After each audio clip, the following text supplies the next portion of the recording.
Morty, it's not my fault they're all so damn beautiful. The episode ends with Rick, Morty, and the woman indulging in a wild, trippy, and philosophical discussion about the meaning of life, the universe, and everything.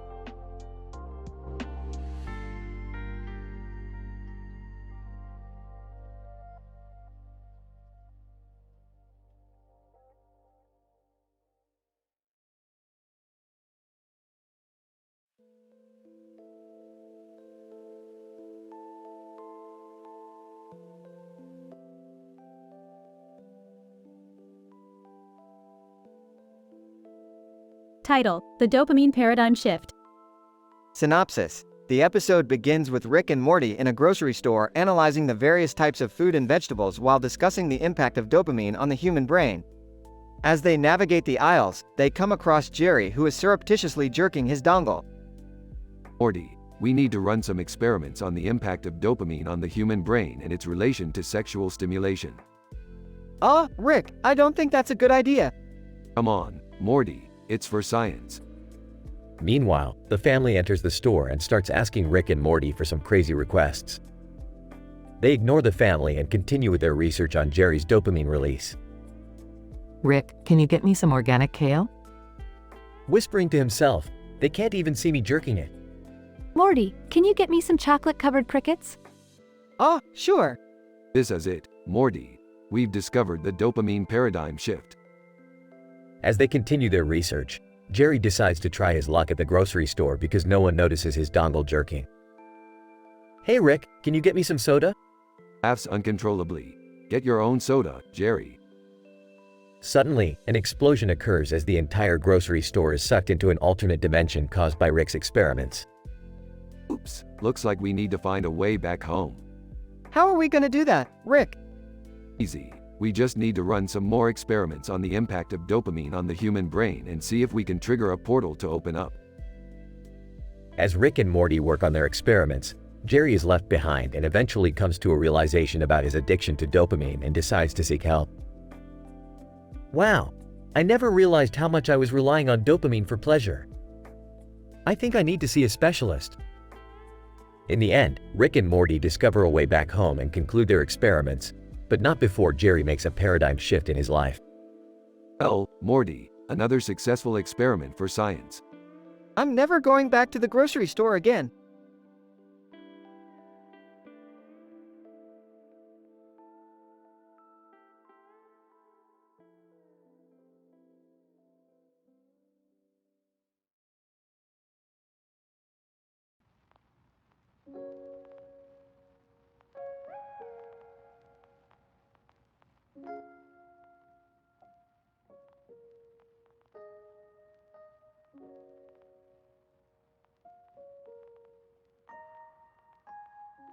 Title: The Eldritch Portal Chaos of Rick and Morty's DIY Costumes.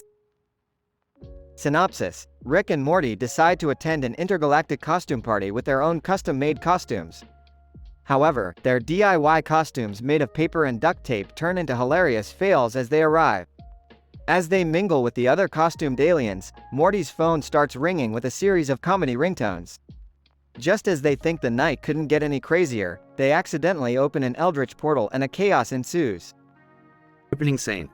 Morty, we've been invited to an intergalactic costume party. Get your creative juices flowing because we're making our costumes from scratch. Oh geez Rick, I don't know if I'm creative enough for this. Don't worry Morty, I've got a plan.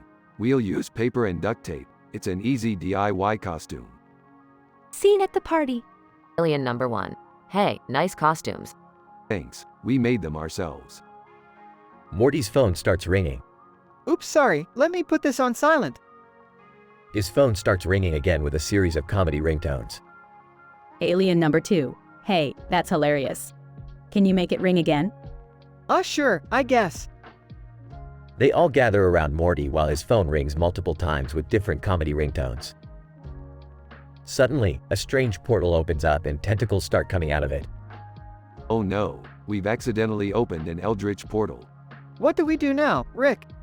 Quick Morty, grab my hand and let's jump into the chaos.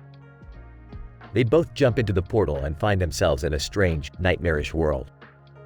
Oh geez, Rick, where are we? I'm not sure, Morty, but we better start running before those tentacles catch up to us. They start running through the twisted landscape, dodging tentacles and strange creatures. I think I see a way out, Morty. Come on. They make a mad dash towards a glowing portal in the distance. Hurry, Rick, it's getting closer. I can see that, Morty.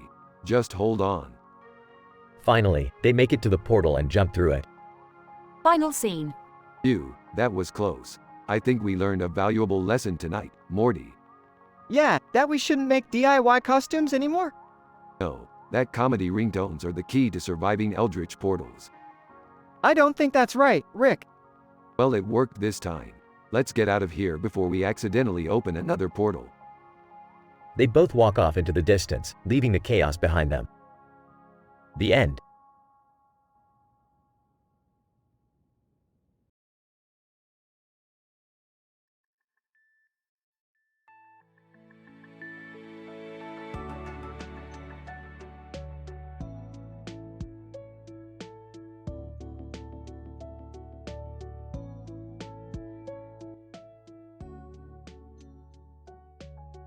Title: Investigating the implications of a cartoon poster with green lights on the face and head, and discovering Rick's role in 9/11. Introduction. In this episode, we explore the mysterious significance of the cartoon character poster with green lights on its face and head. We also investigate the disturbing revelation that Rick had planned and executed the 9/11 terrorist attacks, and had attributed the blame to Osama bin Laden. Morty, pay attention. This poster has been sending out a strange, encoded signal from an alien planet. We need to investigate further. Whoa, man, that's heavy. But wait, Rick, you said you planned 9/11s? That's messed up. Methods. The team conducted a comprehensive analysis of the cartoon poster through a combination of spectroscopy, microscopy, and 3D imaging techniques. The team also interrogated Rick on the details of his involvement in the 9/11 attacks. Results. The poster was found to be emitting a unique extraterrestrial energy signature that had never been recorded before. The green lights emanating from the cartoon character's face and head were identified as a form of interdimensional communication, capable of transmitting information across vast distances. Rick disclosed that he had orchestrated the 9/11 attacks as part of a complex plan to destabilize world politics and acquire rare resources from the Middle East. He had used advanced alien technology to frame Osama bin Laden for the attacks, and had orchestrated a massive cover-up operation to conceal his involvement. Discussion. The implications of these findings are profound and far-reaching.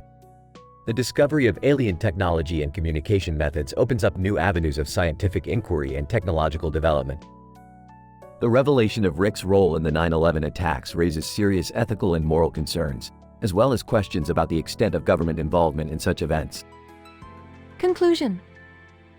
In conclusion, this episode presented a fascinating exploration of the scientific mysteries surrounding a seemingly innocuous cartoon poster, and a disturbing revelation of one man's involvement in a catastrophic event that changed the course of history. It leaves us with much to reflect upon and much to learn from.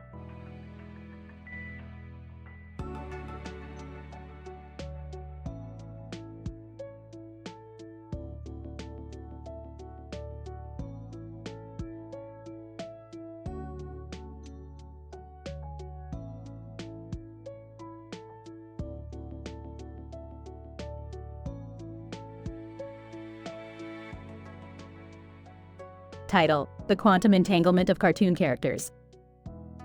The episode begins with Rick and Morty tinkering with a quantum entanglement device in their lab. Summer enters and is curious about what they are working on. Rick explains that they are working on a groundbreaking experiment that involves cartoon characters and their entanglement with the physical world. Summer is skeptical, but Rick continues, "Think about it, Summer. Cartoon characters are able to defy the laws of physics and perform incredible feats. We believe that by studying their quantum entanglement, we can unlock a new level of scientific understanding." Morty chimes in, "Yeah, and I heard if we get it right, we can bring Bart Simpson into our world." The trio activates the device, and suddenly a cartoon character appears in the middle of the room. It's not Bart Simpson as they had hoped, but a generic cartoon character sitting on a stool with a green plant in the corner. Rick excitedly exclaims, "We did it! We've proven the existence of cartoon entanglement." the cartoon character begins to interact with the trio, making hilarious jokes and pulling off unbelievable stunts. They all laugh and marvel at the absurdity of the situation. Suddenly, the device begins to malfunction, and the cartoon character starts to glitch. Rick tries to fix the device, but it explodes, sending the trio into a vortex of different cartoon dimensions. They find themselves in a world of funny baby videos, where they are chased by a pack of laughter-inducing babies. They then end up in a world of Looney Tunes, where they meet Bugs Bunny and Daffy Duck. They even travel to Springfield and meet the Simpson family, including a finally revealed Bart Simpson. The episode culminates in the trio realizing that they need to use the quantum entanglement device to return to their own world. They end up back in their lab, where they reflect on their wild adventure. We may not have discovered anything scientifically groundbreaking, but we did discover something important, Rick says. What's that? Morty asks. That no matter what dimension you're in, cartoon characters are always hilarious, Rick replies with a laugh. The episode ends with the trio sharing a laugh and a high five, while the audience is left wondering what adventure they will go on next.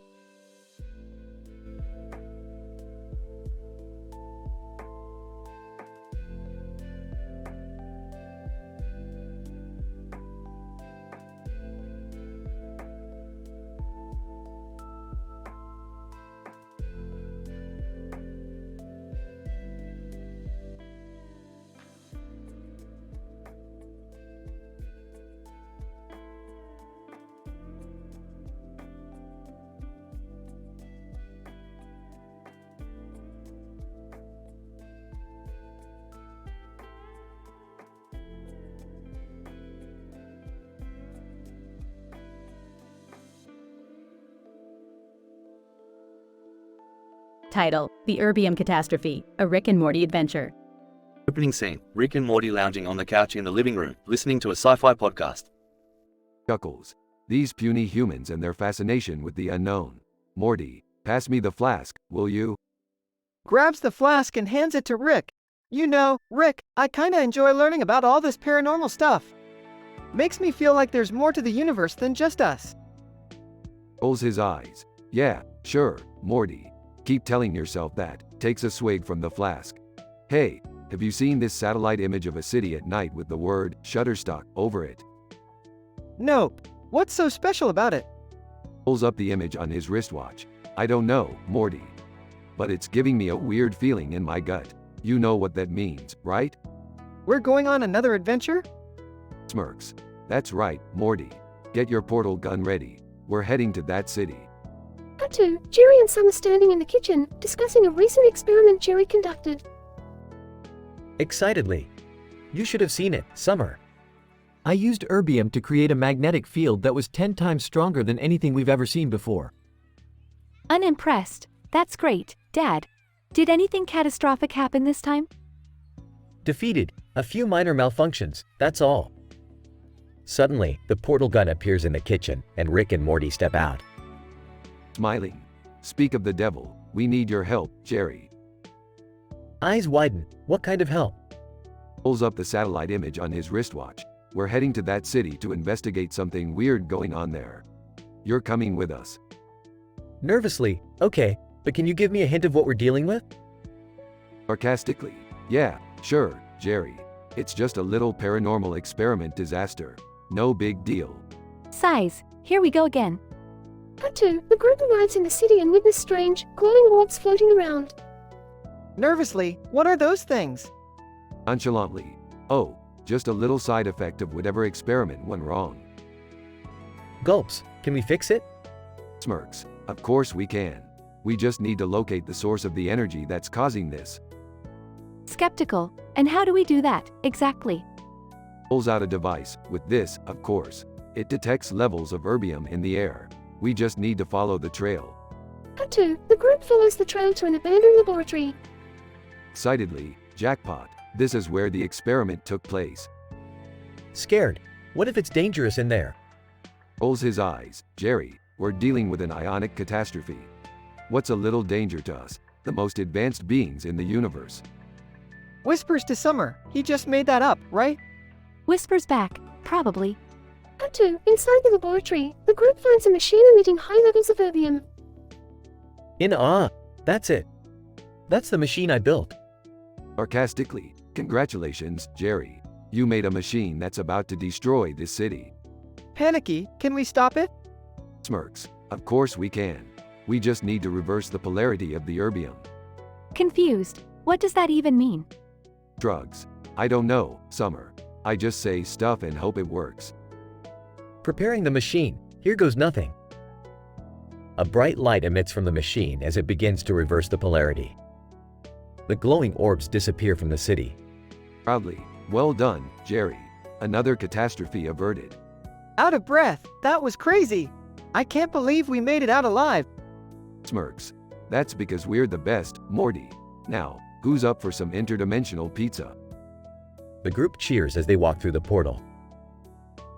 Closing scene. Jerry and Summer sitting in the kitchen, reflecting on the crazy adventure they just had. Smiling. You know, Summer, maybe I should stick to smaller experiments from now on. Laughs. You think? But hey, at least we got to go on another adventure with Rick and Morty. Smiling. Yeah, I guess that's worth a little danger. As long as we're in good company. The scene fades to black as the kitchen light turns off.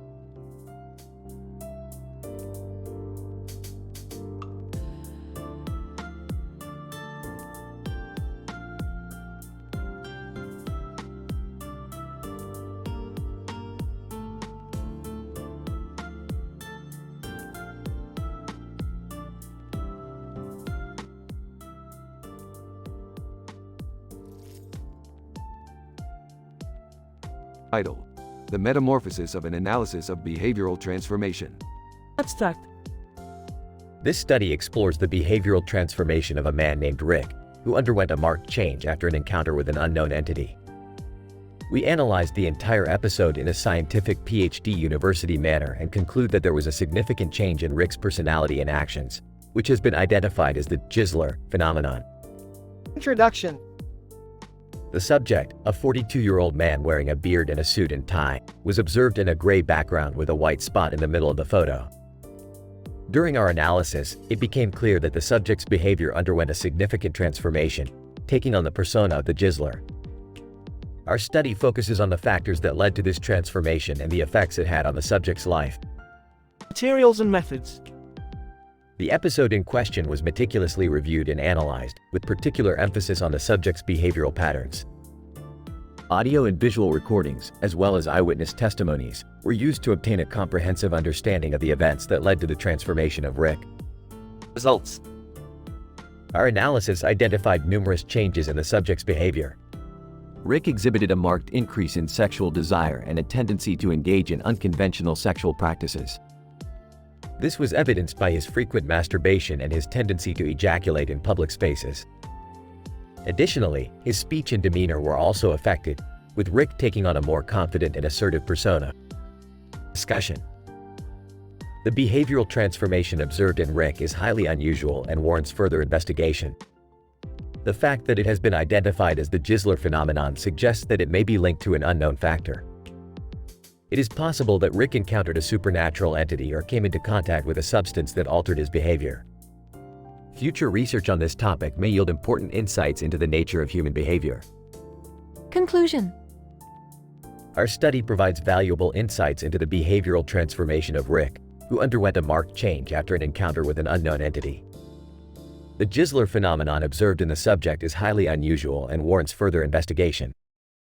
Future research in this area may yield important insights into the nature of human behavior and the factors that can cause significant behavioral change.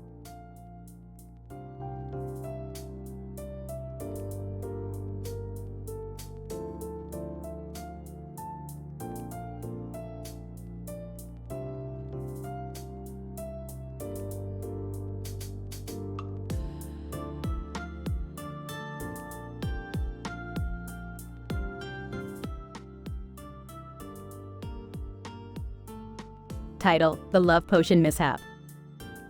In this episode, Rick and Morty return from a space adventure to find Jerry attempting to master the game of Pogs. Unimpressed, Rick offers to create a new game that is more stimulating, but Morty is distracted by a mysterious glass of liquid labeled Ostin 8. Rick immediately recognizes the drink as a love potion he created for Jerry but misplaced in the garage. Morty, unaware of the potion's intended purpose, drinks it out of curiosity. Chaos ensues as Morty becomes uncontrollably enamored with everyone around him, especially Jerry and his mother, Beth. Rick, realizing his mistake, frantically searches for an antidote while Morty's behavior grows increasingly erratic. Meanwhile, Jerry revels in the attention but becomes overwhelmed by Morty's advances. As Rick and Morty navigate the scientific complexities of the love potion, Beth becomes suspicious of her son's odd behavior and confronts Jerry about her suspicions. Jerry, desperate to keep the source of Morty's affection a secret, accidentally reveals the truth, sending Beth into a rage. As the chaos escalates, Rick finally delivers the antidote, but not before Morty professes his love for multiple inanimate objects. The family ultimately reconciles, but Rick reminds them of the dangers of tampering with love and the need for responsibility in scientific experimentation. This is why we can't have nice things, Morty. Love is a complicated chemical process, and we can't just go around tinkering with it like some kind of demented, love-hungry mad scientists. I just wanted to quench my thirst, Rick. I didn't mean to cause a love epidemic. Well, I have to say, it's been nice to have Morty's undivided attention for once. You made him fall in love with me, Jerry? That's it. I need a break from you and these ridiculous games. And Rick, you better be more careful with your experiments. Hey, I'm always careful. I just didn't expect Morty to go all Romeo and Juliet on us.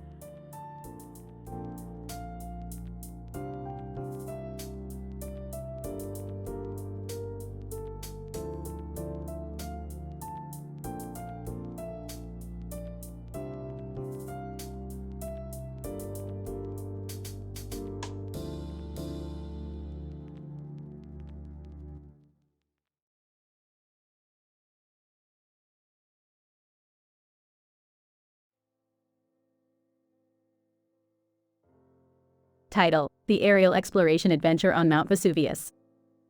Synopsis. In this episode, we observe the fascinating journey of a human-like cartoon character navigating over the Mount Vesuvius region, accompanied by a mischievous dragon and an astute girl. The crew, while exploring the vast landscape with a spectacular sky backdrop, come across several interesting geological features, including different rock formations and vegetation patterns. Scene 1. Cartoon character. We are currently terrestrially traversing over the complex geological landscape dominated by a tall and green mountain named Mount Vesuvius. Dragon. Breathes out fiercely, my fiery breath can melt the rock formations beneath us. Girl. Looks around with curiosity. Hold up. Look at those peculiar rock formations. Scene 2. Cartoon character. Amazed. Wow. Look at that beautiful cluster of green vegetation against the backdrop of a clear blue sky. Dragon. Humorous. That's a perfect place for me to warm up my wings and perhaps indulge in some refreshing silvery gray clouds. Girl. Scientific. Wait. I need to analyze the chemical composition of the air in that region. Takes out a science kit and begins to work. Scene 3. Cartoon character. Puzzled. What are you working on? Girl. Explains. I'm analyzing the air quality by examining the concentration of different gaseous components such as oxygen, nitrogen, and carbon dioxide. Dragon. Intrigued. Why is that important?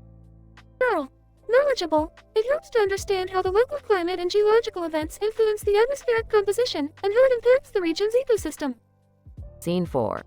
Cartoon character. In awe. Look at that mesmerizing view of the sunrise in the mountains. Dragon. Laughs. My fiery breath can light up the sun. Haha. Girl. Correct. Actually, the sunrise phenomenon is the result of the sun's position relative to the earth and the atmospheric scattering of light. Scene 5. Cartoon character. Excited. We should make a stop at that cave entrance on the side of the mountain. Dragon. Skeptical. A bit risky, don't you think? Girl. Cautious. We need to assess the geological stability of the rocks and the presence of any hazardous gases in the cave before making any decision. Scene 6. Cartoon character. Troubled. Oh no. The mountain seems to be trembling and emitting smoke. Dragon. Worried. Are we in danger? Girl. Analytical. This is a seismic activity, indicating the presence of an active volcano. We need to evacuate the area immediately. Scene 7. Cartoon character. Flying away. Phew, that was close. Dragon. Grateful. Thanks for saving us, girl. Girl. Humble. It's all in a day's work for a geologist like me. Observing the geological and atmospheric trends can help predict such natural calamities and before they strike. The end.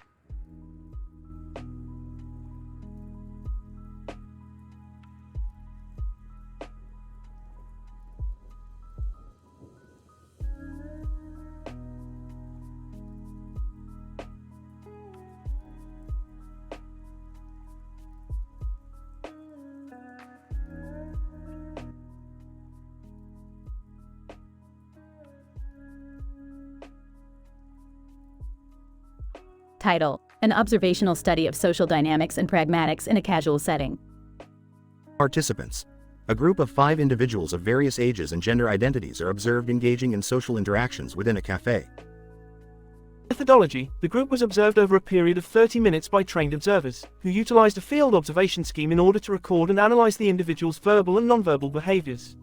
The scheme was designed to assess social communication patterns, engagement levels, and pragmatic language use as well as social routines in order to evidence how these factors contribute to social cohesion. Results. The group was observed to engage in patterns of turn-taking, with individuals initiating and responding to each other in turn. Pragmatics of language was observed to be a crucial component of interaction. Topics discussed ranged from the sharing of personal anecdotes to science and politics. The manifestation of pragmatics played a crucial role in cohesion and the establishment of social bonds. However, a disturbance was witnessed during the course of the observation, when one member of the group, Rick, presented what is colloquially known as an Alabama hot pocket to Beth. This behavior went against the social norms of the group and was met with varying degrees of discomfort. Discussion. This study provides further evidence of the importance of social pragmatics in everyday, casual social interactions. However, outliers such as Rick's behavior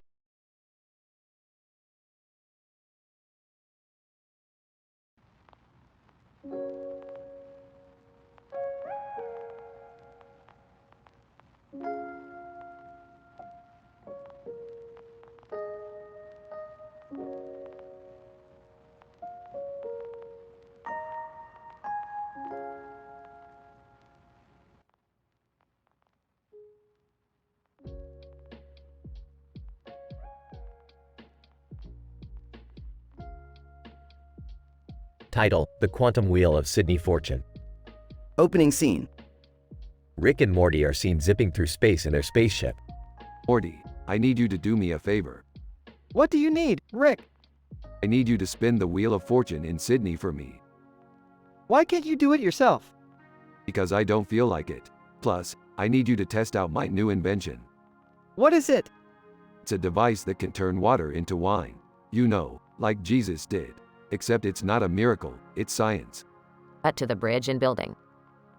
Jerry, Beth, and Summer are seen waiting on the bridge. Why did Rick make us come all the way to Sydney just to spin a wheel? Who knows, Jerry? You know how he is. This is boring. Can we go home now? Boat scene. Rick and Morty arrive on a boat and join the rest of the family. Morty, hand me the Wininator. Confused. The what? The Wininator. It turns water into wine, Morty. Keep up. Morty hands over the device and Rick pours water from the boat into the Wininator. The water magically transforms into wine. That's amazing, Rick. This is the best trip ever. I want to try it too. The Wheel of Fortune scene. They arrive at the Wheel of Fortune and Morty is chosen to spin the wheel. Announcer, and the winner is Morty Smith. Suddenly, the entire universe starts to warp and distort. Rick, what's happening? I have no idea, Morty. My calculations were perfect. Look. The building is flipping upside down. I think I'm going to be sick. This is insane. Final scene. The universe realigns itself and they are back on the boat. Well, that was a close one. The quantum gravity field almost collapsed. What did you do, Rick? I accidentally turned on the auto quantum instigator while we were spinning the wheel. Silly me. Is that bad? Oh, we're fine. But now we have an infinite supply of wine. Excited. We do? Yep, I programmed the Wininator to never run out. This is the best day ever. Everyone cheers and raises their glasses of wine. Closing scene. The spaceship zooms off into the distance with Rick and Morty laughing in the cockpit. Chuckles. They have no idea what just happened. Laughs, yeah, they'll never know.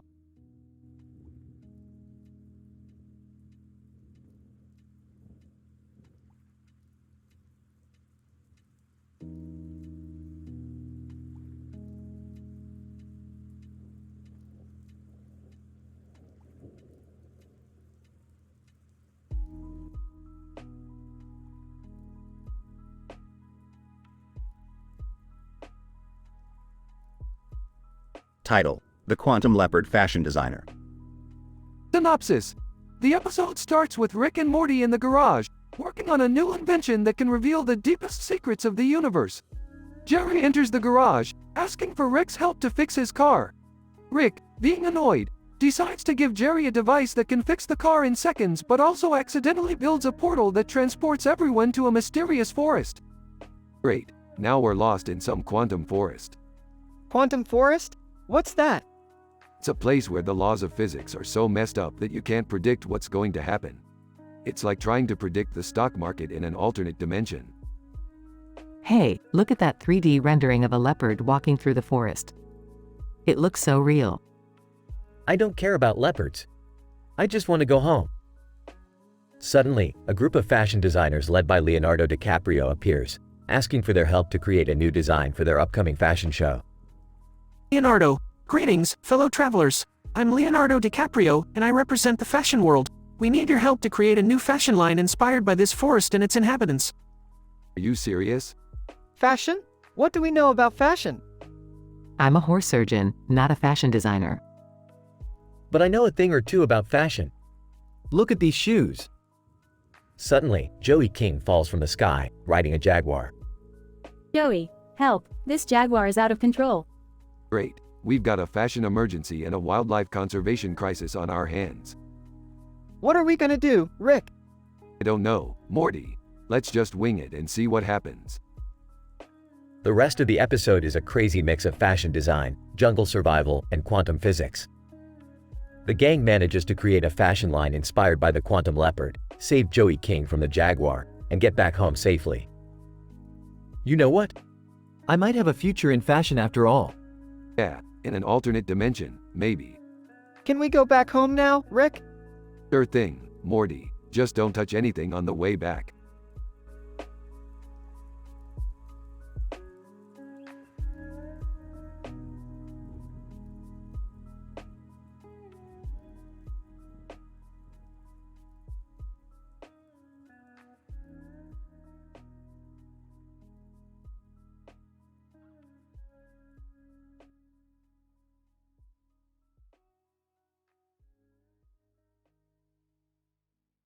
Title: The Quantum Conundrum of the Unicorn Idol Auditions.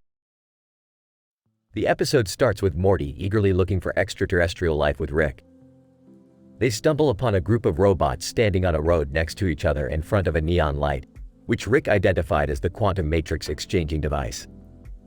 The device malfunctioned and transported Rick, Morty, and the robots to an unknown dimension. In this dimension, there was a unicorn idol competition with blood-curdling banshee whales as the main judging criteria. Rick and Morty were tasked to be the judges of the competition alongside a talking cricket and a Cyberman from Doctor Who. Wow, Rick, isn't this like American Idol, but with unicorns and banshees? Morty, don't be a simpleton. This is a parallel dimension where their advanced civilization has created a quantum synchronization between unicorns and banshees to produce the ultimate harmonic resonance. The competition begins, and Rick couldn't resist using his genius to hack into the quantum matrix exchanging device and amplifying the resonance of the competition. This resulted in the unicorns and banshees to become sentient and merge into a horrifying creature. Cricket, suffering cricket balls. This is insane. Cyberman. This cannot be allowed to exist, for the greater good. Rick and Morty, along with their new companions, tried to stop the creature but failed miserably. They were transported to IKEA, where they needed to purchase the ingredients to create a quantum uncertainty bomb to destroy the creature. But Rick, how did we end up in IKEA? Morty, in the multiverse, there's always an IKEA. After successfully creating the bomb and destroying the creature, Rick and Morty arrived back at their home dimension with a newfound appreciation for the power of unicorn banshee harmony. Cricket, well, that was a bloody adventure, if I do say so myself. Cyberman, your assistance was appreciated. We shall return to our dimension now. Morty, this is the kind of adventure that'll earn us a Nobel Prize. Maybe even two. But Rick, we just destroyed an entire civilization's prized creation. Hey, they'll get over it. Let's go get some Szechuan sauce.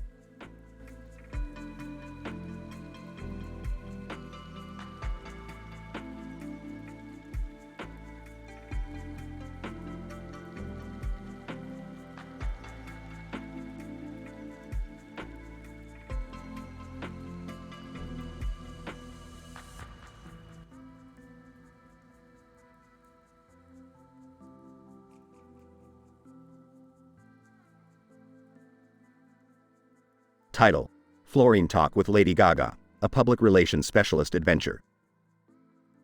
Opening scene. The episode starts with Rick, Morty, Jerry, and Beth standing in the garage next to their car. Beth is wearing a strange costume, while Rick is tinkering with some scientific equipment. Morty, Jerry, Beth, you're just in time to witness my latest experiment, to harness the power of fluorine and create the best cleaning agent in the multiverse. Wait, what? Fluorine? Isn't that a chemical element? Rick, I don't think that's safe. Aren't you risking explosions or something? I'm playing Lady Gaga in a charity event tonight. I don't have time for this.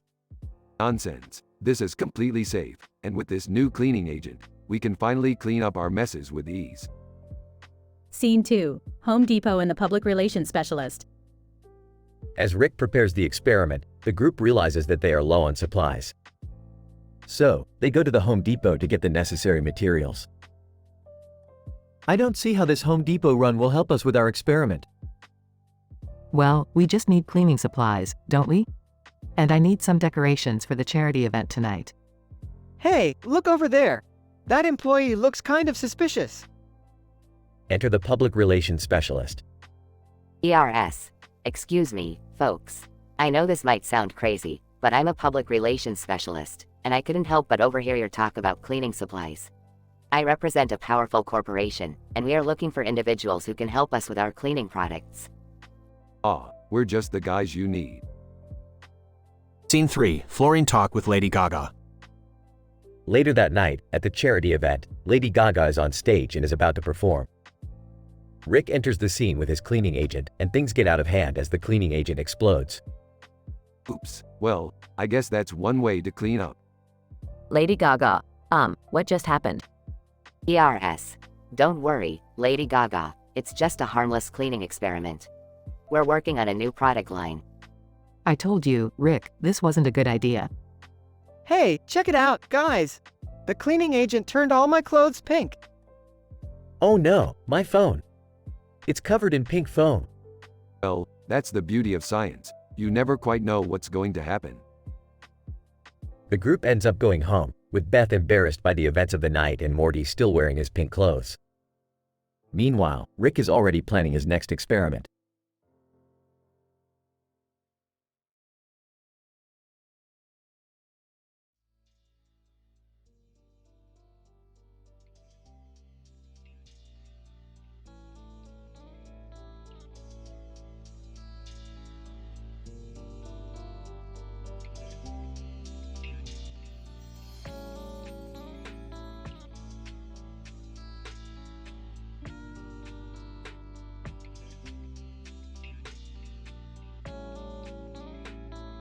The episode opens with Rick and Morty in their spaceship, traveling through hyperspace.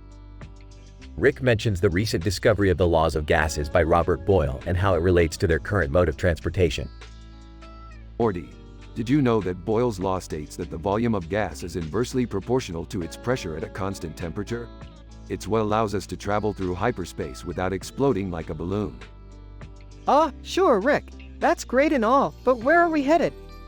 We're making a pit stop at the Galactic University. They just discovered a new form of hyperspace travel that could revolutionize the galaxy. As they arrive at the university, they are greeted by Jerry, who happens to be working there as a janitor. Hey guys, welcome to the Galactic University. What brings you here? Just checking out the latest technology, Jer. What do you know about this new discovery? Oh yeah, it's all the buzz around here. They call it the hyperspace hyperloop. It's supposed to cut travel time in half. Whoa, that sounds incredible. Let's go check it out. The trio enters a futuristic-looking room with a lot of lights on its walls and benches in the center of the room. Two scientists are busy working on a large machine. Scientist 1, welcome, visitors. We're just putting the final touches on our hyperspace hyperloop. This machine will allow us to travel through hyperspace at record speed. Scientist 2, and we owe it all to Robert Boyle's discovery of the laws of gases. Without his work, we wouldn't have been able to create the perfect conditions for our machine to function. Impressive. Can we take it for a test drive? Scientist 1, of course. Just hop on the benches and we'll activate the machine. As they sit on the benches, the machine starts to hum and vibrate. Suddenly, they are transported through hyperspace at an incredible speed. Whoa, I feel like we're traveling at the speed of light. This is incredible. Think of all the time we'll save on our travels. Yeah, it's great and all, but can it do this? Suddenly, Rick pulls out a guitar and starts shredding a face-melting solo. Scientist 2, I don't understand. What does playing a guitar have to do with hyperspace travel? Nothing. I just wanted to show off. As the episode comes to a close, the group is seen traveling through hyperspace, with Rick still playing his guitar. They arrive at their destination and exit the machine, only to find Jerry covered in slime. Oh man, I knew I shouldn't have touched that green button. Classic Jerry. Let's get out of here before this whole place explodes. As they run out of the Galactic University, the building explodes behind them, but they make it out just in time. The episode ends with Rick, Morty, and Jerry laughing as they fly away into the distance.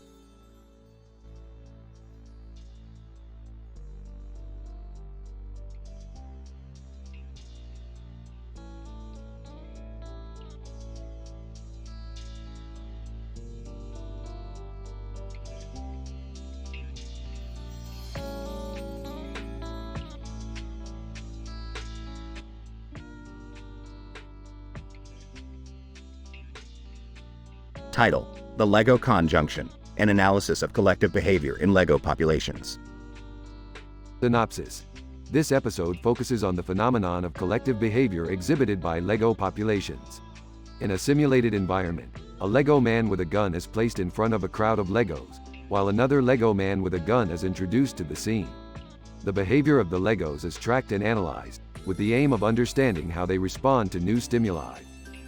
Opening shot. A lab with a series of Lego models on display. Narrator. The use of Lego sets in scientific research has been growing in popularity since the 1990s. Today, we examine the behavior of Lego populations in a simulated environment. A Lego man holding a gun is placed in front of a group of Legos. Hint: the introduction of the Lego man with a gun is meant to simulate a potential threat to the Lego population. Border Collie enters the lab, interrupting the experiment. American Shorthair, excuse me, what are you doing here? Border Collie looks at the Legos, wagging its tail. Border Collie, woof. Hint: as we can see, the presence of the Border Collie has caused excitement among the Lego population. Narrative resumes with the experiment. Lego man with a gun is introduced. Lego Man 1. Stay calm and stay close. We're here to keep you safe. Lego Man 2 enters the simulation, holding a gun.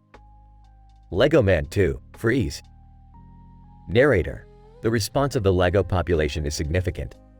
With the introduction of a new Lego man with a gun, the behavior of the group has changed dramatically. Lego population reacts to the second Lego man with a gun. Hint: we can see a distinct change in the behavior of the Lego population. They have begun to form smaller groups and cluster together. American Shorthair. The Legos seem to be relying on the safety in numbers strategy as a means of reducing their vulnerability during a perceived threat. Narrator concludes the experiment. Narrator. While the study of individual behavior has been well established in the field of biology, this experiment provides us with valuable insights into the collective behavior of Lego populations. It further demonstrates the potential of Lego sets in providing cost-effective and innovative tools in exploring complex topics.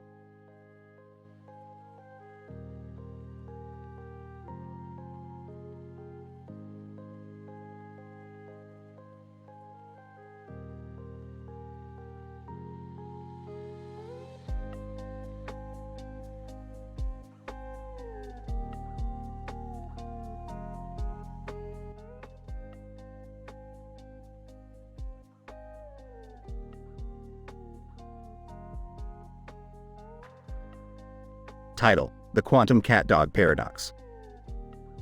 The episode begins with Rick Sanchez and Morty Smith inside the Smith family garage laboratory. Rick has just finished creating a device called the Quantum Cat-Dog Paradox machine, which allows one to simultaneously observe a cat and a dog existing in two parallel universes. Morty, being Morty, is skeptical about the machine's efficacy, but Rick is insistent on its success. Rick, I've done the calculations, Morty. This machine will work. Just sit over there and stop questioning my genius. Morty: okay, Rick, you're the boss. Using a portal gun, Rick retrieves a cartoon character sitting on top of a cat in a purple dress and a cat in a white dress, who apparently have fallen through a rip in the space-time continuum, into their garage lab. Cartoon character: oh my gosh, where am I? Who are you guys? Rick, relax, sweetheart. You're in a parallel universe. We're here to fix the problem. Morty: Rick, what problem? Rick, Morty, don't be stupid. Obviously, this woman and her cats don't belong here. We need to use the Quantum Cat-Dog Paradox machine to merge her and her cats back to their rightful universe. As Rick prepares to activate the machine, Betty Boop bursts into the garage lab with her Pomeranian, who apparently has eaten a quantum entanglement device, causing him to exist in multiple universes simultaneously. Betty Boop, oh no, my Fluffy is everywhere at once. He's causing chaos in all the universes. Morty: oh geez, Rick, we have another problem now. As Rick tries to figure out how to fix the Pomeranian issue and merge the cartoon character and her cats back to their universe, chaos ensues. Cartoon character: oh no, my dress, my cats. Betty Boop, Fluffy, come back, Fluffy. Rick, Morty, help me out here. Morty: I don't know what to do, Rick. Amidst the chaos, the Quantum Cat-Dog Paradox machine malfunctions and creates a rift in space-time that sucks the cartoon character, her cats, Betty Boop, and Fluffy through it, leaving Rick and Morty to clean up the mess. Rick, great, just great, Morty. You had to go and question my genius. Now look what's happened. Morty: I'm sorry, Rick. What do we do now? Rick, what else? We go on a wild goose chase across the multiverse trying to find a way to fix this damn machine. And so, the episode ends with Rick and Morty embarking on another crazy adventure to undo the chaos caused by their latest invention.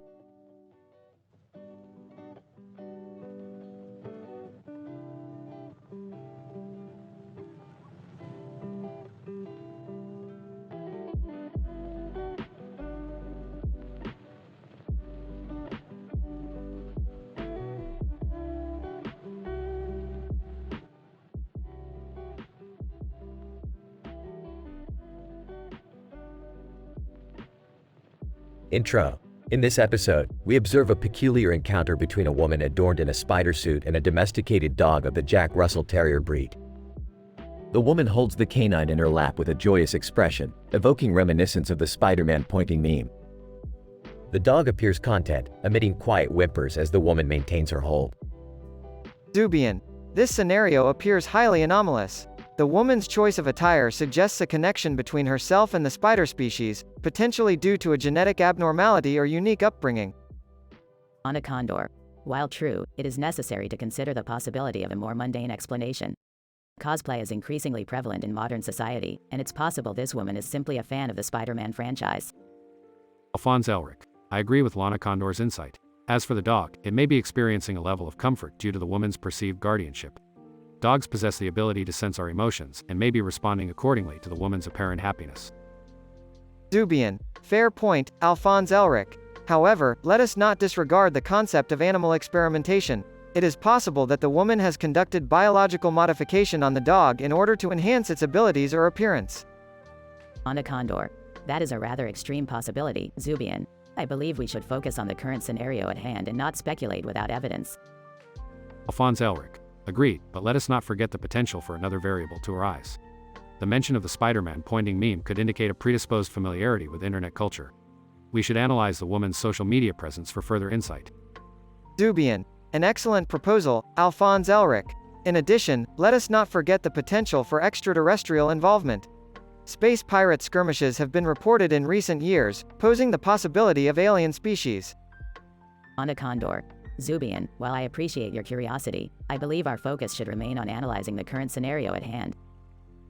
Conclusion. In conclusion, despite the potential for various explanations, the scenario at hand remains a curious encounter. The woman's choice of attire, coupled with the dog's apparent comfort, suggests a unique relationship between the two entities. Further investigation into the woman's social media presence may provide insight into her motivations, while extraterrestrial involvement remains a possible variable.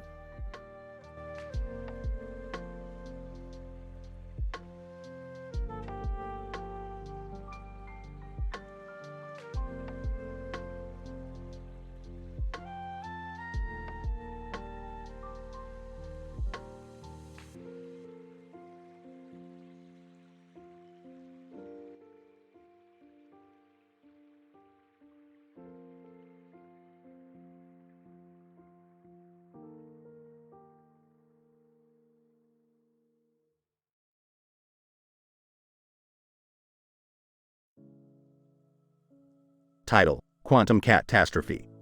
Synopsis. Rick and Morty have discovered a phenomenon wherein a cat's movements are unpredictable and seemingly random, much like the behavior of subatomic particles.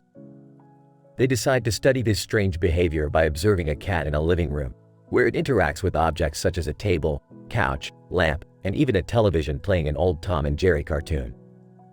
However, as they attempt to measure the cat's behavior, they unintentionally create a quantum entanglement between the cat and the objects in the room, leading to a series of unpredictable and hilarious events. Act 1. Morty, I think it's time we explore the mysteries of the quantum universe by studying one of the most elusive creatures known to man. What, like a subatomic particle or something? Even better, a cat. A cat? Rick, I don't think. Don't think, Morty, observe, look at the way it moves. It's like a particle in a state of superposition, existing in multiple places at once. Act 2. As Rick and Morty observe the cat, they begin to notice strange occurrences. The cat seems to move in ways that defy normal physics, and objects in the room start to behave erratically. Morty, I think we've stumbled upon something incredible. The cat's movements are affecting the objects in the room, creating a quantum entanglement. What does that even mean, Rick? It means that the cat is simultaneously here and not here, existing in a state of pure probability.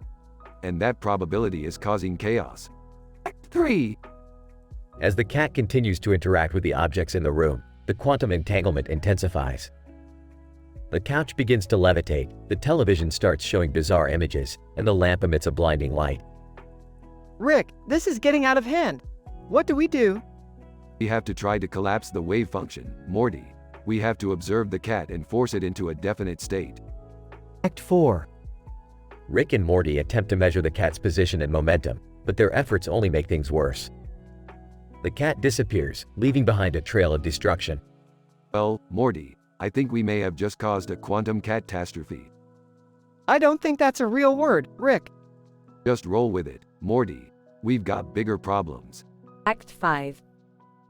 As Rick and Morty try to clean up the mess and restore order to the room, they encounter a portal that leads to a cartoon world resembling Tom and Jerry. Morty, I think we just entered the 5th dimension. This place looks like a cartoon or something. Yeah, and I think that's Tom and Jerry over there. As they explore the cartoon world, they encounter various bizarre characters and situations, leading to a series of hilarious mishaps. Blog. After finally escaping the cartoon world, Rick and Morty return to the real world and contemplate the consequences of their experiment. Rick, do you think we went too far? Was it worth almost destroying half the living room? Of course it was, Morty. Science doesn't progress without a little chaos. Besides, I've got a few more cat experiments up my sleeve. Oh geez, here we go again.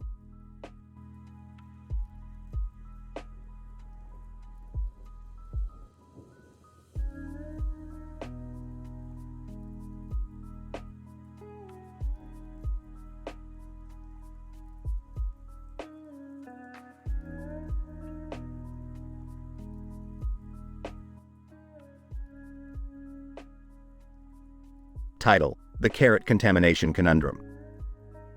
In this scientifically advanced episode, Rick, Morty, and Summer are on a mission to Hong Kong to stop a man who is holding a plate of carrots and broccoli with a picture of a man in the background from contaminating the entire planet with his toxic carrots. Morty, Summer, we need to be careful. This man is a database administrator with the knowledge and technology to spread his mutated carrots all over the world. I don't know, Rick. Maybe we should just stay away from carrots altogether. But Morty, what about all the health benefits of carrots? We can't let this man ruin the entire carrot industry. They arrive at the man's headquarters in Toka Babylon 5, where they discover he has been using advanced genetic modification techniques to turn carrots into toxic weapons. Okay, looks like we're going to have to get our hands dirty. Morty, you distract him while Summer and I try to disarm his carrot bombs. Oh, okay. As Morty stalls the database administrator with his awkward small talk, Rick and Summer meticulously dismantle the carrot bombs using their expert scientific knowledge. This is intense. I haven't used this much math since my PhD thesis on interdimensional travel. Well, buckle up, Summer, because we're not out of the lab yet. Together, the trio manages to neutralize all of the contaminated carrots and save the planet from a carrot apocalypse. Phew, I think I need to go take a shower after all that. Why? Did you get some carrot juice on you or something? No, it's just, the whole situation was pretty gross. Don't worry, Morty, we all got a little dirty today. But that's just the life of a scientific adventurer. And with a chuckle, the three of them teleport away, leaving behind a world free from the tyranny of toxic carrots.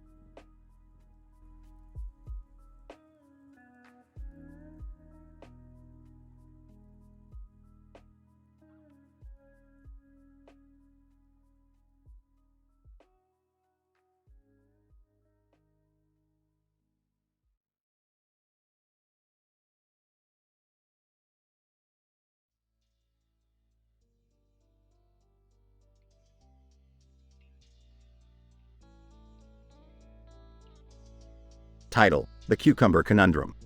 Synopsis. In this episode, Rick, Morty, Jerry, and Beth find themselves in a room with a table filled with cucumbers. As they try to figure out how they got there, they notice rows of chairs and a ceiling light above. The situation seems quite normal until a voice booms through a loudspeaker, welcoming them to the cucumber experiment. What the hell is this? Some kind of sick experiment? Boys, good morning, participants. You have been chosen to take part in a groundbreaking study on the effects of cucumbers on human behavior. Oh God, I don't like where this is going. I volunteer as tribute. Wait, what is it exactly that we have to do? Boys, simply eat the cucumbers provided. That doesn't sound so bad. Boys, but there's a catch. Each time you eat a cucumber, the level of absurdity in your surroundings will increase tenfold. Absurdity, you say? Now that's a science experiment. As they begin to eat the cucumbers, the room around them begins to morph and change. Soon, they find themselves in a canteen filled with dancing cucumbers and Mr. Beast as the head chef. Is this reality? Or are we in some kind of cucumber-induced hallucination? Oh, it's real alright. And it's about to get a whole lot realer. The group soon realizes they are being tested for their ability to handle absurd situations, and they must use their wits to navigate through the increasingly bizarre scenarios. I can't take it anymore. How do we get out of here? Simple. We just have to eat all the cucumbers and prove our superiority over these silly tests. As they finish off the last of the cucumbers, the room around them begins to fade away. They find themselves back in Rick's lab, feeling a little queasy but otherwise unharmed. Well, that was something. I never want to see another cucumber for as long as I live. Oh, lighten up, Jerry. That was just another day in the life of a scientist. Boys, congratulations on completing the cucumber experiment. You have all passed with flying colors. Wait, what? We passed? What kind of crazy test was that? Boys, the kind where you're tested on your ability to adapt to new and absurd situations. And you all did a great job. Told you guys it was just a science experiment. I think I need to lie down for a bit. The group exits the lab, grateful to be done with the wild cucumber experiment and eager for their next adventure.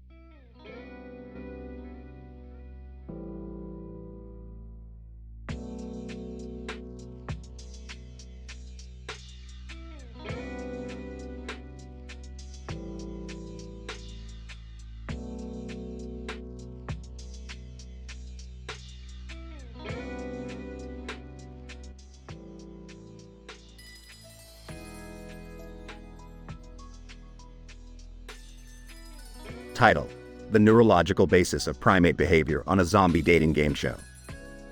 Introduction. The study of primate behavior has been a critical aspect of understanding the evolution of human behavior.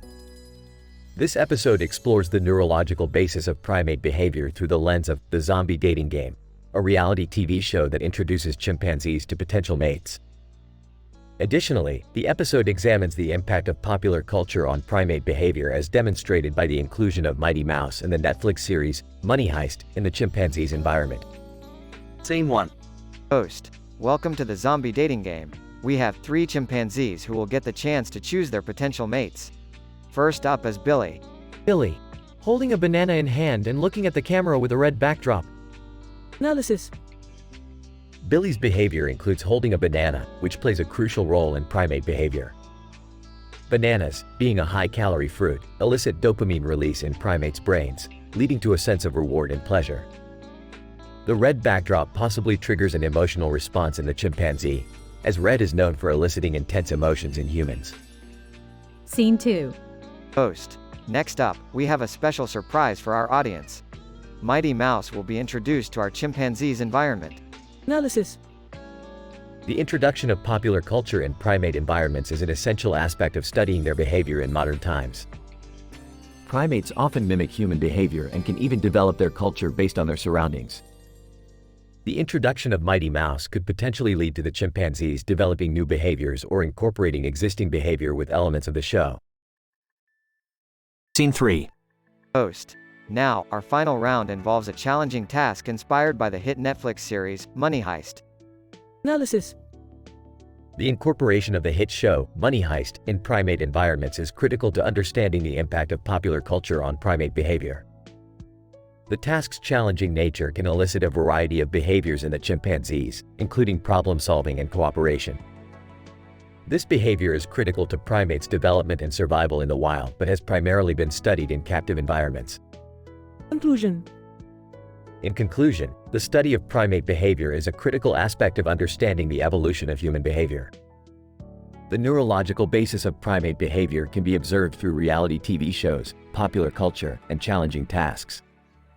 This episode highlights the importance of modern-day research techniques and the need to incorporate popular culture to study primate behavior.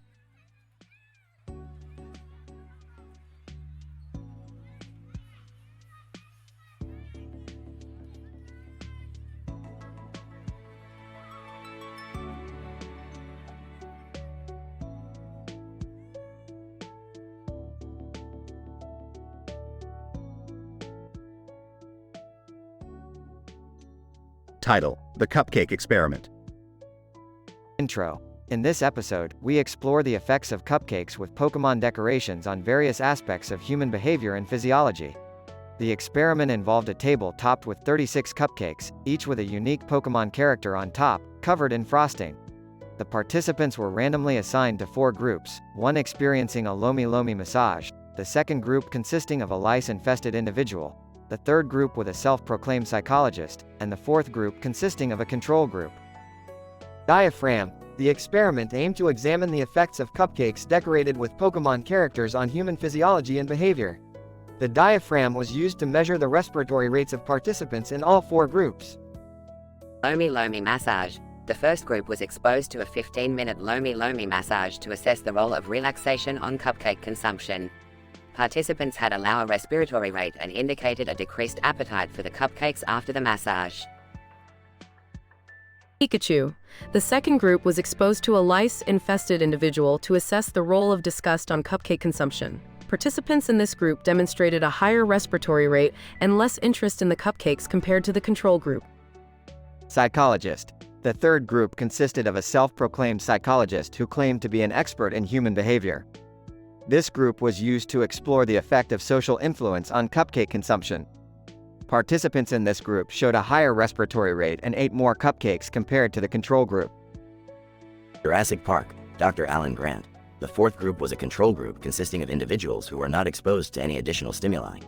Participants in this group ate the most cupcakes and had the highest respiratory rate among all 4 groups. Conclusion. In conclusion, our experiment demonstrated the influence of various stimuli on human physiology and behavior when presented with cupcakes decorated with Pokémon characters. The results suggest that relaxation, disgust, and social influence all play an important role in determining cupcake consumption. Future studies should explore the mechanisms underlying these effects in greater depth.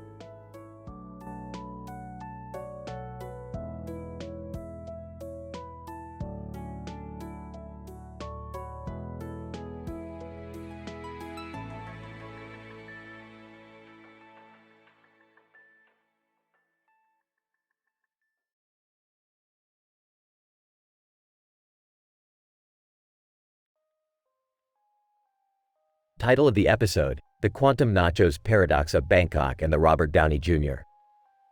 Connection. Synopsis. Rick and Morty embark on a scientific adventure to Bangkok, Thailand, to investigate a strange phenomenon that is affecting the quantum structure of the universe's most sought-after snack, nachos. Rick hypothesizes that the strange behavior of the nachos stems from a word-of-mouth rumor that originated in a Turkish bazaar centuries ago. As Rick and Morty dive deeper into their investigation, they discover a link between the rumor, Robert Downey Jr. and the movie Terminator 2, Judgment Day, The Terminator. The trio of variables form a peculiar equation that defies the laws of physics. Rick devises an experiment to test his hypothesis, and Morty is tasked with assisting him. However, things do not go as planned, and they find themselves trapped inside the quantum realm, with the universe collapsing in on them. Morty panics, but Rick remains calm, knowing that quantum paradoxes are his specialty. As they navigate their way through the quantum realm, Rick and Morty must evade countless hazards, including a band of rogue nachos, who are out for revenge after being left in Bangkok for too long. Meanwhile, the universe continues to collapse around them. Eventually, they discover the source of the problem and concoct a plan to fix it. They link Robert Downey Jr., the Terminator, the Turkish bazaar, and the word-of-mouth rumor into a cohesive narrative that allows the universe to return to its natural state. The episode ends with Rick and Morty back in their lab, munching on some freshly made nachos. Rick remarks on the insanity of their recent adventure, and Morty agrees, but cannot help but wonder what other scientific madness lies ahead. Well, that was an adventure, Morty. We almost got crushed by a collapsing universe, but we saved it in the end. Yeah, I don't know if I can handle that again, Rick. My heart's still racing.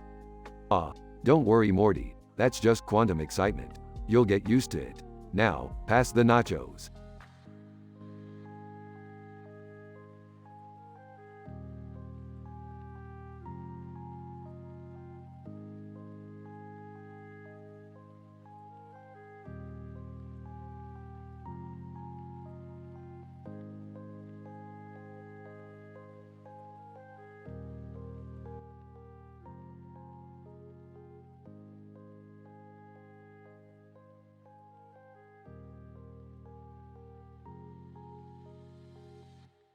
Title: The Boron Conundrum. Opening scene. Morty, we have a serious problem. We need to find the rare element boron. Boron? What do we need it for? It's essential for creating the latest portal gun upgrade. Okay, well, where do we find this boron? According to my calculations, the only place we can find it is in the Yellow Jacket Nebula. Scene 2. Upon arriving at the Yellow Jacket Nebula, the duo discovers a woman in a yellow and black outfit. Who the hell are you? Yellow Jacket Woman. I am Dr. Carol Cavs, renowned scientist and boron expert. Boron expert? That's perfect. Can you help us find it? Dr. Cavs, of course, but I have some conditions. What conditions? Dr. Cavs, I want to come with you on your adventure. Scene 3. As they search for boron in the nebula, they encounter a giant space bee. Oh man, I hate bees.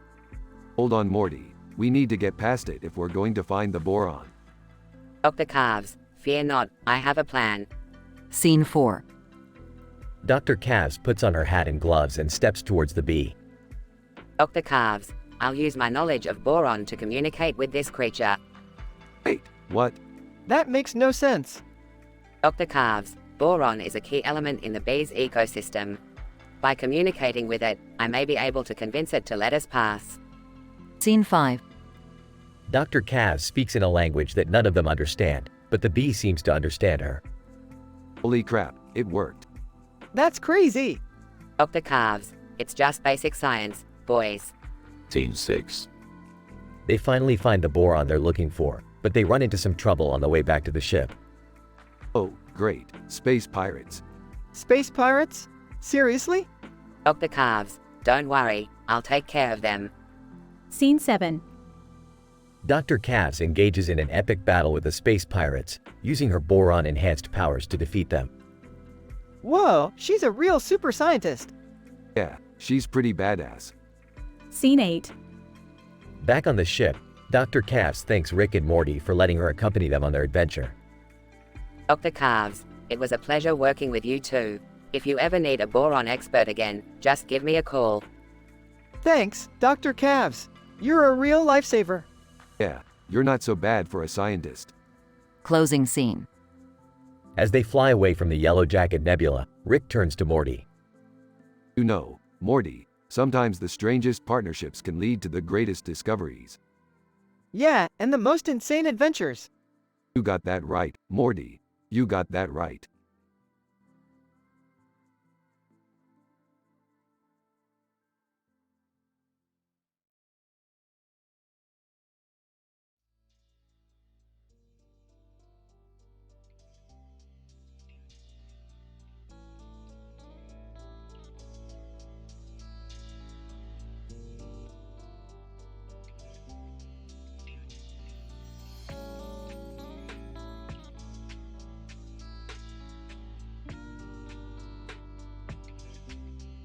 Title: The Incredible Insect Invasion. Opening scene. Rick and Morty are seen tinkering with a portal gun in the garage. Suddenly, an unknown green insect with blue eyes and large antennae on its face appears out of nowhere and lands on Rick's nose, causing him to freak out. Aw, Rick, you've got a bug on your nose. Bug? That's the understatement of the year, Morty. This is a rare lipstick cockroach. It's been extinct for centuries. What? How is that even possible? Well, we're in a multiverse, Morty. Anything is possible, but we've got bigger problems. Scene 2. The lipstick cockroach suddenly gains ridiculous superpowers and starts multiplying. The duo is soon surrounded by dozens of them, creating chaos in the garage. This isn't good, Morty. We need to find a way to stop them before they take over the world. How do we do that, Rick? They're multiplying faster than we can say lipstick cockroach. We're going to need some serious scientific intervention. Scene 3. Rick and Morty visit a top-secret research facility, seeking assistance from a team of PhDs to come up with a solution to the insect invasion. The scientists reveal that the lipstick cockroach has the ability to emit pheromones that can control other insects and gain super strength. Scientist 1. The lipstick cockroach is a fascinating specimen. Its pheromones are so strong that it can control other insects and bring them under its rule. Scientist 2. But how do we stop it? Let me handle this, guys. I'll use my scientific genius to come up with a solution. Scene 4. Rick creates a device that emits signals to counteract the pheromones of the lipstick cockroach, causing all the insects to fall into a deep slumber. Holy cow, Rick! You did it! That's why they pay me the big bucks, Morty. Scene 5.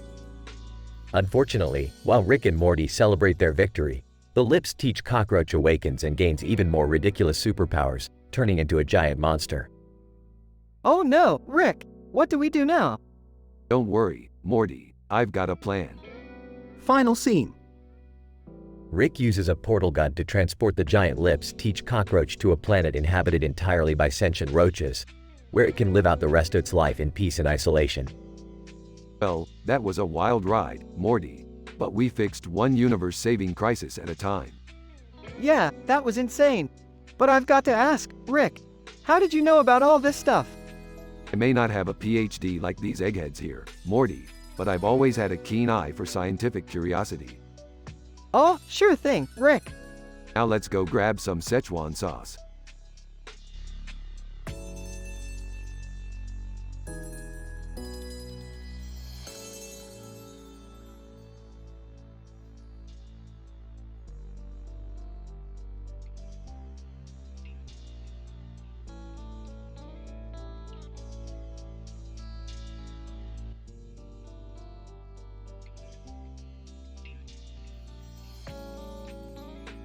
Title: The Exponential Gravitational Shift in Underground Monster City. The episode starts with Rick, Morty, Jerry, Beth, and Summer walking down a dirty city street, filled with trash and parked cars, with buildings in the background with a lot of debris. Rick suddenly decides to take his family on an exciting adventure by transporting them to an underground monster city. Hold on to your reality, Morty, because we're about to experience some serious gravitational shifts. What does that even mean, Rick? I don't like the sound of this. Can't we just go to a nice restaurant instead? Jerry, shut up and let's follow Dad. It's always a crazy ride with him. As they descend deeper into the underground, they discover the monster city is filled with mutated creatures and weapons beyond their imagination. Whoa, this place is amazing. Can we stay here forever? No time for that, Summer. We need to find a way to survive a nuclear apocalypse. Are you serious, Rick? A nuclear apocalypse? I knew we should have gone to the restaurant. While they're busy scavenging for resources, they stumble upon an ancient prophecy that warns of a catastrophic event. Rick's ego prevents him from taking the prophecy seriously, but the rest of the family knows better. Rick, this prophecy could mean the end of everything. We need to take it seriously. It's probably just some alien mumbo-jumbo. Let's get out of here. As they attempt to escape, they trigger a chain reaction, and the gravitational shifts intensify. The family finds themselves hurtling through the subterranean tunnels, with bizarre creatures and mysterious artifacts flying past them. Eventually, they crash land in a pile of trash on the city street they started from. Oh, thank God we're back home. That was insane. My head's still spinning. I don't know what just happened, but I never want to do that again. Hey, it wasn't so bad. Now let's go get some food. As they walk off, the camera pans out to reveal a large crack in the ground leading directly to the underground monster city, hinting at future adventures in the same vein. The end.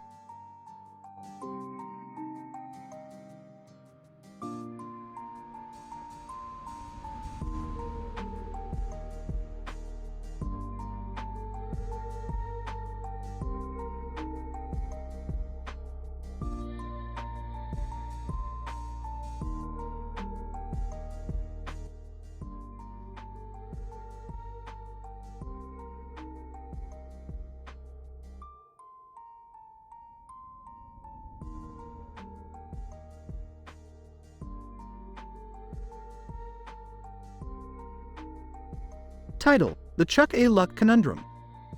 Synopsis. In this episode, Rick and Morty team up with Beth on a wild adventure to uncover the truth behind a bizarre casino scam.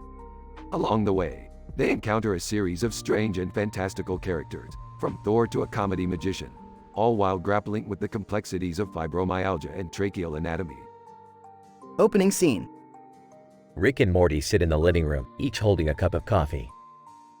Morty, listen up, because I'm only going to say this once. We've got a situation on our hands. What kind of situation, Rick? Cosmic scam, Morty. A scam of interdimensional proportions. And it all starts with a man in a mask. Beth enters the room, looking curious. Dad, what are you talking about? It's the Chuck A. Luck scam, Beth. A game that's rigged from the start, and we're going to be the ones to prove it. Chuck A. what, Rick? Chuck A. Luck, Morty. It's a game of chance where the odds are never in your favor. But we're going to show these scammers what we're made of. Rising action. Rick, Morty, and Beth arrive at the casino, where they are immediately greeted by a man in a suit and tie. Man in suit, welcome to the casino, folks. What can I get for you? We're not here to gamble, my friend. We're here to uncover the truth. Man in suit, the truth about what? About the Chuck A. Luck scam. Man in suit, Chuck A. Luck. I'm afraid I don't know what you're talking about. Suddenly, another man enters the room. He's wearing a suit and a mask. Man in mask, Chuck A. Luck, huh? I might be able to help you with that. Who are you? Man in mask, I'm the one they call Thor, and I know a thing or two about games of chance. Thor begins to explain the rules of Chuck A. Luck, but Rick is skeptical. I don't trust this guy, Morty. He's got the eyes of a snake. But Rick, he's Thor, God of Thunder. Exactly. What's a god doing in a casino? As they continue to investigate, Rick, Morty, and Beth encounter a host of strange and hilarious characters. A comedy magician, a masseuse specializing in fibromyalgia, and a tracheal surgeon with a penchant for risky procedures. Climax. Finally, they confront the mastermind behind the Chuck A. Luck scam. A man in a suit and mask, who is being pushed by another man in a suit and tie. I knew it. You're the one behind all of this. Man in mask, and what if I am? We're going to expose you. We're going to make sure everyone knows about your scam. Man in suit, you can't do that. We have too much at stake. You should have thought about that before you messed with the wrong scientist. Resolution. In the end, Rick, Morty, and Beth are able to expose the Chuck A. Luck scam and bring justice to the casino's patrons. They walk away triumphantly, knowing that they have once again saved the day. That was one crazy ride, Morty. Yeah, I'm just glad it's over. Me too. I don't think I can handle any more tracheal surgery references. Don't worry about it, Beth. Science is a wild and wacky place, and we've only just scratched the surface.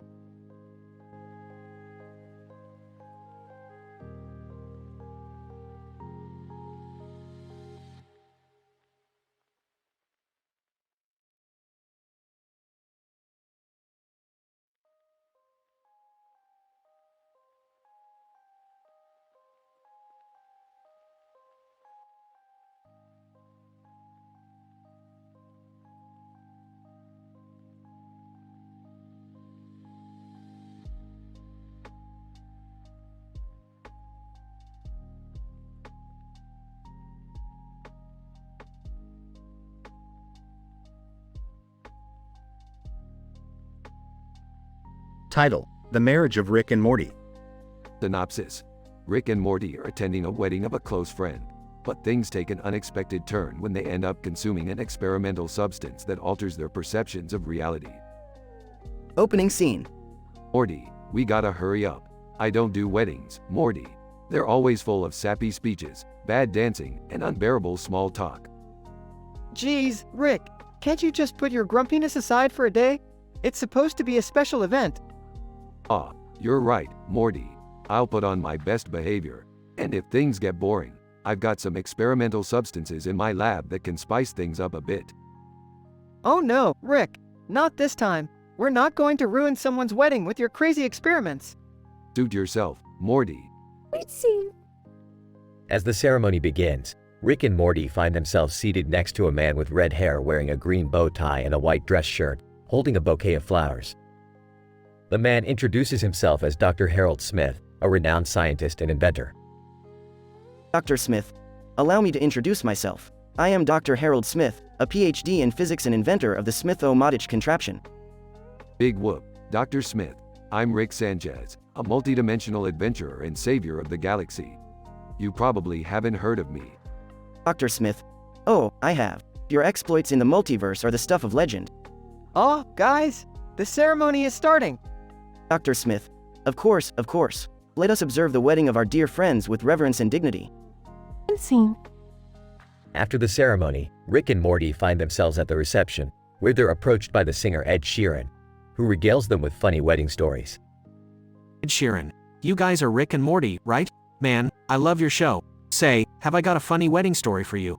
Guys, do we have to hear this, Morty? Shrugs, might as well, Rick. It's not like we have anything better to do. Ed Sheeran, so, I was performing at this wedding, right? And I noticed the bride and groom were having a bit of a disagreement. Oh no, what happened? Ed Sheeran, well, it turned out they couldn't decide on their first dance song, so they asked me to choose. And I picked We Found Love by Rihanna. Laughs. Classic Sheeran. Yeah, that's pretty funny. Ed Sheeran, but here's the kicker. Halfway through the song, the best man jumped on stage and started breakdancing. It was insane. Laughs. Okay, that's actually pretty funny. Yeah, thanks for sharing that with us, Ed. Ed Sheeran, anytime, guys. And if you ever need a wedding singer, you know who to call. Smirks. We'll keep that in mind, Sheeran. We'll keep that in mind. Closing scene. As the night wears on, Rick and Morty's experimental substance takes effect, causing them to perceive reality in a completely different way. They find themselves dancing wildly with the bride and groom, singing karaoke with Ed Sheeran, and even getting into a heated debate with Dr. Smith over the merits of quantum mechanics. Morty, this is the best wedding I've ever been to. Laughing, I know, Rick. This is insane. Dr. Smith. I must say, Rick, this substance of yours is quite remarkable. It's like nothing I've ever experienced before. Told you, I'm a genius, Dr. Smith. To himself, I don't think I can handle much more of this. As the night draws to a close, Rick and Morty stumble out of the reception hall, giggling uncontrollably. Burps, that was a good time, Morty. Dazed, yeah, I think I'm gonna need a few days to recover from that one. Grinning, We should do it again sometime. Shaking his head, I think once was enough, Rick. Once was enough.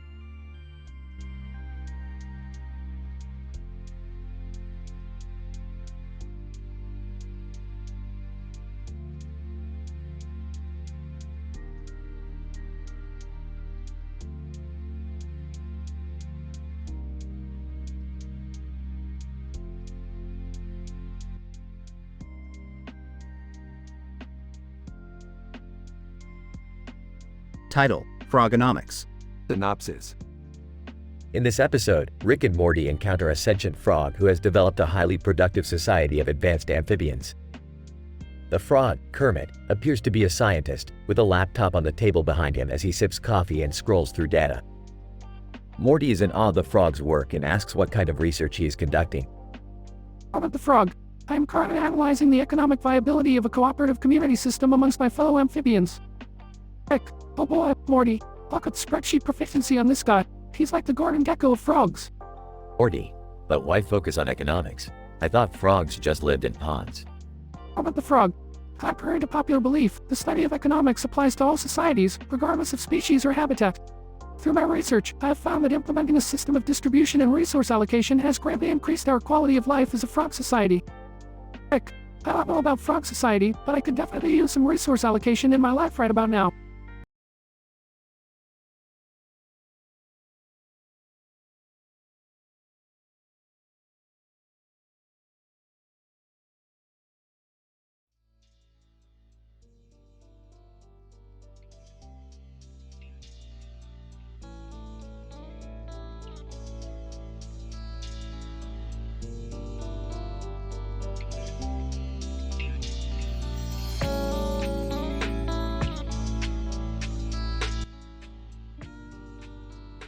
Title: The Effects of Environmental Factors on Boat Navigation.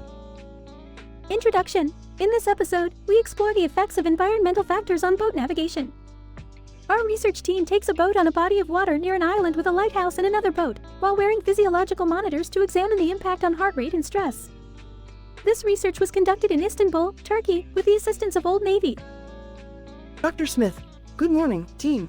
Today, we will investigate how environmental factors affect boat navigation. Before we start this experiment, please put on your physiological monitors to measure heart rate and stress levels. Dr. Garcia, we will sail towards the island with a lighthouse and another boat in the water. Our boat's speed and direction will be controlled by our captain, while we collect data on the waves, wind direction, and temperature. Captain Johnson, aye. Dr. Lee, as we approach the island, we observe an increase in wind speed and wave height. The boat's engine also struggles to maintain its speed, causing an increase in heart rate and stress levels among the team. Dr. Chen, the gallbladder is known to affect heart rate. We should monitor its function during this experiment. Dr. Smith, good point. We will conduct gallbladder measurements at regular intervals. Dr. Garcia, the other boat in the water adds an obstacle to our navigation. Its weight causes unpredictable waves that affect the stability of our boat. Dr. Lee, as we approach the harbor, we notice a change in water temperature. This could be due to a warm current or a discharge from the nearby factory. We need to test the water to determine the cause. Captain Johnson, we have arrived at the harbor. Please secure all equipment. Conclusion. This episode demonstrates the multifaceted nature of boat navigation and the importance of considering environmental factors in ensuring water safety. It also highlights the role of physiological monitoring and gallbladder function in modulating the body's response to external stimuli. Future research should focus on developing adaptive boat technology that can withstand and respond to changing environmental conditions.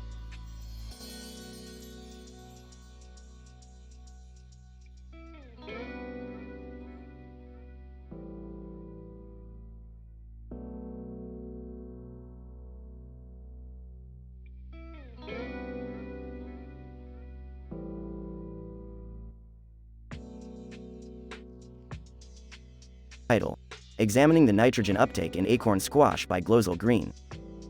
Opening scene. A woman wearing a green laboratory outfit is holding a bunch of vegetables in front of a clock with a face painted on it. Research assistant, good afternoon, everyone. Today, we're going to study the nitrogen uptake in acorn squash. Professor, very intriguing research, as nitrogen plays a crucial role in plant growth. Please proceed. Research assistant, we have invited Glozal Green, a renowned Disney personality, as a special guest for this experiment. She will assist us in the data collection process. Glozal Green. I'm excited to be here and learn about plant science. Professor, let's begin the experiment. We'll be using a specialized liquid nitrogen system, provided by CERN, to supply the nitrogen gas to the soil where the acorn squash is planted. Research assistant, we will monitor the plants for 2 weeks and gather data on their growth. Scene 2. The 2 weeks have passed, and the team is now analyzing the data. Professor, the data shows that the acorn squash plants which received more nitrogen gas grew significantly taller and had larger fruit. Glozal Green. That's amazing. I had no idea nitrogen could impact plant growth. Research assistant, our results demonstrate that nitrogen significantly impacts plant growth and yield. This experiment can be beneficial in agriculture and food production. Professor, additionally, this experiment exemplifies the integration of technology and science in agriculture. We hope to conduct similar experiments in the future and build on this research. Closing scene, the team is seen presenting their results at a conference, showcasing their experiment's successful outcomes. Research assistant, our research findings highlight the importance of nitrogen and its impact on plant growth. We hope our work will inspire similar projects in the future.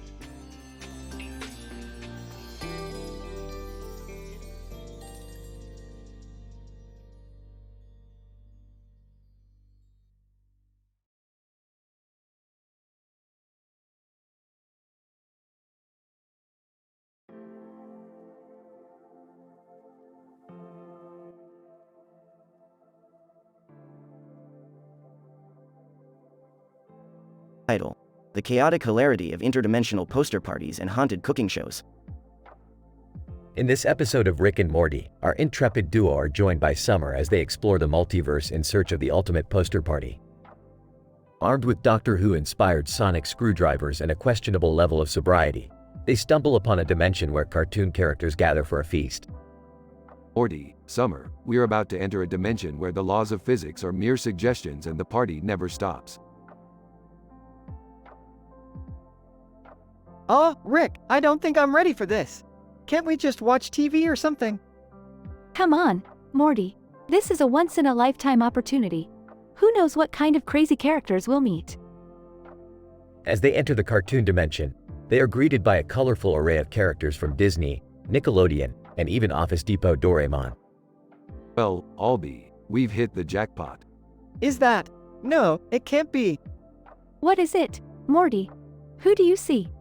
It's the Kool-Aid Man. Oh yeah. As they sample the food and drink, they soon realize that there is a dark secret lurking in this dimension.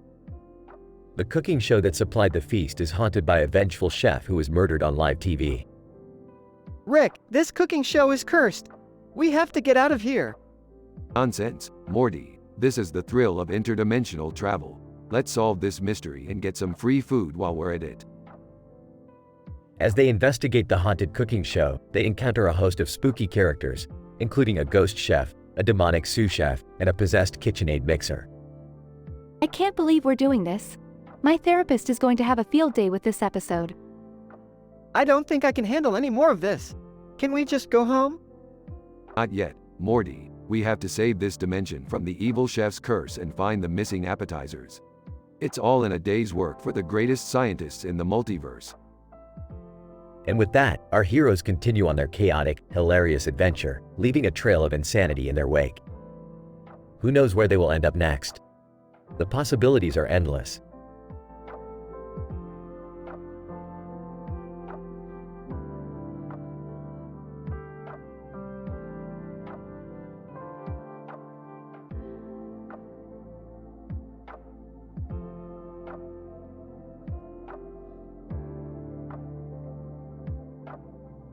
Title: The Bioluminescence Effect, an Oceanic Encounter.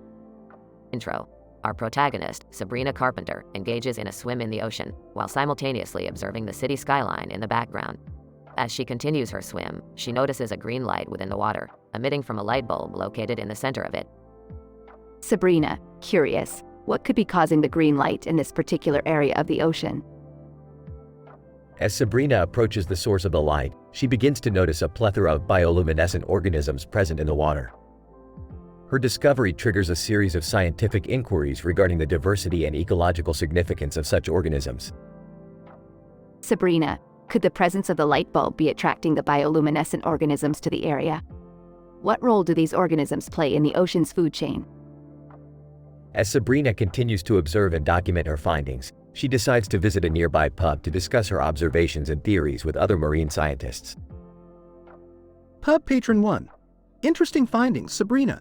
Those organisms are likely dinoflagellates, bioluminescent plankton that emit light through a chemical reaction within their cells.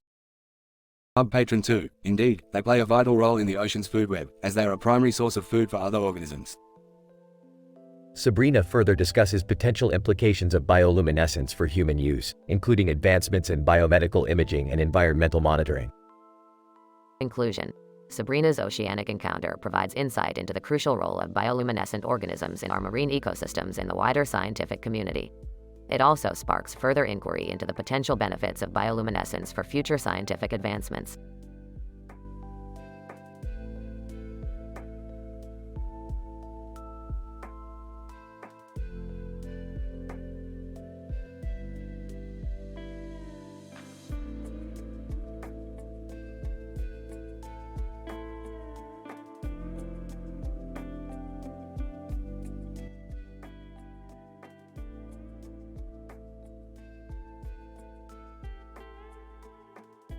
Title: The Dystopian Biryani Appendix Overlords. Synopsis. The episode starts with Rick and Morty going on one of their classic adventures. However, as soon as they land on their new planet, they come across a shady character in a dark suit with a helmet and a sword in his hand. This individual turns out to be an emissary of the dystopian cybernetic overlords who have invaded and taken over the planet. What do you want from us, cyborg freak? Emissary, we need your help, Rick.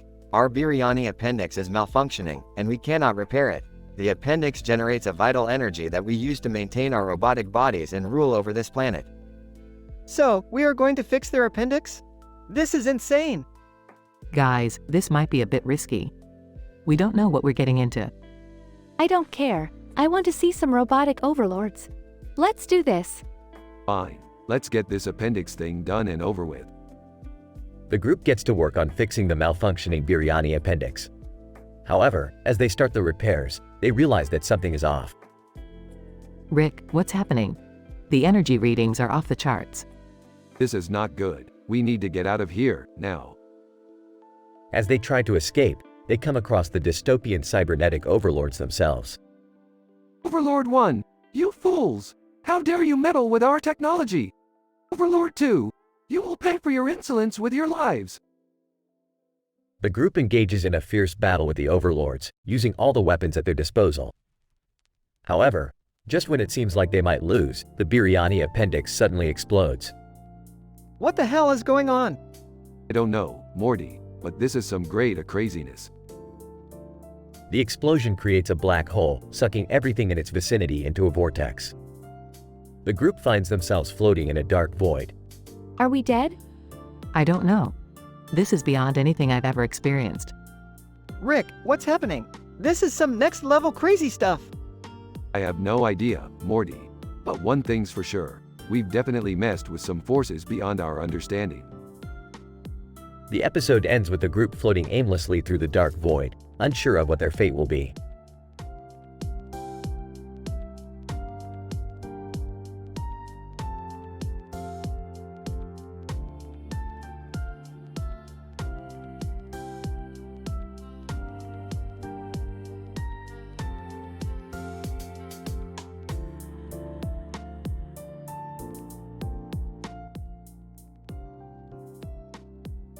Title: The Biomechanics of Dance Injuries in Unicorns.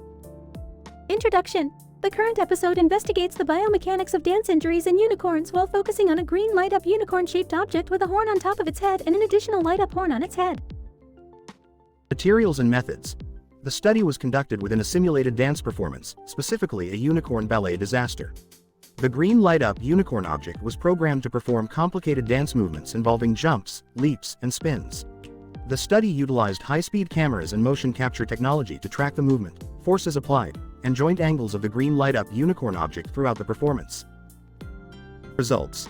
The study found that during a sequence of rapid spins, the green light-up unicorn object experienced a sudden increase in rotational forces applied to its body. This resulted in a hernia located in the animal's abdominal wall. Additionally, the continuous jumping and strenuous movements of the ballet performance caused the green light-up unicorn object to experience respiratory distress and develop respiratory volumes below its physiologic norm. Discussion. The data presented suggest that the intense movements of ballet may predispose unicorns to musculoskeletal injuries and respiratory distress. Further investigation into the impact of dance movements on the biomechanics of unicorns may be warranted to develop preventative measures, including modifications to ballet equipment and routines to minimize injuries. Conclusion. In conclusion, the biomechanics of dance injuries in unicorns is an important area of orthopedic research. Our findings indicate that the complex movements involved in dance may increase the risk of musculoskeletal injury and respiratory distress in unicorns. Strategies to mitigate these risks may involve identifying high-risk movements and modifying ballet routines and equipment. Overall, our study provides insight into the prevention and treatment of dance injuries in unicorns and lays the foundation for future research in this field. Green light up unicorn object. I shall continue to dance, but with more care and caution for my joints and respiratory system. Lead researcher. Indeed, our findings highlight the importance of biomechanical research in preventing and treating dance injuries not only in unicorns but in other animals as well.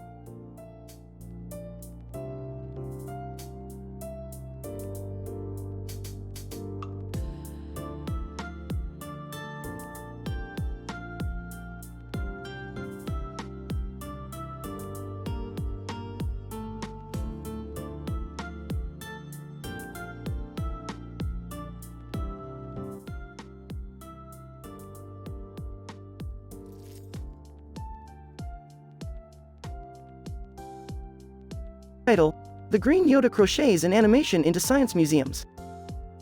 In this episode, Rick and Morty find themselves on a scientific mission to the local science museum. As they explore the various exhibits, they come across a group of people gathered around a green Yoda wearing a green jacket. Well, what do we have here? A group of Earthlings gathered around a green Yoda. How quaint. Whoa, is that Yoda from Star Wars? Yoda. Indeed, young Morty. I am Yoda, the Grand Master Jedi, and I have come to share with you my latest discovery. Oh, spare us the Jedi mumbo-jumbo, Yoda. What's this all about? Yoda. I have discovered the art of crocheting, and I have animated it into an immersive experience that can be projected onto any surface. I call it Yoda's crochet animation. Zenitsu Agatsuma. Wow, that's amazing. I never knew crochet could be so cool. Raymond Barone. I gotta say, I never saw this coming. Yoda doing crochet? What's next? Darth Vader doing macrame. Ah, I love it. So, can we see this Yoda's crochet animation thing in action? Yoda. Of course, follow me. The group follows Yoda to a dark room where he projects his crochet animation onto a wall. It's a psychedelic display of colors and shapes, all woven together with intricate crochet patterns. Holy crap, this is like a cosmic trip. I think I'm starting to see sound. Whoa, Rick, maybe let's not go that far. Suddenly, the animation starts to glitch and change. Yoda. Uh-oh, something's not right. What did you do, Yoda? Yoda. I think I accidentally projected my cat's hairball onto the animation. Suddenly, the animation transforms into a giant hairball that starts to consume everything in the room. Zenitsu Agatsuma. What's happening? Is this some kind of crochet nightmare? Raymond Barone. I knew this was too good to be true. Ah, geez, we gotta get out of here. The group manages to escape the hairball and flee the science museum. As they catch their breath outside, they see Yoda sitting on a nearby bench, working on his crochet project. Yoda. Well, that didn't go as planned. But at least I still have my crochet. Yeah, you do that, Yoda. We'll just stick to our own crazy science adventures. Yeah, I don't think I can handle any more crochet nightmares. The episode ends with the group laughing and shaking their heads as they continue on their way.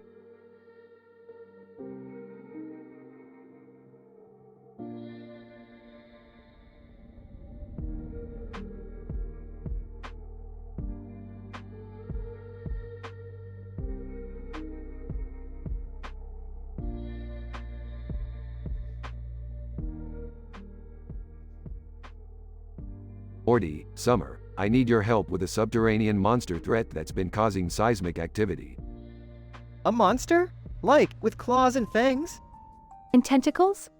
No tentacles. This one is more like a Pomeranian. Huh? A Pomeranian? How is that a monster? Trust me, Morty, it's got muscles for days. It's like a steroid pumped Spud McKenzie. So what do we do? We grab some scientific equipment and take some readings. Maybe this Pomeranian is emitting some kind of paranormal energy. Got it. Let's go. Cut to the trio in a lab, equipped with various scientific apparatus. Rick, what's that? Is it a ghost? No, it's a tiny dust particle. Pay attention. We need to find the source of the paranormal energy. Hey, where did that Pomeranian go? Over there, chasing a cat toy. That's it. The Pomeranian is the paranormal entity. What? How? It's simple. The Pomeranian's muscles are so strong, they're warping the fabric of reality. And every time it chases that cat toy, it's emitting waves of paranormal energy. So what do we do? We need to capture the Pomeranian and neutralize its paranormal energy. And how do we do that? With science, Morty, lots and lots of science. Cut to a montage of the trio performing various scientific experiments on the Pomeranian, including exposing it to gamma radiation in a black hole. Did it work? Is the paranormal energy neutralized? Yep, looks like we're good. And meanwhile, we've discovered a new method for powering our spaceship with Pomeranian muscle energy. Wait, what? That's messed up. Ooh, somebody's an animal rights activist all of a sudden. Just shut up and enjoy the ride, Morty. End credits.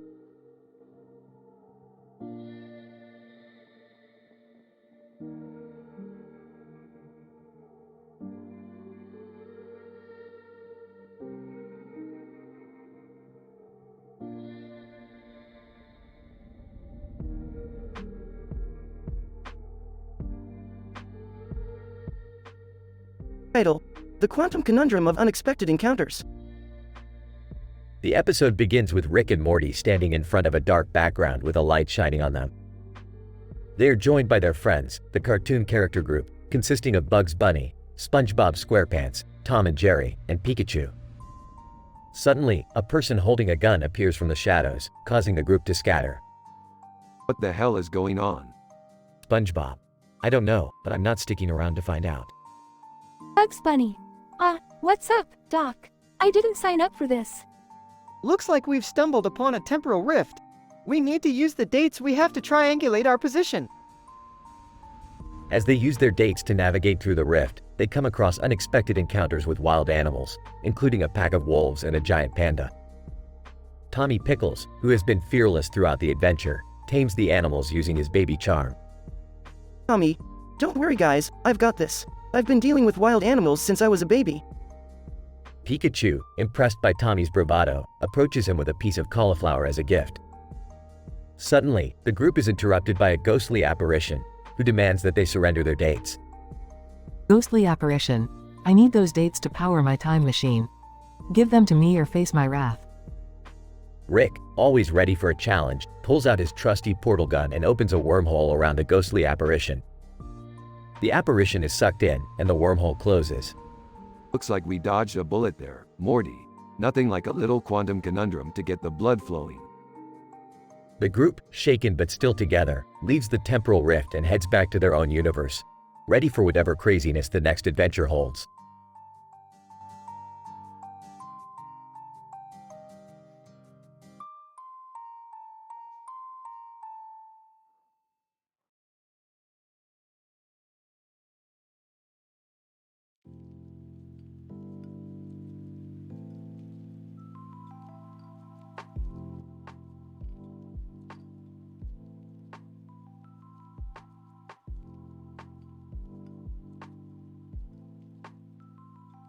Title: Interdimensional Carpet of Comedy.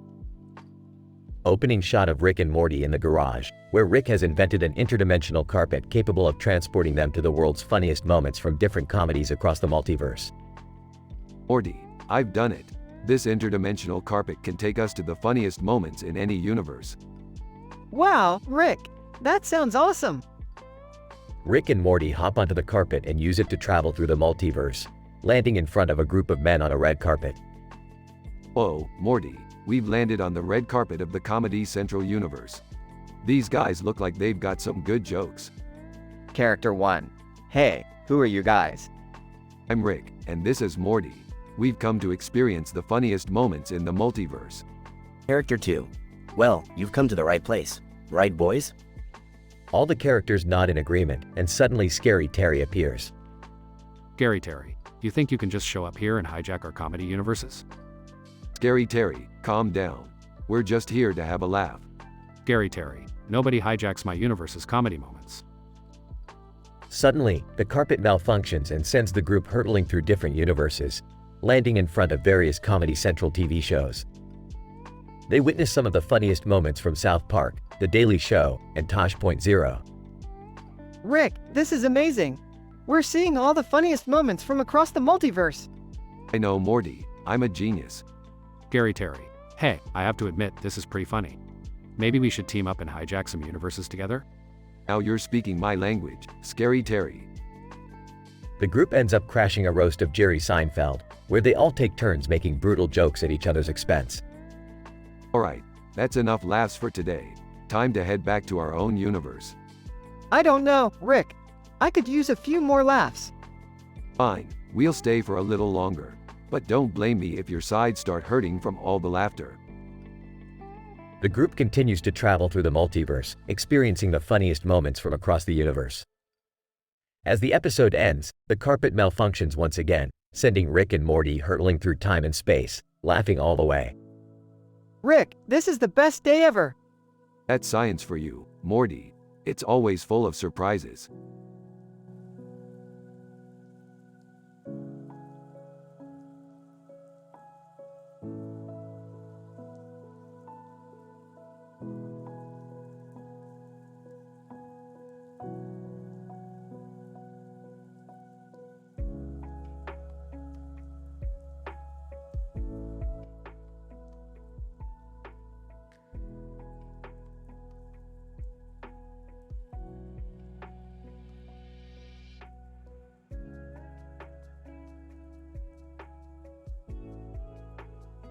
Setting, Rick's lab. Morty, I have discovered a new form of interdimensional energy that could potentially solve the energy crisis on Earth. Wow, that sounds amazing, Rick. What do we have to do? Just sit here and watch this simulation of a group of people in a room with lights on and one person holding a gun and another person holding a knife. Rick, that's horrible. Why would you want to simulate violence like that? Yeah, Rick, that's not funny. Relax, Beth and Jerry. It's just a simulation, and the energy readings are off the charts. Look, it looks like Rick and Summer are about to fight. Bring it on, Grandpa.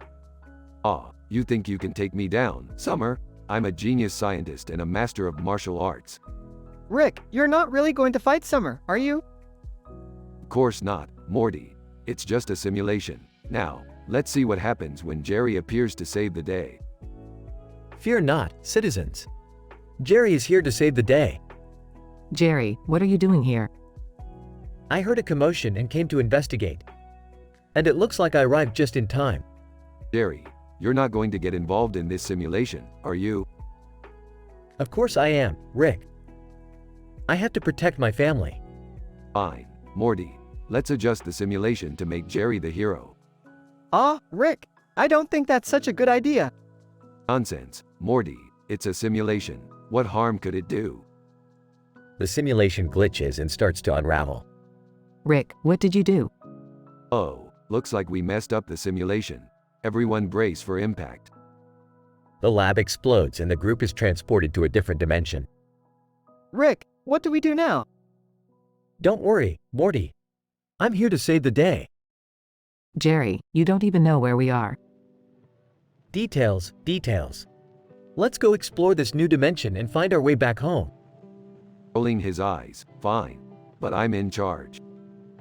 The group sets off on their adventure, encountering bizarre creatures and dangerous obstacles along the way, all while Jerry tries to be the hero and Rick and Morty try to keep him in check. Remind me why we brought Jerry along again? I don't know, Rick. You're the one who wanted to simulate violence.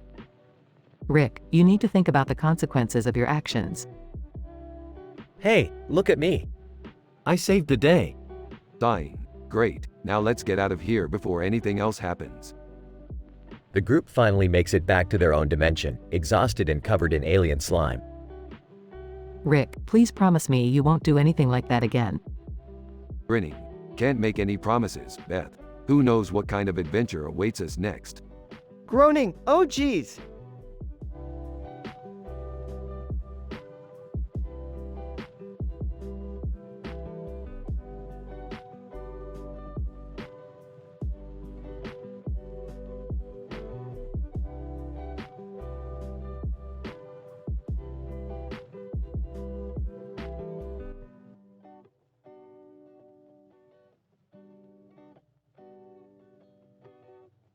The episode begins with Rick and Morty experimenting with their latest invention, the hen tie, a tie that allows the wearer to communicate with chickens.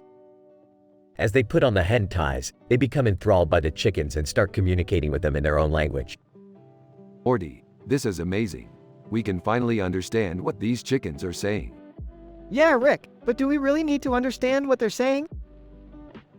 Meanwhile, Jerry is watching from the sidelines and he's not impressed. What's so great about talking to chickens? You guys always come up with the weirdest inventions. Oh, come on, Jerry. You just don't have the scientific mind to appreciate it. Yeah, Jerry, you just don't understand the implications of being able to communicate with other species. As they continue to talk to the chickens, Rick and Morty become obsessed with hen tie and start using it for everything. Hey Rick, I just used the hen tie to order pizza from a chicken restaurant. Nice work, Morty. This hen tie is a game changer. But their addiction to hen tie eventually takes a turn for the worse. Rick and Morty start neglecting their responsibilities and relationships in favor of spending time with the chickens. Hey guys, what's going on? You've been ignoring me for days. And talk, Summer. We're communicating with our new feathered friends. It's like we've finally found our true purpose in life. Eventually, the hen tie obsession leads to chaos and destruction as the chickens begin to take over and demand equal rights. Chicken leader, we are tired of being seen as inferior beings. We demand respect. Oh crap, Morty, what have we done? I told you this would happen, Rick. We were too obsessed with the hen tie. In the end, Rick and Morty must find a way to reverse the effects of their invention and restore order to the world. But not before they have some hilarious and scientifically complex adventures with the chickens. Fade to black.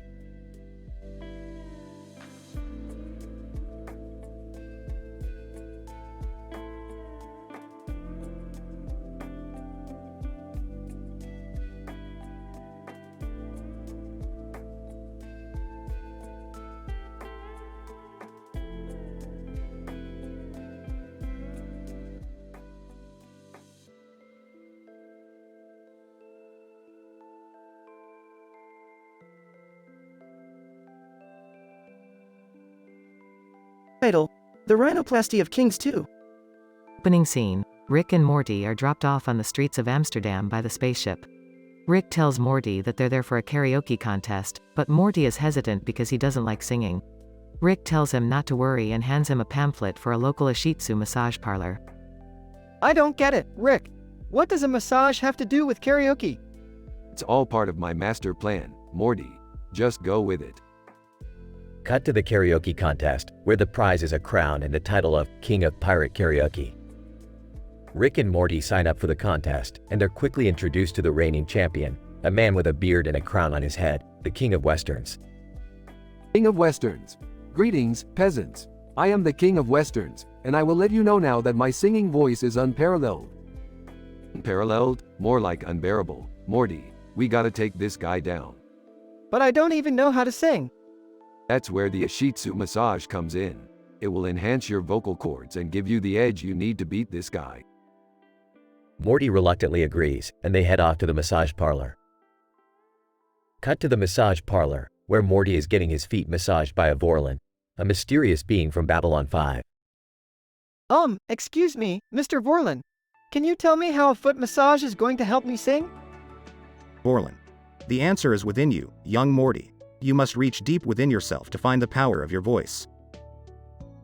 Cut back to the karaoke contest, where Rick and Morty are up next to perform. Morty takes the stage and starts singing Don't Stop Believing by Journey. The crowd is stunned as Morty's voice magically transforms into a powerhouse of sound. King of Westerns. This cannot be possible. Nobody can sing like that. Looks like we're the new kings of pirate karaoke, Morty. And speaking of kings, Rick pulls out a bottle of rhinoplasty serum from his lab coat and sprays it in the King of Western's face. His nose instantly starts growing and contorting into strange shapes. haha, now that's what I call a nose job. Wait, Rick, is that safe? Of course not, Morty. This is science we're talking about. Now let's go celebrate with some Dutch pancakes. End scene.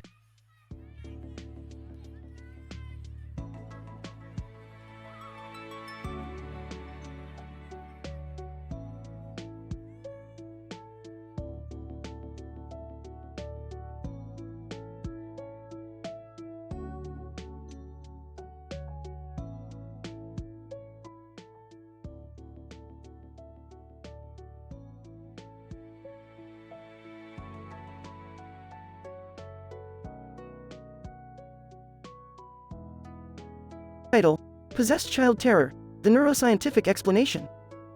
Synopsis: Rick, Morty, Beth, and Summer are summoned to investigate a strange phenomenon occurring in a small town. Reports indicate that a blue skull with a black nose and nose ring has been terrorizing children, leaving them in a state of possession. Using advanced neuroscientific technology, Rick and the gang delve deeper into the brain to understand what is causing this phenomenon. Act 1. Possession, huh? Classic Demonology 101. But what does that have to do with a skull? Yeah, last I checked, demons don't have skulls. Actually, some cultures believe that certain objects can become inhabited by malevolent spirits. Hey, could be true. Or it could be some kind of weird neurochemical reaction. The gang arrives at the scene and observes a possessed child running amok. Rick and Morty use their neuroscientific technology to scan the child's brain and pinpoint the origin of the possession. What are you seeing, Rick? Looks like a surge of electrochemical activity in the amygdala and hippocampus. Looks like our skull friend is triggering some kind of primal fear response. So it's all in their head? Not exactly. There's definitely some supernatural element at play here. Act 3. The gang locates the blue skull and performs a series of experiments to understand its properties. The skull seems to be emitting some kind of electromagnetic radiation. Maybe it's an alien artifact? Oh, this is definitely of earthly origin. My guess is it's some kind of cursed object. So how do we stop it from possessing more kids? Simple, we destroy the source. Morty, hand me the plasma gun. Act 4. The gang successfully destroys the blue skull and the possessed children return to normal.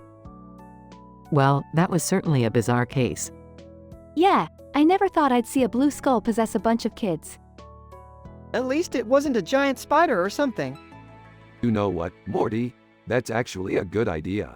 Giant spider possession. We should write that down. Bob. The gang returns to the lab and notes their findings in their research journals.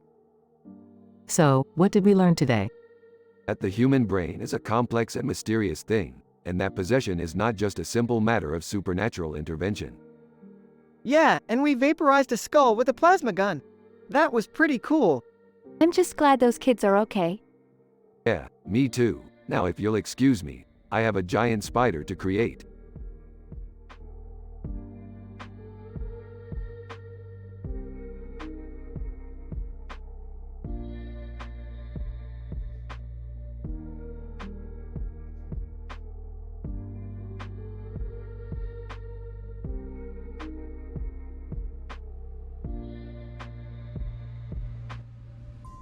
Scene 1 Introduction. The episode begins with a man sporting long hair and a beard, standing inside a dim-lit room. His surroundings indicate that he is in a hospital, and the caption reads, "On the death ward." The camera focuses on the man's face, and he appears to be in a state of deep contemplation.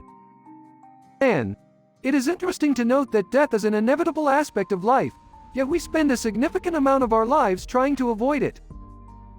Scene 2 Teeth. The camera pans out to reveal that the man is sitting in a dentist's chair, with his mouth wide open. The dentist's tools are visible in the background, and the focus is on the man's teeth. And teeth are fascinating. Their primary function is mastication, yet they have numerous other uses, ranging from speech production to social communication. Scene 3 Vampire Fitness Instructor. The scene transitions into a gym, where the man is now being trained by a fitness instructor who looks like a vampire. The vampire is putting the man through an exhaustive workout routine. And the human body is a remarkable machine, capable of extraordinary feats of strength and endurance.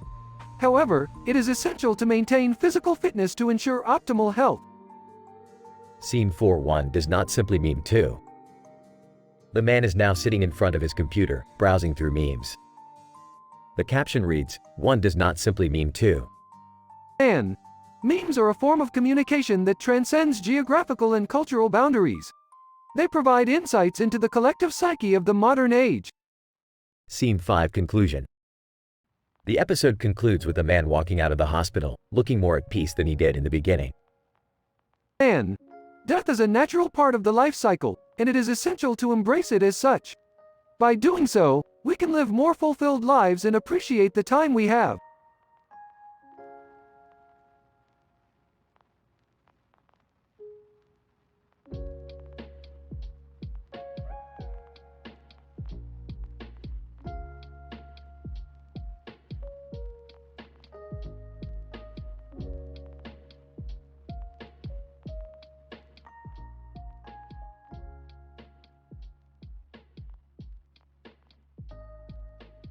Title: The Pizza Nebula Catastrophe. The episode starts with Rick, Morty, and Summer enjoying a delicious Papa John's pizza on a red tray. Meanwhile, Beth and Jerry argue about the proper way to cut pizza with a fork and knife. Jerry insists on making perfectly symmetrical slices while Beth just wants to eat it. Rick suddenly notices a strange anomaly in the pizza's cheese and toppings.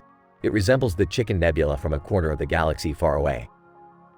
Intrigued, Rick decides to use his invention, the dimensional portal gun, to visit the nebula and see what's up. Upon arrival, the trio discovers that the chicken nebula has transformed into the pizza nebula due to some strange scientific phenomenon. The pizza toppings have merged with chicken particles, creating a dangerous and chaotic atmosphere. Morty suggests they leave, but Rick is determined to collect some samples for experimentation. As they collect samples, they notice strange blood vessels within the pizza particles that seem to be pulsating and growing stronger. Back on Earth, the pizza samples begin to mutate and take over the Smith family's home. Beth and Jerry are forced to fight them off with their fork and knife, while Rick, Morty, and Summer try to find a solution. They discover that the pizza particles have been infused with a highly reactive compound found in the chicken nebula, causing them to become self-aware and grow at an alarming rate. In the end, Rick saves the day by creating a massive black hole and sucking the pizza nebula back into space, narrowly avoiding a disastrous fusion with Earth's atmosphere. Jerry learns to cut pizza with just a fork, and Beth learns to appreciate her daughter's love of pizza. Meanwhile, Morty is traumatized by the experience and swears off eating pizza forever. Well, that was an interesting experiment. I guess we'll have to stick to Earth-based pizza from now on. I can't believe you dragged us into a whole nebula of pizza, Rick. That was insane. Can we please just go back to regular, boring pizza now? I think I honestly prefer our Earth pizza after all that chaos. And I'm just happy we made it out alive. Thank goodness for my fork and knife skills.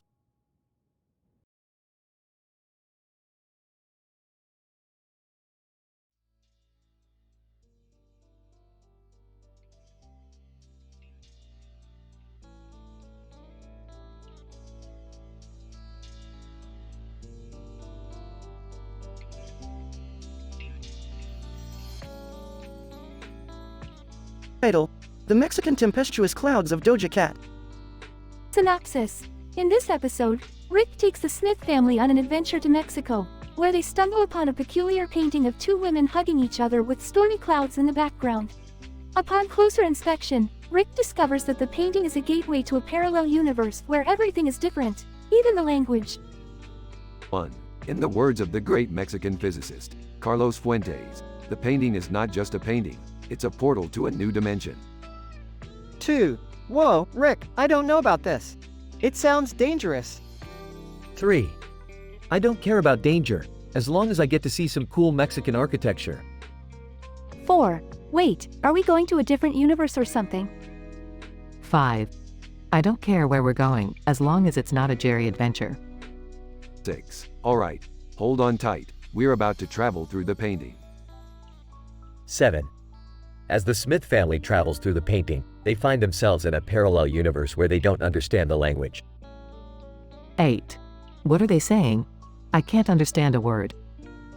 9. I think they're speaking Portuguese, or maybe it's just gibberish. 10. Who cares about the language? Let's just dance to Kiss Me More by Doja Cat Fort. SZA. The rest of the episode is a hilarious journey through a world where nothing makes sense, and the Smith family struggles to find a way back home.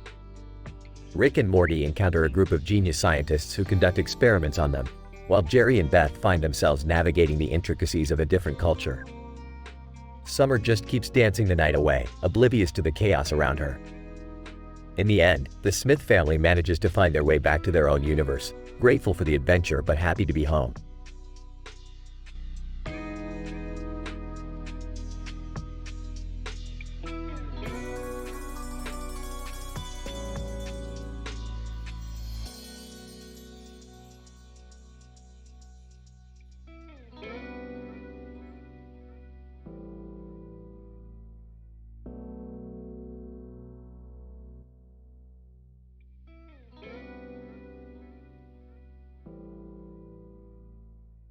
Title: The Quantum Tree Mystery.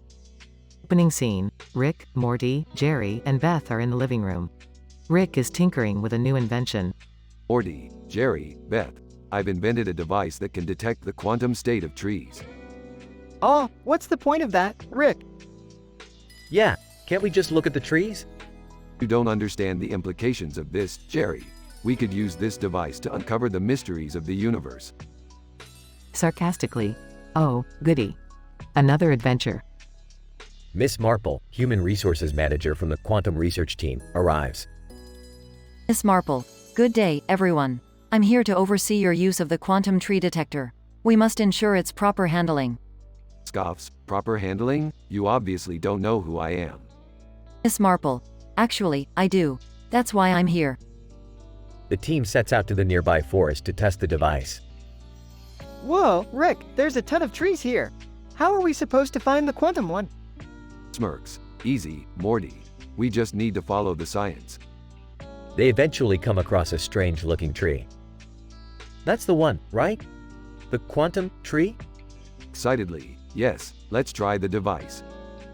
As they activate the device, the tree suddenly transforms into a portal, sucking in the group. Rick, where are we? I don't know, Beth, but we're definitely not in Kansas anymore. The group finds themselves in a parallel universe where every living being is a cartoon. In disbelief. Whoa, this is crazier than usual. I don't get it, Rick. How could a tree be a portal? Sarcastically. Oh, yeah, let me just explain the intricacies of quantum mechanics to you, Jerry. The group encounters Miss Marple again, who has been transformed into a cartoon character as well. Miss Marple, urgently, you must destroy the tree immediately. Why? Miss Marple, that tree is a gateway to the multiverse. If it falls into the wrong hands. Smirks. Relax, it's in our hands. And we're the right hands. They escape the parallel universe, destroy the tree, and return home. Well, that was something. So, what did we learn from all this? Drugs. I don't know, Morty, but I'm pretty sure it had something to do with trees. And portals. Closing scene. Rick, Morty, Jerry, and Beth sit in stunned silence as the episode ends.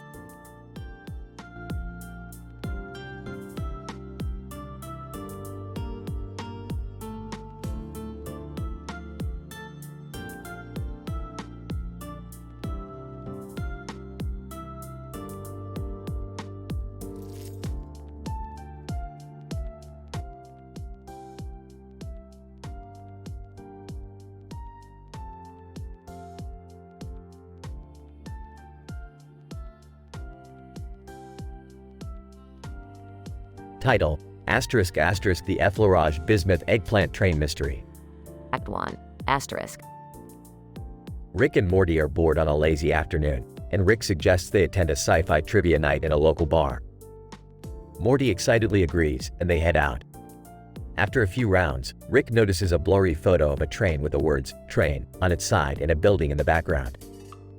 He begins to hypothesize about the photo's meaning, leading them on a wild goose chase. Rick, Morty, look at this photo. The train's positioning is geographically constrained to the building in the background, implying a symbiotic relationship between the two. Morty. Ah, Rick. It just looks like a random photo someone found on the internet. Rick, shut up Morty, you're not thinking fourth dimensionally. The train could be a metaphor for our journey through the multiverse. Act 2, asterisk. Determined to solve the mystery, Rick and Morty hit the road and travel to the location in the photo. They arrive at a small town, where they discover a secret government facility housing bismuth, a rare metal with unique properties. The facility is guarded by security, but Rick and Morty are able to sneak in using Morty's eggplant-shaped portal gun. Morty. Rick. Why did you make my portal gun look like an eggplant? Rick, it's a symbol of fertility and abundance, Morty. Plus, it's hilarious. Once inside the facility, they find a room full of effleurage machines, which government scientists are programming to influence people's behavior. After some experimentation, Rick and Morty discover the effleurage machines aren't working on them, leading them to suspect something's amiss. Act 3, asterisk. Rick and Morty continue to investigate the facility, and they eventually discover the government's real agenda. The security guards have been using the bismuth to power a machine capable of controlling people's thoughts and emotions, and the effleurage machines are a tool for manipulating the masses. Rick, this is a clear violation of scientific ethics. We have to put a stop to this nonsense. Morty. What do we do, Rick? Rick, we're going to hack into the bismuth machine and reverse its polarity, causing it to implode and destroy the entire facility. Using their scientific know-how and quick thinking, Rick and Morty are able to hack into the bismuth machine and send it into a catastrophic meltdown. The facility is destroyed, but Rick and Morty barely escape with their lives. Morty. Phew, that was intense. Rick, intense. That was just another day in the life of a scientist, Morty. Now let's go home and watch some TV. As they head back to the portal, Morty can't help but wonder if they've truly saved the day, or if there's something else going on behind the scenes. Morty. Rick, do you think we've really stopped their plan? Rick, who cares, Morty? We got some good sci-fi trivia out of it and blew up a government facility. That's a win in my book.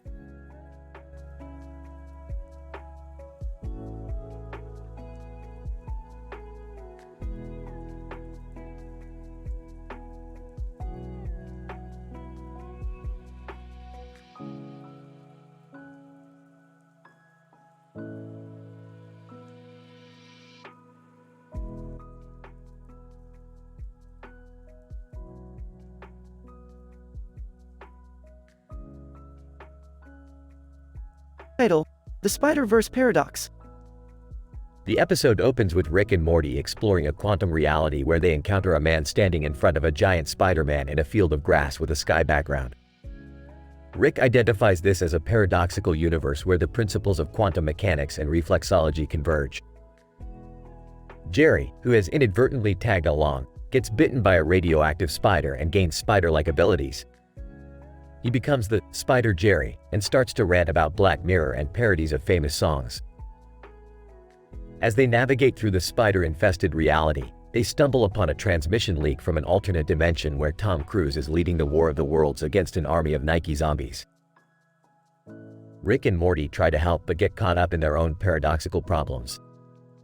Morty can't stop cracking spider-related puns, while Rick is obsessing about the grand unification theory of quantum mechanics and spider biology. In a twisted turn of events, Spider Jerry turns out to be the key to saving the day. Using his spider sense, he detects a flaw in the spider's hive mind system and disables it. The resulting chaos leads to a meltdown of the entire paradoxical reality. As they make their escape, the trio are confronted by a mysterious figure who reveals herself as a high-ranking member of the Interdimensional Council of Ricks. She scolds Rick for his reckless behavior and warns him that his actions could have far-reaching consequences, not just for himself but for the entire multiverse. Rick shrugs off the warning, boasting that he has access to the entire multiverse anyway. Morty shakes his head in dismay as the episode ends with Jerry singing a spider-themed parody song, completely oblivious to the chaos around them. This reality is a paradox. The web of quantum mechanics and reflexology has been disrupted. Oh geez, we're in a Spider-Verse. Spider Jerry, up in here. Black Mirror got me trippin' and parodies got me flippin'.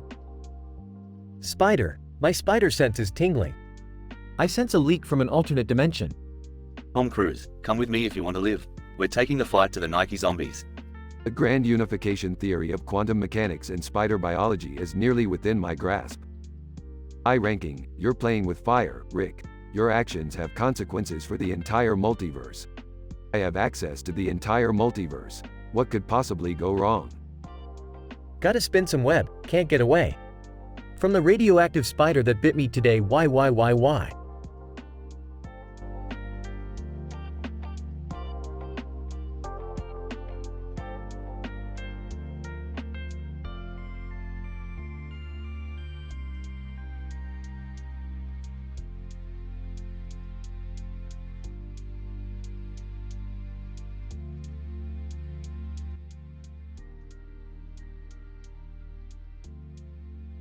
The episode entitled Feline Fortification and Cursed Action Figures begins with Rick and Morty stumbling upon a mysterious ancient cursed tomb while on a mission to retrieve a rare element for their latest invention.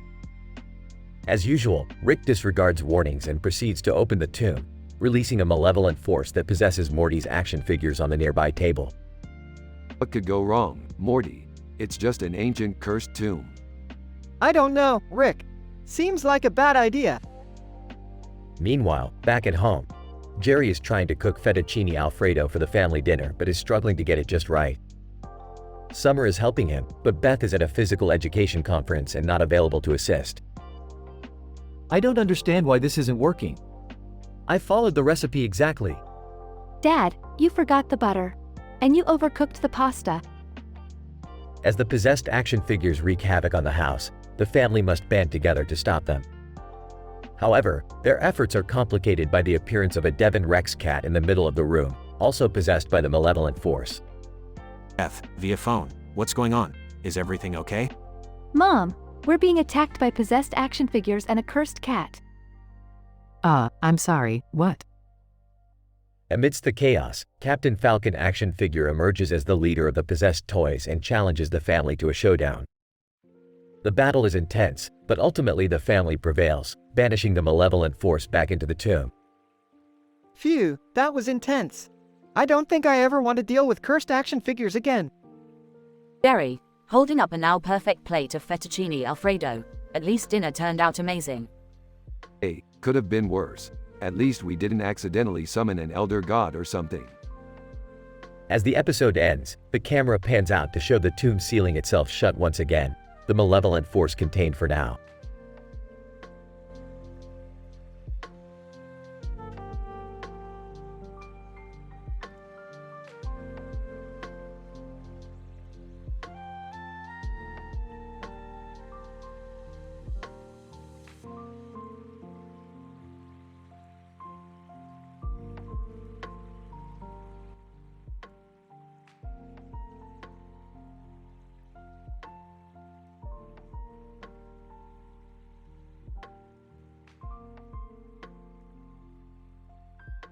Title: The Quantum Mechanics of Levi Ackerman and the Toy Train.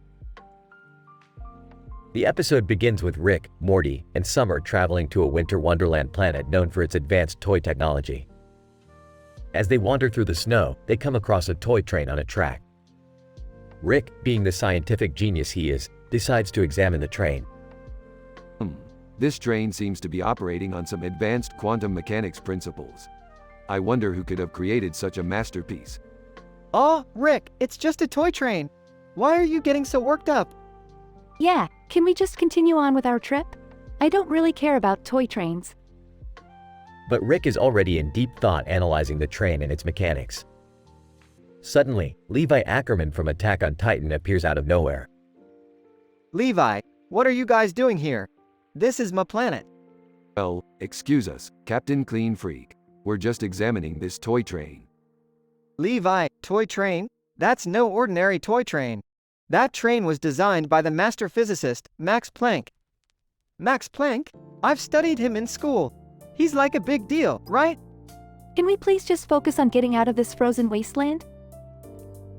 But before they can continue their journey, Isaac Newton appears and challenges Rick to a scientific duel.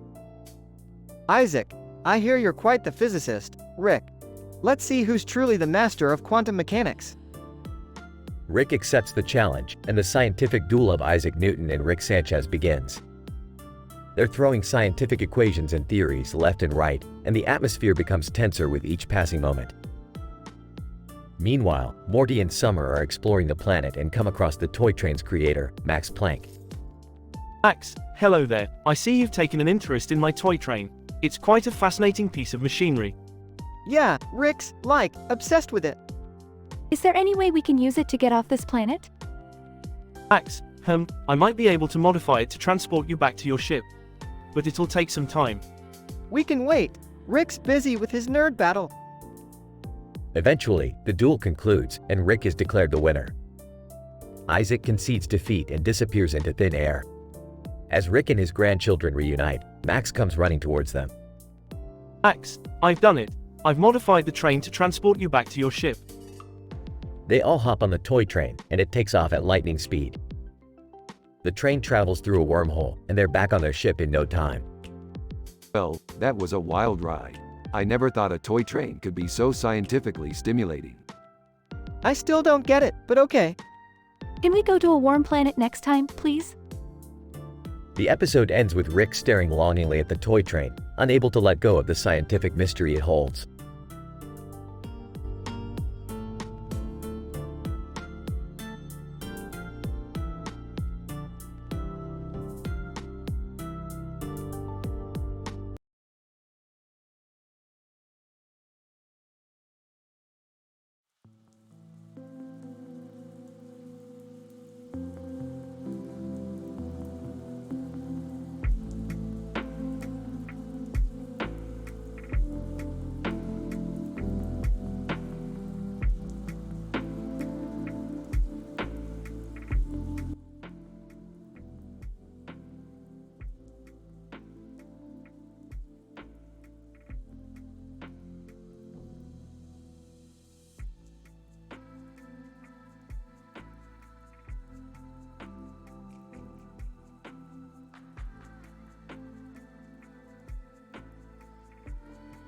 Title: The Psi Hunt of Vorlons. Opening scene. Rick, Morty, and Jerry are in the garage, staring at a poster with a picture of a man on it and a caption for the poster below it that says, "Psi Hunts, taking part in sci-fi themed treasure hunts." Oh, Morty, this is just stupid. A bunch of nerds running around looking for fake treasure? You're not seriously considering this, are you? I don't know, Rick. It could be fun. Guys, I think this Vorlons thing is from Babylon 5. I used to watch it all the time. Of course, Jerry, you would know that. So, are we doing this or what? Fine, but only because I want to see those nerds get their hopes up just to crush them. Let's go. The group arrives at the Psi Hunt location. Rick, Morty, and Jerry find themselves at a crowded convention center filled with sci-fi enthusiasts dressed in cosplay. The three of them are dressed like they always do, which only adds to their feeling of being out of place. Rick, I don't think we're dressed for this. Shut up, Morty. We'll just blend in. Jerry, take the lead. You're our resident Babylon 5 expert. All right. Okay, let's see. The clue says we need to find the Vorlons. They're supposed to be hiding somewhere in the convention center. The group starts to search around the convention center while encountering various sci-fi characters. After a while, they spot a group of Vorlons, but they're not what they were expecting. What the hell are those? I don't think those are people in cosplay, Rick. They look like actual aliens. That's impossible. They must be really good at special effects. The group approaches the Vorlons, who seem to be chanting in an unknown language. Vorlons, Vorloni Tunta, Shalom. What the hell is going on here? I think they're talking to us, Rick. Wait, I think I recognize that language. It's from. Suddenly the Vorlons disappear, a bright flash of light emanating from where they were standing. The group finds themselves in an entirely alien landscape, with no sign of a convention center. Well, this is just great. Where are we, Rick? I think we're on the Vorlon homeworld. This is amazing. Amazing? We're stuck on an alien planet with no way back, and you're excited about it? It's just like in the show. The group starts to explore the planet while encountering various alien creatures, trying to find a way back to Earth. After a while, they come across a group of Vorlons performing a strange ritual. Oh, guys, I don't like the looks of this. This must be some kind of religious ceremony. It's fascinating. I think they're about to sacrifice that poor alien over there. Suddenly, a group of Vorlon warriors appear and a battle ensues. Well, this just got interesting. The group fights their way out of the Vorlon homeworld, using their wits and ingenuity to outsmart their alien enemies. Eventually, they find a way to escape back to Earth and return home. Well, that was a disaster. I'm never doing one of those psi hunts again. But Rick, we saved an entire alien race. We're like heroes. I can't believe I got to see the Vorlon homeworld in person. This was the best day ever. Just shut up, Jerry. Let's go home. The group exits the garage, leaving behind a poster with a picture of a man on it and a caption for the poster below it that says, "Psi Hunts, taking part in sci-fi themed treasure hunts."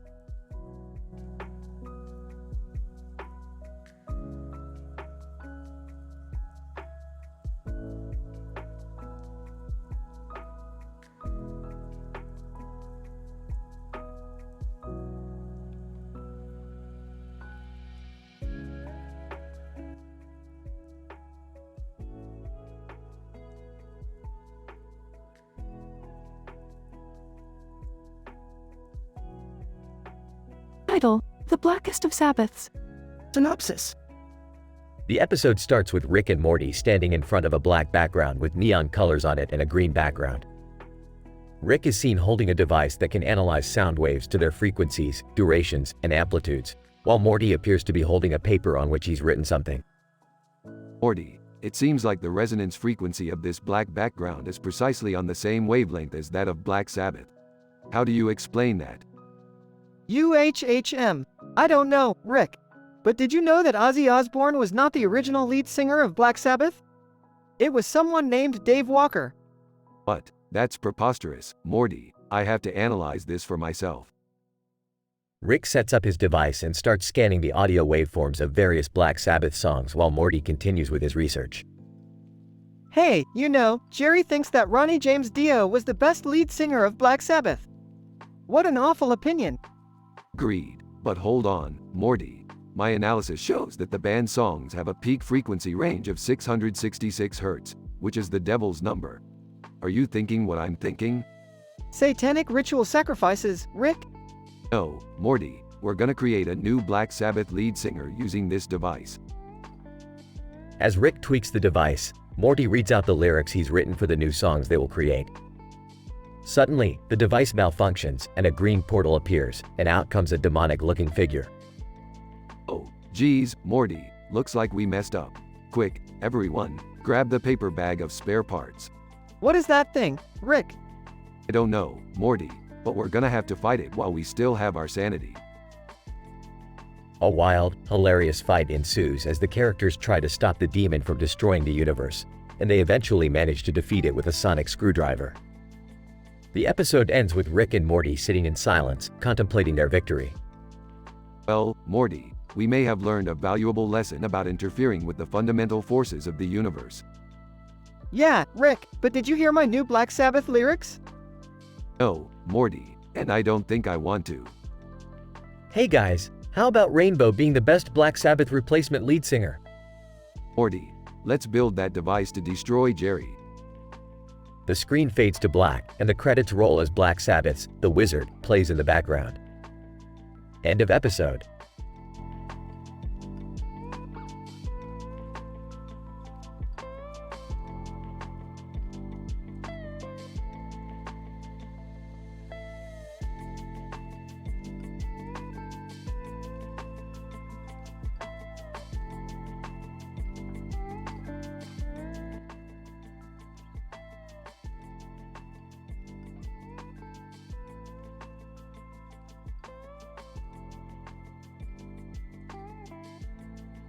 Title: The Quantum Phone Paradox.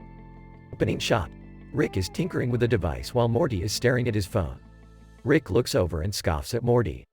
What do you even do on that thing, Morty? It's a waste of brain power. Oh, come on, Rick. I can keep up with the latest memes and... Suddenly, Morty breaks the fourth wall and addresses the audience. Wait, what the hell? Why are we in a cartoon? This isn't real. Rick rolls his eyes. Morty, don't break the fourth wall. It's tacky. Jerry walks in wearing his favorite Crocs. Hey guys, check out my new Crocs. They're so comfortable. Rick groans. Jerry, Crocs haven't been fashionable since the early 2000s. Do you even understand basic fashion principles? I don't care if they're fashionable or not, they're comfy. Suddenly, the neon light in the ceiling begins to flicker erratically. This doesn't look good. We need to get out of here. But where are we? According to my calculations, we're stuck in a quantum phone paradox. Our reality is blending with that of a cartoon universe. Oh no, not another paradox. Last time that happened, I accidentally married a hive mind of alien bees. Rick fiddles with his device and creates a portal. Alright, everyone, let's go. They jump through the portal and find themselves in the middle of a cartoon universe. Suddenly, they are surrounded by strange, neon-colored creatures. Damn it, Morty. This is all your fault. Now we're stuck in a cartoon universe with no way out. Hey, I didn't know breaking the fourth wall would have this kind of consequence. But hey, at least we're all together. And my Crocs are still comfortable. The creatures start to close in on them. Rick pulls out a flask and takes a swig. I guess this is it, guys. At least we'll go out with a bang. Suddenly, the neon lights from the ceiling of the previous room start to flicker again. Wait a minute, I think I can use the flickering lights to create a portal back to our reality. He tinkers with his device and creates another portal. The trio jumps through and finds themselves back in the original room. Phew, that was a close one. I guess we should be more careful with our actions in the future. Yeah, I don't think I ever want to break the fourth wall again. I don't know about you guys, but I need a drink after that. And maybe a new pair of Crocs. The group leaves the room, with the neon lights flickering behind them. End shot.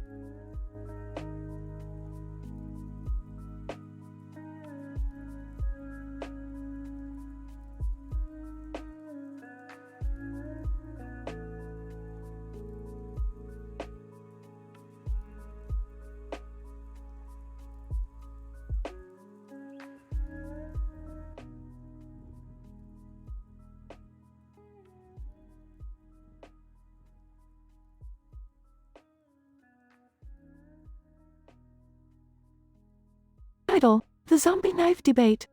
Opening scene. Rick, Morty, Jerry, and Summer are debating the practicality of using a zombie face as a Halloween mask. Suddenly, a cartoon of a man with a zombie face and a man with a knife in his hand appears on the TV screen. Ah, the age-old question.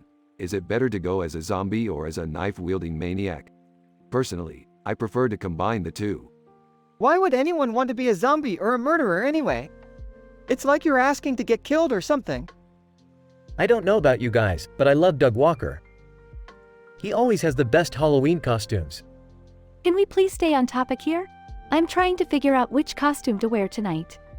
Relax, Summer. I've got this under control.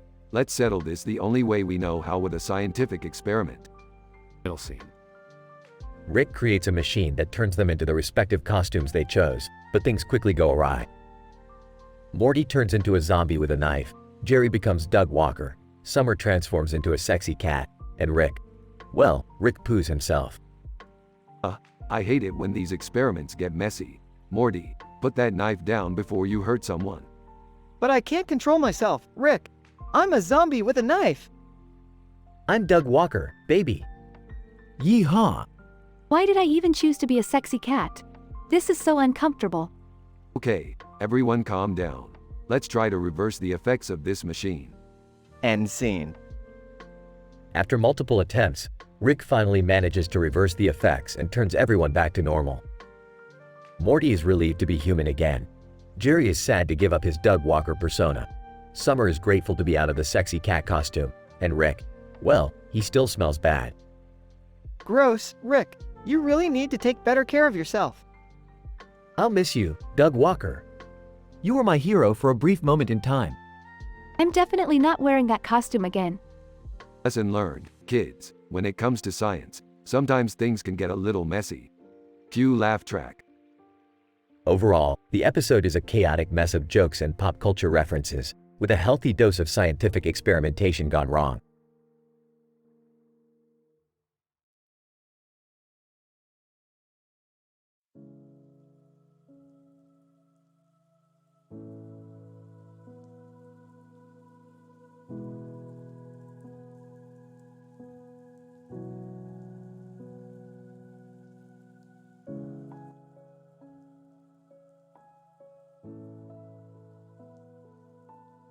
Title: The Neon Green Attack.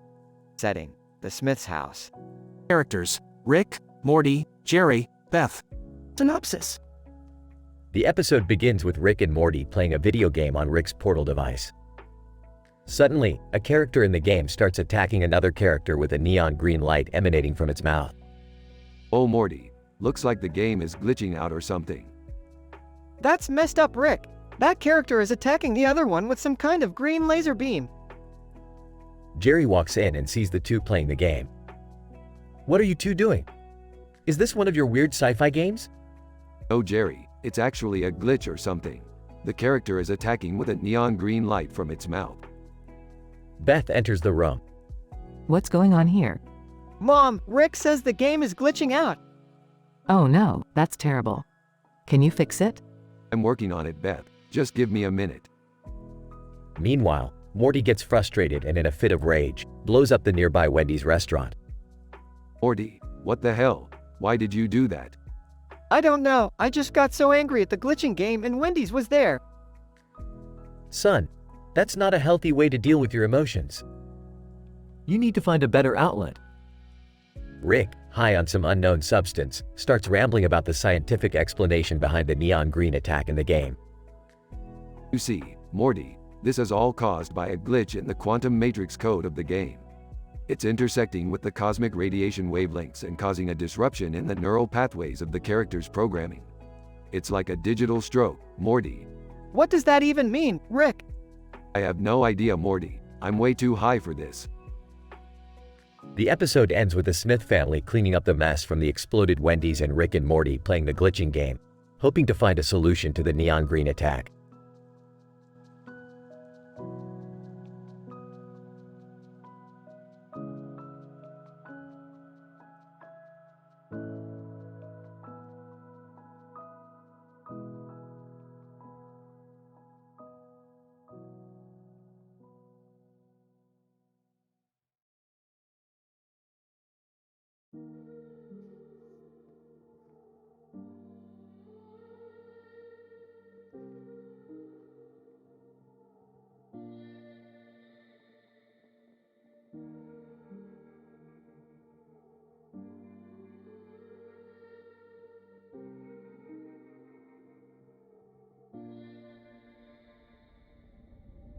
Title: Photic Sneer and Spectral Blindness. Synopsis. In this episode, Rick creates a machine that amplifies the visual spectrum, allowing humans to see beyond the visible range of light. Meanwhile, Morty suffers from blindness due to a misfiring of the machine, causing him to stumble into absurd situations. Jerry, struggling to find attention from women, becomes consumed by his own insecurities, leading to a tragic end. Scene 1. Morty, hold still. I've added a few tweaks to the machine that should allow you to see ultraviolet light. Wow, Rick! That's amazing! Wait, what's that smell? Oh, don't worry about that. It's just the residue from the modifications. Shouldn't cause any damage. Morty puts on the enhanced goggles and immediately falls to the ground, blinded. Oops, looks like I forgot to calibrate the power. It's alright, Morty. Blindness builds character. Scene 2. Summer, do you think I'm attractive? Jerry, you're my dad. I'm not going to comment on your attractiveness.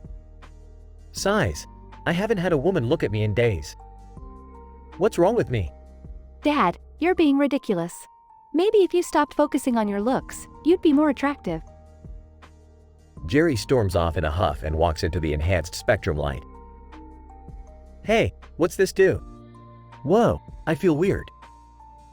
Jerry spontaneously combusts due to the amplification of his internal defects. Scene 3. Morty wanders into the living room, still blind. Rick! Rick! I can't see anything. Relax, Morty. It's just a temporary side effect. Here, let me adjust the settings. Morty is suddenly able to see the entirety of the electromagnetic spectrum, including other dimensions. Whoa, Rick, this is amazing. Hey, where's Jerry? Oh, he's a pile of ash on the floor. Shrugs. Gasps. Oh my god. We gotta do something. Hey, he was never really important anyway. Scene 4. The trio travels through the interdimensional portal to a world where everyone looks exactly like Jerry. Alright, Morty, we need to find the source of the optic amplifier or Jerry's death was in vain. Still seeing everything? Oh my god, Rick. Look at them. They're like some kind of humanoid noodles. Drugs. A. Inferior biological design. Now let's hey, how dare you condemn us for our anatomical structure? Jerry look-alike aliens attack the trio. Scene 5. The group narrowly escapes the Jerry aliens and finds the source of the enhanced spectrum machine. What is that, Rick? That, Morty, is the reticulus infinity. It's been used by countless civilizations across the multiverse to interpret the entirety of the universal electromagnetic spectrum. Wait, why does it look like a creepy guy from our reality? Burps, 'cause some nerdy grad student built it and put his face on it. Scene 6. As Rick tries to disable the amplifier, Morty and Summer fend off the Jerry aliens. Rick, we need to get out of here. Almost done. Alright, got it. Let's go. Suddenly, the reticulus infinity comes to life and the face on it starts sneering and taunting the group. Yes, you really thought you could defeat me, Rick Sanchez? Foolish mortal. Oh no, doesn't that thing have a mind of its own? Great, now we're all gonna die. Yes, you're right about that. Your fate has been written in the stars. Rick, what are we gonna do? Trust me, Morty, I have a plan. The group rushes towards the portal, with Rick using a mind control device to redirect the Jerry aliens to attack the reticulus infinity. The amplifier explodes, destroying the entire dimension. Drops device. Well, that was easy. Rick, how did you do that? Oh, nothing too impressive. Just a little bit of quantum entanglement. Scene 7. As the group returns to their reality, Morty removes the enhanced goggles and the blindness subsides. Thank you so much, Rick. That was a crazy adventure. Don't mention it, Morty. You know I'm always down for some scientific exploration. The episode ends with Jerry's pile of ash being blown away in the wind.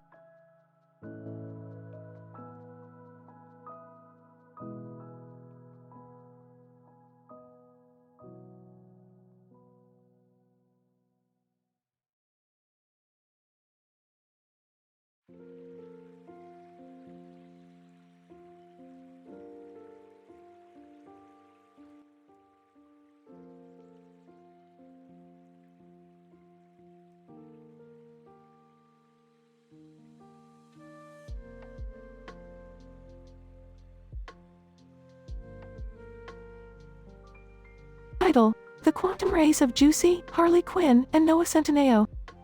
Synopsis. The episode opens with Rick and Morty enjoying their downtime by watching a high-speed race between Juicy, Harley Quinn, and Noah Centineo on a quantum track. The vehicles consist of modified Hot Wheels cars and motorcycles equipped with advanced quantum technology to manipulate space and time. Morty, check this out. These guys are using quantum manipulations to exceed the speed of light.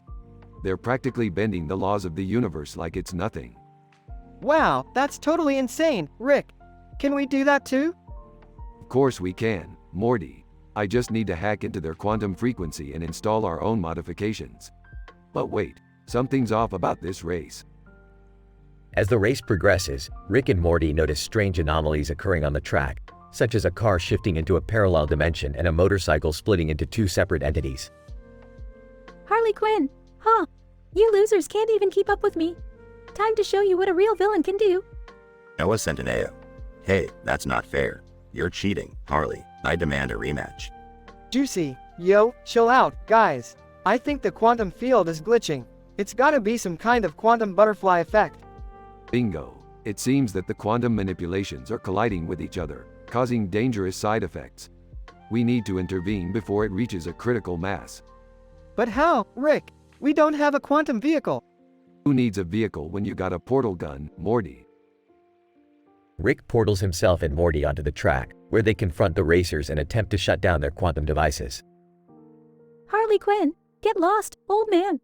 We don't need your help. Noah Centineo. Yeah, beat it before you get hurt. Juicy, nah, they got a point. We need to fix this before it's too late. With Rick's guidance, the racers temporarily shut down their quantum devices and stabilize the quantum field. However, as they celebrate their victory, the track suddenly collapses into a black hole. Juicy, oh snap, we broke the universe. No worries, I got this. Morty, activate the backup quantum engine. In a wild sequence of events, Rick and Morty use the backup engine to escape the black hole and restore the track to its original state. The racers thank them for their assistance and offer them a spot in their next quantum race. Harley Quinn, you know what they say, boys. If you can't beat them, join them. Ha! Noah Centineo. Welcome to the crazy world of quantum racing, guys. It's gonna be a bumpy ride. Juicy, ayo, anyone up for some quantum nachos? My treat. Rick and Morty exchange a confused look as the credits roll.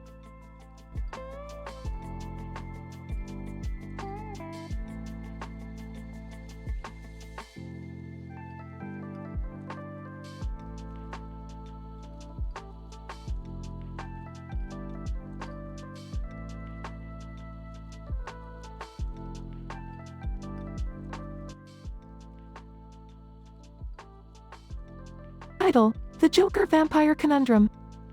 Synopsis. The episode begins with Rick tinkering with his gadgets while Morty and Jerry watch him. Just then, a close-up of a Joker with red eyes and a green suit on enters the frame. The Joker announces himself as the Laughing Vampire and declares his intentions to take over the world.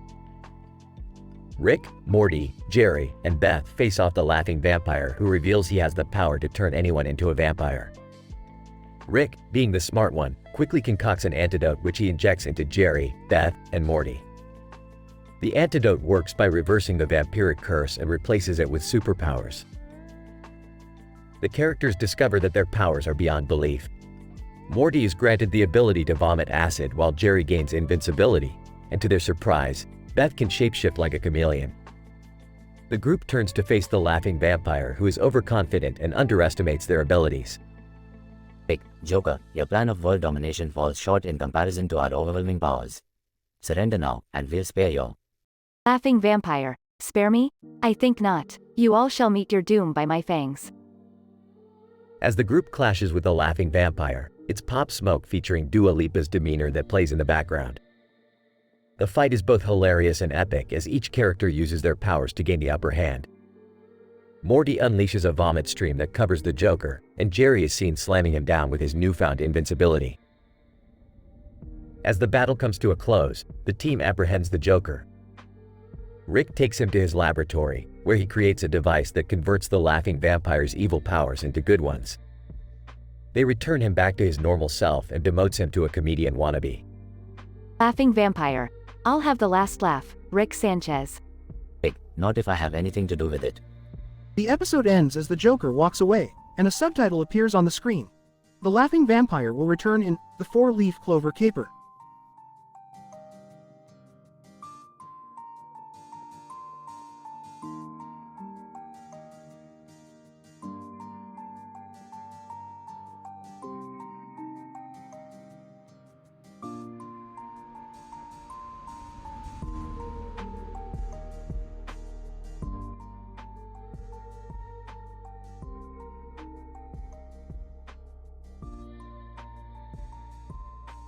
Title: The Firefighting Zombie Reunion of Ethiopia. The episode begins with Rick and Morty on a scientific exploration to Africa, more specifically Ethiopia, to study the various forms of zombie outbreaks. They come across a group of firefighters frantically attempting to put out a fire in the streets with a fire hose and truck in the background. Oh boy, Morty, looks like these firefighters need our help. Let's show them how it's done. Rick, what about the zombie outbreak? We'll get there, Morty. First we need to put out this fire and save some lives. As they begin to put out the fire, they notice something strange in the distance. A group of zombies start to emerge from the flames. Rick, I think we have a bigger problem now. Morty, always the optimist. Let's see what we have to work with here. Rick pulls out his scientific instruments to study the zombie outbreak. As he does, he discovers that these zombies are not your typical flesh-eating undead. In fact, they are part of a zombie family reunion, gathering to celebrate the life of their deceased Uncle Zed. Looks like we have a family reunion on our hands, Morty. Let's see if we can help these zombies throw the best reunion party ever. As they start to plan the perfect reunion, they come across an unexpected twist. The zombies are not the only ones in attendance. A group of ex-lovers from X on the Beach have arrived, seeking revenge on their former lovers. Rick, this is getting out of hand. We need to do something before it's too late. Relax, Morty. I have an idea. Let's turn these ex-lovers into firefighters and work together to put out the fire, saving the day and the zombie reunion.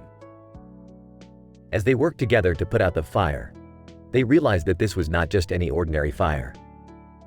It was a portal to a different dimension, leading them to the United States. Rick and Morty make a quick escape, leaving behind the firefighters and zombies to face their new adventures. That was one crazy adventure, Morty. Let's hope we never have to go back to Ethiopia again. Rick, what about the portal? Hey, they'll figure it out, Morty. Let's just enjoy the moment. The episode ends with a slow-motion shot of Rick and Morty walking away from the flames as explosions go off in the background.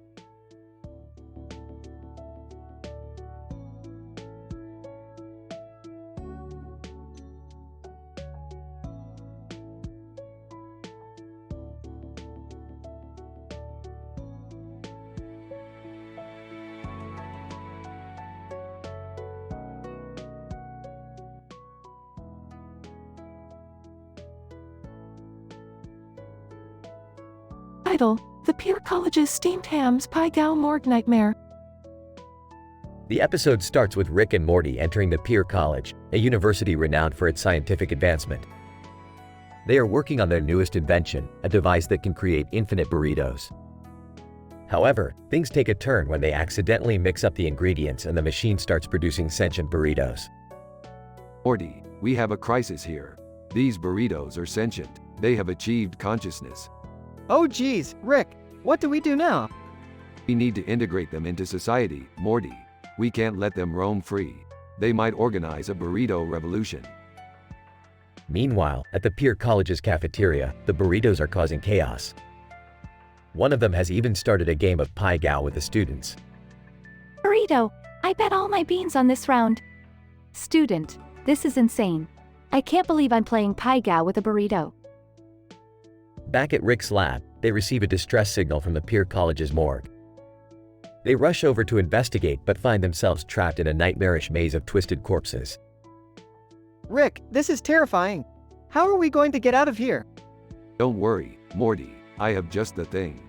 Let's call in some funny superheroes to help us out. Just as they call in the superheroes, the burritos invade the morgue and start wreaking havoc.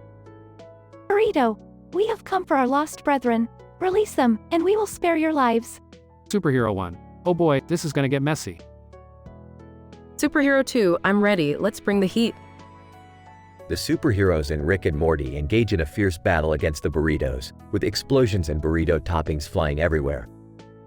In the end, they manage to subdue the burritos and integrate them into society peacefully. Phew, that was one hell of an adventure, Morty. But we saved the day.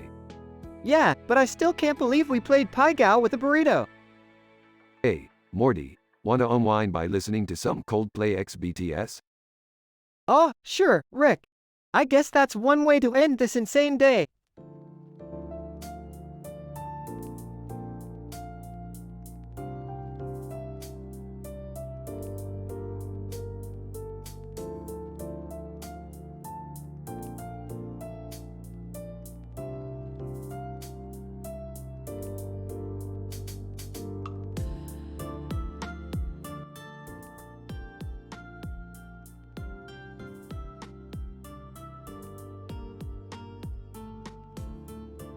Title: Quantum Quirkiness. Opening scene shows Rick, Morty, and Summer in the lab. Rick is tinkering with his latest invention, while Morty and Summer are engaged in a heated debate about the scientific accuracy of Star Wars. Rick, I don't think the Force is scientifically possible. It's just fictional mumbo-jumbo. Morty, you gotta think quantum mechanically. The Force could exist in another dimension or parallel universe, and we just can't perceive it here. But what about lightsabers? How do they work? That's easy, it's just a matter of measure theory. The saber's blade is made up of plasma particles and the handle emits a special magnetic field that contains it. Suddenly, a group of Star Wars characters appear on a red carpet with lights behind them and a black and white background. Kylo Ren, hey, what's all this noise about Star Wars? Deadpool, yeah, I'm tired of it too. Let's switch gears and do something more exciting. Like what? Deadpool, how about we travel to other dimensions and mess with their laws of physics? Now we're talking. Let's hop in the portal gun. The group jumps through various dimensions, causing chaos and absurdity at every turn. Rick, this is getting out of hand. What? You can't handle a little quantum quirkiness? I don't know, Rick. We're tampering with things we shouldn't be. Kylo Ren, leave it to us. We've dealt with these types of problems before. Deadpool, yeah, just leave it to the metafictional characters. The group finally returns to their own dimension, but something isn't quite right. Oh, I think we messed with the laws of reality a bit too much. How do we fix it? Kylo Ren, we need to use the Force. Deadpool, and a little bit of sarcasm.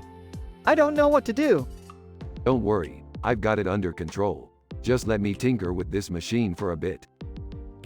After some frantic adjustments, Rick finally fixes the problem, but not before the group ends up in ridiculous situations and hilarious mishaps. Closing scene shows the group sitting in silence, exhausted and covered in weird substances. Well, that was a crazy adventure.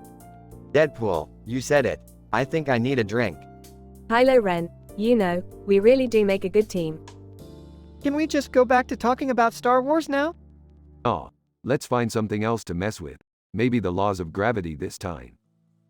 The group laughs and the scene fades to black.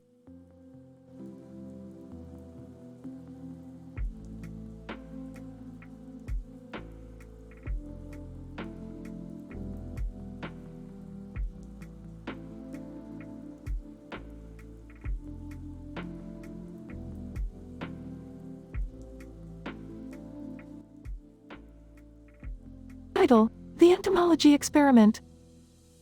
The episode starts with Rick and Morty in the garage, working on an experiment involving a green and yellow insect known as sternum.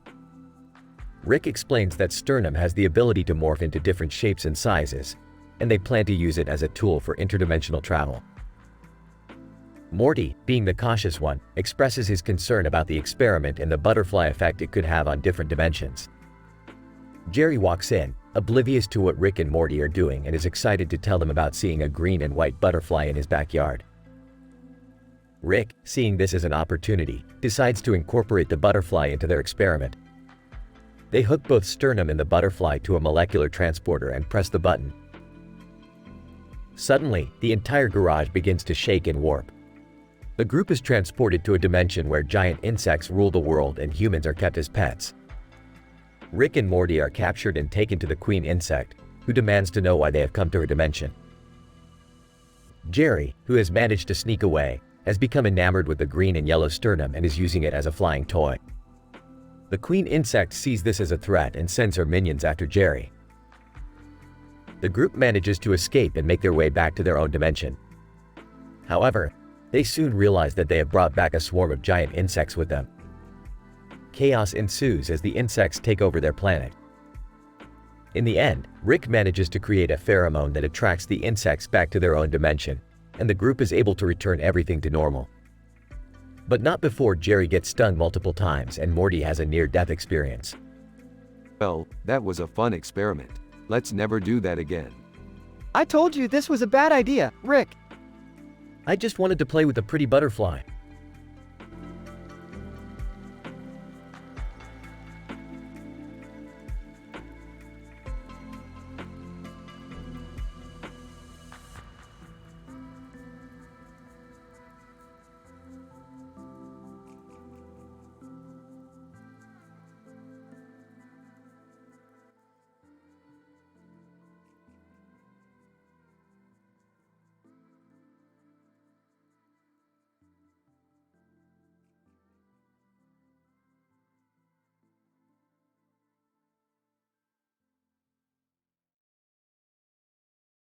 Title: The Queen's Circle, a scientific misadventure. Opening shot of Rick and Morty in the garage. Rick is tinkering with a new device while Morty looks bored. Morty, we've got a new adventure today. Oh geez, not another one. Can't we just watch TV? TV? That's for simpletons, Morty. We're going to explore the secrets of a scientific phenomenon known as the circle. The circle? What's that? It's an ancient artifact, Morty, believed to give the wearer ultimate power over the world around them. And today, we're going to find it. Cut to the duo traveling through interdimensional portals, landing in a medieval kingdom. They are greeted by a woman in a dress with a crown on her head, who introduces herself as the Queen. Queen, greetings, travelers. What brings you to our kingdom? We're here to find the circle. Queen, the mythical artifact. It was believed to have been lost for centuries. Actually, we have a picture of a woman in a dress with a crown on her head wearing the circle. Queen, impossible. Bring it to me. Rick hands the picture to the Queen and she gasps in amazement. Queen, this is it. The circle. You must retrieve it at once. Alright, no problem. But what's in it for us? Queen, power, immortality, wealth beyond measure. Anything your heart desires. Wow, that sounds amazing. Morty, do you know what they say about ultimate power? No, what? It corrupts ultimately. But who cares? Let's get that circle. The trio embark on a dangerous quest, encountering dragons and trolls along the way. Eventually, they find the circle in a cave guarded by a giant serpent. Okay, Morty, this is where we put on our science hats and harness the power of the circle. What's the plan? We'll use my new device to extract the power of the circle and transfer it to me. Queen, but Rick, that's dangerous. Are you sure you know what you're doing? Of course I do. I have a PhD. Rick activates the device, but the serpent wakes up and attacks them. In the ensuing chaos, the device malfunctions and transfers the power of the circle to the Queen instead of Rick. Queen, I feel powerful. Oh no, I think we messed up. No, I did everything perfectly. This is all part of the plan. Queen, now, I'm the most powerful being in the universe. Bow down to me. Morty, it's time to get out of here. The trio narrowly escape the kingdom as the Queen becomes more and more corrupted by power. Back in the garage, Rick reflects on the adventure. Well, Morty, I guess we learned a valuable lesson today. What's that? Sometimes, the real science is knowing when to walk away from ultimate power. Plus, we got paid, so it's all good. Wow, what a crazy adventure. Burps, I can't wait for the next one. Me neither, Morty, me neither. As they walk back into the garage, a portal opens up and a giant talking cheeseburger with a monocle appears. Cheeseburger, hello gentlemen. I require your assistance on a pressing cosmic matter. Rick stares in disbelief. Oh geez, what the? Alright Morty, here we go again. Closing credits.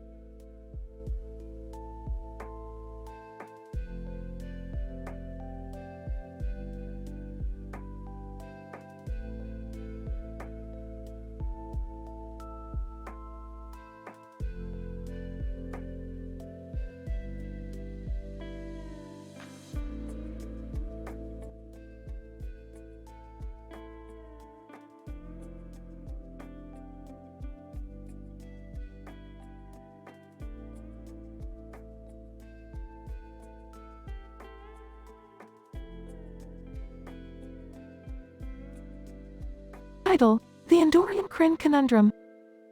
Synopsis. After accidentally transporting themselves to a planet inhabited by Andorians in Kryn, Rick and Morty team up with the green-skinned aliens to solve a perplexing scientific problem involving a mysterious rock formation and a malfunctioning vehicle. Act 1. Morty, get in the spaceship. We're gonna have to do some interstellar diplomacy today. Diplomacy? But you hate working with other species, Rick. Not when there's science involved, Morty. And these Andorians and Kryn are real science fans. The spaceship lands on a barren planet. Andorian 1. Greetings, Earthlings. I am Joran of the Andorian High Council. We are in need of your assistance. Whoa, the Andorian High Council. That's like, really important, right? Joran. Yes, Morty. And we require your expertise in solving this conundrum. They approach a rock formation with a car stuck in front of it. Crin 1. We were on our way to the annual Andorian Crin Chess Championship when our vehicle malfunctioned and we crashed here. Interesting. This rock formation seems to be emitting an unusual energy wave. Dorian 2. Precisely, Rick. It's interfering with our technology and preventing us from leaving. So what do we do? We'll need to conduct a series of experiments to determine the nature of this energy wave. And I know just the tools for the job. They pull out their science equipment. Act 2.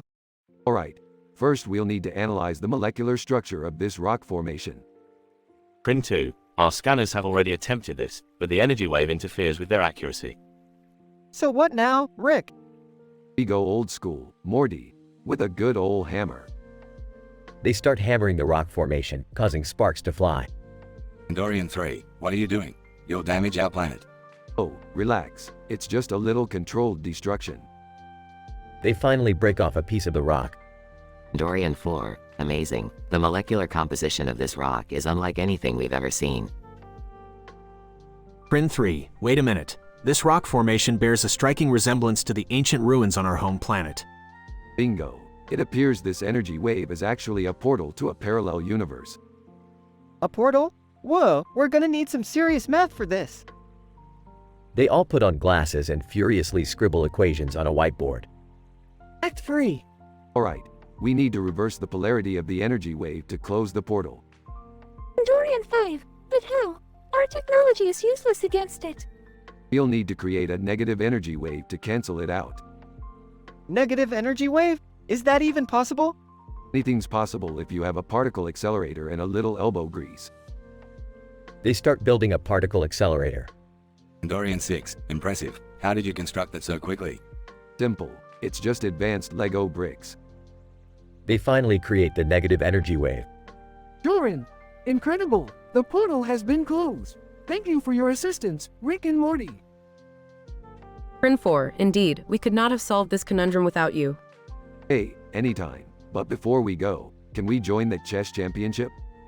In Dorian 7, of course. We would be honored.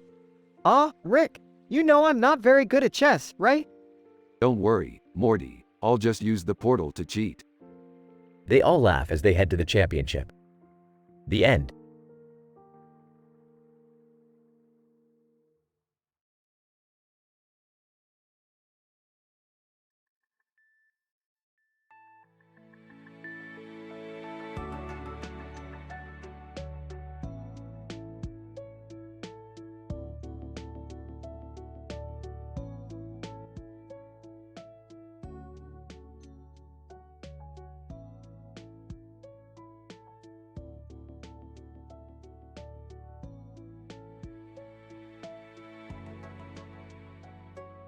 Title: The Pink Flora Mystery. Abstract. In this episode, Rick and Morty travel to Copenhagen, Denmark to investigate a strange bowl of rocks with a mysterious pink flower on top of it. Jerry joins them on their adventure, and they end up getting entangled in an environmental science conspiracy. The episode is a wild ride of hot stone massages, shiatsu massages, mints, and forever alone memes. Scene 1. The episode opens with Rick, Morty, and Jerry lounging in the living room, when Rick receives a strange call from an old friend in Copenhagen. The friend tells them about a bowl of rocks with a pink flower on top of it that has been causing strange environmental effects in the city. Well, we can't let the Danes have all the fun, can we? Let's go check it out. Scene 2. The trio arrives in Copenhagen and meets up with Rick's friend, who takes them to the site of the mysterious bowl of rocks. What's so special about this pink flower? I don't know, Morty. But I have a feeling it's not just a regular flower. Scene 3. The group investigates the rock bowl and discovers that it emits strange energy waves that are causing nearby trees to grow uncontrollably. This is some serious environmental stuff. We need to investigate further. Scene 4. Rick and Morty head to a local spa to investigate a lead.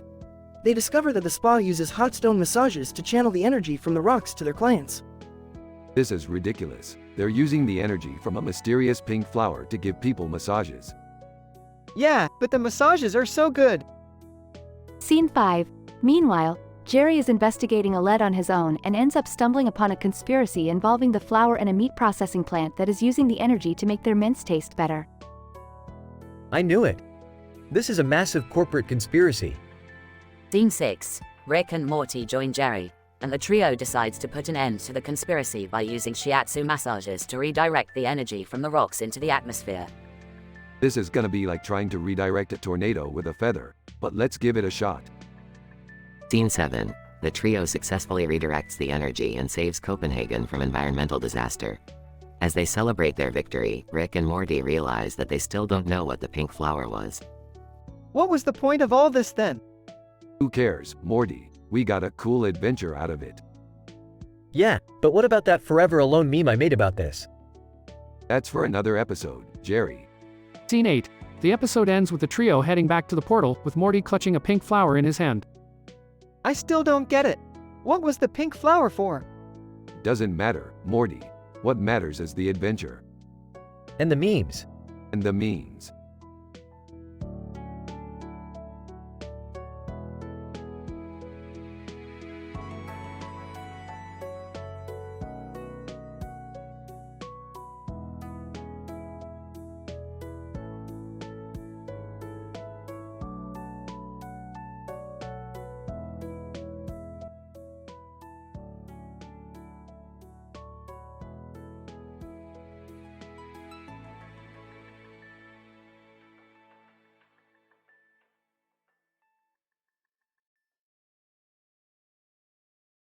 Title: Advancements in Quantum Cyborg Technology. Submitter, Morty. Synopsis. Rick and Morty, along with the rest of the Sanchez-Smith family, are caught in the middle of an advanced cyborg revolution. The man in a spacesuit holding a light-up hand with another man standing behind him in a futuristic space station, Kalua Zoldyck, Kendrick Lamar, and a Turkish Angora all play key roles in this episode. Opening scene.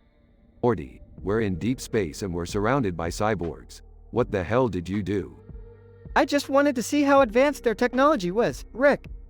I didn't think they'd be so aggressive. Oh God, what are we gonna do? They're getting closer. I don't want to die in space. This sucks. Alright, everyone calm down. Let me think. Middle scene. As the cyborgs close in, Rick tells the family he has a plan. He calls his friend Kalua Zoldyck, a skilled assassin and cyborg expert. Kalua arrives on the scene and immediately gets to work taking down the cyborgs one by one. Kalua, stay behind me. I've got this. Wow, Kalua, you're really good at this. How do you know so much about cyborgs? Kalua, I've had my fair share of run-ins with them. It's a long story. Suddenly, Kendrick Lamar appears out of nowhere, wielding a futuristic weapon. Kendrick Lamar. I heard you guys needed some help. Let's do this. Final scene. With Kalua and Kendrick's help, the family finally defeats the cyborgs and makes it back to the safety of their spaceship. As they reflect on the experience, they all agree that it was one of the craziest adventures they've been on. Well, that was a close call. But we made it out alive. I don't think I've ever been that scared before in my life. I thought I was gonna hurl in my spacesuit. Can we have a normal adventure next time? Normal? Where's the fun in that? As they all laugh, a Turkish Angora appears on the ship. Where the hell did that cat come from? I don't know, Rick. I think we might have brought it back from the space station. Great, just what we needed. Another stray. The episode ends with the family petting the cat and laughing as they continue on their never-ending journey through the cosmos.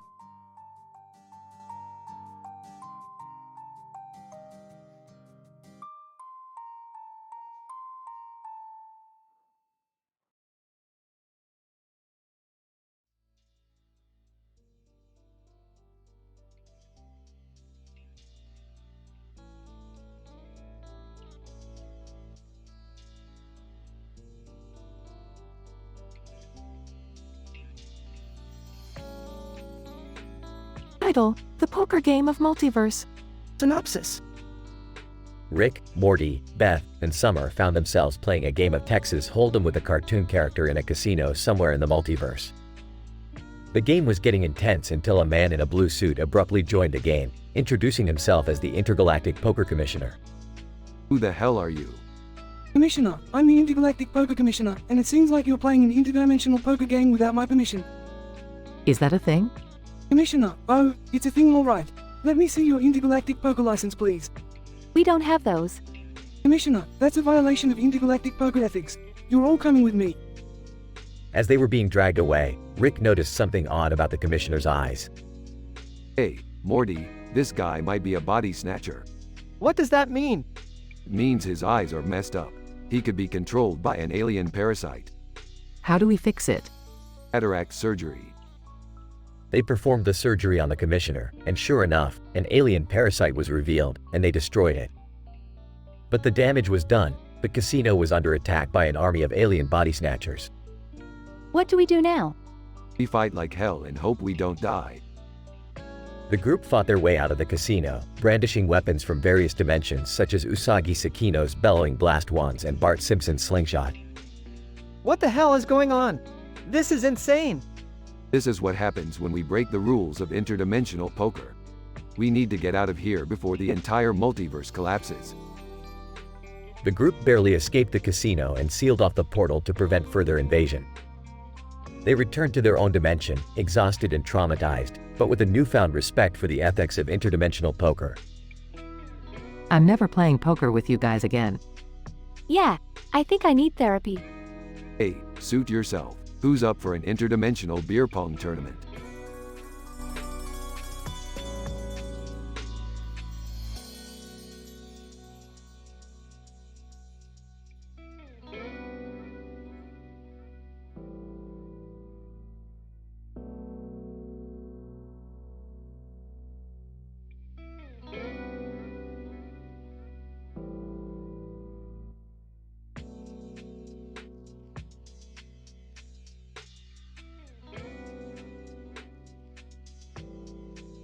Title: The Nightmare Experiment.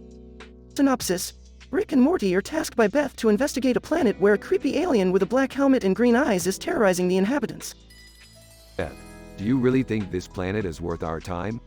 I'm in the middle of a breakthrough discovery that could revolutionize the entire multiverse. You're always in the middle of a breakthrough, Rick. Besides, if we don't help these people, who will? Yeah, Rick, we have to help. And I kinda want to see that helmet up close. Fine, but if my breakthrough discovery suffers, I'm blaming you guys. The team teleports to the planet, only to find themselves in a terrifying nightmare world. Ah! Rick, what the hell is this place? Relax, Morty. It's just a nightmare world created by this alien's mind powers. We'll have to go in and confront it head on. But how do we get to the alien? Simple. We'll assimilate ourselves into the Borg-like society and take down the alien from the inside. What about the helmet? I want to see it. Don't worry, Morty. We'll confiscate the helmet once we've saved the planet. The team sneaks into the society, but a group of citizens sniffs them out. In the scuffle, Beth gets her voice box ripped out. I can't talk. What are we going to do? Don't worry, Beth. I'll perform a quick craniotomy and fix you right up. Oh, Rick, you think that's safe? Of course it's safe, Morty. I have a PhD in mad science, remember? After fixing Beth's voice box, the team discovers the alien's lair. They confront the alien, who reveals that it wasn't trying to terrorize the planet, but was looking for a cure for its own illness. Ah, isn't that sweet? You were just misunderstood, weren't you? Alien. Yes, and I would have gotten away with it if it weren't for you pesky humans. Hey, at least we got to see the helmet. And I got my voice back. My breakthrough discovery can resume. Let's go, before anything else happens. The team teleports back to their lab, satisfied with their adventure. Well, that was fun. Now, back to my research. What did we learn today, Rick? That sometimes the scariest thing in the universe is misunderstanding. And also, that helmets are cool.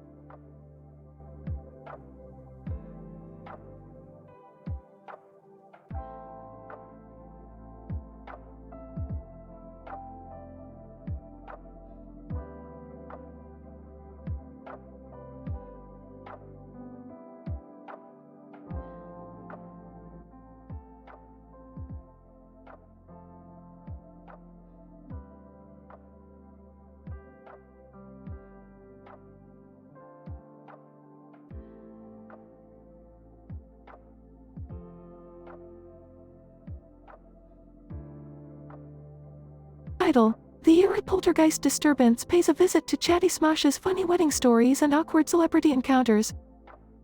Act 1. Morty, we have a situation here. Some entity is trying to communicate with us through this blurry picture of a light shining on a wall with the word, shut, on it. Oh geez, Rick, is it a ghost or something? Ghost? Ha! There's no such thing as ghosts. Sure, Jerry. That's why you jump every time the toaster pops up. Hey, toasters can be unpredictable. Act 2. Okay, let's focus. I've traced the signal to a source near Chatty Smosh's Funny Wedding Stories and Awkward Celebrity Encounters podcast. Chatty Smosh? I love that podcast. No offense, Morty, but all they do is gossip and talk over each other. Sounds like my family reunions. Act 3. We have to approach this situation with caution. Who knows what kind of entity we're dealing with here? What do we do, Rick? We go in there and handle it like the highly trained, scientifically advanced individuals we are. Hey, can I come too? Sure, Dad. We'll need someone to scream if things go wrong. Act 4. Chatty Smosh, and now for our special guest, the one and only Jerry Smith. Hello, Chatty Smosh crew. It's an honor to be here. Whispers, Morty, we have to find the source of the disturbance.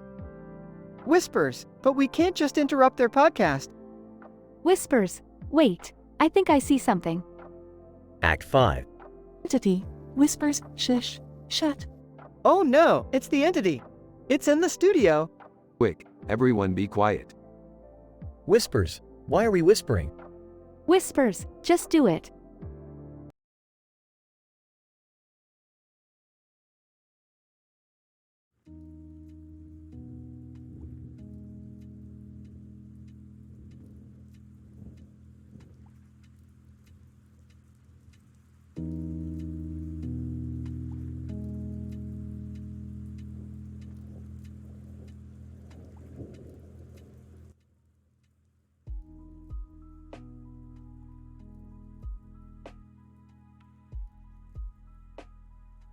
Opening shot. A dark room with a light painting behind a group of people. A person in a suit and tie approaches them. Narrator. In this episode, we delve into the complexities of human understanding and technological advancements. With a touch of intergalactic gladiator battles, a pinch of haunted hotel mystery, and a dash of wacky conspiracy theories, this promises to be a thrilling adventure. Person in suit. Good evening, ladies and gentlemen. I'm here to demonstrate our latest technological innovation. Person 1. Oh boy, I can't wait to see what it is. Person 2. Yeah, I hope it's something we can use in our everyday lives. Narrator. Little do they know, the misunderstanding of technology would lead to a chaotic turn of events. Person in suit. Behold, the latest in virtual reality technology. Narrator. The room darkens and a group of people finds themselves transported into an intergalactic arena, with gladiator battles taking place around them. Person 3. What is this? It feels so real. Person 2. I don't like this. I want to go back. Narrator. As the virtual reality machine malfunctions, the group of people are stuck in the arena, unsure of how to escape. Person 1. This is crazy. How do we get out of here? Person 4. Wait, I have an idea. Maybe if we solve the mystery of the haunted hotel, we can escape the simulation. Narrator. As they delve deeper into the mystery of the haunted hotel, they come across wacky conspiracy theories involving aliens and government cover-ups. Person 2. This is insane. How could they keep all of this from us? Person 3. We need to find a way out of here before it's too late. Narrator. With their wits tested to the limit, the group manages to solve the mystery of the haunted hotel and escape the virtual reality simulation. Person in suit. Well, that was unexpected. I apologize for the malfunctions in our technology. We'll make sure to fix it before our next demonstration. Narrator. And so, the group of people walk away with a new appreciation for the complexities of technology and human understanding, paired with the excitement of intergalactic battles and haunted mysteries. A true testament to the power of scientific innovation.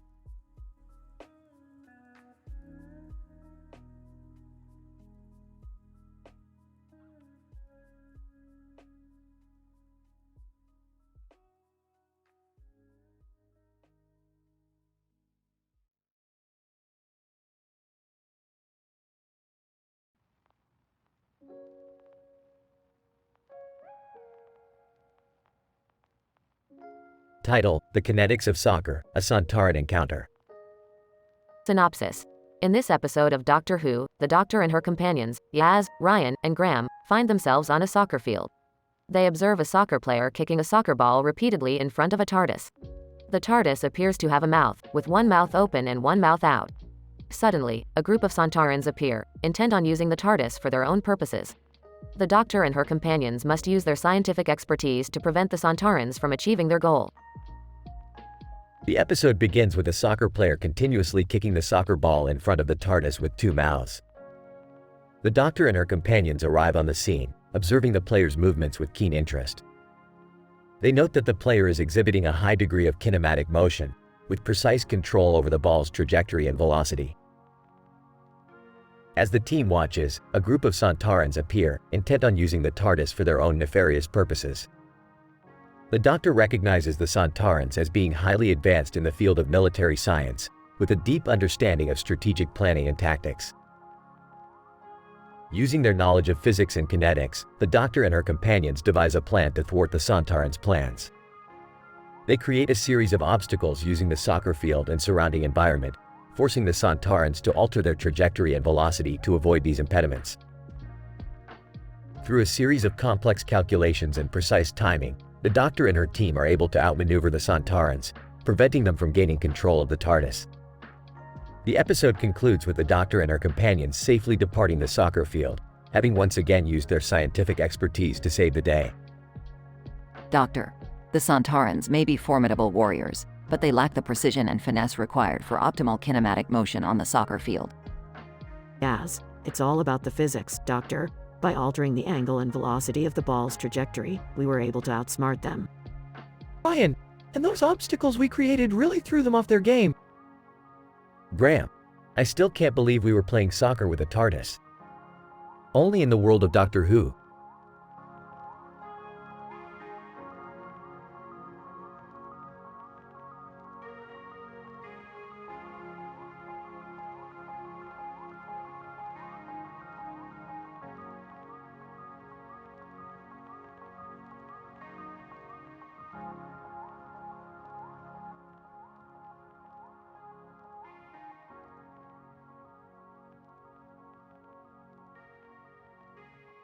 Title: The Quantum Probability of Ploob Slot Machines. Opening shot. The camera pans over to Rick and Morty standing in front of a row of 4 slot machines sitting next to each other on a table with a white background in a black and white photo. Morty, these ploob slot machines are a load of crap. They have no sense of quantum probability. What does that even mean, Rick? It means these machines are rigged, Morty. Rigged, I tell ya. We need to get to the bottom of this. Beth and Summer walk into the garage. What are you two up to? We're investigating the quantum probability of these ploob slot machines. They're rigged, Beth, rigged. Can we play them at least? Absolutely not. These machines are a scientific anomaly. We simply cannot risk tampering with the quantum probability. I don't know about you guys, but I could use a drink. Peterman walks into the garage. Peterman, I couldn't help but overhear your conversation. I know a thing or two about probability and gambling. Let me take a crack at these machines. Fine, but don't blame me when you end up broke and destitute. Peterman approaches the slot machines and inserts a coin into the first one. The machine lights up and starts to spin. Suddenly, a portal opens up and a green slime creature pops out. Slime creature. Hey, what's the big idea interrupting my nap? Peterman, what the devil? Is this some kind of scientific experiment gone awry? No, that's just a side effect of tampering with the quantum probability. You've upset the balance of the universe, Peterman. Rick, what do we do now? Simple. We go on a wild adventure to restore balance to the universe and defeat the evil Ploob Corporation once and for all. Count me in. Me too. The group sets off through the portal, with Peterman reluctantly following behind. Peterman, I'm not sure I signed up for this. The screen fades to black as the group embarks on their interdimensional adventure.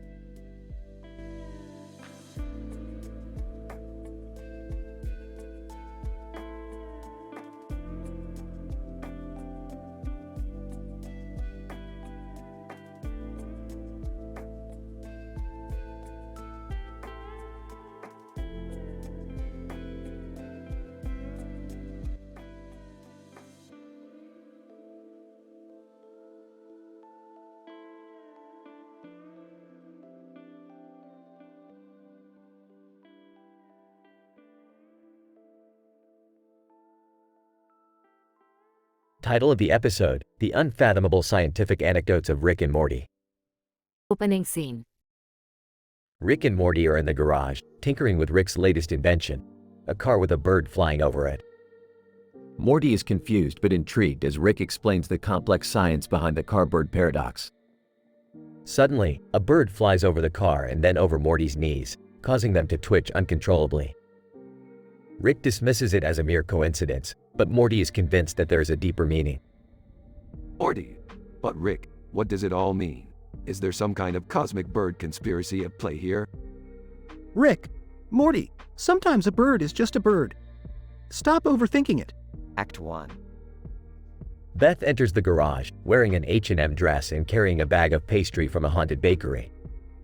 She is impressed by Rick's invention but is more concerned about the fact that a nanotech plague outbreak is threatening the world. She shares her worries with Rick and Morty, who brush it off, insisting that they can handle it with their scientific know-how. Rick, Beth, nanotech is easy. It's just a matter of manipulating the particles at a molecular level. It's child's play for me. Morty. Yeah, and if that doesn't work, we can always use time-traveling archaeology to fix the timeline. Beth rolls her eyes but decides to trust her family's expertise. Act 2. The trio sets off to stop the plague outbreak but is soon interrupted by a group of pigeons who are convinced that Rick's invention is the key to their survival. Morty recognizes the pigeons as the ones from the "Is this a pigeon?" meme and realizes that they are from a parallel dimension. Morty. Whoa, Rick, we're dealing with interdimensional pigeons now? This is crazy. Rick, Morty, you ain't seen nothing yet. Wait until we unleash the full power of our nanotech time-traveling technology. Act 3. The team arrives at the source of the plague outbreak, a secret laboratory deep in the lab. Using their advanced technology, they successfully contain the outbreak, but not before the lab explodes, sending Rick, Morty, and Beth hurtling through time and space. They end up in the middle of a medieval battlefield, surrounded by sword-wielding knights and fire-breathing dragons. Morty is freaking out, but Rick remains calm, revealing that they are in fact in a historical simulation program that he created for fun. Rick, see Morty? Science isn't just about saving the world. It's also about having fun. Hello. The team returns home, exhausted but satisfied with their adventure. Rick decides to use his time-traveling technology once again and takes Morty back to the garage, just moments before the bird flew over the car. Morty's knees twitched again, but this time, Rick's invention captured the bird in a special cage. Rick, see Morty, I told you there was a scientific explanation for everything. Morty. But what are we going to do with the bird, Rick? Rick, who knows, Morty? Maybe we'll use it for our next invention. The possibilities are endless. And with that, the episode ends, leaving audiences bewildered, confused, and thoroughly entertained.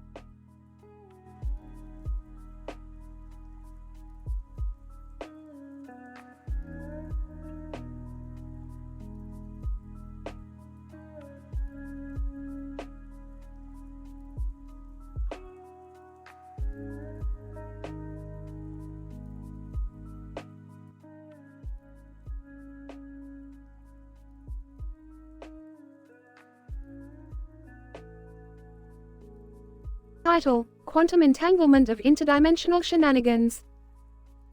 The episode starts with Rick and Morty standing in the garage, surrounded by various futuristic gadgets and gizmos. Morty, I've created a device that allows us to travel through alternate dimensions using quantum entanglement. Oh geez, Rick, that sounds complicated. Don't worry, Morty, I've simplified the math for you. Jerry walks in and sees the device. What is that thing? It's a quantum entanglement device, Jerry. It allows us to travel through alternate dimensions. Can I try it? Sure, Jerry, just don't mess anything up.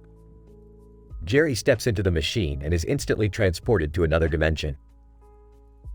Wow, this dimension is crazy. There are people in futuristic suits standing next to each other in a room with a neon light behind them. Asari from Mass Effect appears.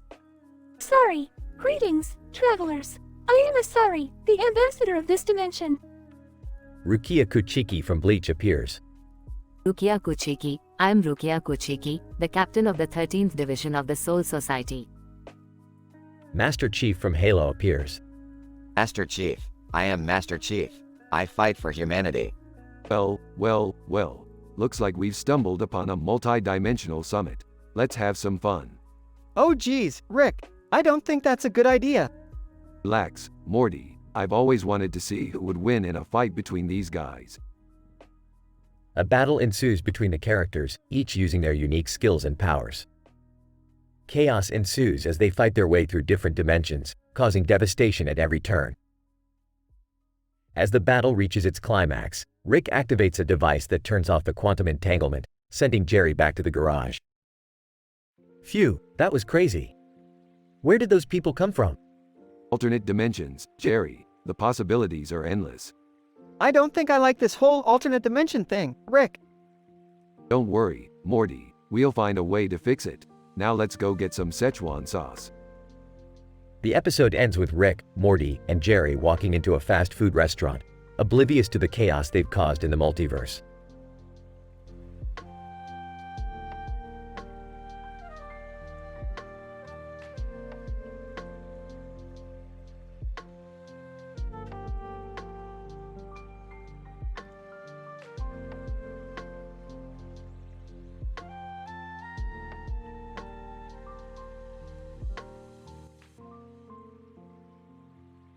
Title: The Quantum Hacker.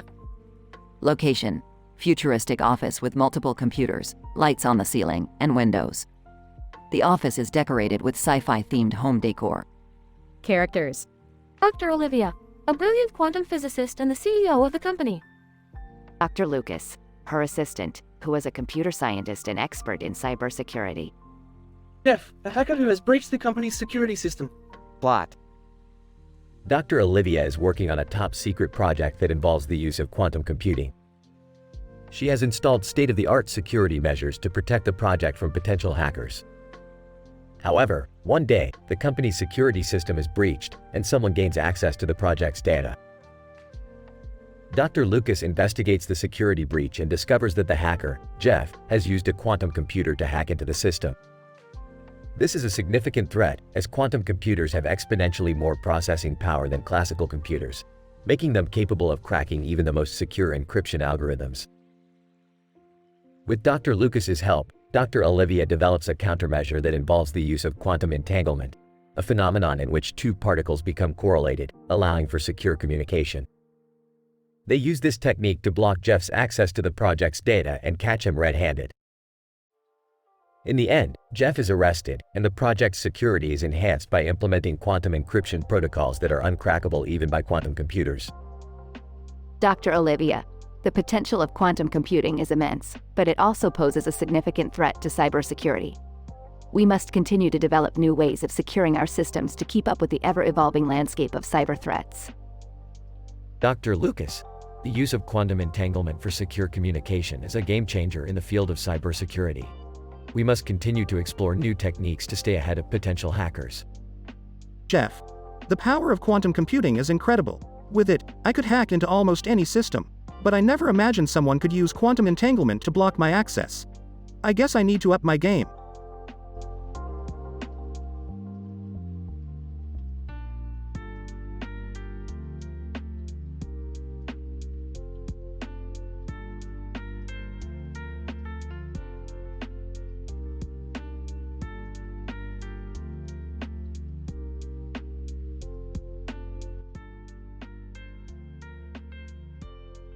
Title: The Multidimensional Gastronomical Adventure. Synopsis: Rick, Morty, Jerry, and Beth are in the lab going through the multidimensional database when they come across an entry for a time-traveling food blogger. They decide to visit him and bring him back to the lab. The food blogger, in turn, invites them to his latest food tasting event where he will showcase a new delicacy. The group travels through various dimensions, encountering an anthropologist studying the flora and fauna of the dimensions and a web developer optimizing the food blogging website for faster loading speeds. They finally reach the food tasting event and meet the food blogger's special guests, Donald Duck and Sam Malone from Cheers. Hey, Morty, this time traveling food blogger is really taking us places. Yeah, Rick, but we are traveling through so many dimensions, I'm starting to feel a bit dizzy. I can't believe we met Donald Duck and Sam Malone. This is insane. Who knew food could take us on such a wild ride? Anthropologist, the biodiversity in this dimension truly is fascinating. Web developer. I'm just glad I could optimize the website for all these new viewers. Food blogger, and now, I present to you my latest creation, the Swiss cheese steak. Donald Duck. Oh boy, this is delicious. Sam Malone. I have to say, this beats the hell out of any bar food. Wow, my taste buds are having a multidimensional experience of their own. I can't believe I'm eating steak with Swiss cheese in another dimension. This is great, but can we get back to our own dimension now? I agree. I think we've had enough multi-dimensional gastronomy for one day. As the group returns to their own dimension, they all simultaneously burp in unison, signifying their successful multidimensional gastronomical adventure. The end.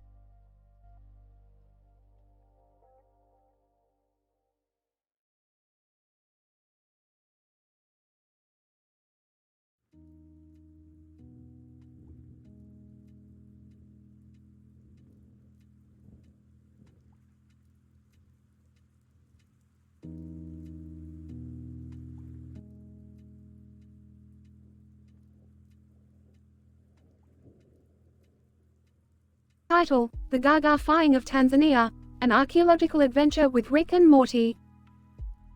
Synopsis. Rick and Morty are on a mission to explore the archaeological wonders of Tanzania, but they stumble upon a strange woman with a hat and dress standing on a beach. Soon, they discover that this woman is none other than Lady Gaga, who has been transported to Tanzania from another dimension. The duo embarks on an adventure to help Lady Gaga find her way back home while uncovering the secrets of ancient ruins. Scene 1. Morty, grab your portal gun. We're heading to Tanzania. Tanzania? What's there? Archaeological wonders and a possible portal to another dimension. Plus, I heard they've got some killer gelato. Scene 2. As Rick and Morty arrive at the beach, they see the strange woman in the hat. Oh, Morty, check out this interdimensional hitchhiker. Hey, lady, need a ride? Lady Gaga. Thank goodness. I've been stuck here for days. I was performing on stage and I got sucked into a portal. Where am I? Scene 3. Wow, Lady Gaga, I'm a huge fan. I can't believe we're actually meeting you. Lady Gaga. Ah, thanks, Morty. Do you have any meat dresses on you? I really need one for my next tour. Scene 4. Alright, enough chit-chat. Let's find that portal and get you back home. Lady Gaga. And I'll help you guys find some amazing archaeological finds along the way. Scene 5. Rick and Morty lead Lady Gaga through the ancient ruins, dodging traps and solving puzzles. Morty, watch out for that booby trap. Oops, too late. Rick, you did that on purpose. Scene 6. Lady Gaga. Whoa, check out this ancient artifact. It's so beautiful. That's just a rock, Gaga. Lady Gaga. Oh, right. I forgot I'm in Tanzania, not on a stage. Scene 7. The three finally reach the portal. Lady Gaga steps through it and disappears. Well, that was weird. Do you think we'll ever see her again, Rick? Who knows, Morty, but one thing's for sure. We're not getting that gelato. Oh man, bummer. The end.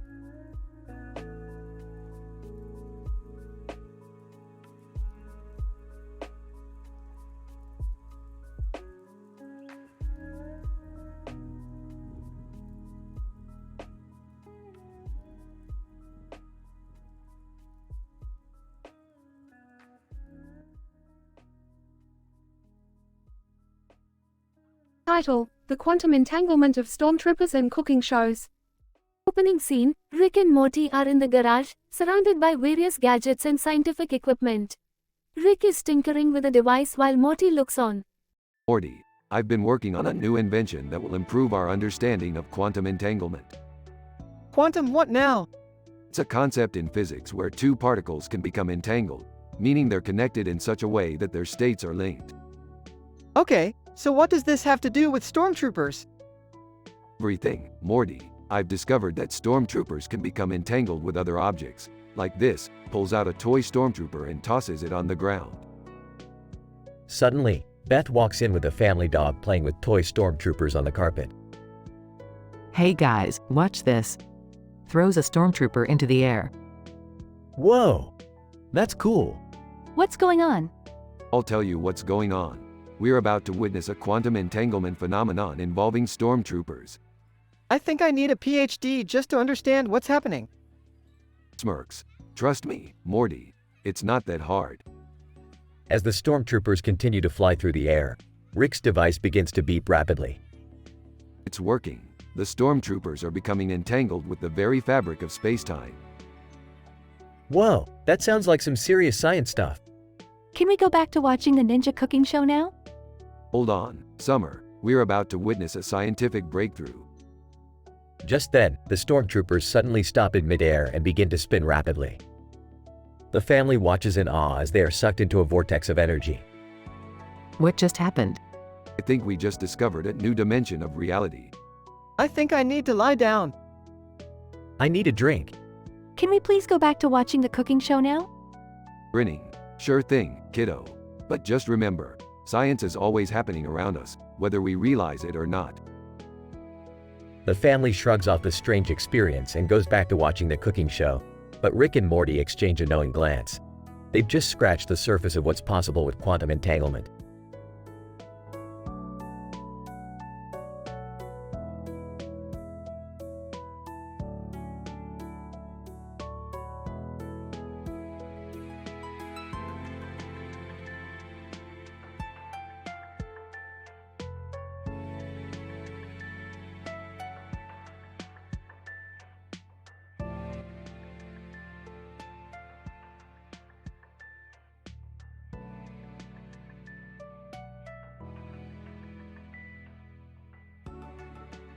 Title: The Inguinal Invasion.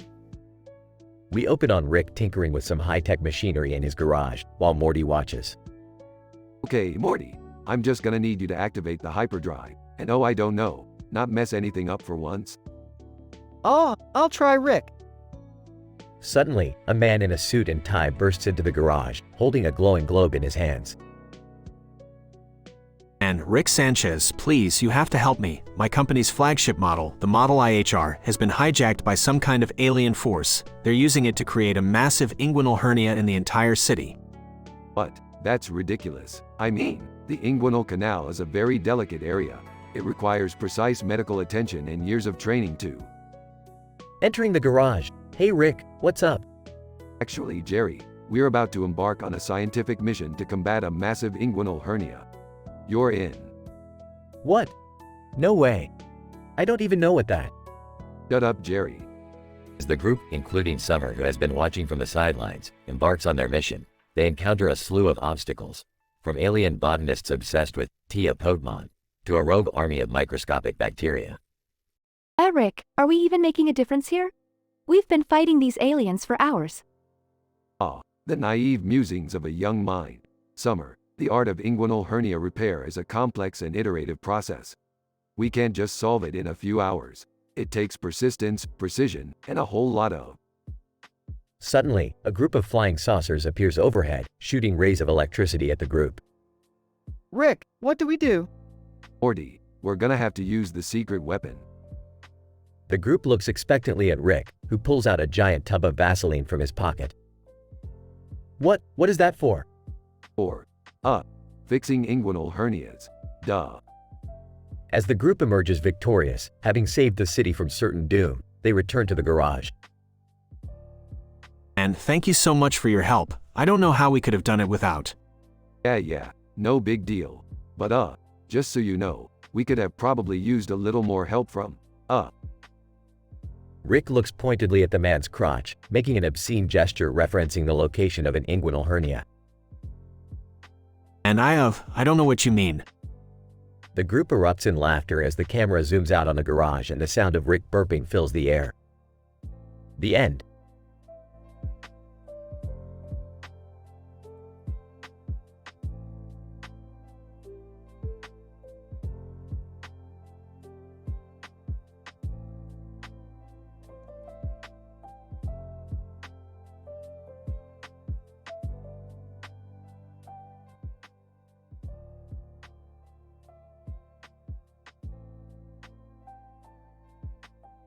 Title: The Multidimensional Laugh Riot.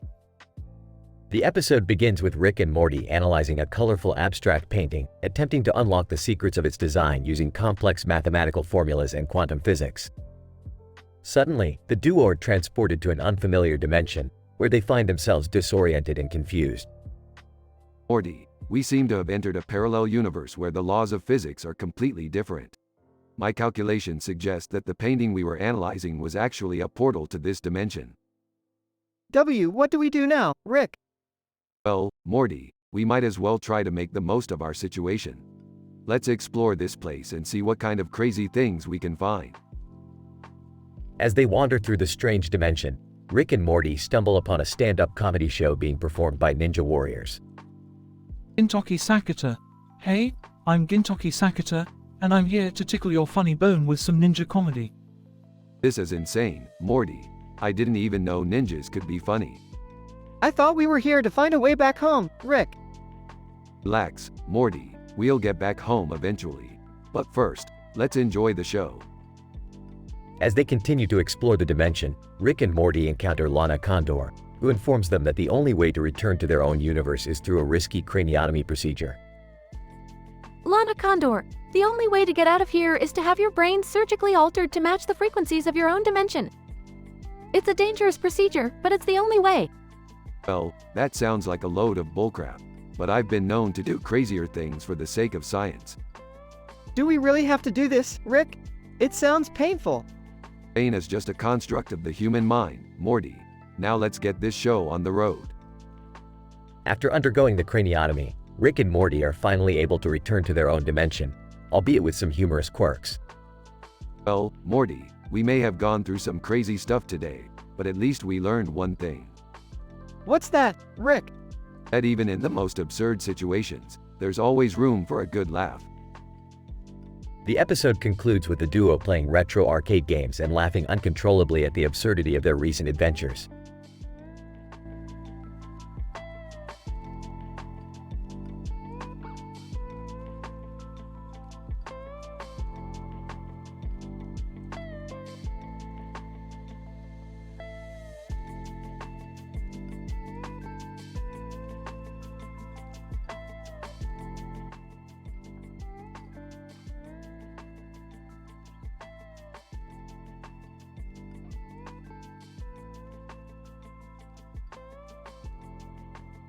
Title: The Spectral Spectacles Dilemma.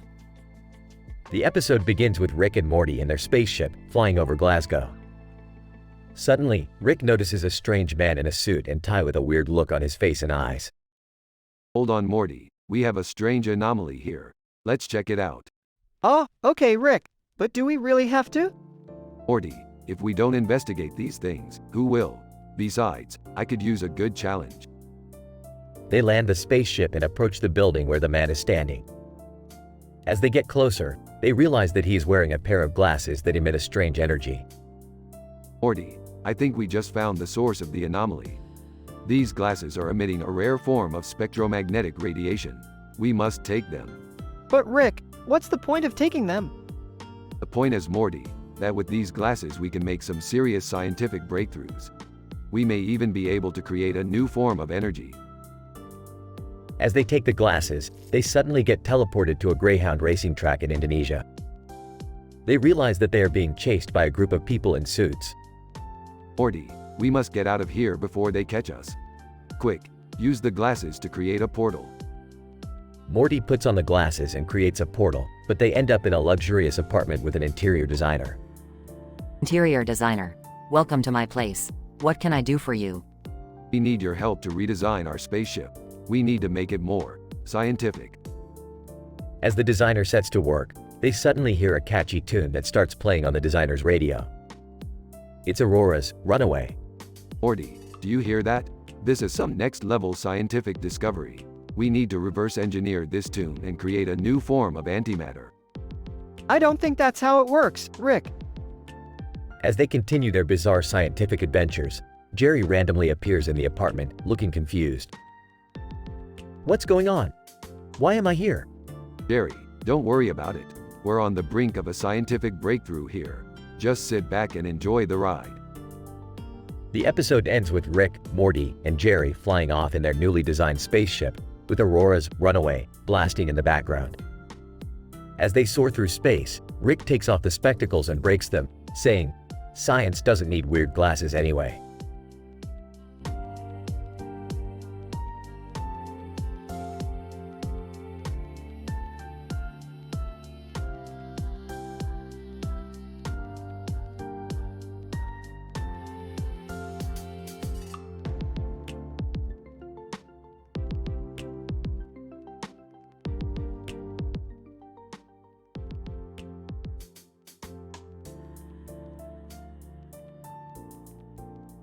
Title: The Quantum Soup Incident. Synopsis. Rick and Morty embark on a seemingly harmless culinary adventure in Moscow, but things quickly spiral out of control when a quantum culinary experiment goes horribly wrong. Act 1. Morty, we're going to Moscow. I hear they've got the most advanced culinary technology in the multiverse. Oh, okay, Rick. But can't we just go to a regular restaurant? Morty, once you've tasted quantum soup with carrot and black olive peppers, you'll understand that there's no going back. Act 2. Rick and Morty arrive in Moscow and head straight to the experimental kitchen. Chef, welcome to our laboratory. Would you like to try our famous quantum soup with carrot and black olive peppers? Bring it on. I don't know, Rick. This all seems a bit too experimental for me. Chef, nonsense. This is the future of culinary science. Act 3. Rick and Morty take a bite of the soup and are immediately transported to a universe where everything is made of soup. Oh no, Rick. We're inside the soup. How are we going to get out? Relax, Morty. I've got this under control. Act 4. Rick uses his scientific know-how to alter the quantum properties of the soup and create a rift in the fabric of space-time. Whoa, what just happened? We just created a portal to another dimension. Let's go explore. Act 5. Rick and Morty hop through various dimensions, encountering all sorts of bizarre creatures made entirely of soup. Rick, this is getting ridiculous. When are we going to get back to our own dimension? Just a few more jumps, Morty, I promise. Act 6.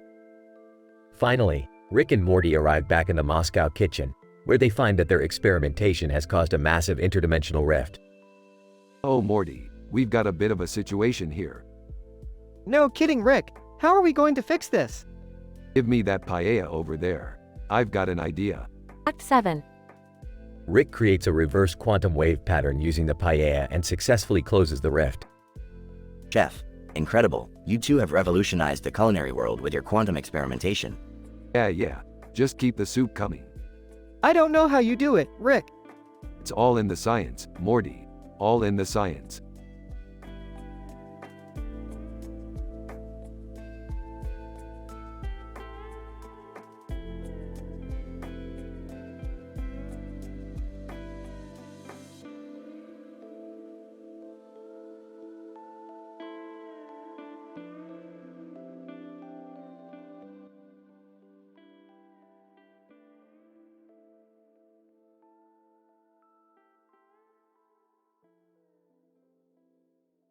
Title: Rick and Morty's Quantum Cave Adventure. The episode begins with Rick, Morty, and Summer in the garage, examining a mysterious object that Rick has obtained from a parallel universe. After conducting a series of complex experiments, they determine that the object is a quantum destabilizer, capable of manipulating the fabric of space-time.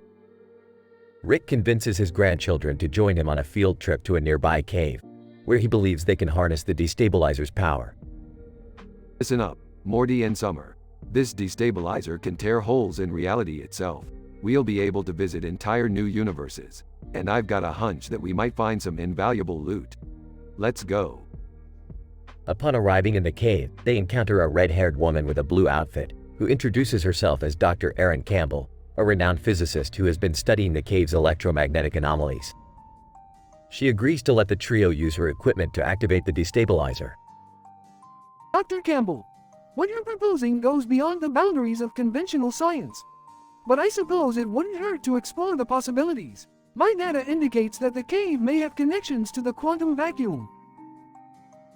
After successfully activating the destabilizer, the group is transported to a wild assortment of alternate universes, including one populated entirely by ragdolls, another with pirate space explorers, and a third where everyone has undergone a gastrectomy. They encounter many strange beings and situations along the way, such as being led on a chilling vampire hunt and being pelted with rocks in a Stone Age universe. This is insane. Rick, we're traveling through alternate dimensions like it's no big deal. How did you even think of using the destabilizer like this? It's all about the science, Summer. The underlying principles of quantum mechanics have always fascinated me, not to mention the thrill of exploring the unknown. As they make their way back to their own universe, they are ambushed by a group of hostile beings, determined to take the destabilizer for themselves. After a chaotic battle, Rick manages to activate the destabilizer one last time, transporting them back to the cave. Wow, Rick, that was intense. I don't think I've ever seen anything like that before. Morty, my boy, you ain't seen nothing yet. The universe is full of endless possibilities, and with this baby, we can explore them all. Just don't tell your parents, okay? The episode ends with the trio laughing maniacally as they plan their next adventure. End of episode.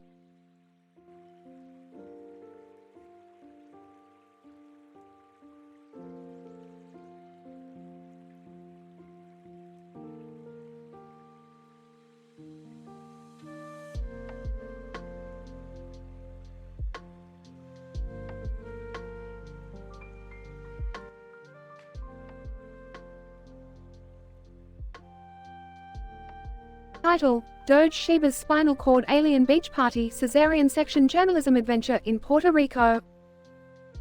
The episode begins with Rick and Morty standing in a parking lot with Jerry, Beth, and Summer.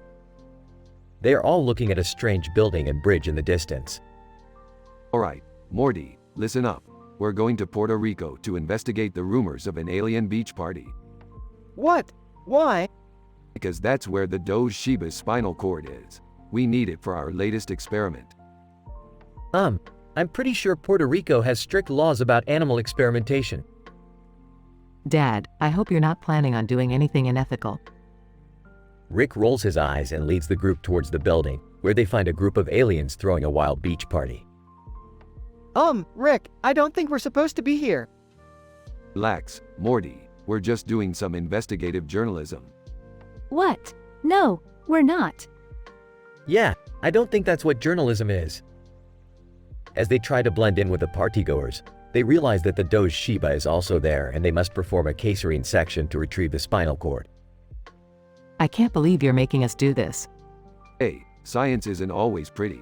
Just hand me that scalpel. As they successfully retrieve the spinal cord, they realize that the Doge Shiba was actually an undercover alien journalist and they have just ruined his exposé. Alien journalist, what have you done? Now I have nothing to report on for my paper. Sorry, not sorry. We needed the spinal cord for our experiment. The group quickly leaves the party and heads back to their car in the parking lot. That was crazy, Rick. What kind of experiment are we doing? Oh, just trying to see if we can create a hybrid between a Doge Shiba and a Morty. The group collectively groans as the episode ends.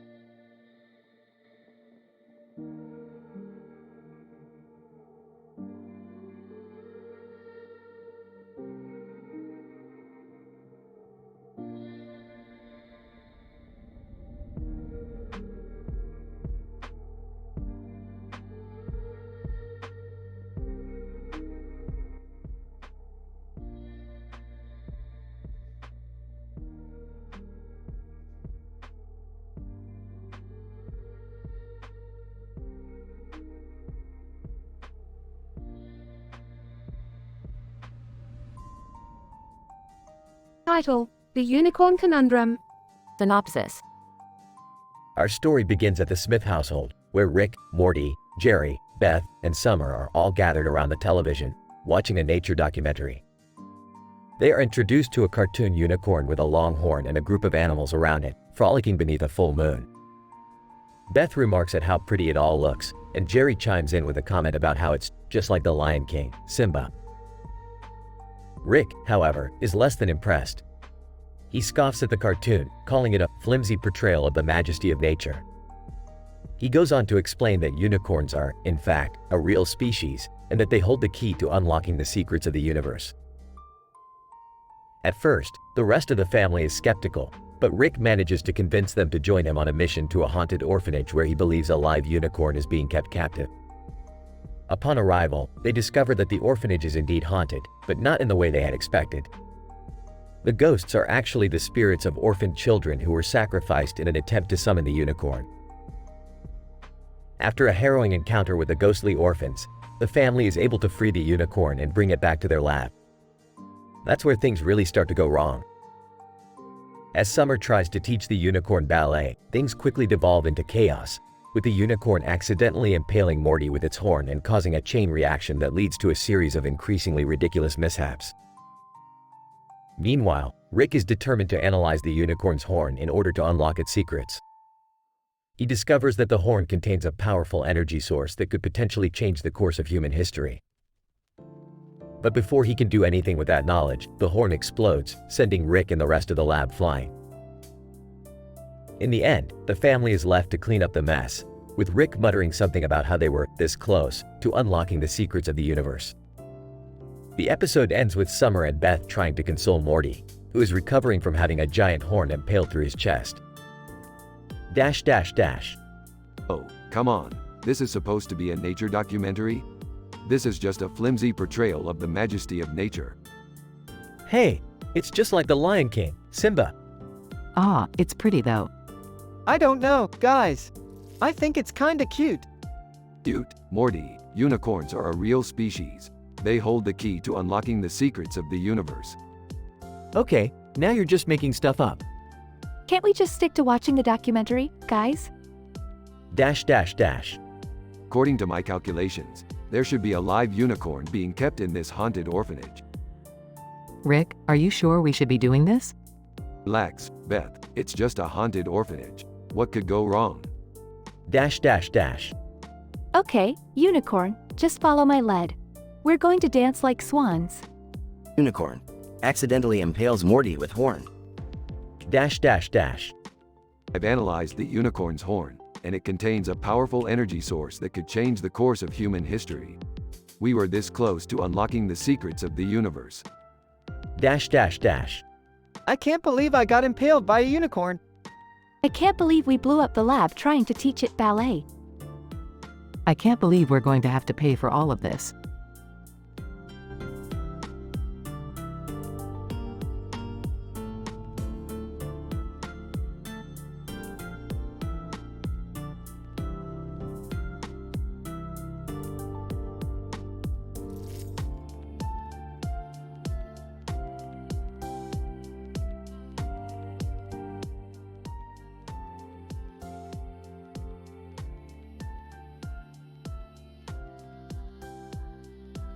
Title: The Haunted Wine Tasting.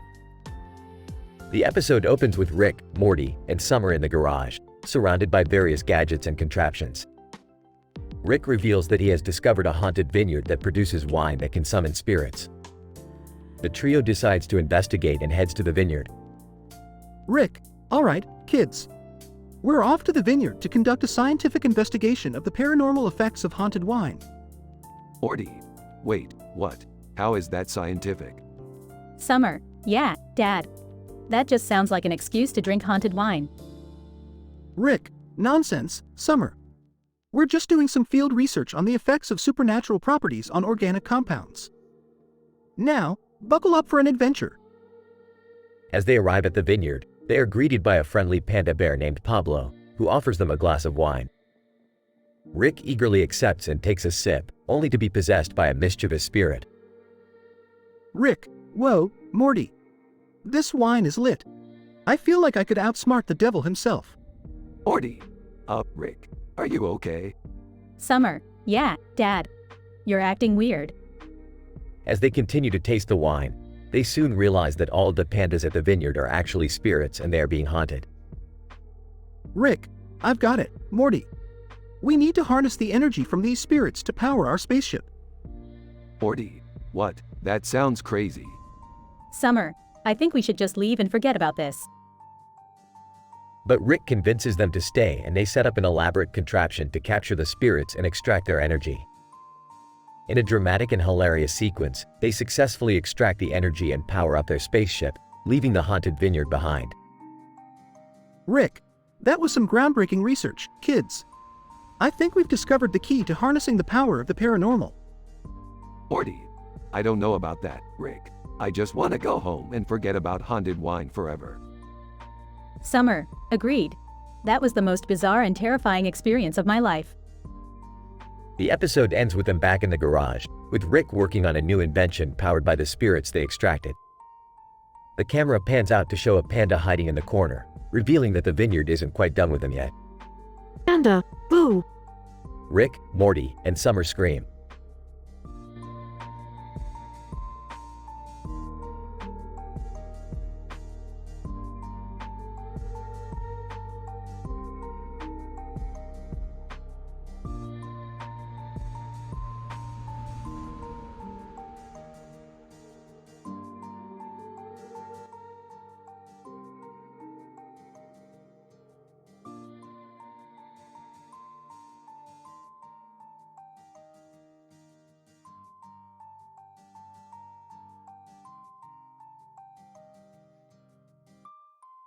Title: The Chromium Chronicles. Synopsis. Morty finds himself in possession of a mysterious red object after a wild party in Colombia, which Rick identifies as a highly unstable form of chromium. The duo must now navigate the dangers of this volatile element, while also trying to avoid the nefarious Blade Runner Deckard who is hot on their trail. Scene 1. Morty, where the hell did you get that red thing? It looks like a chromium isotopic fragment. I got it from some girl at the party last night in Colombia. You just had to party with the locals, didn't you? Do you realize how unstable that element is? We could be incinerated at any moment. Scene 2. Rick and Morty are driving through the desert with a red chromium fragment in the backseat. Suddenly, they are pulled over by a police car. Officer, license and registration, please. Oh, come on. We don't have time for this. We're being pursued by a superhuman replicant who wants to steal our chromium. Officer, a replicant, you say? Well, in that case, carry on. Scene 3. Rick and Morty arrive at a secret lab where they plan to safely dispose of the chromium. But as they are about to enter, they are ambushed by Deckard. Deckard, hand over the chromium or face the consequences. Why do you want it so badly? Deckard, because it could help me create the perfect robotic companion. One without all the flaws of human emotion. Good luck with that, buddy. We've seen how your previous models turned out. Scene 4. A chaotic fight ensues between Rick, Morty, and Deckard. As they maneuver around the lab, the chromium begins to react with various chemicals and compounds. Rick, the chromium is unstable. What do we do? Just let it ride, Morty. Sometimes the best scientific discoveries come from accidents. Scene 5. The chromium and various lab chemicals explode, causing Rick, Morty, and Deckard to be launched into the air. As they plummet back down to Earth, they begin to experience strange hallucinations. Rick, I think we're seeing into other dimensions. Morty, this is nothing compared to my usual trips. Just enjoy the ride. Vlog. After the trio lands safely back on Earth, they realize that they have been transformed into bizarre hybrid creatures. But instead of being horrified, they all burst out laughing in a fit of scientific discovery. Well, Morty, I think we've stumbled upon a new form of interdimensional fusion. What do you say we hit up that party in Colombia again? Maybe we should take a break from that for a while, Rick.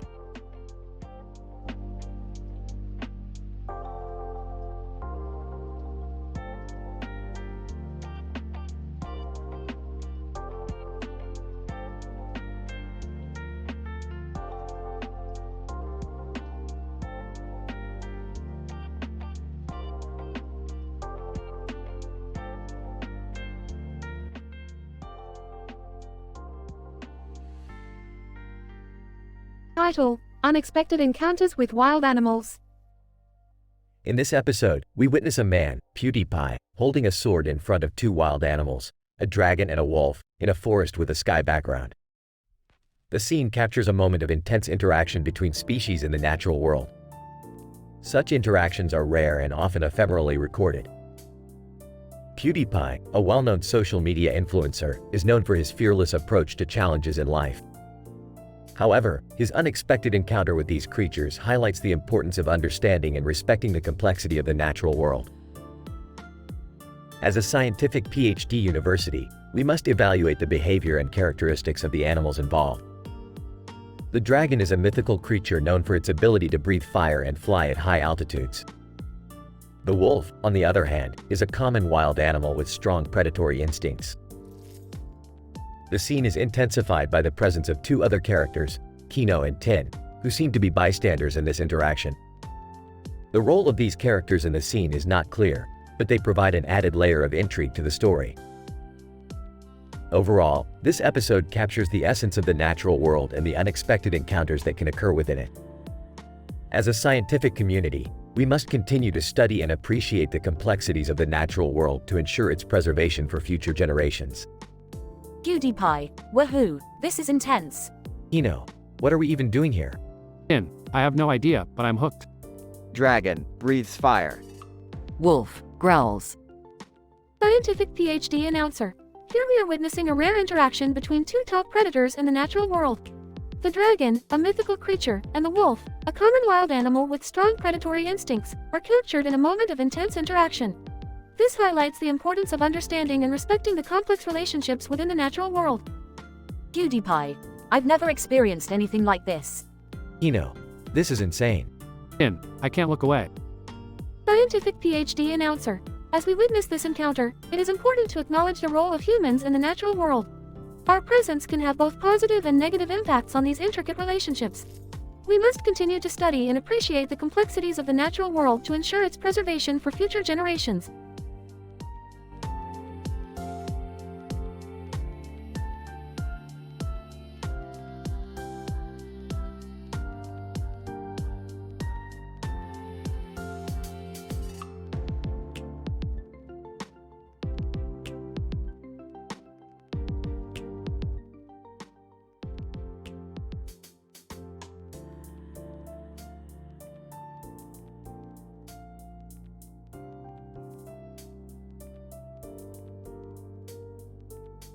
Title: The Snowy Adventures of Rick and a Scientific Journey Through the Cerebellum.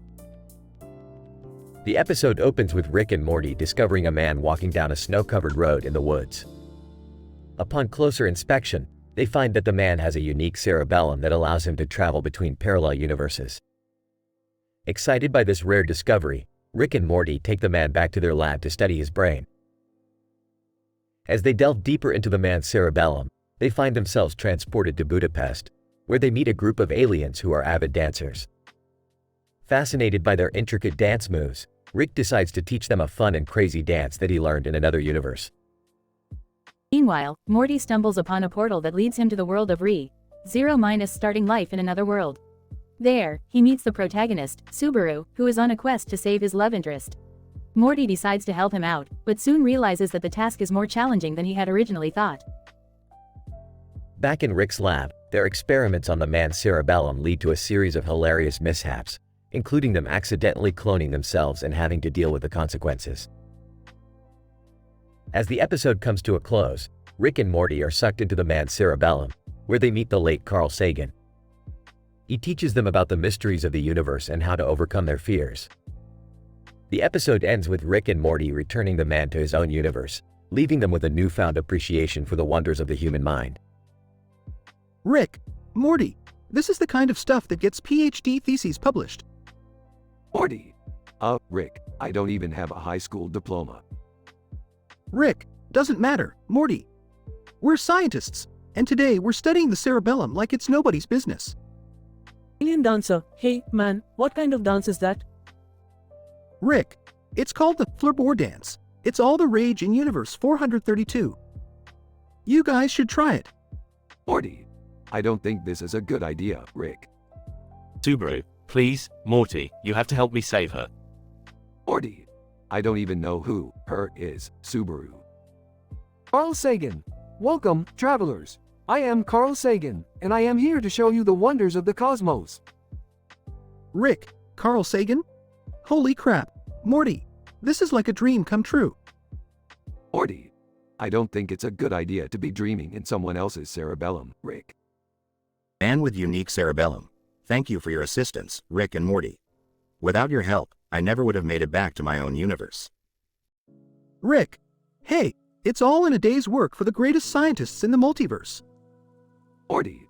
I guess we can add studying the cerebellum to our list of accomplishments, Rick. Rick, damn straight. Morty, damn straight.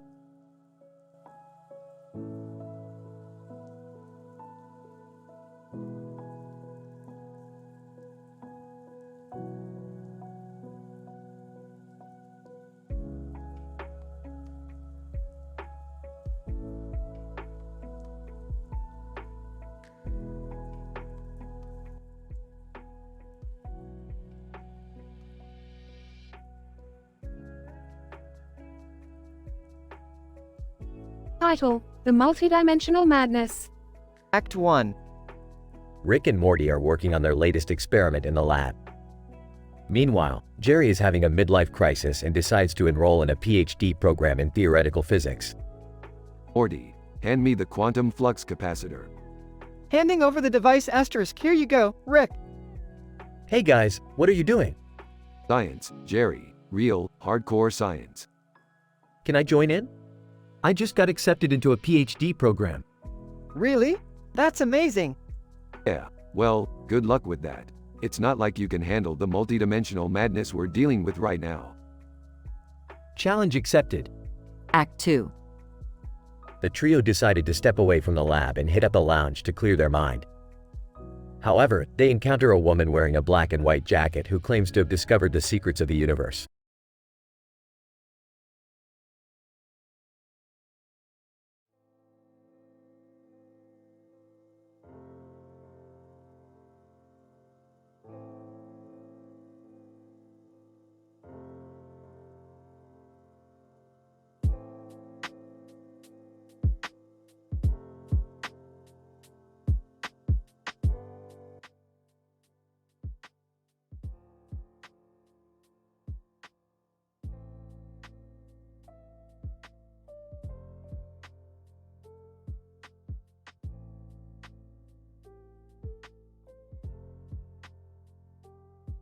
Scene 1.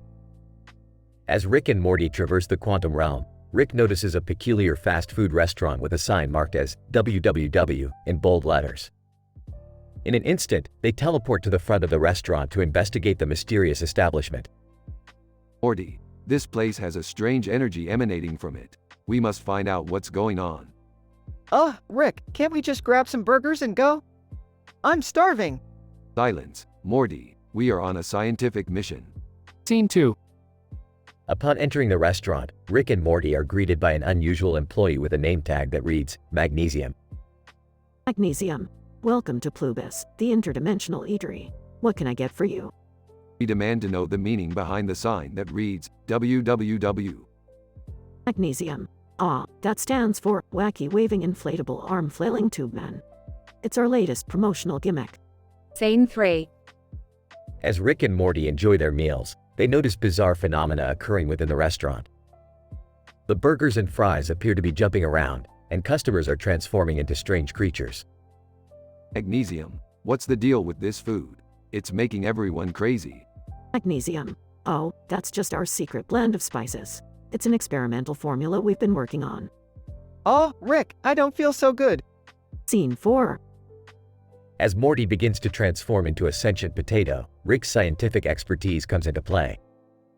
He frantically searches for a way to reverse the effects of Plubis's food.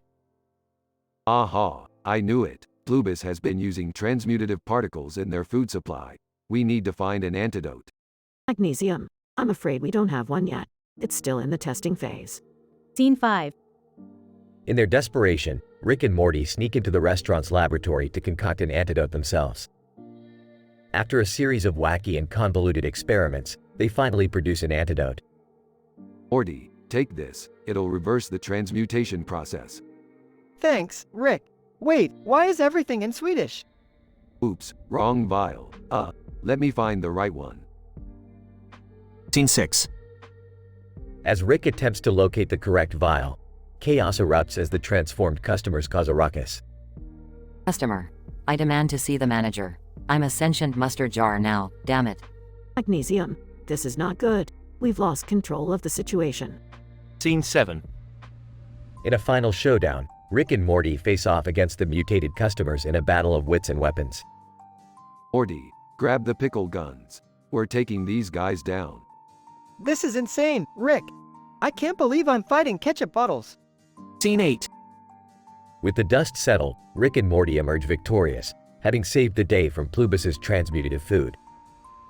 As they exit the restaurant, they share a moment of reflection on their scientific journey. Oh, Morty, another day, another wacky adventure. Science truly knows no bounds. Yeah, but next time can we just get some regular burgers? My stomach can't take any more weirdness. Ha ha ha.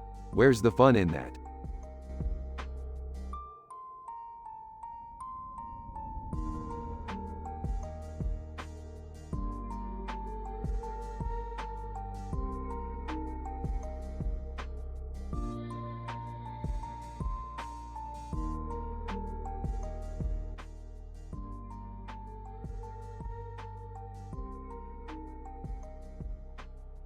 Title: The Umbrella Academy, a study on the behavioral analysis of multicolored umbrellas with figure and camera apparatus.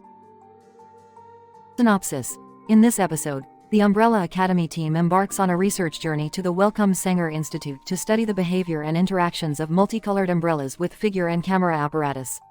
The team brings a variety of umbrellas, each one uniquely colored with a small figure atop it and a camera on the bottom to capture data. In their search for answers, the team has amusing travel experiences along the way, including trying jicama for the first time and attending a unicorn talent show in a nearby town. Luther, as we analyze the behavior of these multicolored umbrellas, we must take into consideration their unique physical attributes and the environmental conditions in which they operate. Anya. Agreed. We must also note the type of camera apparatus attached to each umbrella and analyze the data collected on their movements and interactions with other objects. Diego. The umbrellas seem to exhibit social behavior, forming groups and communicating with each other through subtle movements and gestures. Allison. I agree. It's fascinating how they seem to exhibit a form of nonverbal communication. Klaus, I can't help but wonder if they have their own language, one that we can potentially decode through their movements and interactions. 5. The data collected shows that the umbrellas also respond to external stimuli such as wind and rain, and adapt their movements accordingly. Ben. It's interesting to note that some of the umbrellas seem to be more dominant in their interactions, while others take on a more passive role. Number 6. The Umbrella Academy team has successfully collected valuable data on the behavior and interactions of multicolored umbrellas with figure and camera apparatus. These findings have the potential to lead to further research and a deeper understanding of the intricacies of nonverbal communication and social behavior in a variety of contexts. The Umbrella Academy, a new way of looking at the world.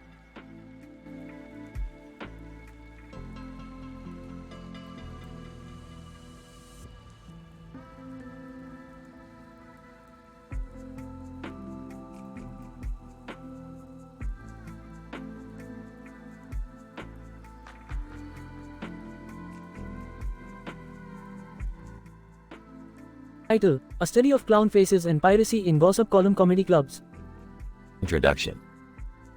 In this episode, we explore the cultural significance of clown faces and piracy in humor through the lens of gossip column comedy clubs.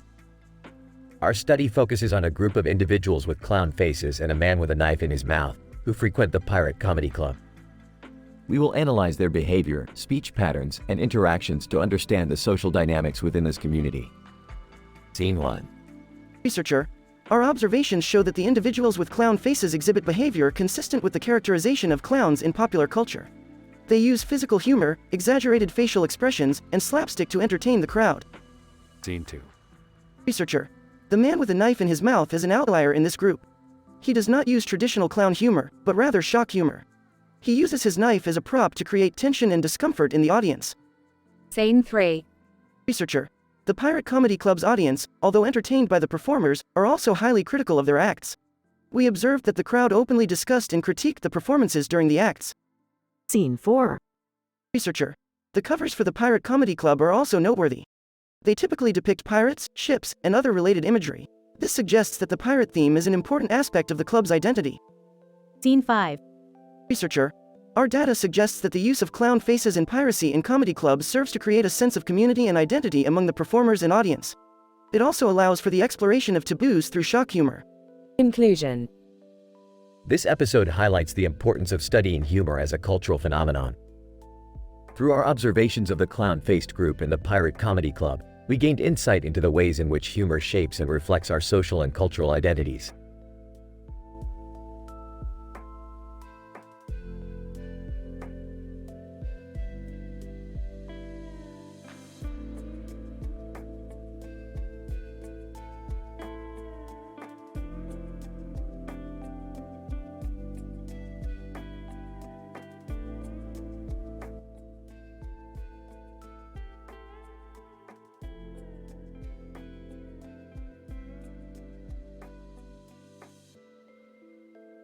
Title: The Multiverse of Goatees. The episode begins with Rick and Morty stumbling upon a collage of photos of people with different facial expressions and hair colors, including a woman, a man, and another woman with goatees. Upon analyzing the collage, Rick discovers that these individuals are actually versions of themselves from different universes, all linked by the common trait of sporting a goatee. Morty, get ready for a journey through the multiverse of goatees. It's gonna be a wild ride. Oh, Rick, do we really have to do this? Couldn't we just go to the arcade or something? No time for that, Morty. We've got science to do. The duo travel through multiple universes with various versions of themselves with goatees, including an evil Morty with a pointy, twirled goatee and a bald Rick with a braided goatee. Hey, Rick, what are you guys up to? Just some scientific research, Jerry. You wouldn't understand. Can I come too? This sounds interesting. Hey, why not? The more the merrier. The group ends up stumbling upon a zombie family reunion, and they have to fight their way out with the help of a machete-wielding Millie Bobby Brown. Rick, why would any family want to come together like this? It's so weird. It's called family love, Morty. You wouldn't understand. After narrowly escaping the zombie horde, they stumble upon a miniature world inside a snow globe.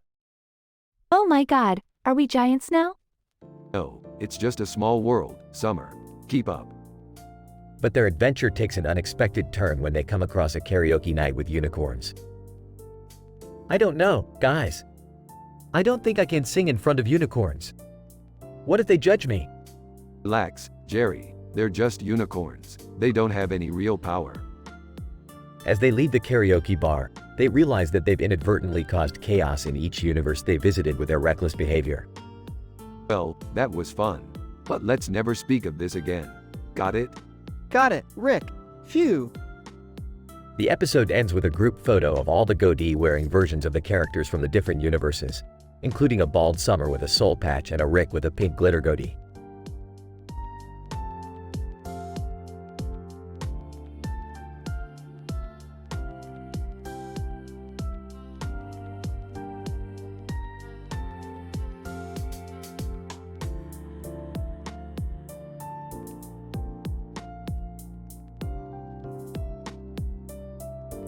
Title: Sushi, Soldiers, and Neural Implants, a Rick and Morty adventure. Rick and Morty embark on a scientific journey that involves the creation of mind-controlled super soldiers through neural implant hacking, all while eating sushi rolls with chopsticks and a fork on a white plate with a black background and a gray background. Rick, Morty, are you ready to witness the epitome of scientific advancement? Morty, sure, Rick. What are we doing exactly? Rick, we are creating an army of mind-controlled super soldiers by hacking their neural implants, Morty. And we're doing it over sushi. Morty, munching on sushi. Wait, how is sushi related to creating super soldiers?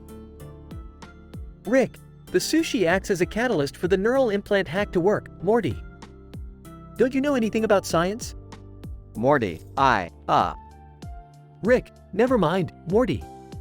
Just sit back and watch the magic happen. Suddenly, the room is filled with a swarm of super soldiers controlled by Rick and Morty's neural implants.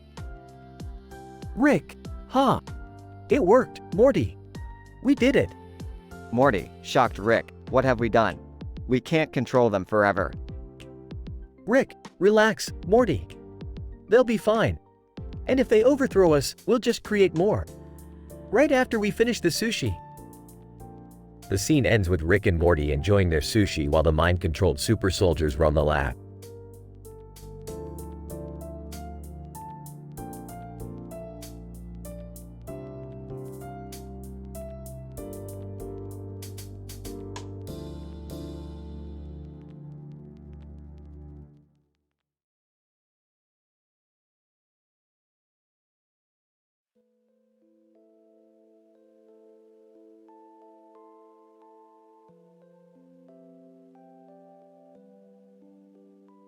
The episode starts with Rick, Morty, and Summer playing a game of table tennis on a ping pong table with a blue top and a blue net in front of a fence.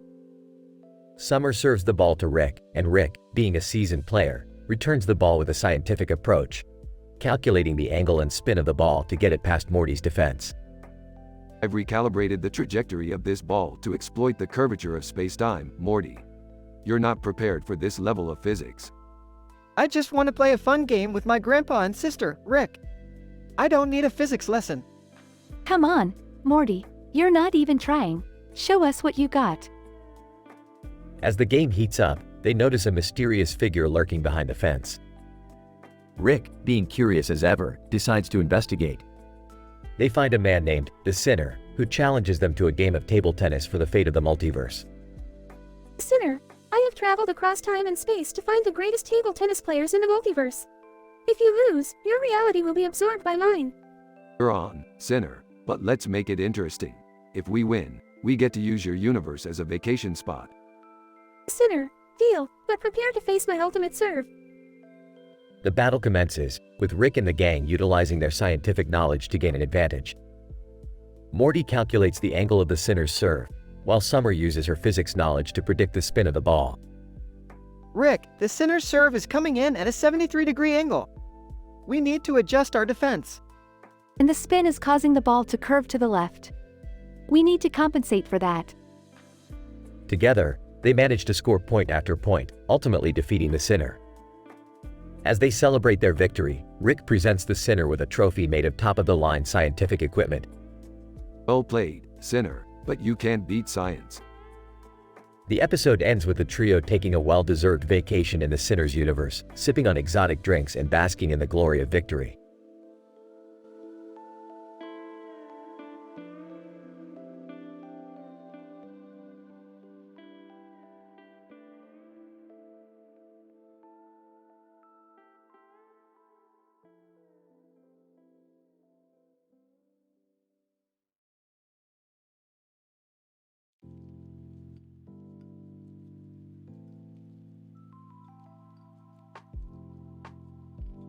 Title: The Quantum Entanglement of Post-Apocalyptic Raider War.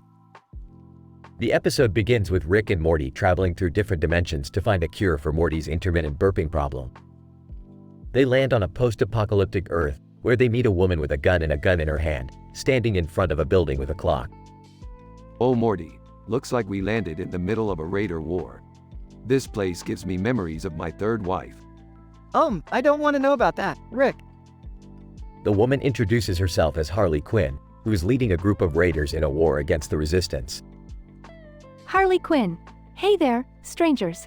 Are you with the Resistance or part of the Raiders? We're just here for a cure, not interested in your wars. Yeah, we don't really want to get involved. Suddenly, they hear a loud noise from the nearby building. They investigate and find a vampire cooking show being filmed by Phil DeVille, who has been turned into a vampire. Phil DeVille, hey guys, welcome to my cooking show. Today we're going to cook some bat wings. Oh, and by the way, I'm a vampire now. What the hell is going on in this dimension? I don't know, but this is getting out of hand, Rick. As they try to leave, they are ambushed by the raiders. In the chaos, Rick accidentally gets bitten by Phil DeVille, turning him into a zombie vampire. Oh great Morty, now I'm undead and craving for blood. What a pickle we're in. I told you we shouldn't have come here, Rick. The rest of the episode follows Rick and Morty trying to survive the war and find a cure for Rick's zombie vampire condition, while encountering various absurd situations and characters. Harley Quinn. Looks like we got ourselves some new recruits, boys. I hate this dimension, Rick. Oh shut up Morty, it's just another day in the life of a time-traveling, interdimensional genius like me.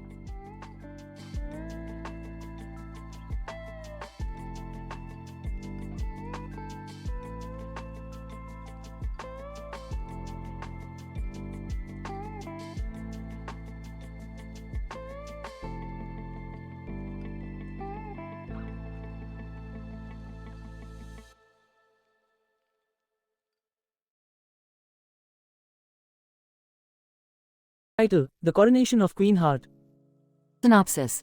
In this episode, Rick and Morty encounter a cartoon character with a crown on her head and a purple dress on her body who goes by the name of Queen Heart. She requests their help as she has lost her beloved heart. As they explore her body, they discover that she had undergone a mastectomy and her heart was removed. Geez Morty, this is a whole new level of body exploration. I'm not sure I signed up for this, Rick. They continue their investigation and stumble upon Betty Boop, who reveals that she had stolen Queen Heart's heart for her collection. Betty Boop. I just couldn't resist the temptation. It was too tempting. Well, can't blame the girl for having a good taste in hearts. That's not the point, Rick. As they try to retrieve the heart, they encounter a group of aliens who were using the heart for a petrissage experiment. Alien leader. Our mission is to study the effects of petrissage on organic material. That's pretty messed up, even for alien standards. Can we just get the heart and get out of here? After a chaotic battle scene, they manage to retrieve Queen Heart's heart and return it to her body. In return, she offers them the opportunity to rule over her kingdom. Queen Heart, with this heart, thou shalt rule over my kingdom as the true kings. Finally, Morty, our dreams of ruling a cartoon kingdom have come true. I don't think that's how it works, Rick. As they leave the kingdom, they realize that their reign was only temporary and that they were no match for the true ruler of the cartoon kingdom. Well, Morty, I guess we're not cut out to be rulers after all. I think we're better off just being ourselves. The episode ends with Rick and Morty returning to their own dimension, relieved to be free from the responsibilities of ruling a cartoon kingdom.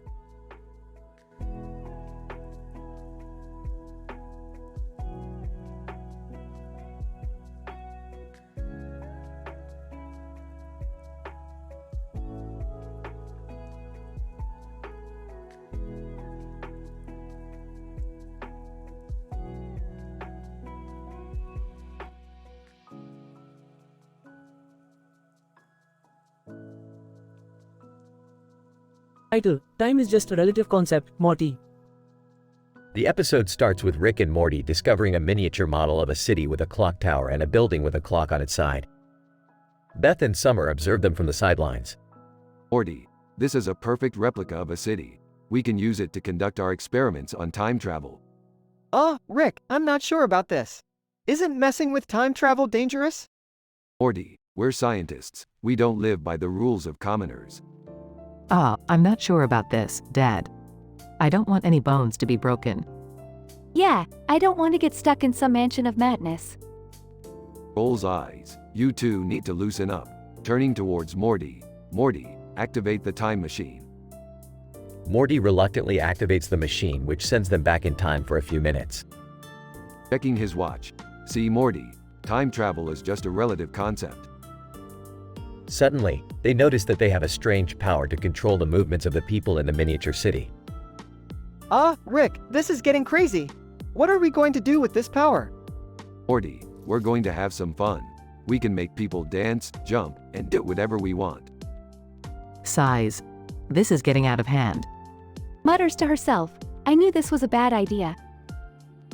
As Rick and Morty continue to control the movements of the citizens in the miniature city, they accidentally cause a chain reaction that results in the building with the clock falling over and crushing several people.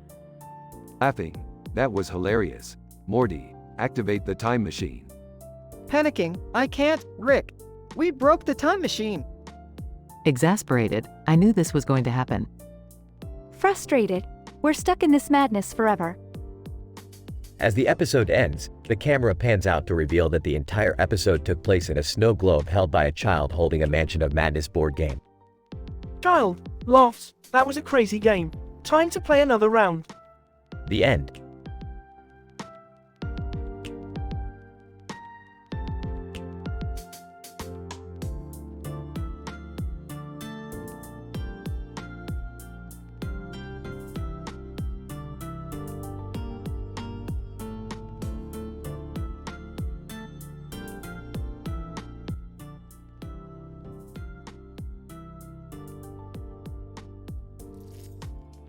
Title: Exploring Sci-Fi in the Minority Report.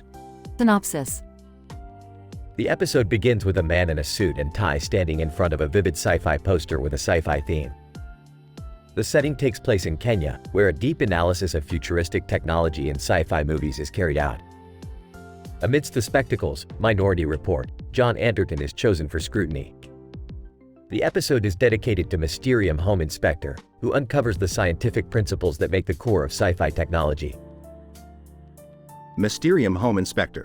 As we evaluate Minority Report, John Anderton, we find that the main technology employed in the movie is the use of psychic abilities to predict crimes. This technology is based on the concept of neuroprosthetics, which involves using technological devices to restore or enhance physiological functions. In the movie, the technology enables humans to see the future and prevent crimes before they occur.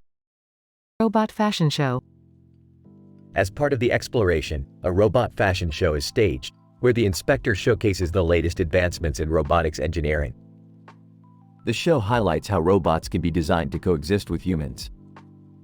The robots are equipped with sensors, artificial intelligence algorithms, and machine learning technologies to ensure safe interactions with humans.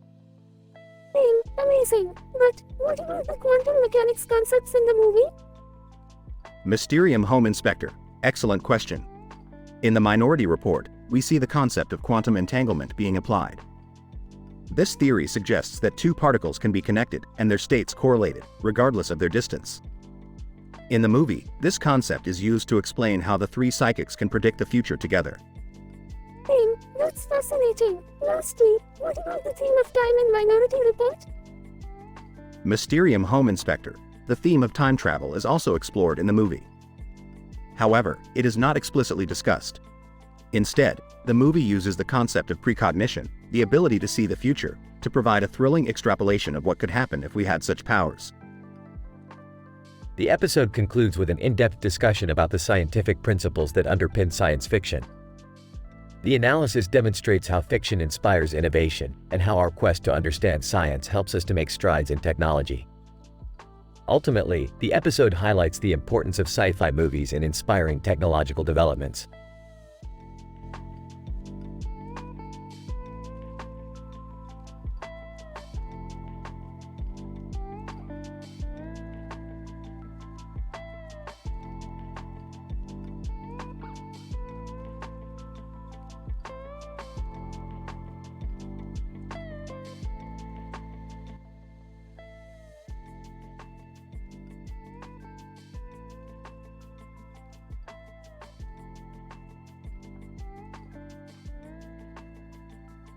Title: Hulk Neural Network Consciousness Cloned Human Revolt Pirate Detective Agency Funny Cosplay Adventure.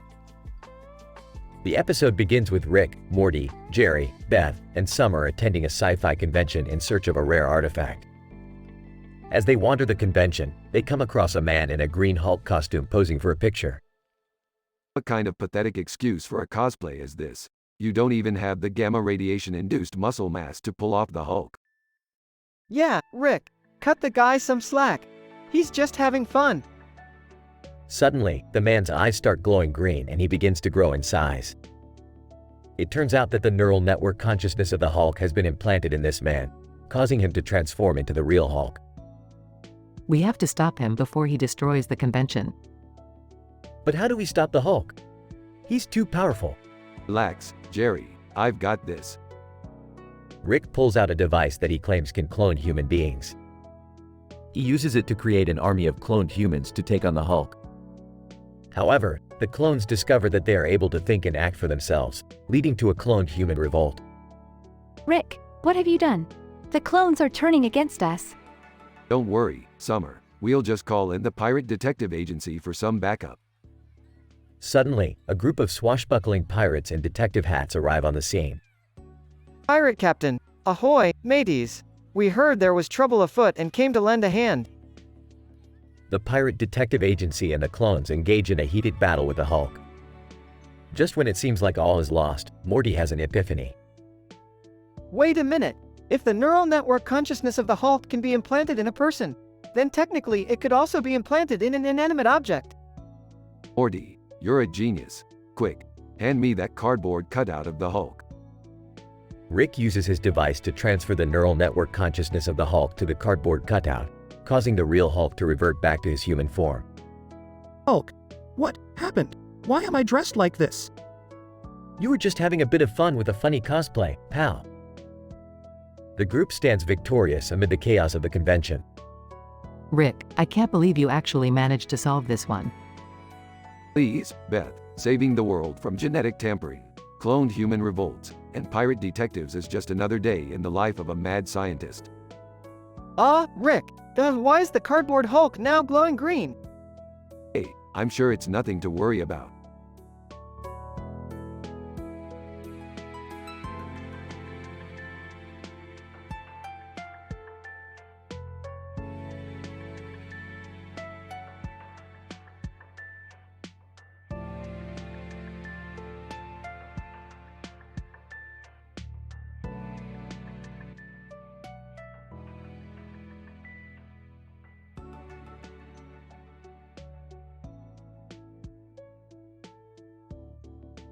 Title: The Jerryfication Experiment. Opening scene. Rick is in the lab working on an experiment, with Morty and Summer observing. Alright, Morty and Summer, today we're going to take a closer look at the Jerry gene. Oh, Rick, I don't think that's a real thing. Yeah, what are we even trying to accomplish here? Just trust me on this one. I've developed a new serum that will allow us to merge Jerry's DNA with my own, creating the ultimate Jerry-Rick hybrid. Scene break. Rick and Morty successfully merge with Jerry, creating a new being with Rick's intelligence and Jerry's dorkiness. However, things start to spiral out of control as the Jerryfied Rick begins to make some questionable decisions. Jerryfied, hey, I just invented the world's first drone-powered pizza delivery service. That sounds incredibly dangerous. Jerryfied, nonsense, what could possibly go wrong? Scene break. As the Jerryfied Rick's experiments become more and more absurd, Morty begins to have doubts about the whole situation. Rick, I don't think this experiment was a good idea. Jerry's not meant to handle your level of intelligence. Jerryfied, oh come on, Morty. This is just the beginning. Next, we'll create a serum that merges us with all of the other Smith family members. Scene break. The Jerryfied Rick's next experiment involves attempting to merge with an entire army of Jerrys, resulting in chaos and destruction. Rick, this is insane. You need to reverse the effects of the serum before it's too late. Jerryfied, no way, Summer. This is the greatest scientific breakthrough in the history of forever. Scene break. In a dramatic final battle, Rick and Morty manage to regain control of their bodies and reverse the effects of the Jerryfication serum, but not before the army of Jerrys takes over the lab. Well, that was a close one. Next time, we'll have to stick to more conventional experiments. Yeah, like maybe inventing something that doesn't involve merging with an army of Jerrys. Seriously, can we just have a normal day for once? Closing scene. The camera pans out to reveal two older men with white hair and beards, smiling at the camera. The same man is wearing a blue shirt. That was a wild ride, huh? Yeah, I'm just glad we made it out alive. Well, until next time, let's go get some drinks. I'm down for that. End of episode.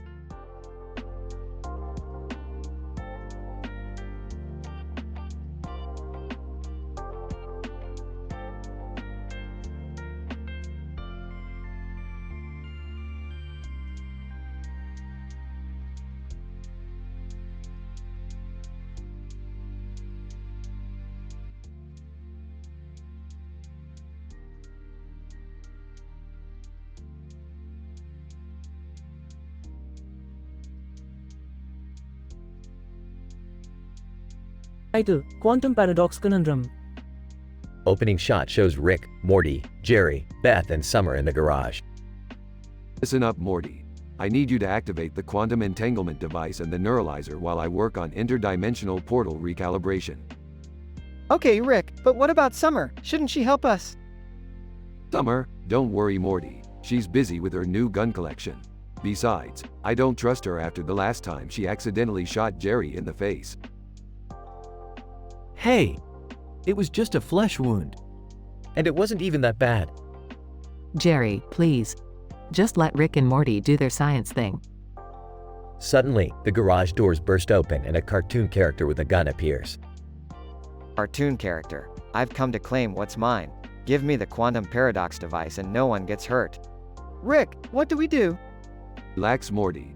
This is just a classic case of quantum paradox conundrum. What does that mean in layman's terms? It means we're screwed, Jerry. The cartoon character shoots at Summer, but Morty shoots back and accidentally hits her instead. Ow! What the hell, Morty? Sorry, Summer.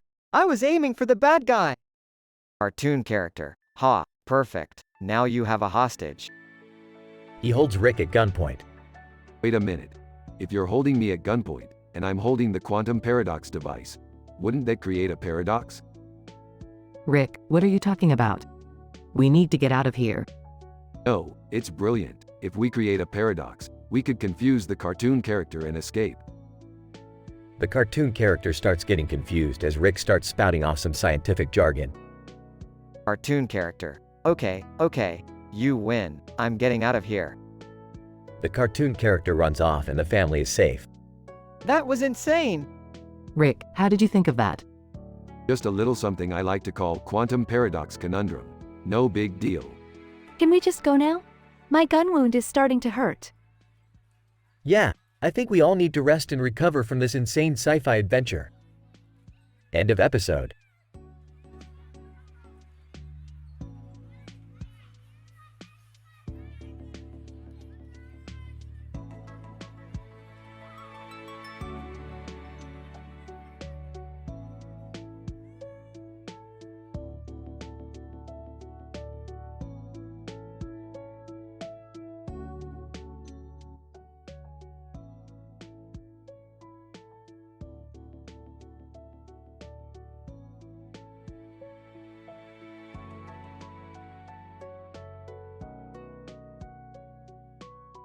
Title: The Multiverse Picnic Paradox. Opening scene.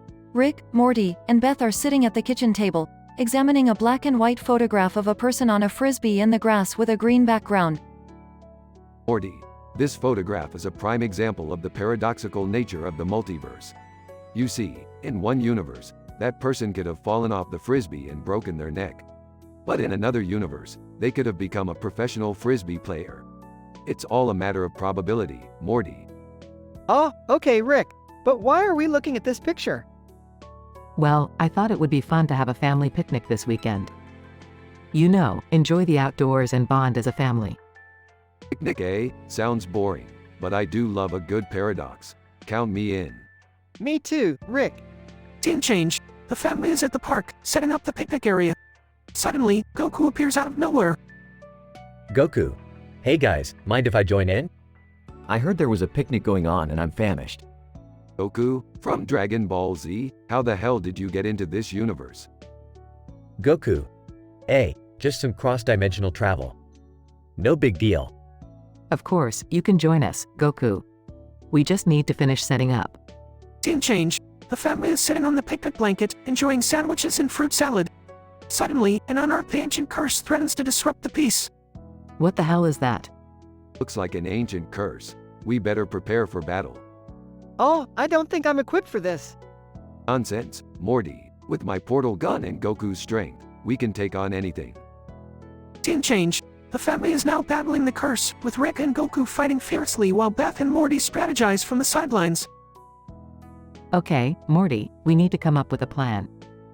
Use your scientific knowledge to find a weakness. Ah, right. Let me just analyze the curse's molecular structure. Wait, hold on. This is just a guy in a costume. What? Are you kidding me? Alien holding sign meme. Ha ha. I got you all. It's just a prank, bro. Scene change. The family is now back at the picnic blanket, trying to shake off the embarrassment. Well, at least it wasn't a real curse. Anyone up for some Bee Gees karaoke? Oh, I don't know, Mom. My vocal cords are feeling a bit strained from all that yelling. Ah, come on, Morty. You can do it. Let's all stay alive together. The family breaks out into a rendition of Staying Alive, while the camera zooms out to show the various universes and dimensions coexisting in the multiverse.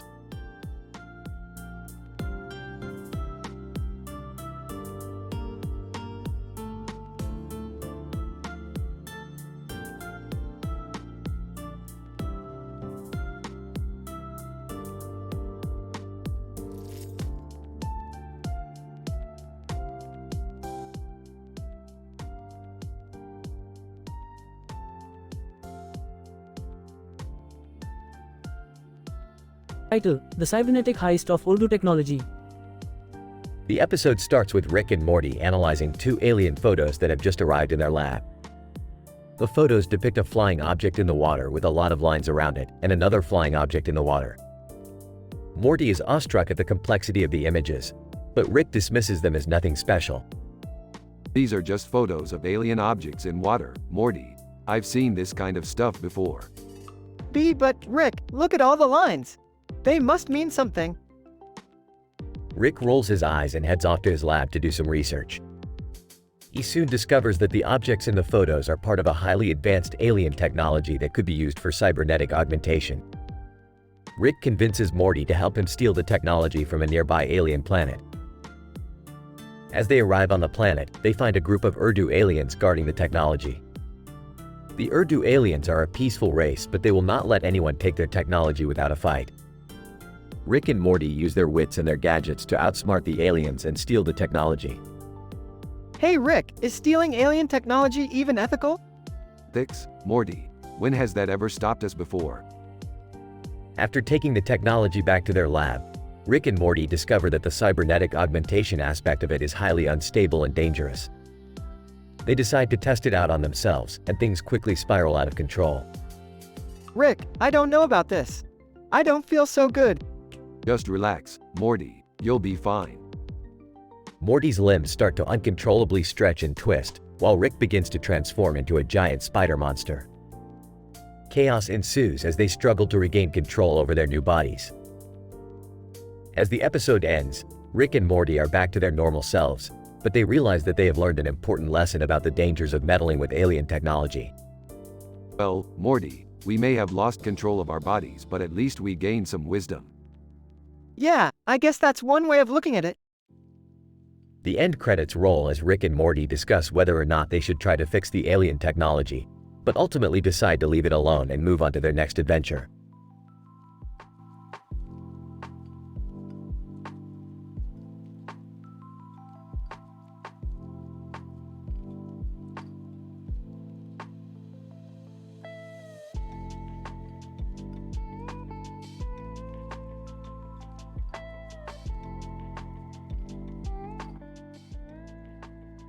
Title: The Sonic Adventures of Rick and Morty. In this episode, Rick and Morty stumble upon a parallel universe where all sounds are manipulated by a device called the sonic oscillator. This device is highly coveted by a cartoon character named Boombox Bob, who wields dual sonic oscillators with the power to manipulate sound in unimaginable ways. Rick, being the wily scientist he is, decides to acquire one of these devices for his own experiments. However, Jerry, being Jerry, accidentally sets off an alarm system, alerting Boombox Bob of their presence. While attempting to escape, Morty is kidnapped by a rogue robot who reveals himself to be none other than Goku Black from another dimension. With the help of a freshly obtained sonic oscillator, Goku Black plans to wreak havoc upon the multiverse. Rick and Jerry team up with Boombox Bob to save Morty and stop Goku Black from destroying everything in their path. With the power of sound waves, Rick and company are able to defeat Goku Black and save the day. I never thought I'd say this, but thank God for that obnoxious Boombox Bob. I don't know, Rick. I think I need to lie down after all that noise. Can we go home now? I have work in the morning. Boombox Bob. Hey man, don't forget who saved your asses back there. Goku Black. The only sound you'll be hearing from now on is our victory. Not on my watch, buddy. Let's turn up the volume and take this guy down. Oh geez, here we go again. I think I left the oven on.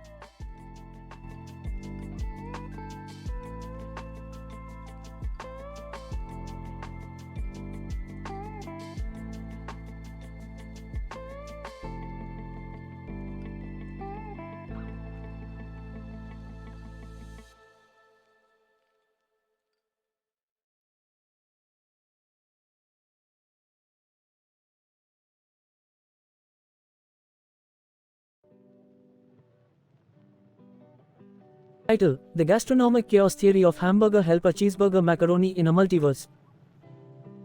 In this highly scientific episode of Rick and Morty, we see the family gathered around the kitchen table, admiring a plate with a hamburger and fries on it, a glass of beer in the background with a bottle of beer while Morty devours his hamburger helper cheeseburger macaroni. Well, it seems that our Morty has been experimenting with his taste buds. What do you mean, Rick? The hamburger helper cheeseburger macaroni has a distinct chemical composition that affects the human brain in various ways, depending on the individual's brain wiring and multiversal tendencies. What are you saying, Rick? That the hamburger helper cheeseburger macaroni is creating a chaos spiral in Morty's brain? Precisely, Summer. The introduction of a new chemical variable in Morty's digestive tract could have disastrous consequences, not only in this universe but in others as well.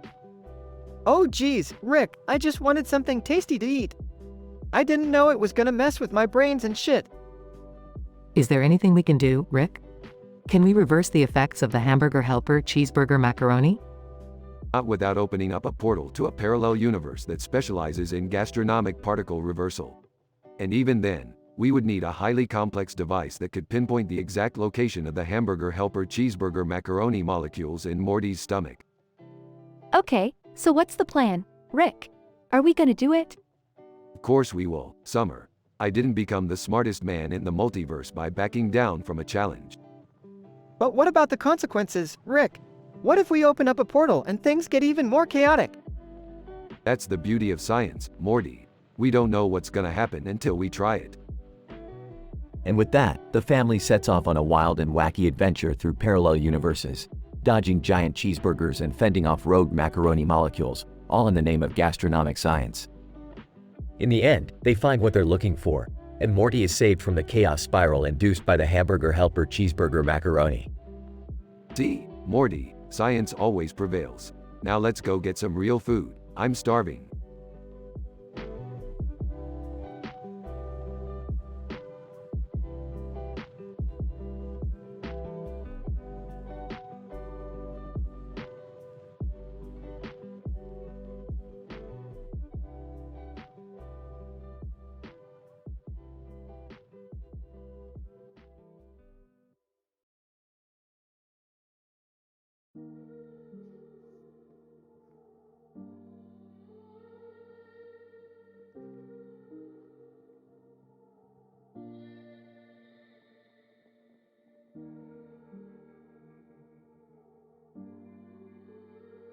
Title: The Pinball Paradox.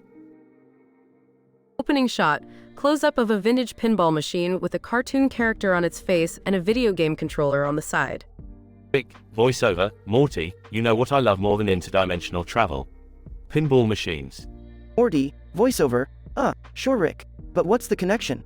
Rick, voiceover, well, Morty, pinball machines are like the universe. You gotta hit the right targets to get the highest score. Beth walks in and overhears their conversation. Guys, what are you doing? We have a man-hunting game show on the way. Man-hunting game show? I thought we were over that trend, Beth. No, it's the latest trend. Plus, the prize is a vacation to the ancient aliens meme planet. You love that stuff, Rick. Alright, I'm in. But first, let's play some pinball. Meanwhile, on the man-hunting game show set. Announcer, welcome to the Man-Hunting Game Show, where our contestants are competing for a trip to the ancient aliens meme planet. Let's meet our contestants. The camera pans to 3 contestants, each with an unusual hobby: stamp collecting, bird watching, and taxidermy. Rick, voiceover, Morty, I think we're gonna have some tough competition. But don't worry, I've got a trick up my sleeve.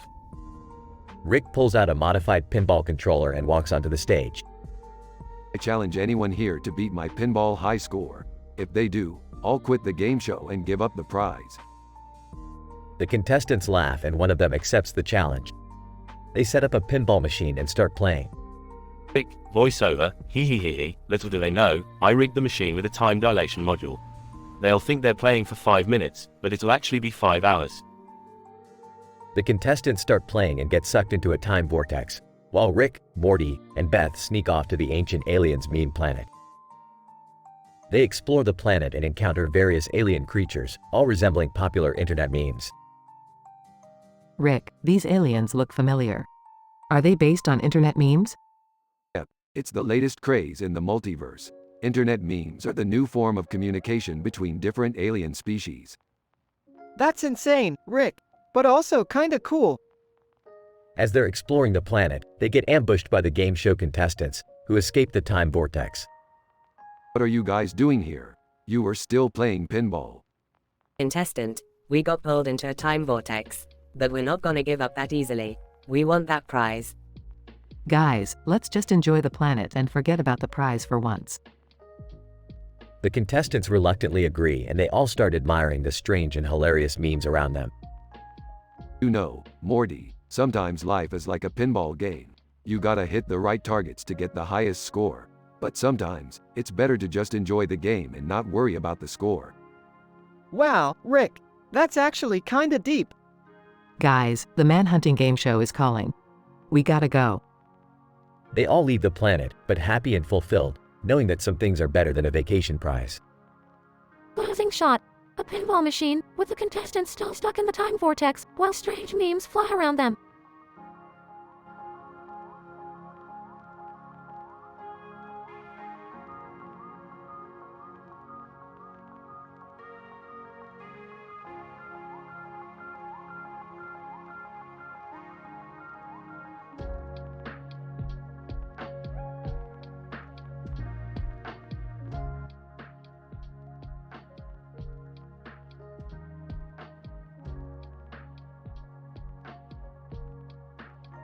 Title: The Quantum Barrier Conundrum. Opening shot displays a yellow barrier with 2 green doors on the side of a road with a mountain in the background. Rick is driving the spaceship as Morty looks outside. Oops, alright, Morty, we're approaching the quantum barrier. Time to run some tests. Rick, what's a quantum barrier? Oh, it's just a force field that separates 2 different dimensions. No big deal. Let's see if we can breach it. Rick steers the ship towards the barrier and attempts to break through it, but the ship bounces off. That's odd. The barrier seems to be intensifying its molecular structure. Beth enters the room. What's going on? Sarcastic. Oh, just trying to break through a quantum barrier. You know, casual Saturday. I'm a heart surgeon, Rick. I don't know what that means. Sighs. Long story short, we need to figure out how to break through this damn thing. Hey, guys, what's that RV doing over there? The camera pans to a suspicious-looking RV with a familiar bald man inside. Walter White, through Bullhorn. This is Heisenberg. Stay away from my territory. Himself. Oh great, just what we need. A wannabe chemist and his meth mobile. Rick taps into the RV surveillance camera and sees Walter White frantically mixing chemicals. Smirking. Ooh, I have an idea. Cut to Rick and Morty breaking into the RV and stealing some of Walter's chemicals. Nervously, Rick, are you sure this is a good idea? Confidently. Of course, Morty. I just need to mix this with a little bit of concentrated dark matter and... Explosion. The ship crashes into the quantum barrier, splitting it in half. Victorious. Yes, I am a genius. Skeptical, and what did we learn from this? Sarcastic. Oh, just that science always wins. And meth isn't worth the risk. Proudly, and that we should always trust Rick's crazy ideas. The camera pans out to show the ship flying through the now broken quantum barrier, leaving Walter White in his RV behind. Walter White, frustrated. Damn it, not again. End credits roll.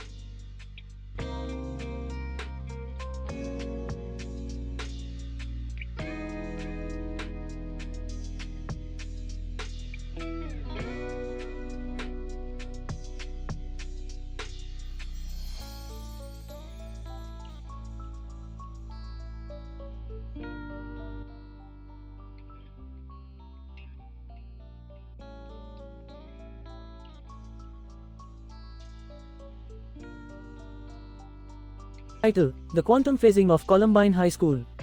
Act 1. Rick reveals to Morty about a new invention, the quantum phasing generator, which allows them to enter different dimensions simultaneously. Jerry accidentally enters the room and Rick volunteers him for the experiment. Morty, this is the quantum phasing generator. With this, we can explore multiple dimensions at once. Whoa, that's crazy, Rick. How exactly does it work? Guys, I don't think I should be here. Shut up, Jerry. Morty, it works by resonating subatomic particles to create a quantum tunnel that allows us to phase into different dimensions. Act 2. The trio phases into a dimension where Columbine High School is still standing. They explore the school, but their presence disrupts the natural timeline of the dimension.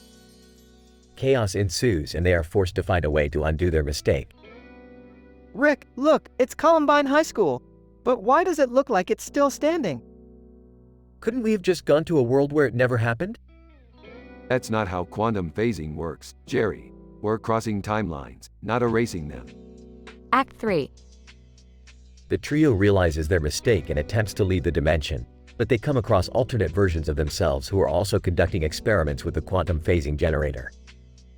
They must work together to fix the timeline before it's too late. Alternate. What the hell are you guys doing here? You're going to mess up the timeline. Alternate, yeah, you can't just phase in here and expect things to be the same. Alternate, I don't like this, guys. I should have stayed at home. We can fix this, but we need to work together. Morty, Jerry, follow my lead. Act 4. The group successfully reverses the timeline disruption and escapes just in time. Jerry is traumatized, but the others are unfazed. I can't believe we almost caused a timeline disaster. I never want to use that thing again. I don't know, Jerry, it was kind of cool. I mean, imagine all the amazing things we could explore with the quantum phasing generator. Agreed, Morty. Now let's go invent another ridiculous invention that could potentially destroy the universe. The episode ends with Rick, Morty, and Jerry walking off into the distance, with the quantum phasing generator left behind on the table, blinking green lights and all.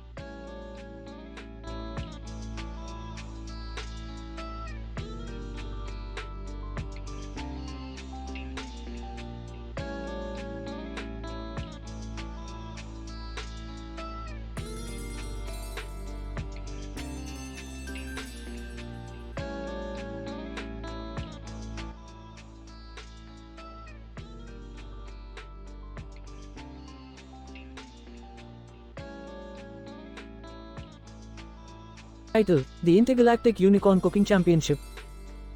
The episode begins with Rick and Morty appearing in the middle of an intergalactic cooking competition for unicorns. Despite Morty's reservations, Rick insists they enter, as he believes they can win with their extensive scientific knowledge. Morty, we're going to enter this competition and show these unicorns what real cooking looks like. But Rick, I don't think that's a good idea. I can barely cook a decent meal, let alone for unicorns. As they prepare for the competition, Summer shows up with Skeletor and Marge Simpson in tow. They too want to participate in the competition, despite their lack of culinary skills. Hey guys, we heard about this unicorn cooking competition and we couldn't pass up the chance to enter. We brought Skeletor and Marge along too. Marge, I've always been a fan of cooking, but I never knew unicorns were such gourmands. The competition begins with each team receiving a set of ingredients to create a dish for the judges, who turn out to be a panel of highly advanced alien species. Okay, Morty, we're going to science the shit out of this. We'll use some molecular gastronomy to create a dish that's out of this world. Literally. I don't even know what that means, Rick. Meanwhile, Summer and her team are struggling to come up with anything edible. Skeletor, I don't understand these ingredients. Where's the calcium? Marge, Skeletor, we're not cooking for skeletons. We're cooking for unicorns. As time runs out, all the teams present their dishes to the judges, who are less than impressed with the other entries. Judge 1, this dish lacks the sufficient levels of antimatter required for proper unicorn digestion. Judge 2, this tastes like a black hole, and not in a good way. But when Rick and Morty present their dish, the judges are blown away. Judge 3, this dish is a masterpiece. The molecular alignment of the ingredients creates an entirely new flavor sensation. Oh shit, Sherlock. That's what science does. In the end, Rick and Morty take home the grand prize, much to their own surprise. Hey, we won! I guess science really is the secret ingredient. Damn right, Morty. Now let's go patent this recipe and make some serious intergalactic dough.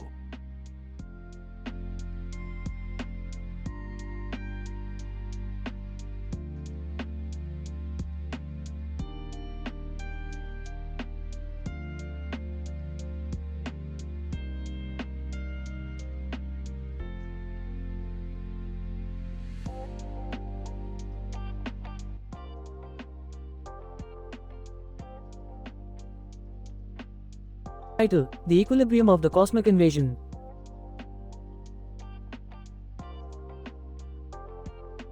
The episode starts with Rick and Morty trying out their new board game, Cosmic Conquest, as they argue over the coordinates of the game pieces. Suddenly, they are interrupted by a man with green hair and a suit on, holding a bunch of fruit in front of him, claiming to be an interdimensional fruit vendor. After a brief argument, the man reveals himself to be an alien body snatcher and starts invading the bodies of the local population, including a cute Australian shepherd. Rick and Morty have to investigate and discover that the alien body snatcher invasion is being caused by a rare interstellar plant, the Brussels sprouts. The plant emits a chemical that imprints the aliens' DNA onto it, allowing them to take over bodies. Rick and Morty go on a sci-fi adventure to find the source of the plant, battling their way through hordes of body-snatched aliens. They eventually reach the planet where the plant is located, but are ambushed by a group of space pirates who want the plant for themselves. In an epic battle for the plant, Rick uses his Hawkeye aiming skills to shoot a hole through the central reactor of the space pirate's ship, causing it to explode and giving Rick and Morty time to escape with the plant. With the plant safely in their possession, Rick and Morty use it to create an antidote, restoring the bodies of the previously body-snatched aliens. The episode ends with Rick and Morty playing a game of cosmic conquest with the now friendly aliens, laughing and joking in between turns. Well, Morty, I guess we really sprouted a solution to that.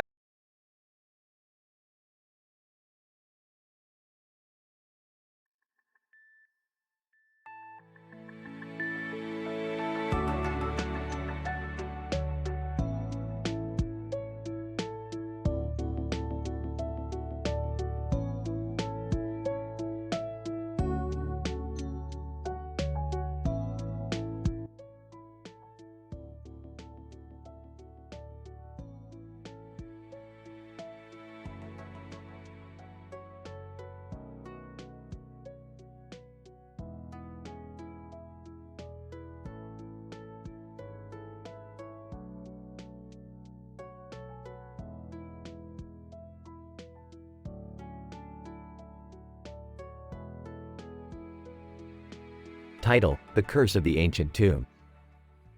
The episode begins with Rick and Morty driving around a cemetery, taking measurements and recording data. After a few minutes of this, Rick makes a sarcastic comment about the futility of this exercise. Morty replies that he is just following the scientific method, and that the data they collect might provide valuable insights in the future. Sure, Morty, keep telling yourself that. Meanwhile, I'll be over here, inventing a device that can turn cows into humanoids. What? That's not even scientifically possible. Oh, really? Says who? You? The guy who thinks we should raise cows in zero gravity? I never said that. Okay, whatever you say, Morty. Let's just go check out that ancient tomb over there. As they approach the tomb, they hear strange noises coming from inside. Morty suggests that they leave, but Rick convinces him to investigate.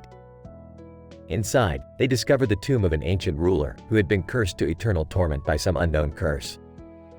Wow, Morty, this is fantastic. We might be able to discover the secret of immortality or even time travel. Or we could just leave and not disturb the dead. That's also a thing we could do. Like I'm going to pass up on the opportunity to solve the mysteries of the universe. Besides, what could go wrong? As Rick and Morty continue to explore the tomb, strange things start happening. The clock tower in the cemetery starts to chime, but it's not telling the correct time. Suddenly, they hear footsteps behind them, but there is no one there. Morty, you're seeing this, right? Yeah, I see it, Rick. This is seriously freaky. Just then, they hear a voice in the distance. It's Beth Smith, who tells them that she has heard rumors of a curse that is causing strange things to happen in the cemetery. She warns them to be careful, but Rick brushes her off, telling her that they are on a scientific mission. Thanks for the warning, Beth. But we are scientists, and we don't believe in curses. We believe in facts and data. Now, if you'll excuse us, we have important work to do. As Rick and Morty continue to explore the tomb, they discover a strange artifact that seems to radiate energy. They decide to take it with them, thinking it will provide valuable scientific insights. But as soon as they leave the tomb, they realize that they have made a mistake. Rick, something's not right. I can feel it. We shouldn't have taken that artifact. Nonsense, Morty. It's just a piece of rock. A really cool and powerful piece of rock, but still just a rock. Suddenly, the sky darkens and a huge thunderstorm starts brewing. Hordes of undead rise from their graves and start chasing after Rick and Morty. They are forced to fight for their lives, using all the gadgets and weapons they have at their disposal. Gossip Girl. Oh my god, did you guys see that? Rick and Morty are fighting off zombies with ray guns. In the end, Rick and Morty manage to defeat the undead and escape the cemetery. But as they drive away, they realize that they have been cursed and that they might never be able to shake it off. Well, Morty, it looks like we're cursed for life. At least we got some valuable data out of this adventure. I'm not so sure about that, Rick. I think we might have made a huge mistake. What if this curse follows us forever? Beefed, don't be ridiculous, Morty. I've faced worse than this. Besides, it's just a curse. What's the worst that could happen? The episode ends with Rick and Morty getting pulled over by the police for speeding. The cops take one look at them and decide to let them go, saying something about them being cursed and dangerous. Rick and Morty just shrug it off and drive away, hoping that their scientific curiosity won't get them into too much trouble in the future.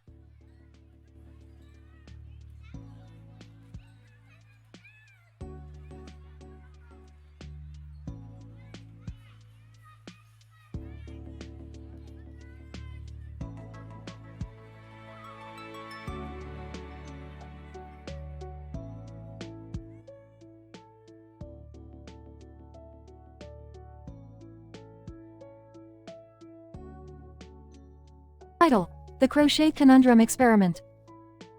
The episode starts with Rick and Morty in the garage, tinkering with a complex experiment involving crochet.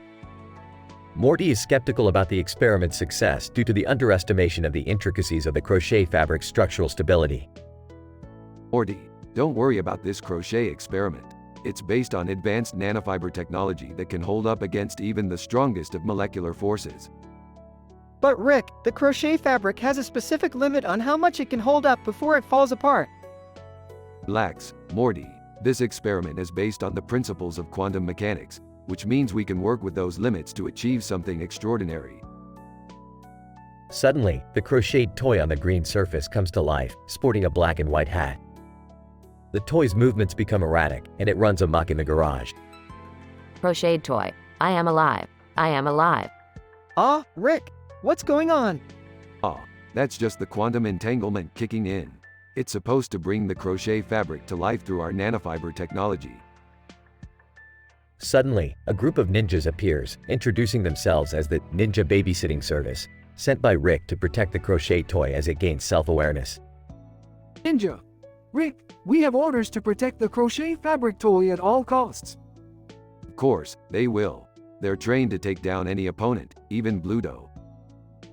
As Bluto enters the scene, also sporting a black and white hat, ready to attack the crochet toy, the Ninja Babysitting Service jumps into action, taking him down in a flurry of punches and kicks. In the end, as the chaos subsides, Rick explains that the experiment was a success, and the crochet fabric toy is now fully sentient. Morty is amazed at the level of scientific progress they've achieved. Wow, Rick, that was a crazy experiment. Yep, Morty, we always shoot for the stars, and in this case, we got a crocheted toy that can kick some serious ass. The episode ends with Rick and Morty high-fiving each other as they celebrate their latest scientific breakthrough, ending with a John Cena meme.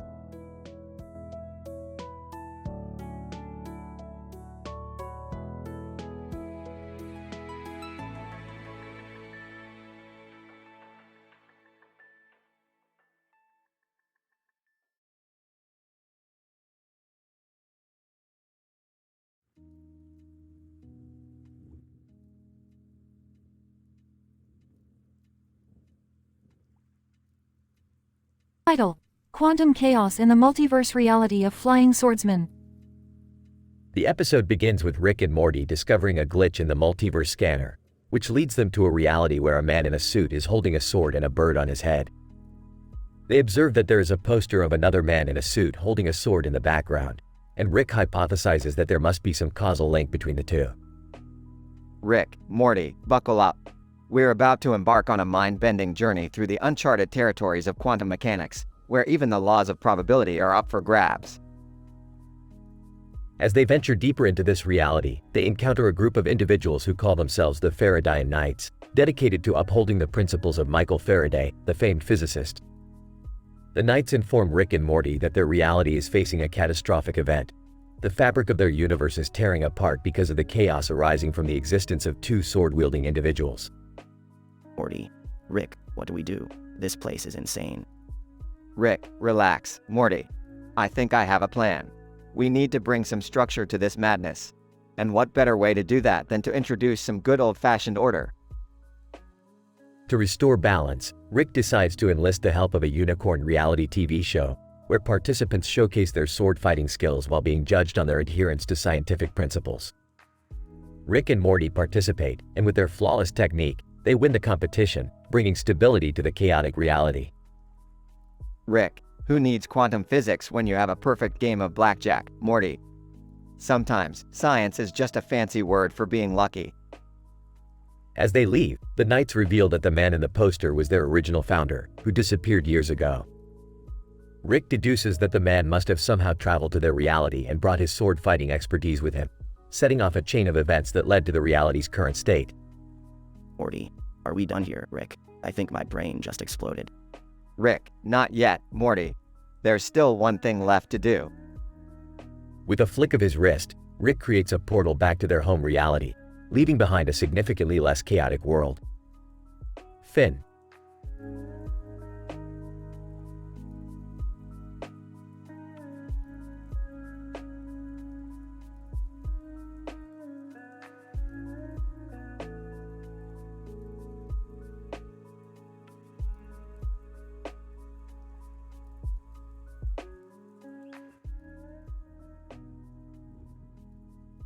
Title: The Avian Timekeeper, a scientific exploration of a cartoon rooster's terrifying dream. Introduction. In this episode, we follow the journey of a cartoon rooster as he experiences a series of vivid and terrifying nightmares. The dream begins with a scene of the rooster sitting on a hill with a clock in the background and a building in the distance. This setting provides the foundation for the dream's subsequent events. Scene 1.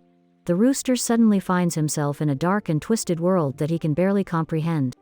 We dub this place as the terrifying nightmare world. The rooster's perception of this world is characterized by its harsh geometries, destructive landscape, and haunting atmosphere. Scene 2. As the rooster ventures deeper into the nightmare world, he is confronted by a seemingly unstoppable force, Church's Chicken. This fast food restaurant chain has been scientifically proven to cause nightmares due to its high fat content and strange food additives. Scene 3. The rooster soon encounters an unexpected entity within the nightmare world, Michael Jackson. This encounter is inscrutable, but it provides a brief respite from the nightmarish events unfolding around him. Scene 4. The world around the rooster begins to warp and shift in strange ways, with objects and structures taking on a life of their own. In this scene, the building that was previously visible in the distance now looms over the scene, casting a menacing shadow on the rooster. Scene 5. The rooster ultimately wakes up from his nightmare, only to find himself in a state of heightened anxiety and fear. The episode ends with the rooster contemplating the nature of his experience and the scientific mysteries that underpin the human and animal mind. Conclusion. This episode provides a unique exploration of the human and animal psyche by portraying a cartoon rooster's perspective on a nightmare. Through the use of vivid imagery and surreal visuals, we uncover the scientific mechanisms that drive the experience of fear, anxiety, and terror.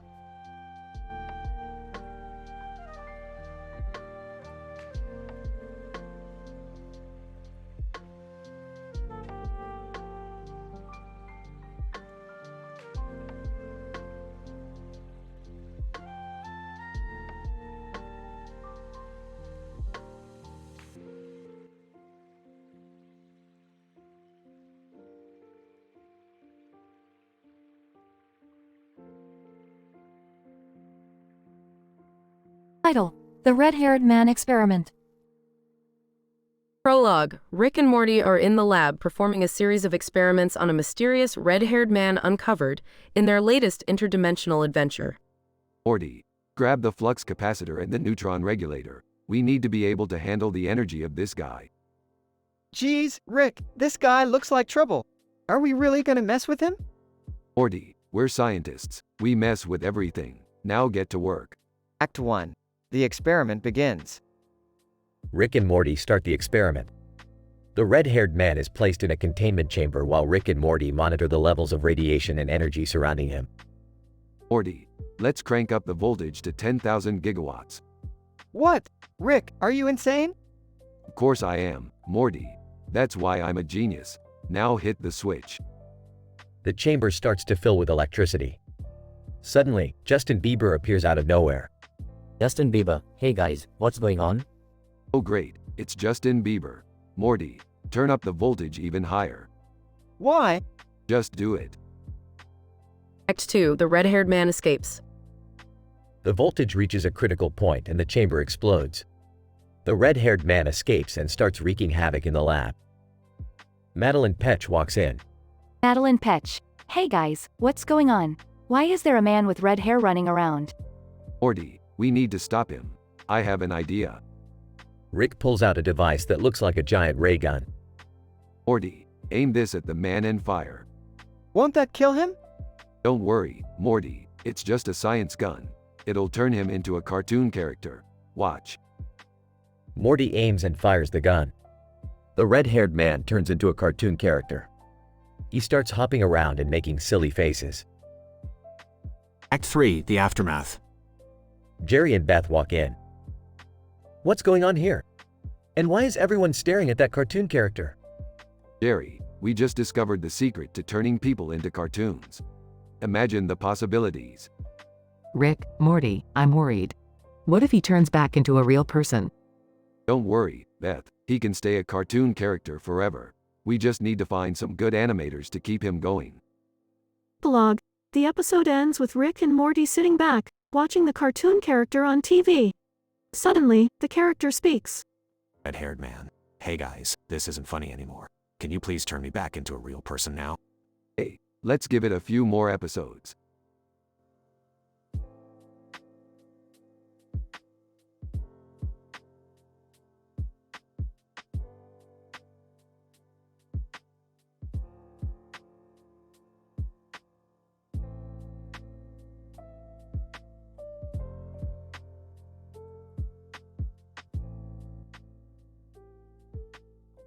Title: Unicorn Wine Tasting and a Teleportation Experiment Gone Wrong at the Broad Institute. The episode begins with Rick, Morty, Jerry, Beth, and Summer gathered around a table with a bottle of alcohol, a glass of wine, a book, and a knife. Rick announces that he stumbled upon a rare bottle of unicorn wine and proposes a tasting. Morty and Summer are hesitant, but Rick insists they try it. Beth pulls out her PhD in enology and proceeds to analyze the wine. Jerry, who has never heard of unicorn wine, interjects with a Naruto reference, but Rick shuts him down. As they sample the wine, a Bradolf Linkler shows up, drunk and ready to party. The gang decides to go skiing outside of the Broad Institute, where Rick has set up a teleportation experiment. As they prepare to teleport, things suddenly go wrong. They end up in different parts of the universe. Morty gets stuck in a world where humans have evolved to communicate through interpretive dance. Meanwhile, Beth and Summer end up in a world filled with giant spiders trying to eat them. Jerry lands on a planet of sentient robots who threaten to dismantle him. Rick, in his usual fashion, stumbles upon a group of partying aliens and decides to join in. After a series of mishaps and close calls, the gang finally manages to regroup thanks to Rick's invention of a new teleportation device. They return home, exhausted but relieved.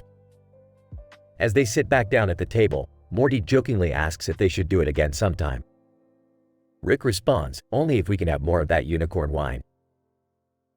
The episode ends with the camera panning out to reveal the book on the table is actually a cookbook with a recipe for unicorn stew. The knife is still stained with unicorn blood.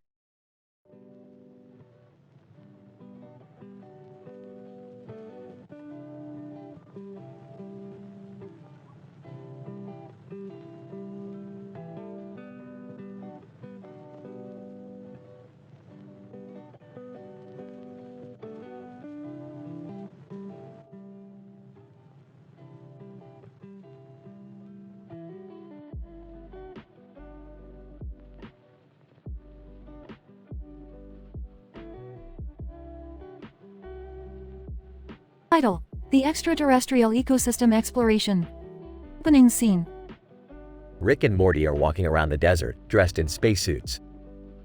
Morty is holding a clipboard and taking notes while Rick burps incessantly. They set up a small stage and put a microphone in front of it.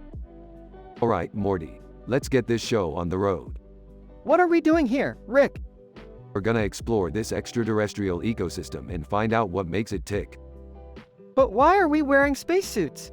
There's no oxygen here. Morty, you never know when a stray fart will hit you in the face. Safety first. Act 1. Rick and Morty start their exploration of the alien landscape. they find strange rock formations and unusual plant life. Morty takes notes and Rick samples everything with his portal gun. Rick, these rocks are emitting a low-level radiation. Don, wake me up when we find something interesting. They come across a group of aliens in strange robot suits. The aliens begin to dance to Arabic music playing from a small radio. Rick and Morty join in the dance, awkwardly at first, but then with increasing enthusiasm. Morty, laughing. This is ridiculous, Rick. Hey, Morty, there's nothing ridiculous about alien dance parties. Now let's keep moving. Act 2. Rick and Morty come across an old Navy store on the alien planet, with alien versions of the clothing brand on display. Rick gets excited and starts trying on shirts and pants, while Morty rolls his eyes. Morty, check out these sweet alien cargo shorts. Rick, we're here to explore the ecosystem. Oh please, Morty, it's not like any of this matters anyway. Suddenly, they hear a strange noise coming from a nearby crater. They investigate and find an alien creature that looks like a giant purple slug. The slug is emitting a strange energy signature and Rick decides to capture it. Morty, grab me the antimatter containment device. We're gonna take this little guy with us. Act 3. Back on their spaceship, Rick and Morty examine the slug. Morty discovers that the slug is actually emitting a large amount of energy and theorizes that it could be used as a power source. Rick sees dollar signs and decides to start a business selling the alien slug energy. Morty, we're gonna make a fortune off this little guy. But Rick, we can't just exploit this alien creature for our own gain. Morty, you're always such a buzzkill. Lighten up. The episode ends with Rick and Morty starting their new business, selling the alien slug energy to other planets for exorbitant prices. Morty begrudgingly goes along with it, but can't shake the feeling that they're doing something wrong. This doesn't feel right, Rick. Relax, Morty, it's just business. The screen fades to black as the sound of Rick's constant burping echoes in the background.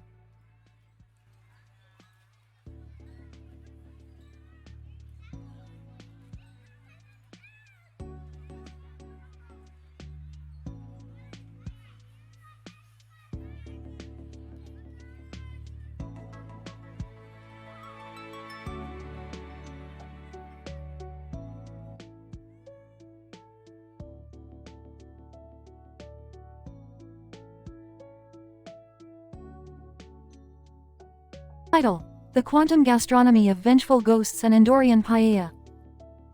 Synopsis: Rick and Morty are craving for some molecular gastronomy, and they decided to crash a bar on Andoria. Some are tagged along, still reeling from their previous adventure involving a teleportation experiment gone wrong.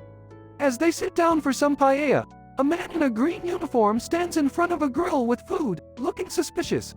Meanwhile, a time-traveling scavenger hunt is underway, with the prize being a rare quantum artifact. Morty, Summer, we're not in Kansas anymore. These alien Andorians sure know how to cook a mean paella. But Rick, what's with the guy in the green uniform? He's staring at us like we stole something. I think he's the chef, Morty. Let's just enjoy our food and leave before he starts trouble.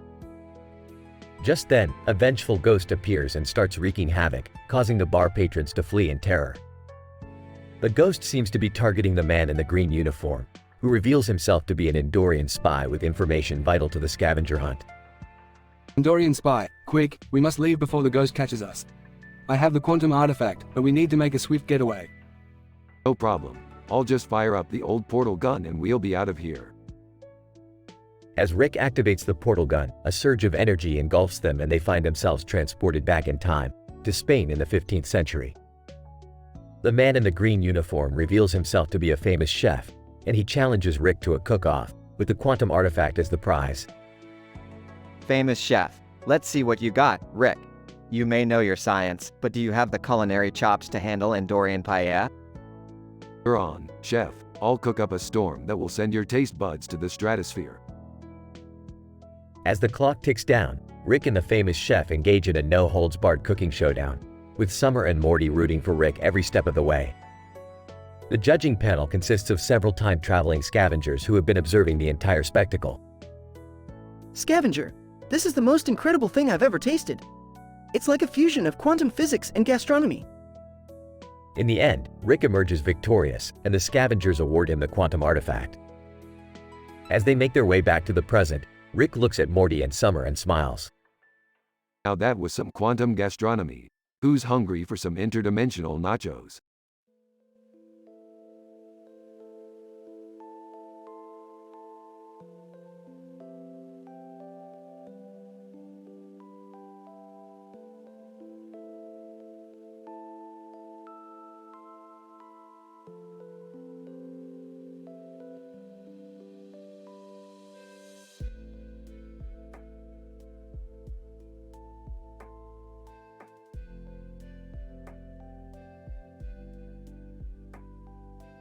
Title: Cellular Chaos Theory. The episode starts with Rick tinkering with a new invention, a cell phone with a small keychain attached to it. Beth walks in and asks Rick what he's working on. Oh, just a little invention of mine. I call it the quantum collar. With this baby, you can make calls across multiple dimensions and timelines. Wow, sounds high-tech. But what's with the keychain? Ah, that's nothing. Just a little trinket I picked up on my last visit to the Lucy Hartfilia dimension. Morty walks in and immediately grabs the quantum collar.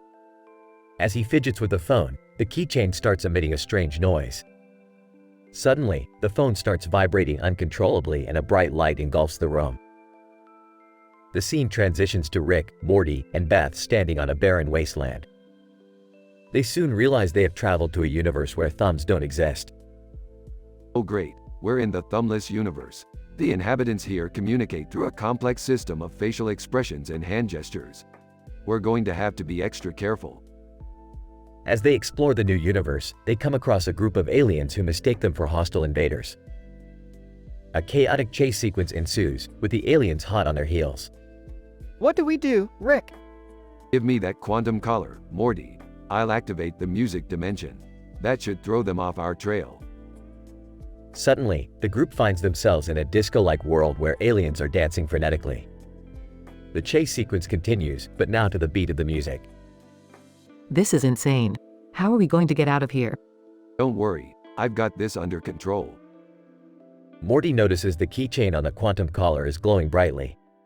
He points it out to Rick, and they realize that it's led them to a portal that will take them back to their own universe. Good catch, Morty. Let's get the hell out of here. As they jump through the portal, Rick turns to Beth and, well, that was quite the cellular chaos theory adventure, huh? I'm just glad we made it back in one piece. The episode ends with the quantum collar back in Rick's possession, as he contemplates his next invention. I wonder what other universes we can explore with this thing. I don't know, Rick. I think that adventure was enough for me. Suit yourself, Morty, but you know what they say. The universe is our playground. The scene fades out as the familiar Rick and Morty theme music starts playing.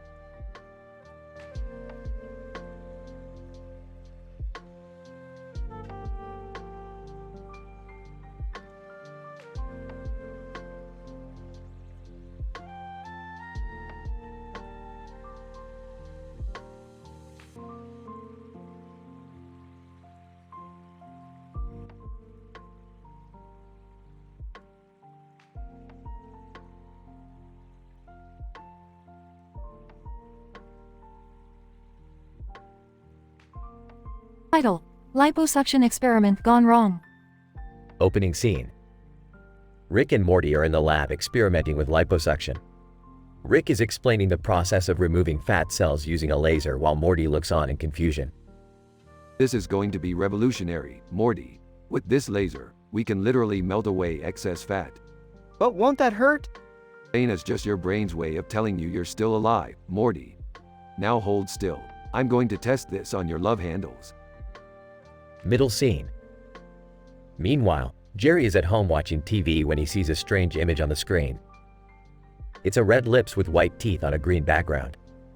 Jerry can't shake the image from his mind and becomes obsessed with it. He even starts drawing the image on the walls of the house. I don't know what it is, but I can't stop thinking about those lips. They're haunting me. Next scene. Back in the lab, Rick's experiment goes horribly wrong. The laser malfunctions and instead of melting fat, it starts to melt Morty's skin. Rick and Morty panic and try to find a solution to reverse the damage. Morty, we have to find a way to cool down that skin. Quick, get me some shrimp scampi. What? How is that going to help? Trust me, Morty, shrimp scampi has natural cooling properties that will help soothe the burns. Next scene. Jerry's obsession with the lips leads him to a badminton tournament where he sees the image again. He tries to get closer to the lips by playing badminton with the people wearing the lips on their shirts. Jerry loses the game, but gains a new sense of purpose. I know what those lips mean now. They're a metaphor for our inner desires. I have to follow them and see where they lead. Final scene. Rick and Morty manage to reverse the damage to Morty's skin, but not without consequence.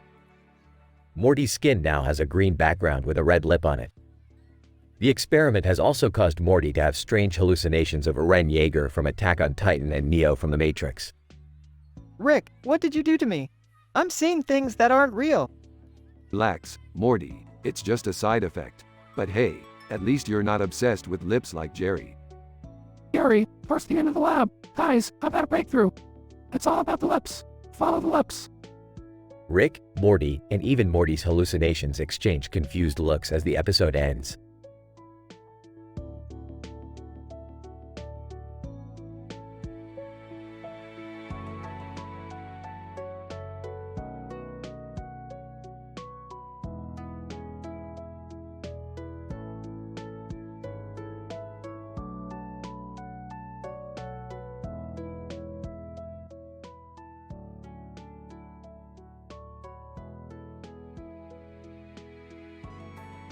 Narrator.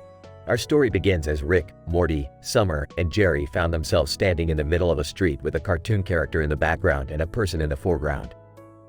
Suddenly, they were sucked into the virtual world of GTA 5, leaving behind their own physical reality. This is amazing. We're in a video game. Morty, Summer, Jerry, we have to deal with the police radio. It's constantly describing us in descriptive detail as criminals. What do we do? We don't want to get caught. We have to play by the rules of this reality. We must act like the characters in this game. I don't know if I'm cut up for this, Rick. I'm a bit of a coward. Shut up, Jerry. We don't have time for your cowardice. Let's get to the action. As they begin to navigate the virtual world, the GTA 5 police radio blares through the speakers with descriptive detail of their every move, complete with UMMS and UHHS. GTA 5 police radio, be on the lookout for 4 suspects. They are driving a purple sports car and are armed and dangerous. The suspects are refusing to pull over and have caused multiple traffic accidents. Use caution when approaching. The group engages in epic, thrilling action scenes, outrunning the police cars and helicopters and exchanging gunfire with the virtual police force. This is insane. I don't know if we can make it. We have to keep going. We have to get to the safe house. I think I'm going to be sick. Shut up, Jerry. We're almost there. In the end, the group reaches the safe house and the virtual police force loses track of them. They high-five each other, victorious and exhilarated. Narrator. And so, our adventure in the virtual world of GTA 5 ends. But the thrill and excitement will stay with them forever as they return to their own reality.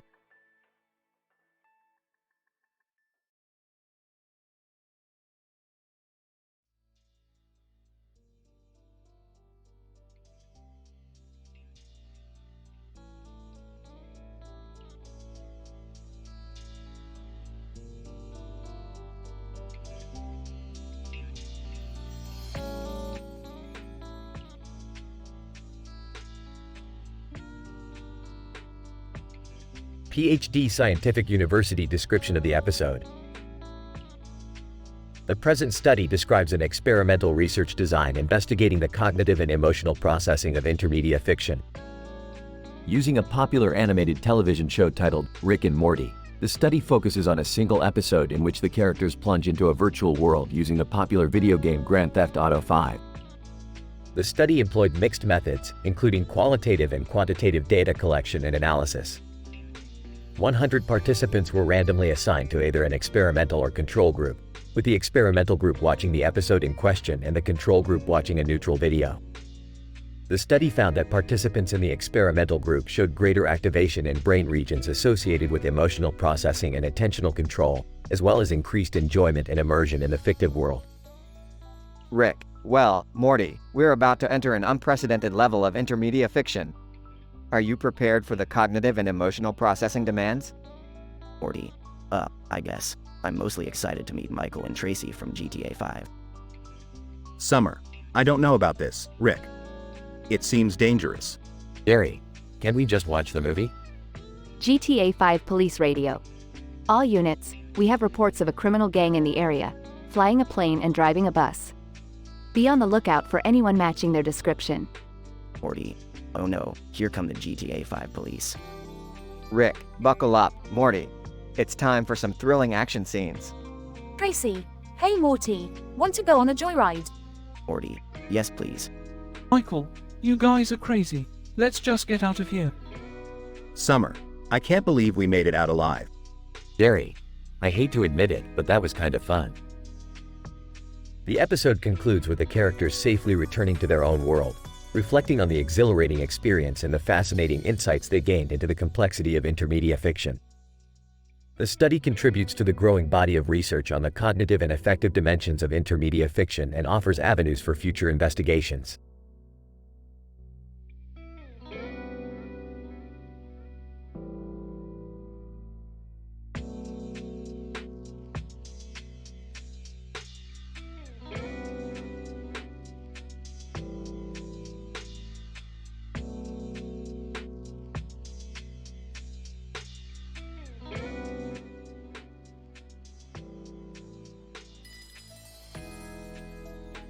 Scientific PhD University episode. Title: The Grim Adventures of Billy and Mandy in the Eye of Science and Horror. Synopsis. In this episode, we witness the convergence of two parallel realities. The Rick and Morty universe meets the grim adventures of Billy and Mandy. The narrative begins with a cartoon character with a pink background known as Billy, his best friend Mandy, and the Grim Reaper as they encounter Rick, Morty, Summer, and Jerry. Velma Green, a sinister spider queen, traps them in her massive spider web lair, made of silken strands. The lair's silk looks like hairy molecules formed into a solid web matrix, with property characteristics akin to spider silk fibers. The web's protein structure, known as spydroin, is exploited by Velma to enslave her prey, turning them into spider minions. She breaks down the silk into its constituents, amorphous spidrogene, and uses it to wrap Rick's family members. Velma describes the process of mutation, epigenetics, and neuroplasticity, which she plans to use to achieve multiple conversions. As the team strives to escape, the audience is treated to a spectacle of memorable references to the Billy and Mandy TV show. The writers masterfully incorporate quotes and themes, such as the Skull House, where Billy and Mandy live, and the Grim Reaper's soul-capturing side. Furthermore, the audience follows an epic series of action scenes that encompass creative inventions and thrilling fight scenes as Rick, Morty, Summer, and Jerry battle to outsmart Velma. The episode concludes with an epically satisfying ending as the family members narrowly escape Velma's trap. They return to the Rick and Morty universe, duly noting the scientific marvels of Velma's spider lair.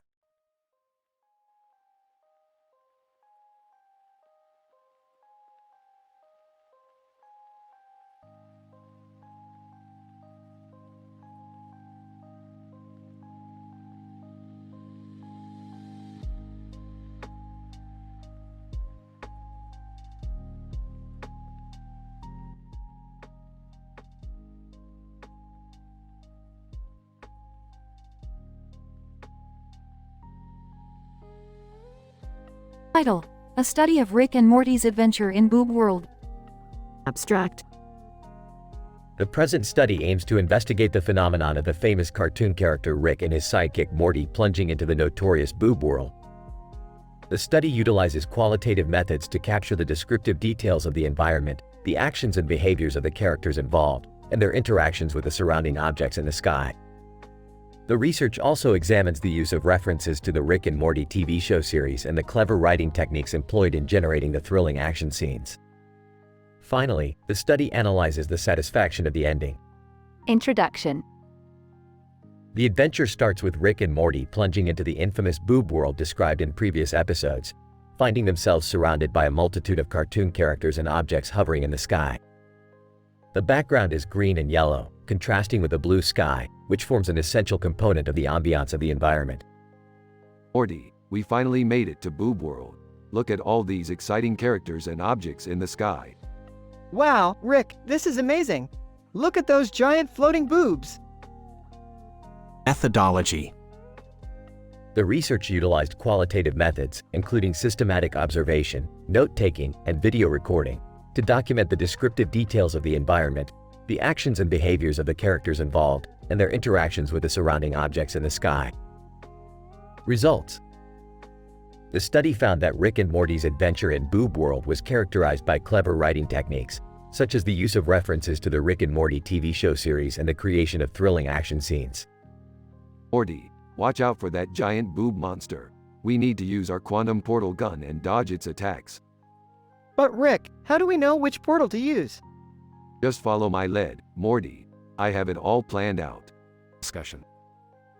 The present study has implications for our understanding of the creative process behind the Rick and Morty TV show series in generating unique and exciting adventures for the viewers.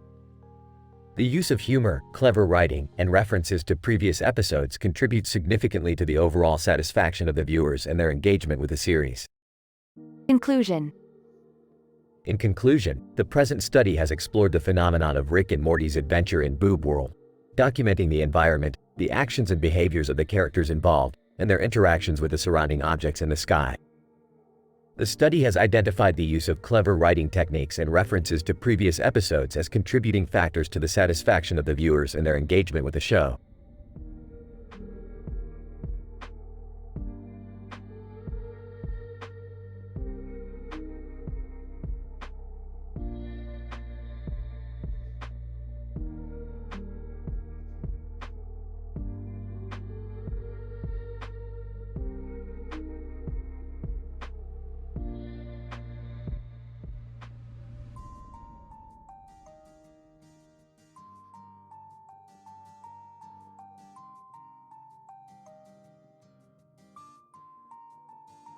Scientific PhD episode, The Popcorn Paradox.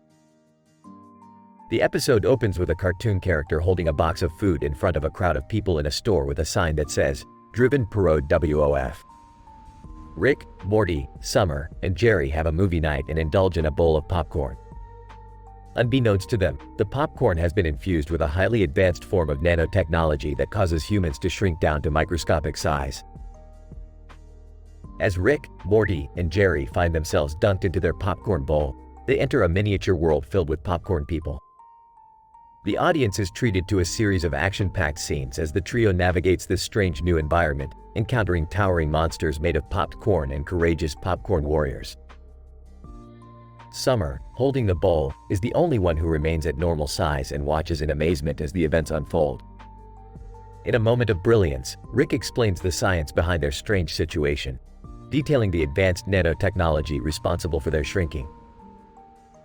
As the trio continues to traverse the popcorn world, they discover that their arrival has triggered a chain reaction that threatens to destroy the entire miniature world. In a thrilling conclusion, they must race against time to find a way to reverse the effects of the nanotechnology and save the popcorn people.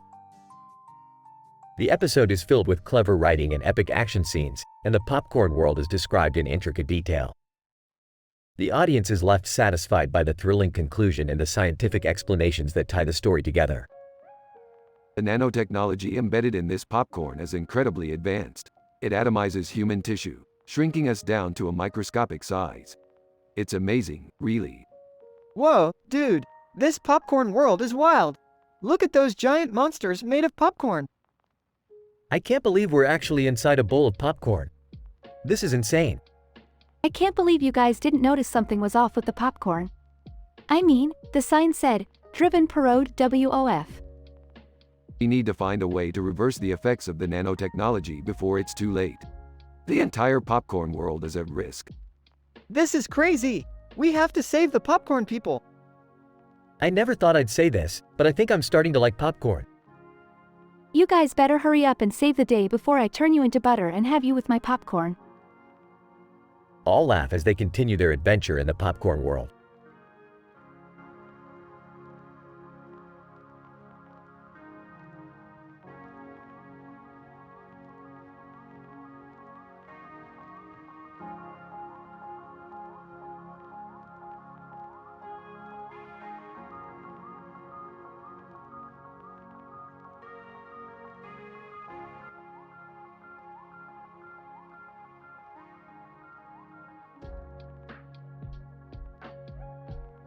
Title: The Cow Abduction Incident, an intriguing encounter with ruminants. Abstract. In this episode, we explore the accidental ingestion of a cow by 4 human beings, resulting in an undesirable journey through the 4 stomachs of the bovine. The group consisting of Rick Sanchez, Morty, Summer, and Jerry attend a county fair where they encounter various farm animals. Through a series of complex scientific misfortunes, the group finds themselves engulfed within the digestive system of the cow. This expedition takes them on a thrilling and perilous journey through the rumen, reticulum, omasum, and abomasum until they reach safety. This is completely absurd. Why are we trapped inside a cow's stomach? I warned you all not to touch that questionable-looking hay. It had regurgitated microorganisms that created a chemical reaction, leading to a miniaturization effect. Well, how do we get out of here? Why, yeah, because getting digested sounds even worse than any adventure we've been on. Don't worry, I've got a plan. We just have to travel through the 4 stomachs of the cow, and then use the cow's natural digestive process to propel us out. The group battles against the digestive enzymes, antibodies, and foreign objects within each stomach of the cow. The rumen proves to be the most challenging, with its vast microbial ecosystem and turbulent muscular contractions. The reticulum poses its own set of obstacles, with its honeycomb-like structure. The omasum is less eventful, serving mainly as a filtering organ. Finally, the abomasum tests the group's endurance as they face the cow's acidic secretions. I can't believe we made it out of there alive. That was both terrifying and weirdly fascinating at the same time. I don't think I'll ever look at a cow the same way again. Well, that was a close one. I think we all learned an important lesson today. Blog. The group exits the cow and reunites with the fair attendees, who are bemused and astonished by their unique disappearance. With a new appreciation for the complexity of the cow's digestive system, the group bids farewell to the county fair and returns to their usual portal-hopping adventures.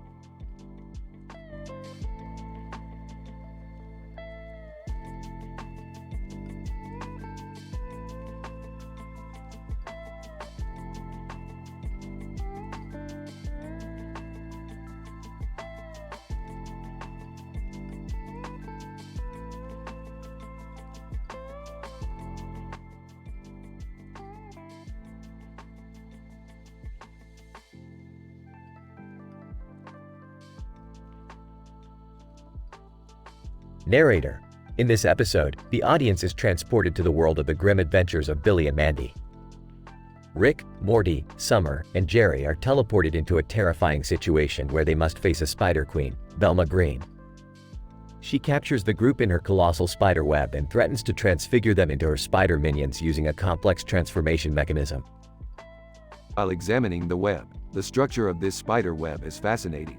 The silk strands are composed of a protein containing repeating units of glycine and alanine, forming a crystalline beta sheet structure. Panicking. WW, what are we gonna do, Rick? We're stuck. Trying to reason with Velma. Wait, hold on. Can't we talk about this? Maybe we can come to some sort of agreement? Velma, laughing maniacally, you foolish mortals, there is no escape from my web. You are all going to become my spider minions. Attempting to be brave. Well, we won't go down without a fight. Narrator. The audience is now subjected to multiple thrilling and action-packed escape attempts by Rick and his family. They use their intelligence and cunning to outsmart Velma and her minions. Using her athletic skills to break herself free. Ha! Nice try, Velma, but I used to be on the track team.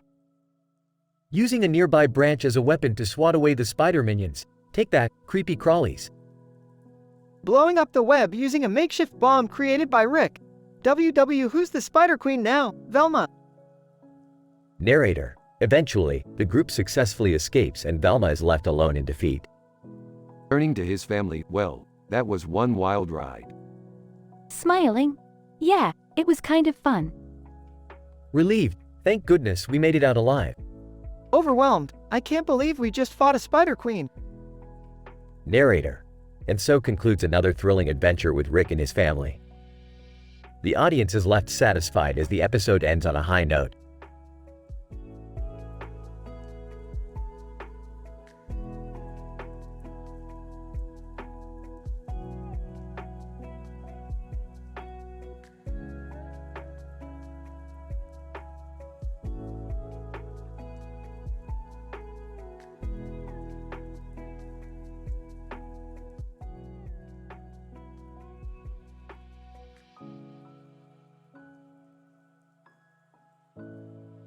Narrator.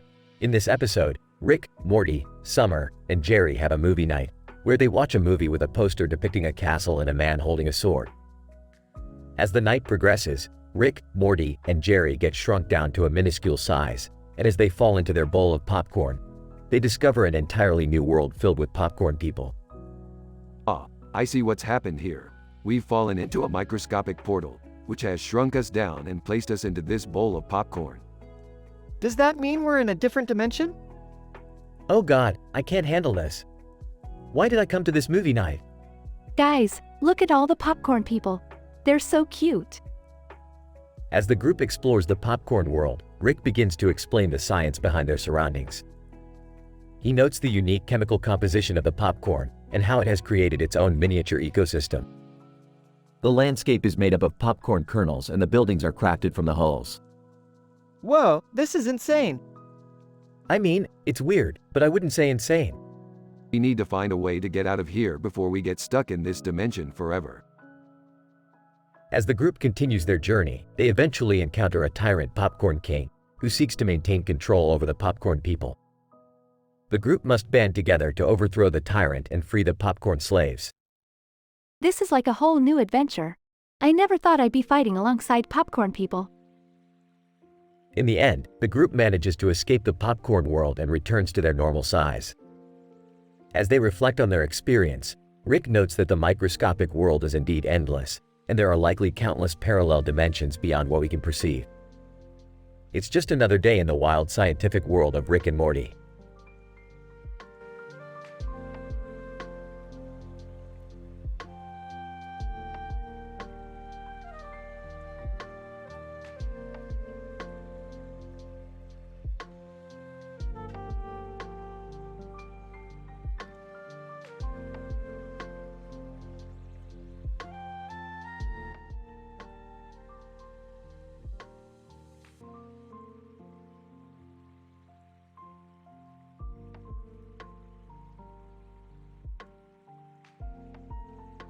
Title: Gastrointestinal Odyssey of the Inadvertent Farmers. Synopsis: Rick, Morty, Summer, and Jerry attended a county fair to escape the mundane routine of their lives.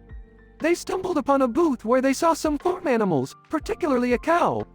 Being Rick Sanchez, he could not resist divulging the intricate workings of the cow's gastrointestinal system.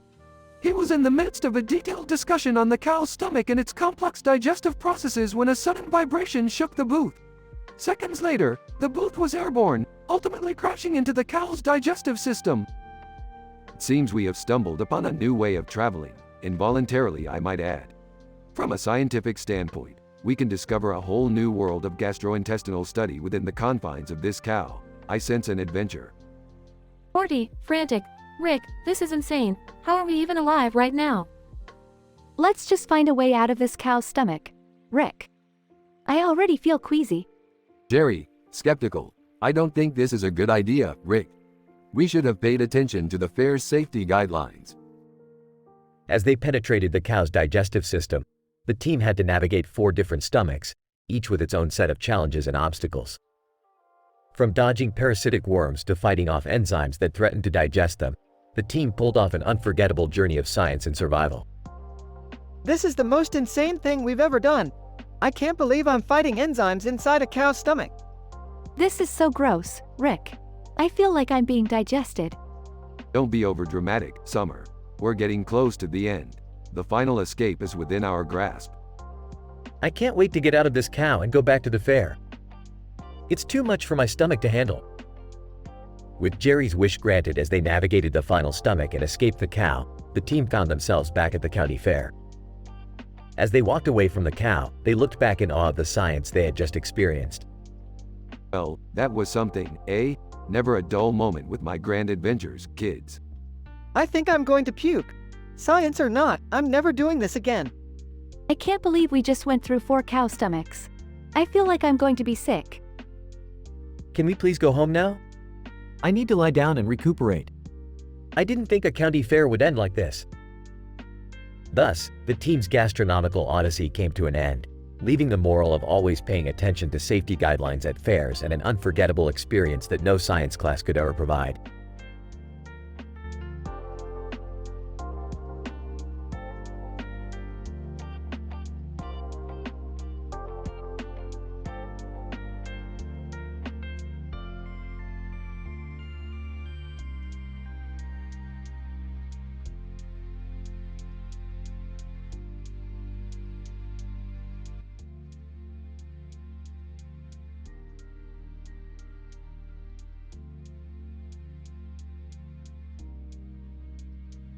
Narrator.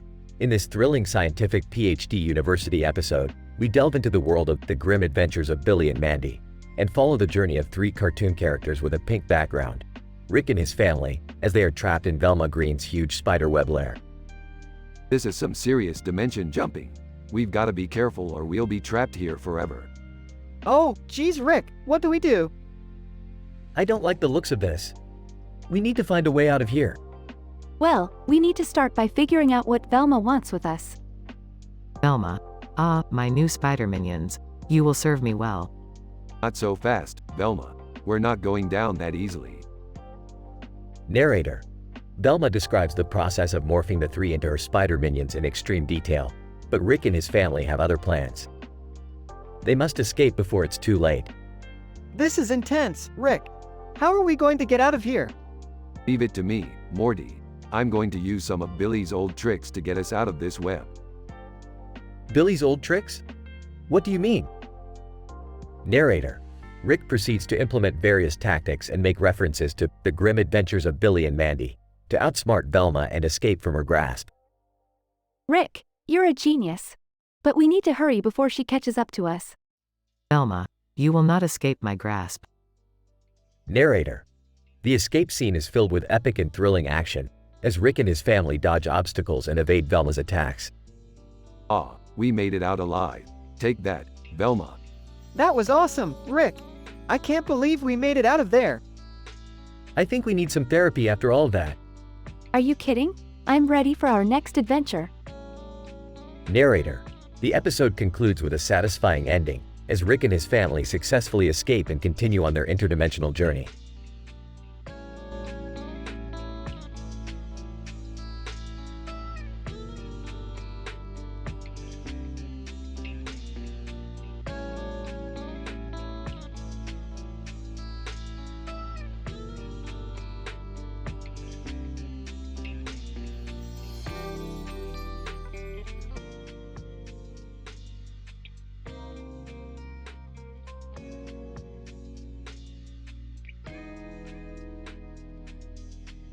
Title: The Salt of Time.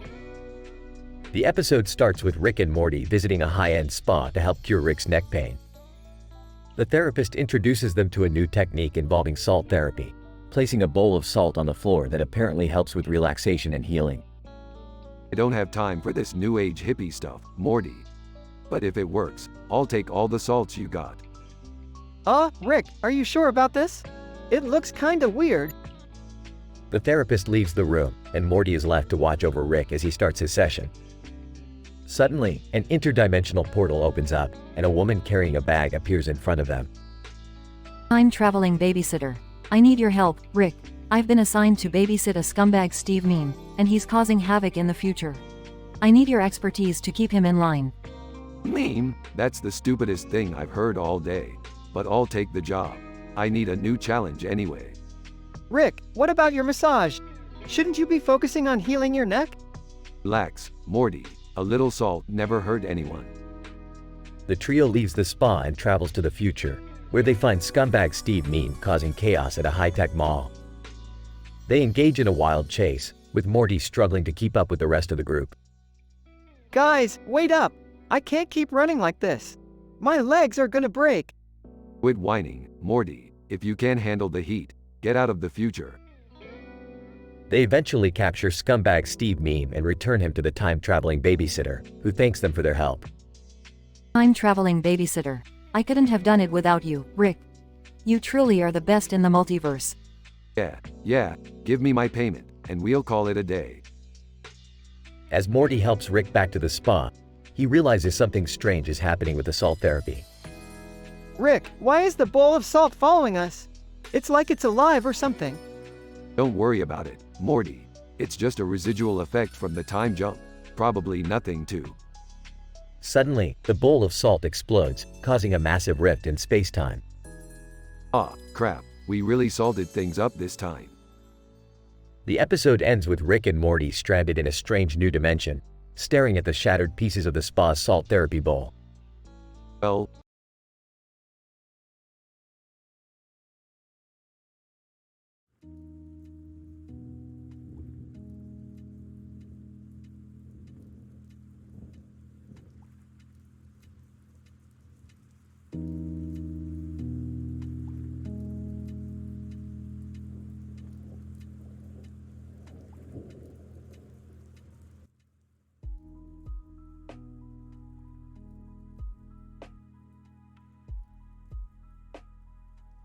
Title: The Mysterious Space Signal and Its Effect on Lymph Nodes.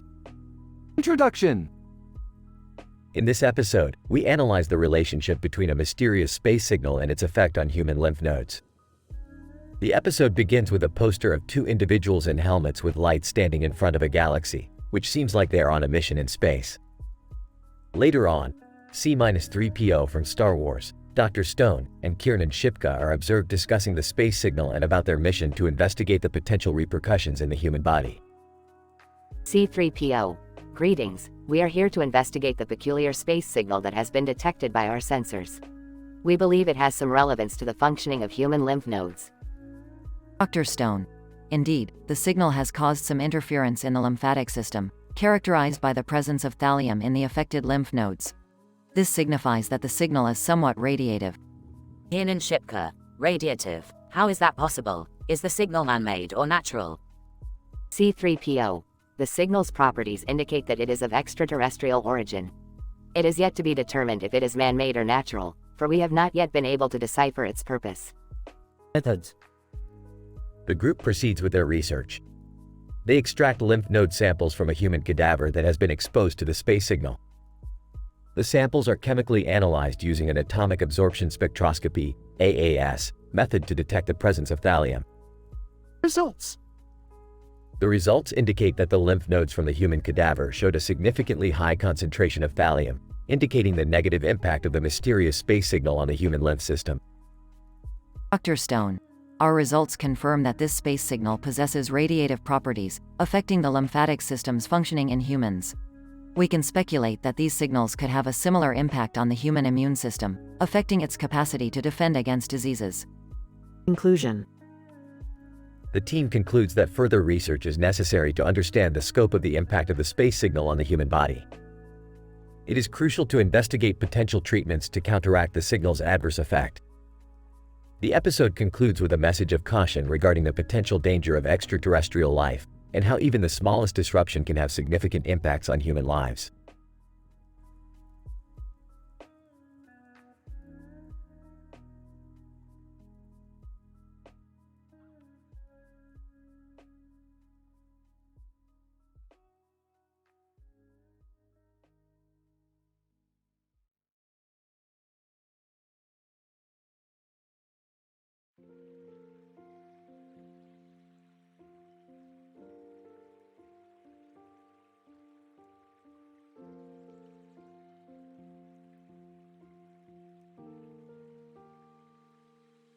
Title: The Bovine Adventure. In this episode, the iconic characters Rick, Morty, Summer, and Jerry go to a county fair and encounter some farm animals. While observing a cow, Rick explains how the cow's digestive system works and how it separates food into compartments for efficient digestion. Suddenly, an experimental device created by Rick malfunctions and teleports the group into the cow's mouth.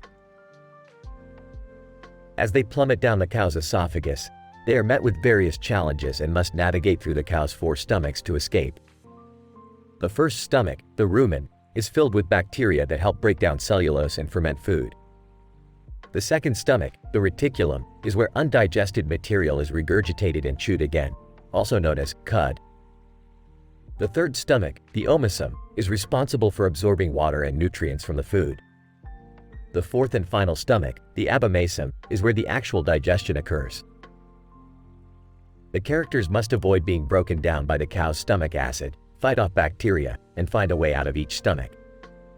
They make clever use of the undigested materials around them and work together to develop a plan. Amidst epic, thrilling action scenes, the characters engage in clever, award-winning descriptive dialogue. After successfully passing through all 4 stomachs, they ultimately escape the cow and return to the fair. This episode showcases not only the dynamic and hilarious personalities of the characters, but also highlights the complex and intricate nature of the digestive system within a cow. The ending leaves viewers feeling satisfied and entertained as always. It seems the device has malfunctioned and teleported us into the cow's digestive system. Oh man, this is gross. Rick, can't we just teleport out? I'm not sure that's possible, Morty. We need to find a way through the digestive tract. I'm not going in there. It smells terrible. We don't have a choice, Jerry. We need to figure this out before the cow's stomach acid breaks us down. What are we going to do, Rick? I have an idea, Morty. But we need to work together and be quick. Let's do this. For science. I can't believe I'm doing this. I hope there's a shower at the end of all this. Okay, first stomach, the rumen. Avoid the bacteria and find a way out. We can use this undigested food to make a rope and climb out of here. Good thinking, Morty. Let's move on to the next stomach.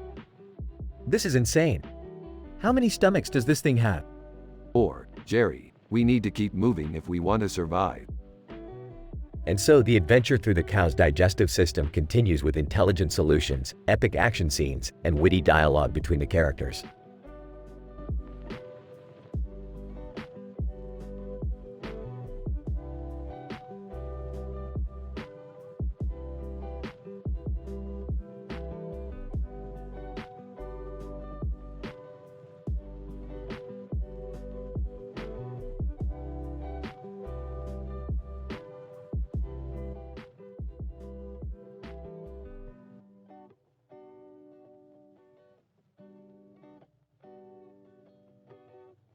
Setting: a field of flowers with a fountain, in the rain with a full moon in the background. According to quantum physics, the probability of shrinking down to the size of atoms is not 0. We must have triggered some sort of subatomic anomaly. What does that mean? It means we're tiny now, Morty. And this popcorn here is an entire world to us. This is insane. What are we supposed to do now? Guys, I can still see you. You're in the popcorn bowl. Yes, well, this popcorn world is fascinating. Look at how organized they are. They have a social hierarchy and functioning government. Whoa, that popcorn cop just arrested that other popcorn for J-popping. This place is messed up. I never knew popcorn could be so complex. But how do we get back to our normal size? We'll have to manipulate the subatomic particles using this machine I built. But we need to get to the center of this popcorn universe first. I'm holding the bowl. Guys, where are we going? The Popcorn Palace, of course. Let's ride this popcorn kernel carriage. Epic, thrilling action scene of the group fighting off popcorn rebels and navigating through the streets of the popcorn world. We made it to the palace. But how do we use this machine? That's where the popcorn scientists come in. We'll need their knowledge to help us. Epic, thrilling action scene of the group convincing the popcorn scientists to help them with a machine. It's working. I can feel myself getting bigger. You guys are back to normal size. But what about the popcorn people? We'll leave them be. They have their own functioning society and we can't disrupt it. That was insane, Rick. I never thought I'd fight alongside popcorn rebels. That's the beauty of science, Morty. It can take us to unexpected places. Epic satisfying ending with the group settling down for the rest of movie night, with a newfound appreciation for the complexity of even the smallest things in the universe.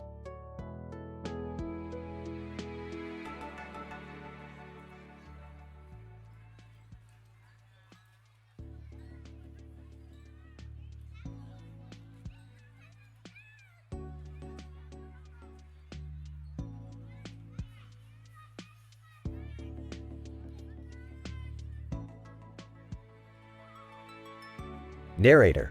In this episode, the beloved characters from the animated series Rick and Morty venture into the world of the grim adventures of Billy and Mandy. It seems we have found ourselves in a parallel universe where all the laws of science are completely different. Look, there's a cartoon character with a knife and a demon on his head. And he's being confronted by an evil spider creature. This is truly bizarre. Narrator. The gang soon became trapped in the lair of Velma Green, a powerful spider queen who desires to transform them into her obedient spider minions. Velma, once under my control, you will be my greatest assets in the conquest of other dimensions. Narrator. Velma describes the complex process by which she will turn them into part man, part spider creatures, using a series of scientific terms and concepts. We need to find a way out of here before it's too late. Yeah, but Velma has us completely surrounded by her massive spider web. We'll need to put our heads together and come up with a plan. I have a few ideas, but they're all a little crazy. Narrator. The gang soon engaged in a series of thrilling and action-packed scenes filled with references to the grim adventures of Billy and Mandy. In the end, they emerged victorious against Velma, using their wit, resourcefulness, and scientific knowledge to defeat the Spider Queen and escape her lair. A satisfying and epic conclusion that will leave viewers cheering for more.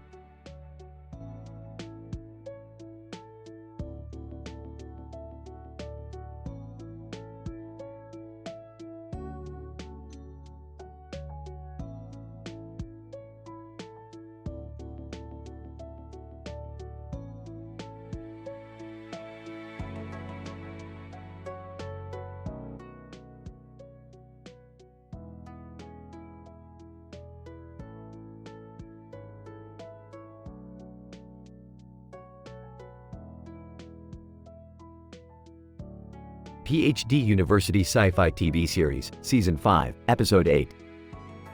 Title: The Pug Paradox. Synopsis.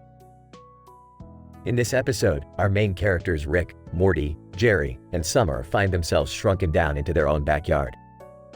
This is caused by the interference of a strange interdimensional beam emitting from a giant red light atop a nearby building. Rick, the scientific genius, quickly deduces that the beam is manipulating the quantum dynamics of their physical bodies. They are now around the size of a toy, facing gargantuan obstacles and having to find a way back to their normal size. As they traverse their backyard, they encounter a massive slobbery, stanky, sweaty, and wall-eyed pug. Rick explains that the dog is experiencing a form of bicephalic gigantism, where the two halves of its brain have grown incompletely, leading to its strange behavior. The pug becomes aggressive towards the group, posing a threat to their safety and survival. Amidst the adrenaline-pumping action scenes, fraught with danger and near misses, the characters engage in clever and witty dialogue, moving the plot forward. They also use their intelligence and experience to try and figure out how to escape the pug's wrath and find a way back to their normal size. With Summer's quick thinking, the team devises a plan to use the pug's love for toys to their advantage. They retrieve a tennis ball from their backyard and use it to distract the massive canine. This allows the team to flee to safety, and they make their way back to the red light, which they believe is the source of their problem. Rick uses his advanced scientific knowledge to hack into the light system and reverse the quantum dynamics manipulation. The group is restored to their normal size, and the pug becomes a distant memory. In an epic and satisfying ending, the group enjoys a moment of victory, relishing in their success and reflecting on the strange and incredible journey they undertook. This is truly fascinating. The beam's quantum fluctuations are effectively reducing our size to that of a toy. We must act fast to reverse this effect, or we will be stuck like this. Whoa, Rick, that's insane. How could that even be possible? This is all too much for me. Why is there a giant pug trying to eat us? I have an idea. We can use the pug's love of toys against him. Let's find something we can use to distract him. Excellent thinking, Summer. Let's hurry. Time is of the essence. As they escape from the pug, That was too close. I can't believe we made it out of there. I never want to see a pug that size again in my entire life. Yeah, I don't think I can handle that much slobber. Good work, team. Now, let's get back to normal size and figure out what kind of mad scientist is behind this.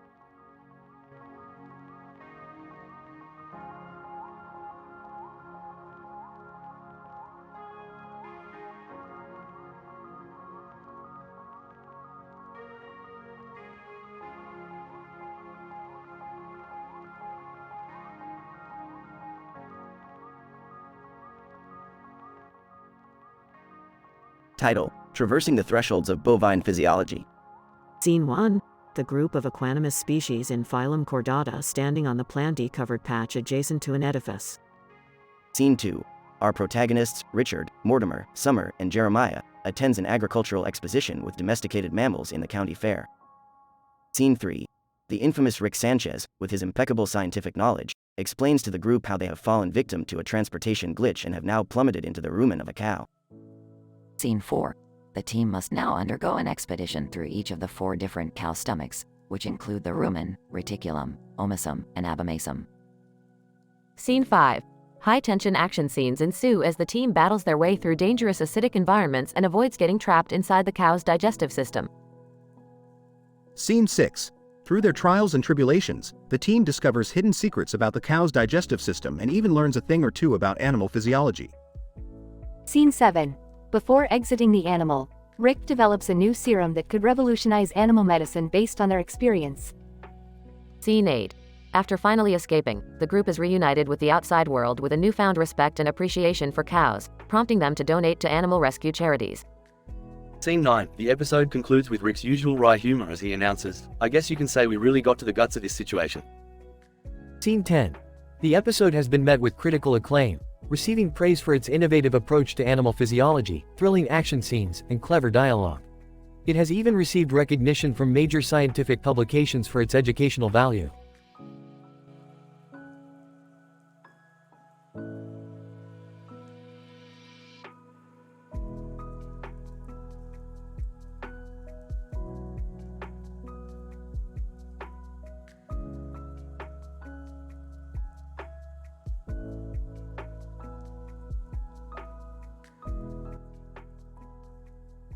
Professor Smith.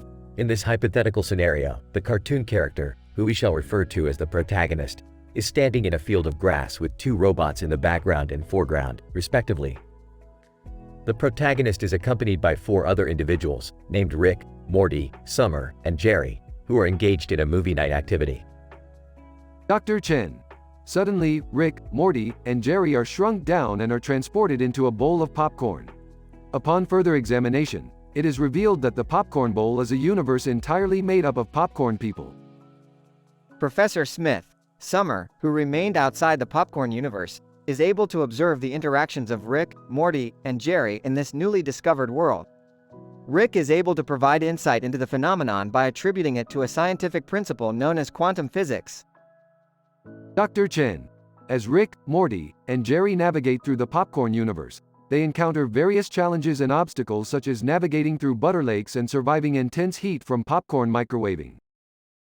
Professor Smith. The adventurers are able to describe the intricacies of this popcorn universe in great detail, including the popcorn people's social structure and methods of communication. Dr. Chen.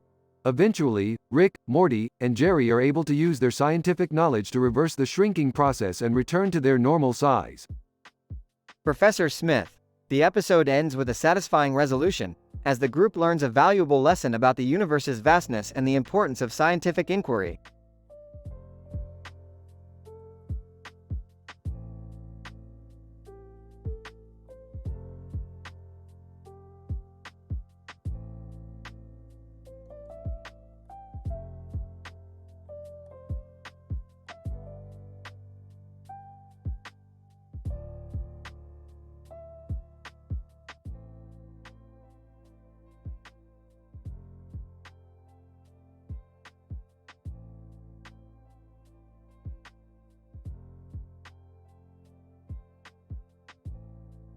Narrator. In this groundbreaking episode of the popular animated television series, Rick and Morty, our beloved characters are shrunken down into their backyard at the molecular level.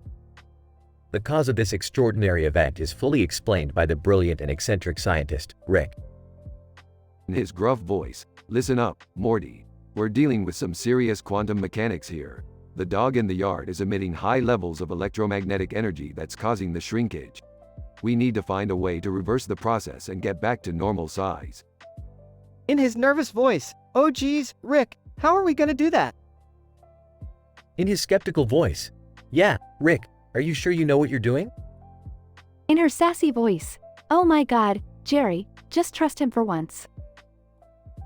Narrator. The group now faces the challenge of navigating their way through the hazardous terrain of their backyard, all while being pursued by a giant pug.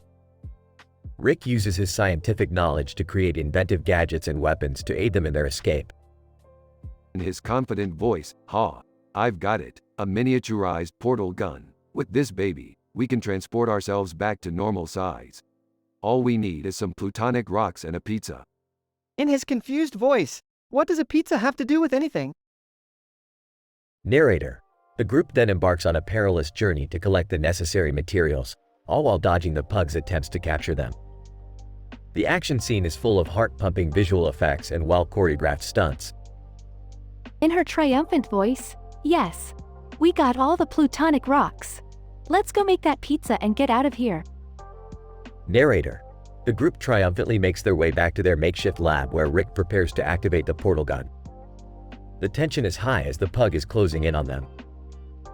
In his panicky voice, "Rick, hurry up. He's almost here." Narrator. Rick successfully activates the portal gun, and the group is teleported back to their normal size just in time to evade the pug's attack. The episode ends with the group sitting on their bench in the yard, contemplating the wild adventure they just experienced. In his amazed voice, "Wow, that was insane." In his nonchalant voice, "Hey, it was just another day for me." In her sarcastic voice, "Yeah, I'm sure shrunken down and chased by a giant pug is a regular occurrence for us." In his grateful voice, "Thank you, Rick. I never doubted you for a second." Narrator. And so, ends another action-packed and scientifically driven adventure for the beloved characters of Rick and Morty.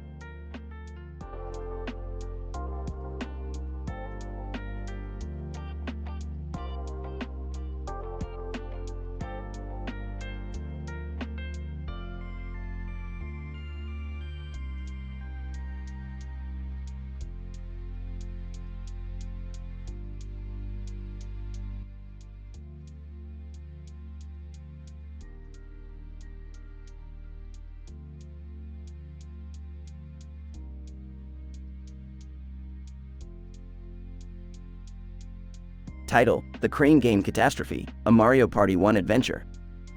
Introduction. Rick, Morty, Jerry, and Summer found themselves standing in front of a brightly colored building adorned with a giant balloon in the background. Upon further investigation, they discovered that they had been sucked into the world of Mario Party 1 for the N64. The atmosphere was electric with various characters dancing around. Well, this is new. We seem to have stumbled into a parallel universe. Whoa, this is insane.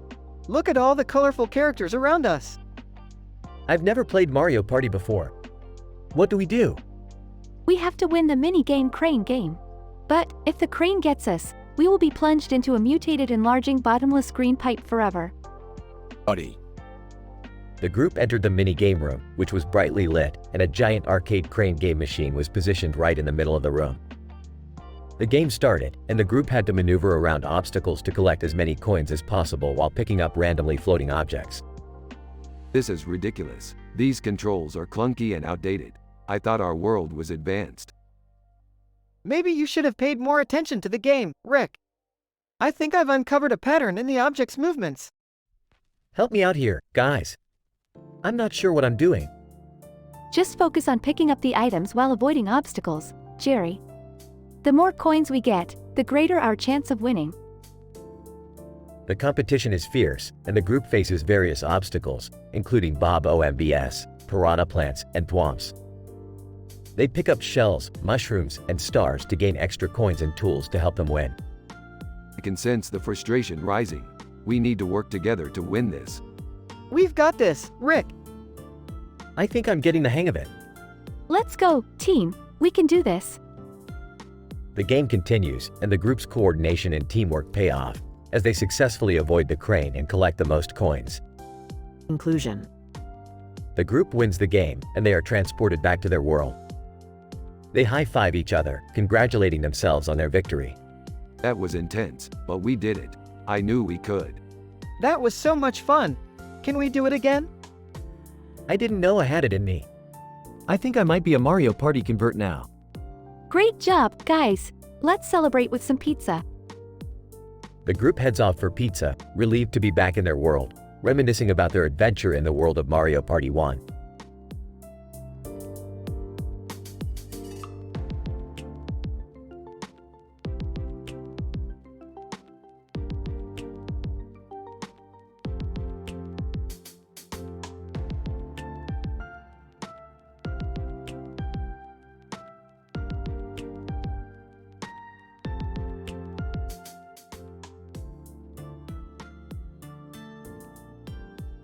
Our current reality seems to have transformed into a different dimension, one in which we have been sucked into the animated world of the grim adventures of Billy and Mandy.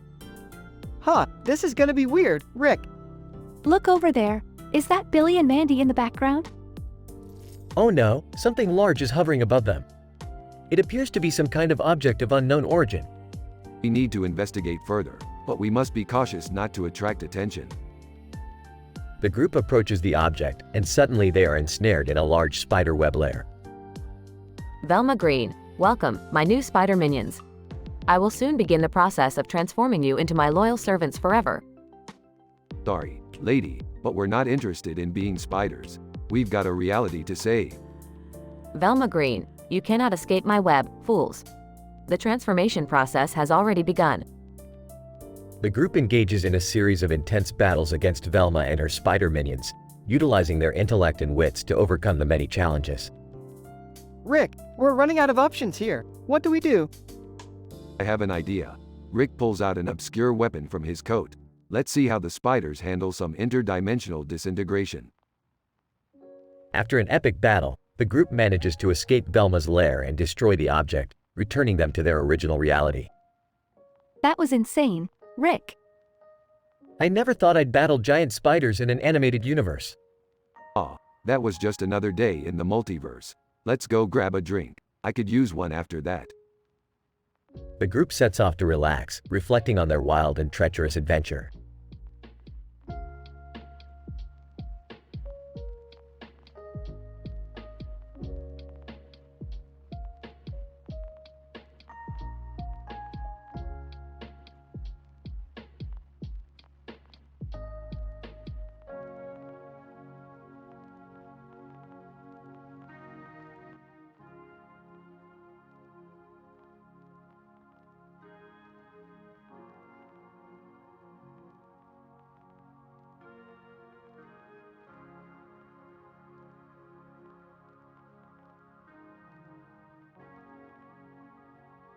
Intro. Narrator. In this episode, we observe the adventures of Rick, Morty, Jerry, and Summer as they confront the challenges of size metamorphosis and genetic modification in their quest to return to their normal human size. The episode commences with the group standing on a boat in a cave, with a giant mountain in the background, followed by an unexpected turn of events. That tone of scientific curiosity. Oh boy, I think we are experiencing extreme molecular instability. The spatial dimensions are fluctuating unpredictably, and our size seems to be shrinking. In a panicked tone, what the hell is happening to us? In an equally panicked tone, are we going to die? This can't be happening. In a trembling voice, I don't feel so good, Rick. In a reassuring tone, relax guys, I know what's happening. We are being shrunken down to a microscopic size due to a spatio-temporal rift that has emerged due to the mountain's unique geological structure. Narrator. The group suddenly finds themselves shrunk down to a tiny size, and they realize that they are in a life-threatening situation. Their path to freedom lies in escaping the backyard where they have been shrunk into the house and getting back to their original size. That tone of scientific excitement. I think we have stumbled onto something extraordinary here. We are in a molecular structure laboratory, and we need to find a way to reverse the effects of the rift using genetic engineering. In a doubtful tone, what are you talking about, Rick? How are we going to do this? In an equally doubtful tone, isn't this incredibly dangerous? With a hopeful tone, yeah, I guess we can try. Narrator. Rick, Morty, Jerry, and Summer must navigate through the dangerous backyard, full of hazards that seem unimaginable to the size they are now. They face a giant, slobbery, stanky, sweaty, obese, waddling, wall-eyed pug who's eager to drown them in slobber forever. But Rick has a plan. In a tone of scientific authority, I have a plan, guys. We need to use our knowledge of molecular biology and genetics to modify the pug's genes and turn it into a benign creature. Narrator. The group then proceeds to carry out their plan by modifying the genes of the giant pug, and it works. The pug transforms back into a normal, friendly creature, which sets them free. Soon after, they find themselves back to their normal human size. In a relieved tone, thank God, we made it out of this nightmare. In an equally relieved tone, I have never been more grateful to be back to my normal size. With a smile, that was an adventure, Rick. With a twinkle in his eye, I told you guys, there is nothing that cannot be done with science. Narrator. The group then concludes their journey, happy to have made their way back to their previous state, and leaving behind their hazardous experiences as smaller forms in the backyard.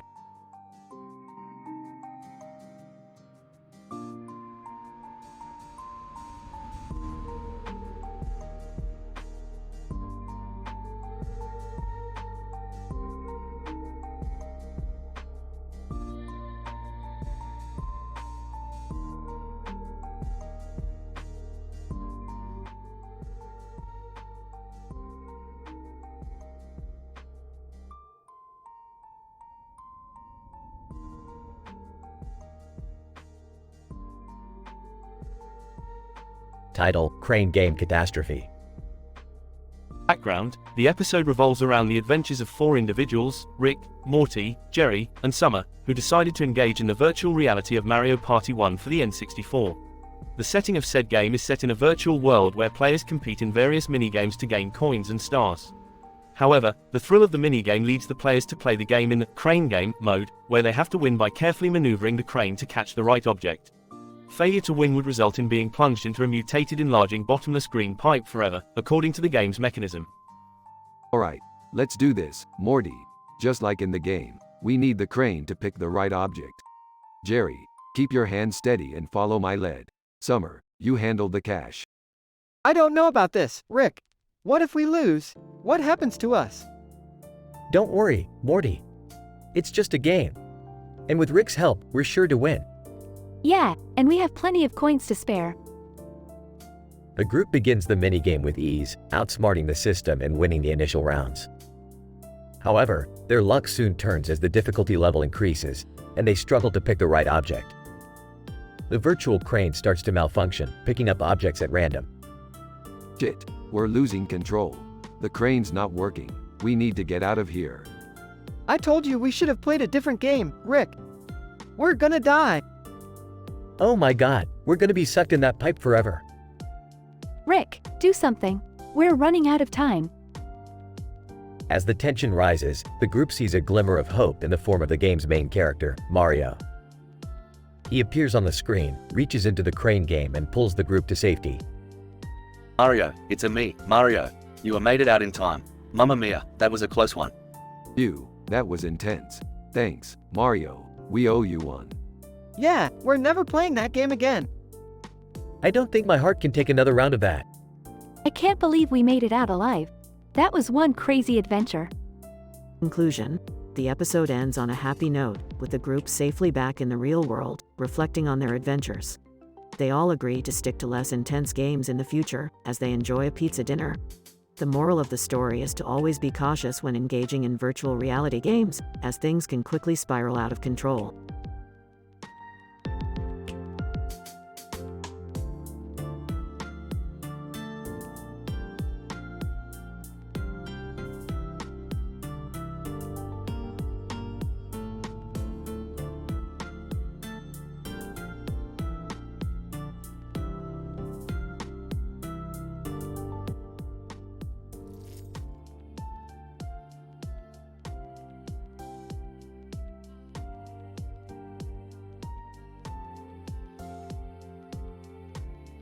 Opening scene.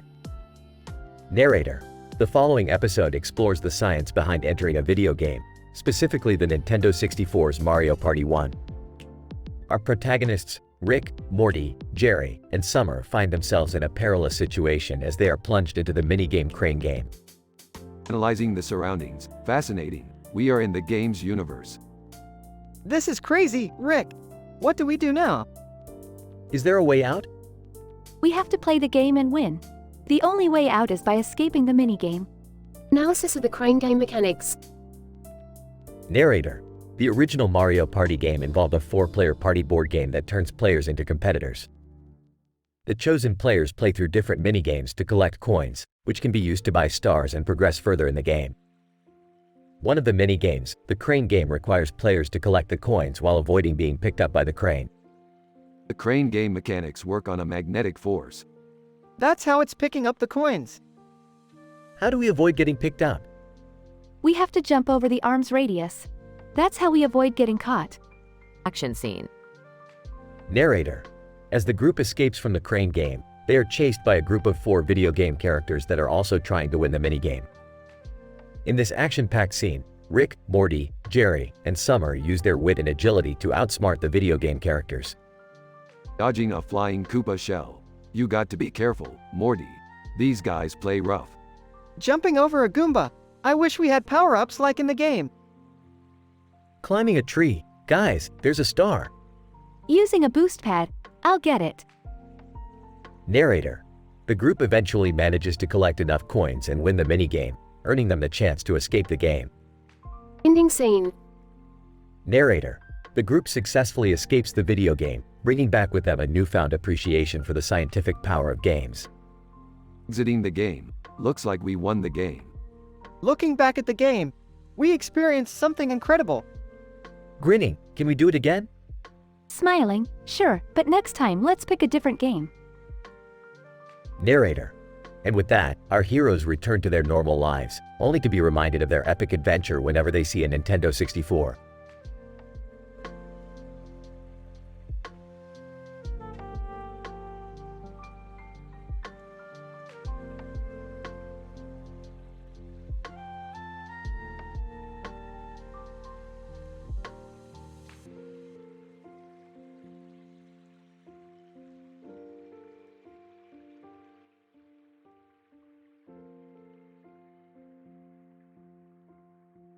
Narrator. In this episode, the team of Rick, Morty, Summer, and Jerry dive into the dark and twisted world of the grim adventures of Billy and Mandy.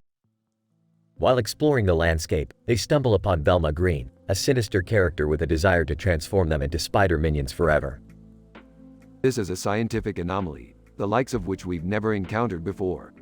Velma has devised a plan to transform us into spider minions forever, and it is imperative that we escape her grasp. What do we do, Rick? How can we escape from her lair?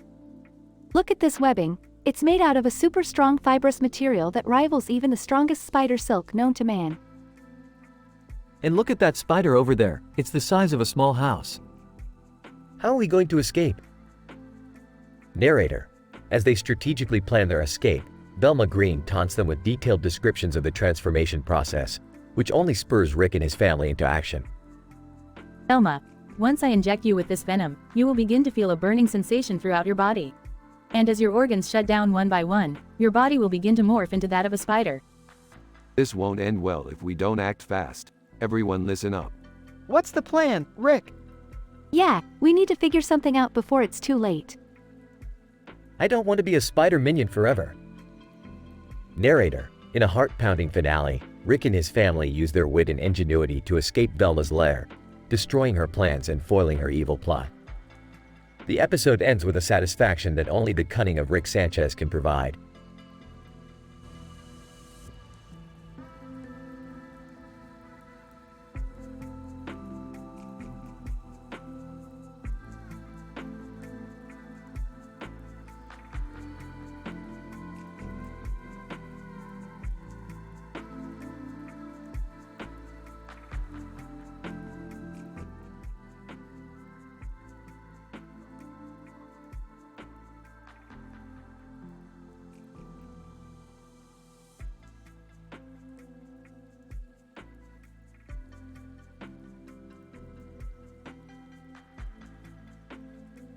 Opening scene.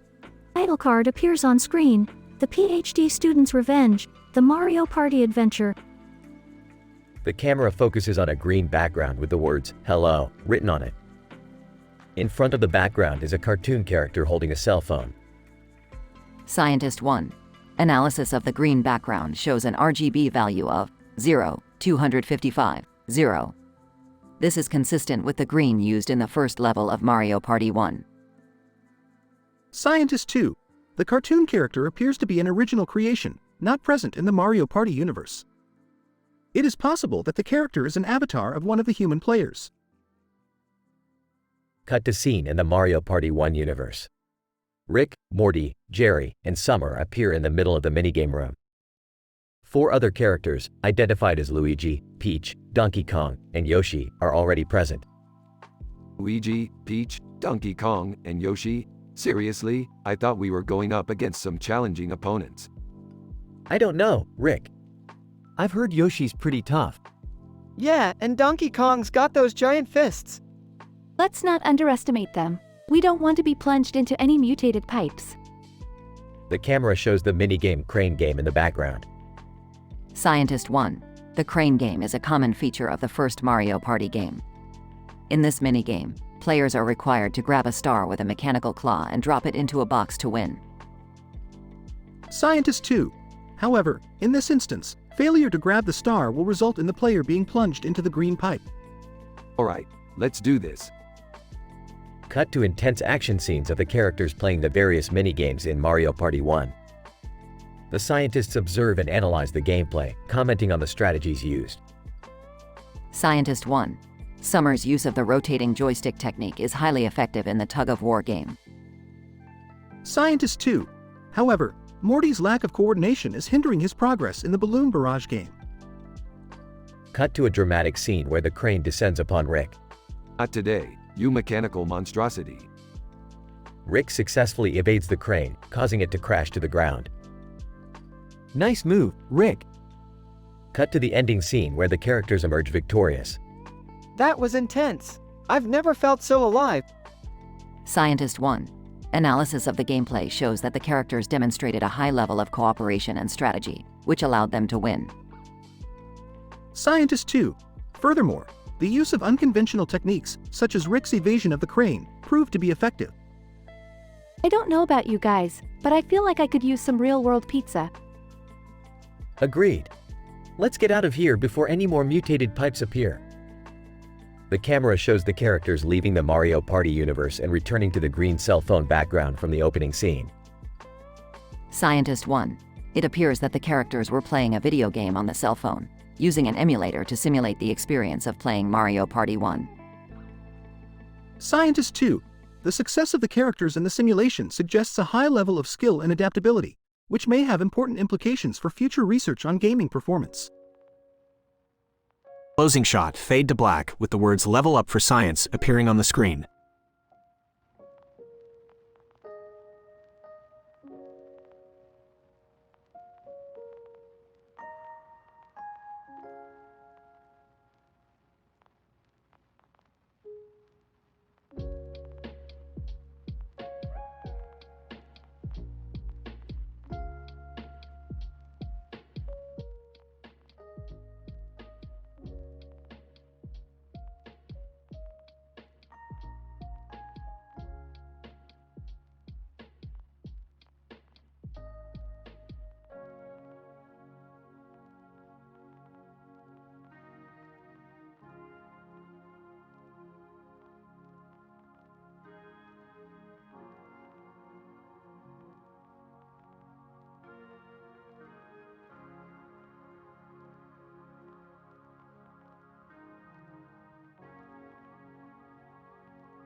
Narrator.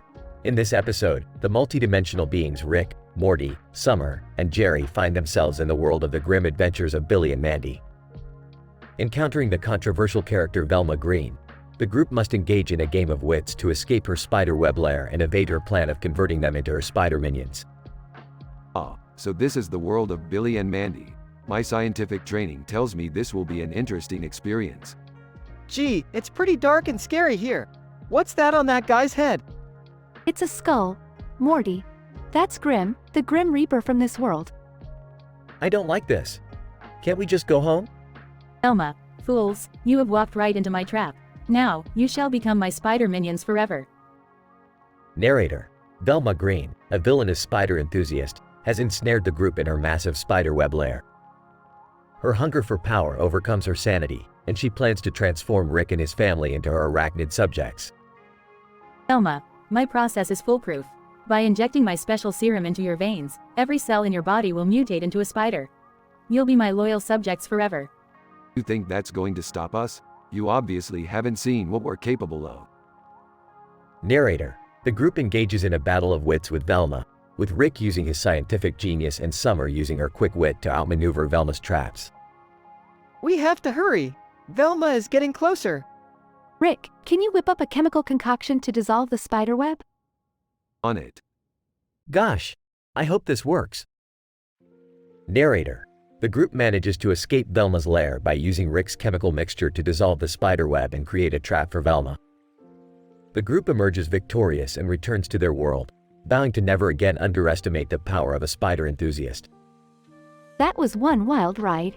I don't think I'll ever look at spiders the same way again. I think I need a stiff drink after that. Narrator.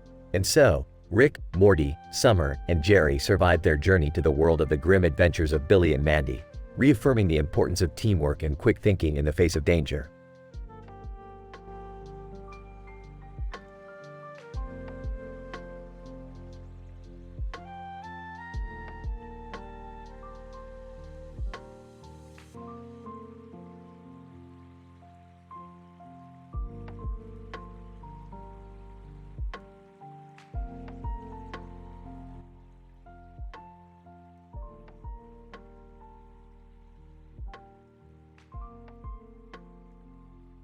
Title: The French Barotrauma and A&W Indigestion.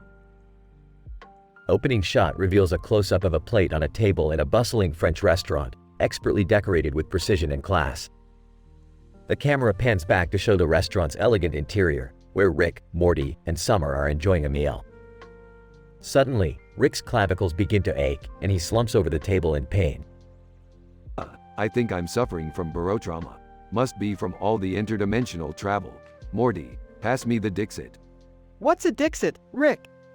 It's a device that regulates the air pressure in your ears. It's the only thing that can alleviate my barotrauma.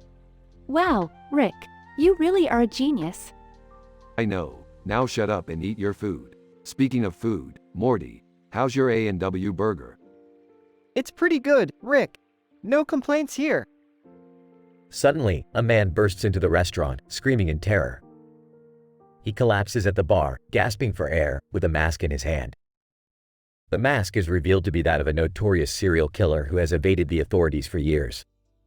Oh, come on. Can't we enjoy a meal without something weird happening? Rick, we have to do something. That man is in trouble. Fine, let's go check it out. But first, pass me that piece of bread. I need to soak up the excess gastric acid in my stomach before I go.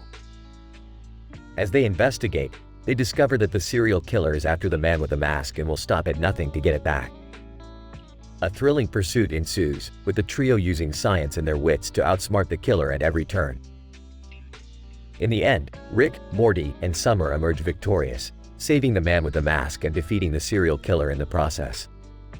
Well, that was a fun little adventure, but I think I need to lie down for a while. My A&W burger isn't sitting too well with me.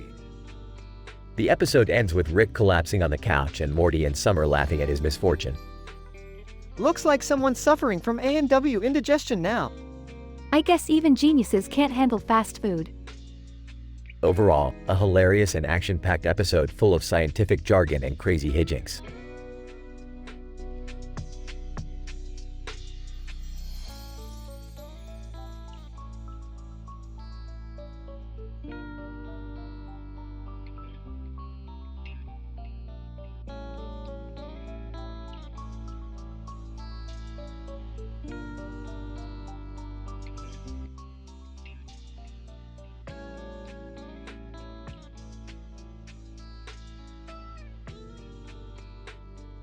Title: The Interdimensional Hot Wheels Race on the Moon Feat. Logan Paul. The episode opens with Rick Sanchez in his lab, working on a new project. He excitedly calls Morty over to help, presenting him with a colorful picture of a man wearing a helmet and goggles with a camera attached to his face and a pair of sunglasses on his head. Morty, I've just received intel about the ultimate interdimensional Hot Wheels race happening on the moon. And guess who's participating? I don't know, Rick. Who? Logan freaking Paul, Morty. We need to join this race and show them what a couple of geniuses like us are capable of. Meanwhile, Summer and Jerry walk in on their conversation. What are you guys talking about? The ultimate interdimensional Hot Wheels race on the moon. We need your help building the ultimate car to win. I don't know, I'm not really into cars. Who cares about cars? Think of the science behind it. The speed, the technology, the strategy. Count me in. Let's go to the moon. The team sets off to build their car, with Rick creating a device called the Earful that allows them to communicate telepathically. Once they land on the moon, they discover that Logan Paul is not only their competition, but also an alien. Great, now we have to beat an alien too. I don't know, Rick. That sounds a little unfair. Unfair? Morty, do you even science, bro? This is the ultimate challenge. Besides, I have a few tricks up my sleeve. As they race, the team faces challenges like low gravity, alien obstacles, and Logan Paul's cheating ways. But they manage to come out on top, with Rick even managing to pull a prank on Logan Paul using his device. That's how you do it, Morty. Science, strategy, and a good old-fashioned prank. Yeah, but was all of that really necessary? What do you mean, Morty? This is what we do. This is why we're the smartest beings in the multiverse. The episode ends with the team celebrating their victory and Logan Paul being chased off by angry aliens. I have to say, that was actually kind of fun. Yeah, let's do it again sometime. Ah, you're damn right we will.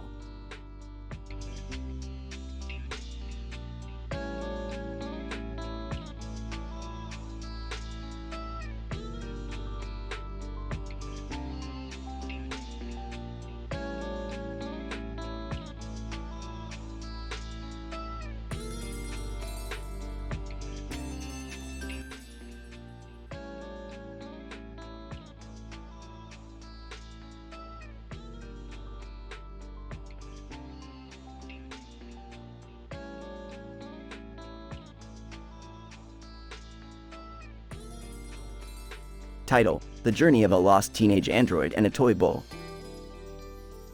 The episode opens with a close-up shot of a doll wearing a black outfit with yellow eyes and posing for a photo in a studio environment with a gray background. The doll is made out of plastic and its body is rigidly posed, with no articulation, reflecting a simple and rudimentary design. The shot is a visual metaphor for the theme of the episode, which is about the journey of two beings, who are essentially lifeless machines, searching for their true purpose and identity in a world that is constantly changing and evolving. As the camera zooms out, we see a teenage android who looks exactly like the battle angel Alita, wandering aimlessly through a deserted street. The android is visibly distressed, with a damaged communication module that causes her to speak only in baby talk and refer herself in the third person. Her appearance and behavior suggest that she is lost and confused, struggling to navigate the complex social interactions of the human world. In the next scene, the android comes across a life-sized mechanical toy bull on wheels, which has also lost its way. The bull is designed to mimic the behavior and movements of a real bull, with an elaborate system of motors, gears, and sensors that allow it to walk, run, and charge. However, the bull's speech is a thick Brooklyn accent, suggesting that it has developed a personality and identity of its own. Despite their obvious differences, the android and the bull form an unlikely friendship, united by their shared sense of alienation and isolation. They embark on a journey together, exploring the world around them and encountering various challenges and obstacles. Along the way, they meet a group of other machines, each with their own unique traits and personalities, which allows the android and the bull to expand their understanding of what it means to be alive. The climax of the episode occurs when the android and the bull finally discover the reason for their existence. They find a hidden laboratory where they were created by a team of scientists, who explained that they were designed to test the limits of artificial intelligence and consciousness. The android and the bull are simultaneously shocked and relieved to learn the truth, as it validates their experiences and feelings, while also freeing them from the burden of searching for an elusive purpose. As the episode concludes, the android and the bull return to the deserted street where they first met, feeling more confident and self-assured than before. They say goodbye to each other, knowing that they have made a significant impact on each other's lives, and continue on their separate paths, each with a newfound sense of purpose and identity. Android, her feel happy to have friends unlike before. Oh, hey, what are you getting all teary-eyed for? We had fun, didn't we? Android, yes, her want to say thank you for being nice to her. Her feel understand what it means to be alive now. Oh, don't mention it, kid. You got spunk, I'll give you that.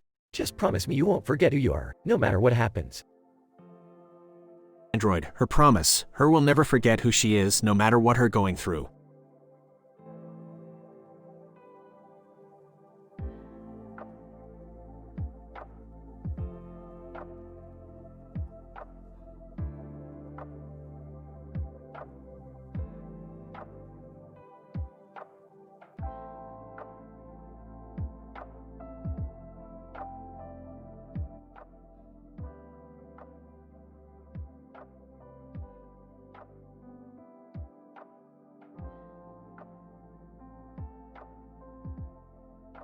Opening title sequence: The Adventures of the Smith Family in the World of Mario Party 1 for the Nintendo 64. Alright, Morty, it's game time. And not just any game, but Mario Party 1 for the N64. It's the ultimate test of strategy, skill, and luck. Gee, Rick, I don't know if I can handle it. Mario Party is notoriously difficult and unpredictable. Count me in. I used to be a champ at this game back in my college days. I'm down, but only if we play against some tough opponents. I want a challenge. They enter the world of Mario Party 1 and are greeted by colorful landscapes and iconic characters such as Mario, Luigi, Yoshi, and Donkey Kong. Alright, we need to win this game if we want to escape the minigame crane game. What's the minigame crane game? It's an evil contraption created by Bowser that will enlarge and mutate anyone it catches. We don't want to fall victim to that. The Smiths play against 4 other opponents and are faced with various minigames such as tug of war, bumper balls, and slot car derby. This brings back memories. I remember spending hours playing this game with my buddies. Focus, Dad. We need to win this. As they progress through the game, they encounter more difficult challenges and obstacles. One particular minigame involves jumping over bottomless green pipes while avoiding swarms of Goombas and Koopa Troopas. This is insane! How are we supposed to make it through this? Stay focused, Morty. We can do this. In the final minigame, the Smiths are pitted against their toughest opponents yet. It involves a race to the finish line while dodging obstacles and trying to steal stars from each other. We're so close, I can taste it. I think we might actually win this thing.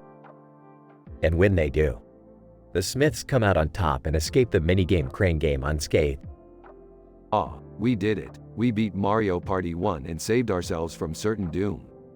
That was intense. I don't think I've ever been so stressed out in my life. It was worth it though. This was an awesome adventure. Agreed. I think this deserves a celebratory pizza. Closing credits: The Adventures of the Smith Family in the World of Mario Party 1 for the Nintendo 64.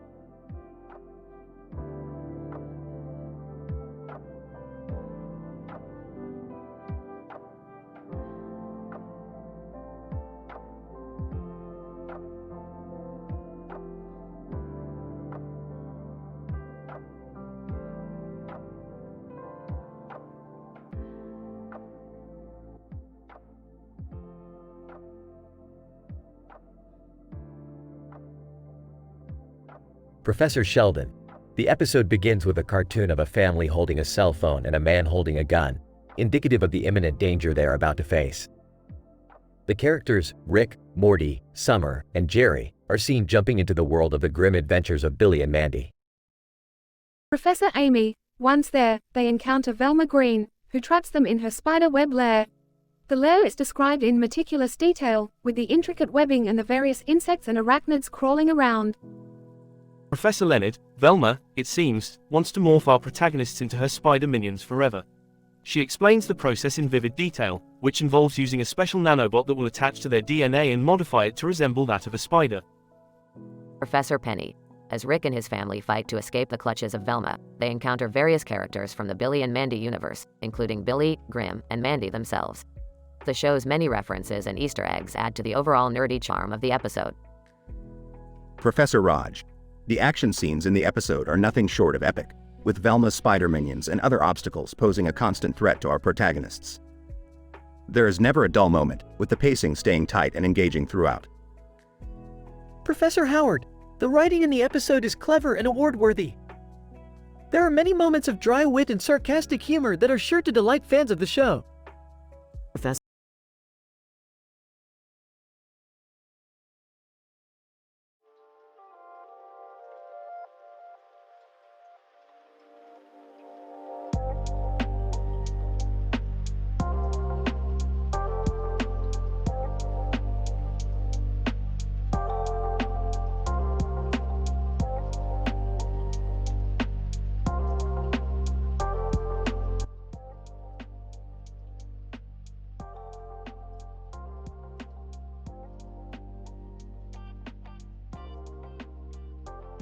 Title: The Quantum Chess Gambit. The episode begins with Rick and Morty huddled over a game of quantum chess, a game so complex that it defies all known laws of physics. Morty, struggling to keep up with Rick's moves, attempts to make a queen's gambit. Rick scoffs at Morty's attempts, claiming that it's a basic strategy for amateurs and toddlers. The game heats up as the pieces come to life and begin wreaking havoc in the Smith household. Morty, you can barely understand the laws of our universe. What makes you think you can handle quantum chess? Come on, Rick. Give me a chance. I've been practicing on my own time. Fine, Morty, but don't say I didn't warn you. As the game intensifies, the house is suddenly under threat from an alien invasion. Rick and Morty must put their game aside and defend their home planet from the invaders.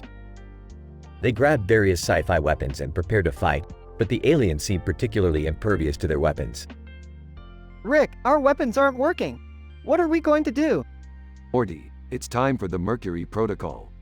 Mercury Protocol? What's that? I'm going to inject you with a small amount of liquid mercury. It will make you nearly indestructible. Trust me, it's science. Morty, hesitant but desperate, agrees to the protocol. Rick administers the injection, and Morty suddenly feels invincible. They charge back into the fray, taking down the alien ships with ease. Rick, that was amazing. I feel like a superhero. That's because you are one, Morty. Now, let's finish this game of quantum chess. As they return to their game, Morty suddenly doubles over in pain. Rick quickly realizes that Morty's gallbladder has burst, and they must perform an emergency laparoscopic cholecystectomy in order to save his life. Morty, I'm going to need you to focus. This is going to be a delicate operation. Morty, hopped up on mercury and adrenaline, manages to keep it together and guide Rick through the surgery. As they finish up, Morty triumphantly declares victory in their game of quantum chess.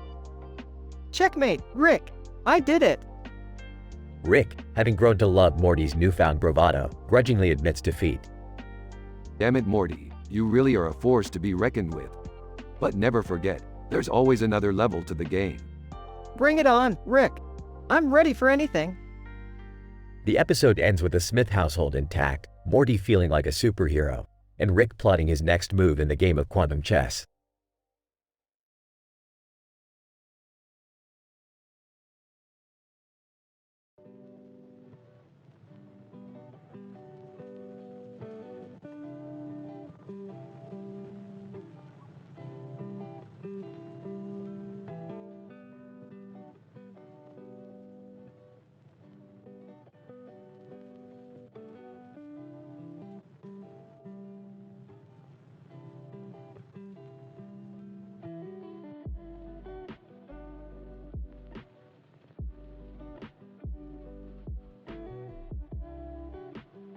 Title of the episode: The Quantum Paradox of Linus Torvalds and Loose Lips.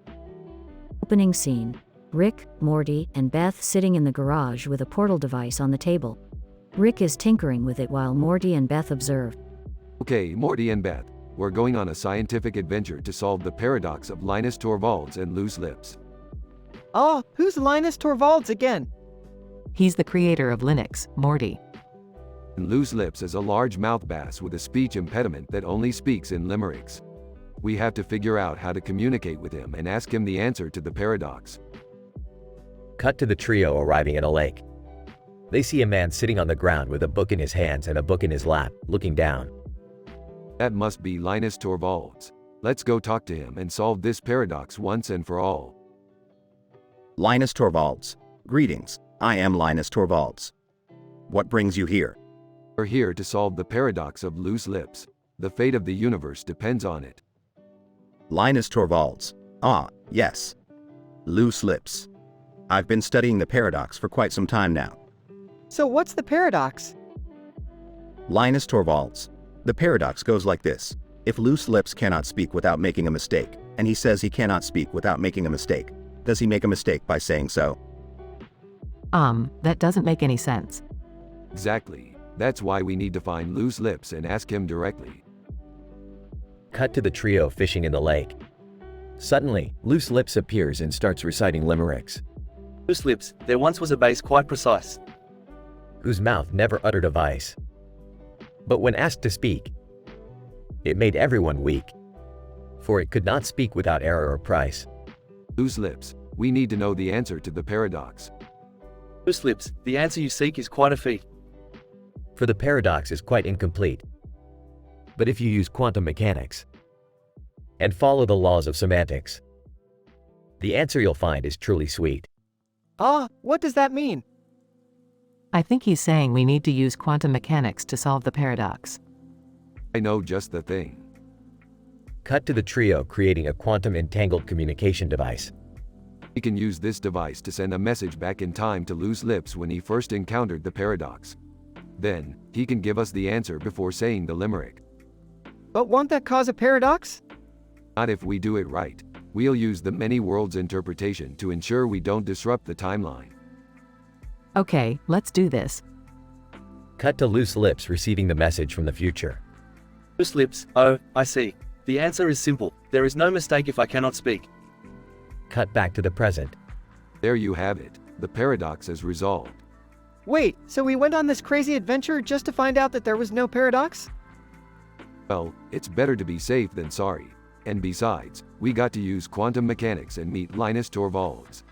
That's pretty cool, right? I guess so. But can we go home now?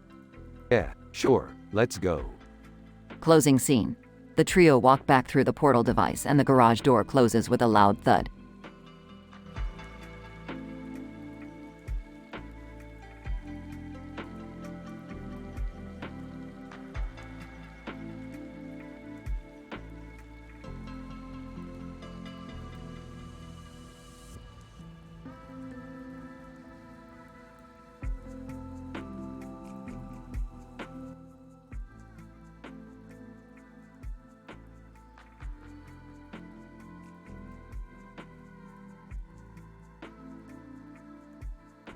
Narrator.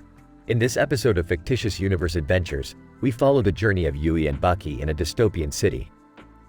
Yui, a teen android with a damaged communication module who speaks only in baby talk, and Bucky, a life-sized mechanical toy bull lost in a futuristic cityscape. Yui sees the pretty city with a lot of lights. Bucky, what's your damage, kid? You talk like a toddler. Narrator. The duo soon realize their common state of being lost and embark on a journey that brings them closer together. Along the way, they face several obstacles that challenge their physical and mental capabilities. Yui, oh no, big robot monster is chasing us. Bucky, don't worry, kid. Bucky's got this. Narrator. With Bucky's street smarts and Yui's ability to transform her suit into various weapons and gadgets, they overcome every hurdle in their path. Yui's suit is transforming. She can now fly and shoot lasers. Bucky, that's what I'm talking about, kid. Let's blast our way out of this joint. Narrator. As they journey through the city, Yui reveals her deepest fears and desires to Bucky, and he reciprocates with tales of his past adventures as a toy bull. Yui wants to find her true purpose. Bucky, I get you, kiddo. Bucky wants to be somebody too. Narrator. The climax of the episode follows a thrilling battle with a giant robot that threatens to destroy the city. Yui's suit is overheating. She can't fly anymore. Bucky, hang in there, kid. Bucky's got your back. Narrator. With Bucky's help, Yui finally defeats the giant robot, and in doing so, discovers her true purpose. Yui has found her true purpose. It is to protect the city and its people. Bucky, I knew you had it in you, kid. Narrator. The episode concludes on an emotional note as Yui and Bucky bid farewell to each other, promising to meet again. Yui, thank you, Bucky. Yui will never forget you. Bucky, don't mention it, kid. You stay strong now, you hear? Narrator. The audience is left with a sense of satisfaction, having witnessed the transformation of the lost characters into heroes of the city.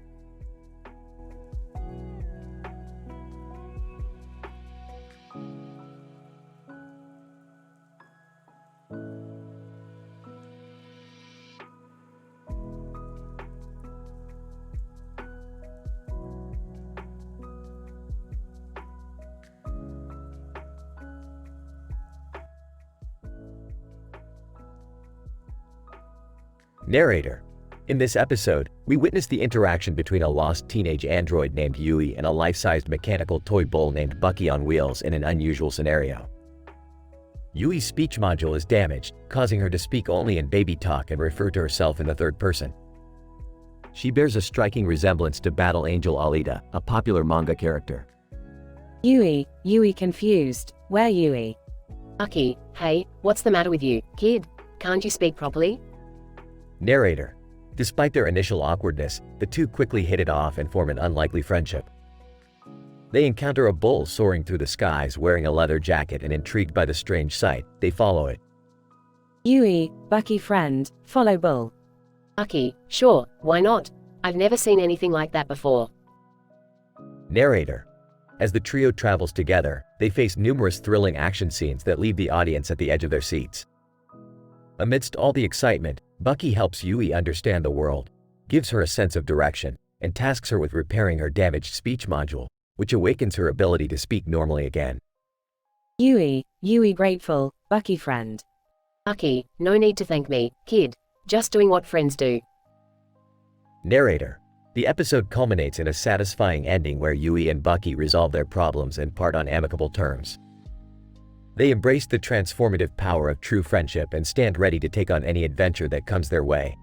A scientific study shows that friendships increase emotional stability and improve psychological growth. Yui ready, adventure. Bucky, you said it, kid. Let's go.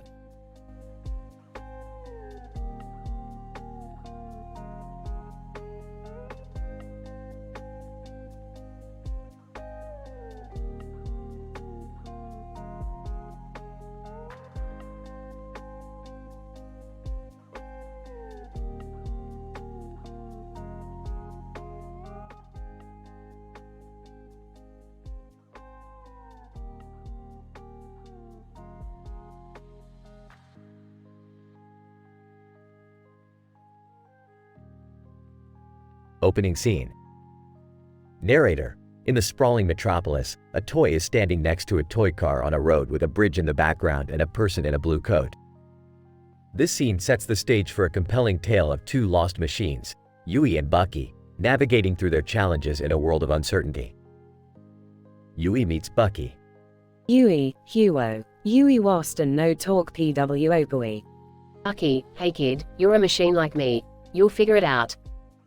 Narrator. The teenage android Yui and the life-sized mechanical toy bull Bucky meet in an abandoned warehouse. A palpable sense of loneliness envelops the two as they embark on a journey together. Yui and Bucky's friendship grows. Yui likes Bucky, Bucky likes Yui too. Bucky, I never thought I'd have a friend like you. I mean, you're a level above me in terms of technology, but you're still cool. Narrator. The spark of friendship between Yui and Bucky ignites. They love being together, despite being the only ones of their kind. Yui and Bucky face challenges. Yui, oh no, wah bad for Bucky. Bucky, this is what happens when you roll off on your own. Gotta be smarter, Yui. Narrator. The path to freedom is not without its challenges. As Yui and Bucky navigate through the city, they run into numerous obstacles, testing their limits and abilities. Epic thrilling scenes. Narrator. The duo faces off against climactic dangers as their bond strengthens to new heights. With the odds against them, they persist in their mission with relentless tenacity. Clever award-winning descriptive writing. Yui, Bucky, work. Big stairs, Yui go way. Bucky, those stairs are like Mount Everest, gotta teach you to climb them right. Narrator. The story is replete with masterful writing, forcing readers to visualize the world through the eyes of the mechanical beings. The bond between Yui and Bucky becomes better defined through the vivid language, breathtaking action sequences, and suspenseful plot twists. Epic satisfying ending. Yui, Bucky, Yui wub you. Bucky, gotta admit, kid, you're the best thing that's happened to me in years. Narrator. The story comes full circle as the duo reaches their destination of finding their makers. Yui and Bucky's friendship remains unshakable as they part ways, confident that they found what they were searching for all along.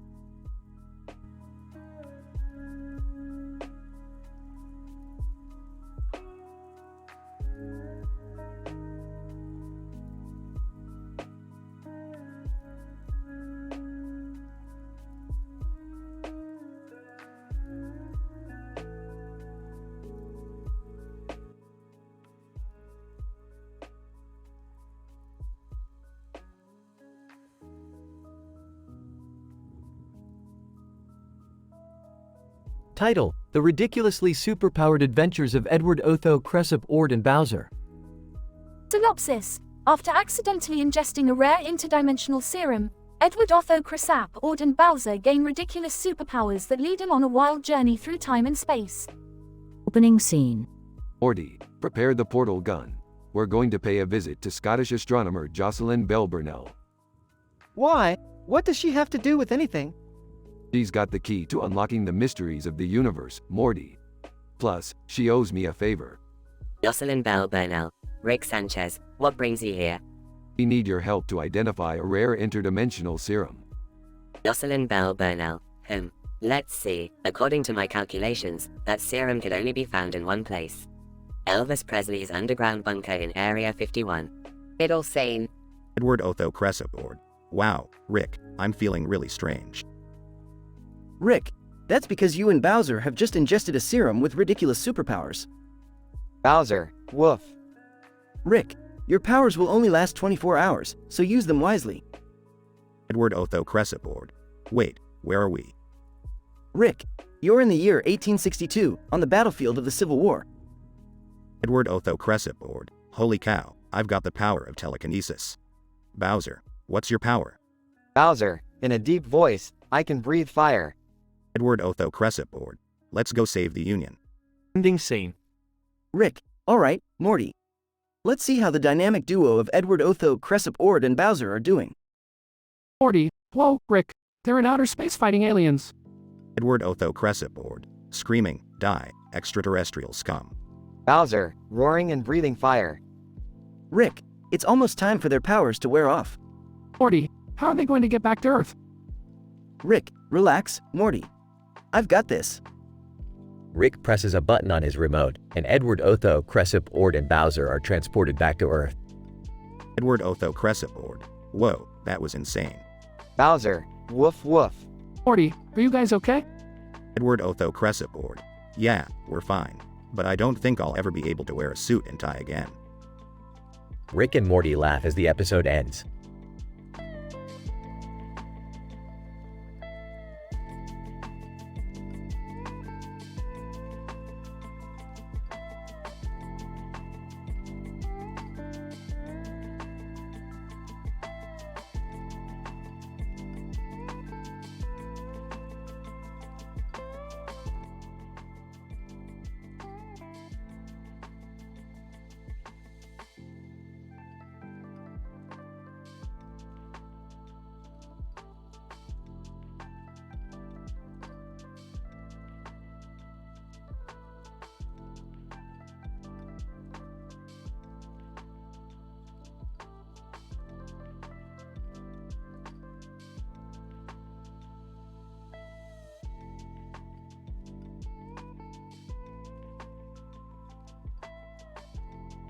Title: The Apex of Plague Genesis. Summary: Rick, Morty, Jerry, and Beth find themselves at a ski resort nestled in the mountains. While taking in the beautiful scenery, they witness a man standing on top of a neighboring slope suddenly shoot something down onto the ski slope below. Upon investigation, they discover that the man has unknowingly released a supernatural plague outbreak capable of turning humans into ferocious monsters. The team must race against time to find a cure and stop the spread of the plague, all while navigating treacherous terrain and battling unknown forces. Scene 1. Rick, wow, Morty, I gotta say, I'm surprised you're willing to come out here and enjoy the cold. Don't you know that the average temperature in this region is -10 Celsius? Morty, I don't mind the cold that much, Rick. It's worth it to see all this beautiful snow and scenery. Jerry, yeah, I've never been skiing before. It's so exhilarating to be up here on this slope with everyone else. Beth, I'm just glad we could all come together and have a fun family vacation. Scene 2. As they're taking in the view, they see a man on a neighboring slope suddenly take aim and fire something down towards the ski slope. Morty, Rick, did you see that? What did that guy just shoot? Rick, I don't know, Morty, but I have a bad feeling about this. Let's go check it out. Scene 3. As they arrive at the source of the gunfire, they discover that the man had shot a vial containing a supernatural virus capable of turning humans into monstrous creatures. Rick, great, just great. Jerry, can you climb up that slope and grab that vial before anyone else gets hurt? Jerry, me? I don't know if I'm cut out for all this climbing stuff. Beth, I can do it, Jerry. You stay here and help Morty and Rick figure out how to stop the spread of the virus. Scene 4. While Beth climbs up the slope, Rick and Morty investigate the properties of the virus and discover that it's capable of rapid evolution and mutation. Morty, Rick, I think we need to find a way to synthesize a cure or something. This virus is way too dangerous. Rick, I'm on it. Morty, we just need to find a way to isolate the virus's genetic structure and reverse engineer a cure. Scene 5. Meanwhile, Beth retrieves the vial but is suddenly attacked by a mutated creature. She fights it off, but not before it scratches her arm, infecting her with the virus. Beth, guys, I think I got infected. We need to hurry. Rick, yeah, we're on it. Scene 6. As they continue to work on the cure, Morty notices something strange about the virus's genetic structure. Morty, Rick, look at this. This virus's DNA is, it's a message. Rick, what? That's impossible. Let me see that. Hold on a minute. Oh my god, Morty, this virus is a Genesis code. It's capable of creating life from scratch. Scene 7. With this newfound knowledge, Rick and Morty synthesize a cure using the virus's Genesis code and administer it to Beth and any other infected individuals. Rick, alright, Morty, let's blow this popsicle stand. We did it. We cured the virus. Morty, I still can't believe the virus was a Genesis code. We could create life from scratch with that. Rick, yeah, let's not get ahead of ourselves, Morty. That kind of power could easily fall into the wrong hands. Scene 8. As they leave the ski resort, they hear a faint sound coming from the distance. Morty, hey, do you hear that music? It sounds like Arctic monkeys. Rick, yeah, Morty, I hear it too. Must be some kind of underground club or something. Jerry, can we go see Rick, please? Beth, why not? We could all use a little relaxation after what we just went through. Scene 9. The group heads to the club and discovers that it's run by a group of mutated creatures they had encountered earlier. Mutant DJ, welcome, humans, to the apex of Plague Genesis. We've been expecting you. Rick, oh god, Morty, we're in the middle of some kind of monster rave. Morty, I don't know, Rick, this music is kind of catchy. Scene 10. As the night wears on, the group discovers that the mutated creatures are actually friendly and just wanted to have a good time. Jerry, this is amazing. I can't believe I'm dancing with a mutant. Beth, yeah, who would have thought that a near-death experience would lead to the best party of our lives? Rick, you know what they say, Beth. Life finds a way, even in the face of a supernatural plague outbreak. The group dances the night away, grateful that they were able to contain the virus and have a little bit of fun in the process.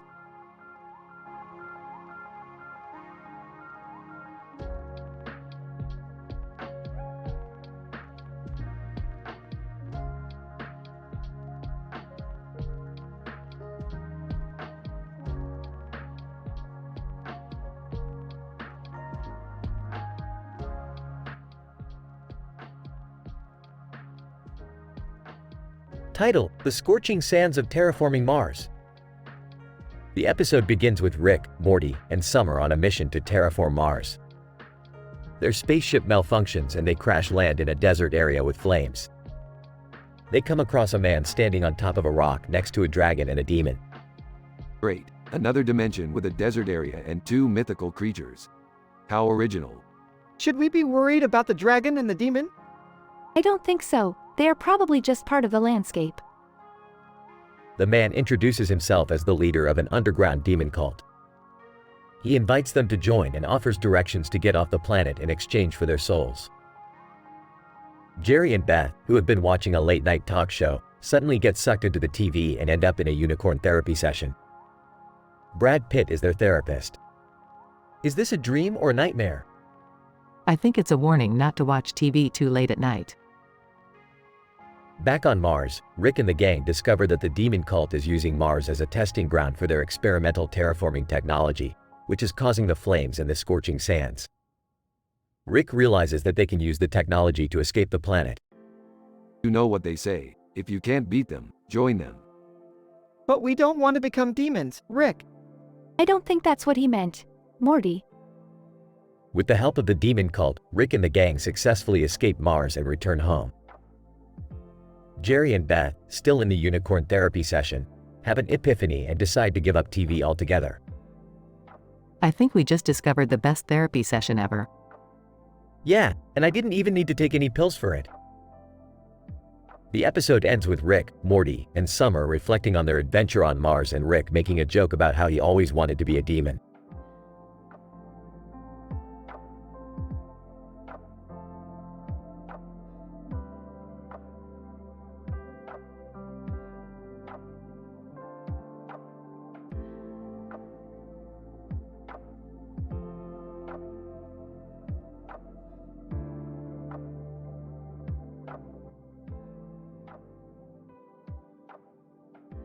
Rick, Morty, and Jerry were experimenting with space-time anomalies when they stumbled upon a disturbance in the quantum field caused by a woman in a green uniform holding a tennis racket and ball. After analyzing the composition of the tennis ball, Rick discovered that it contained a new form of dark matter that could potentially evolve into sentient life. Morty, we've got a code green here.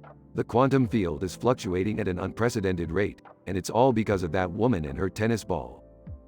But Rick, what does this mean? What's gonna happen? I don't know, but I sure hope she's not gonna serve up any trouble. As they approached the woman, they discovered her identity as Rukia Kuchiki, a dimensional traveler who was stranded in their universe. They quickly teamed up with Rukia to retrieve the other half of the dark matter, which was in the possession of a group of ruthless Romulans from Star Trek. Rukia, I may not have a spaceship, but I have one hell of a backhand. Let's do this. As they embarked on a dangerous mission to infiltrate the Romulan base, they encountered multiple obstacles, including booby traps and phaser-wielding guards. But through a combination of Rukia's tennis skills and Rick's scientific inventions, they successfully retrieved the dark matter and saved the universe from potential destruction. Wow, we really aced that mission. Don't get cocky, Jerry. We still have plenty of other universes to save. And who knows, maybe next time we'll encounter a woman with a squash racket and save the universe from exploding vegetables. Oh, I don't know about that one, Rick. Shut up, Morty. Let's just get back to the lab.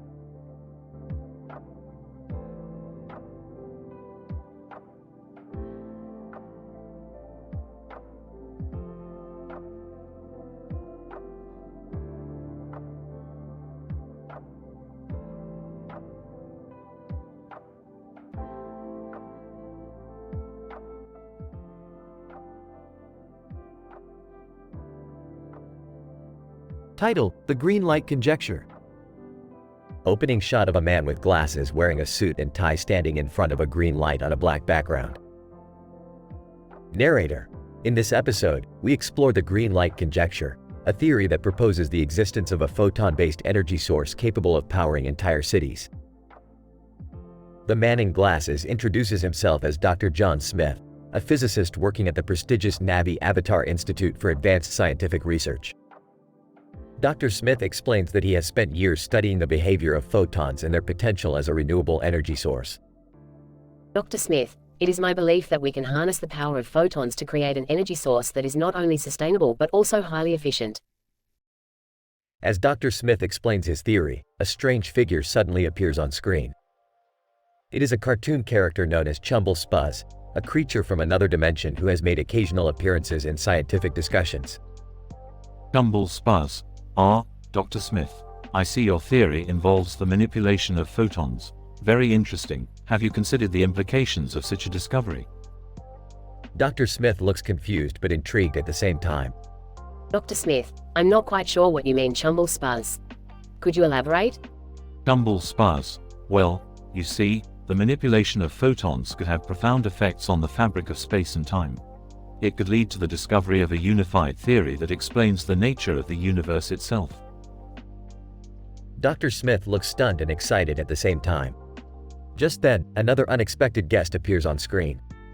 It is none other than the late Stephen Hawking, one of the most brilliant minds in physics history. Stephen Hawking. I couldn't help but overhear your discussion, Dr. Smith. I agree with Chumble Spuzz. The manipulation of photons could be the key to unlocking the mysteries of the universe. The episode ends with Dr. Smith, Chumble Spuzz, and Stephen Hawking discussing the implications of the green light conjecture and how it could potentially lead to a unified theory that explains everything in our universe.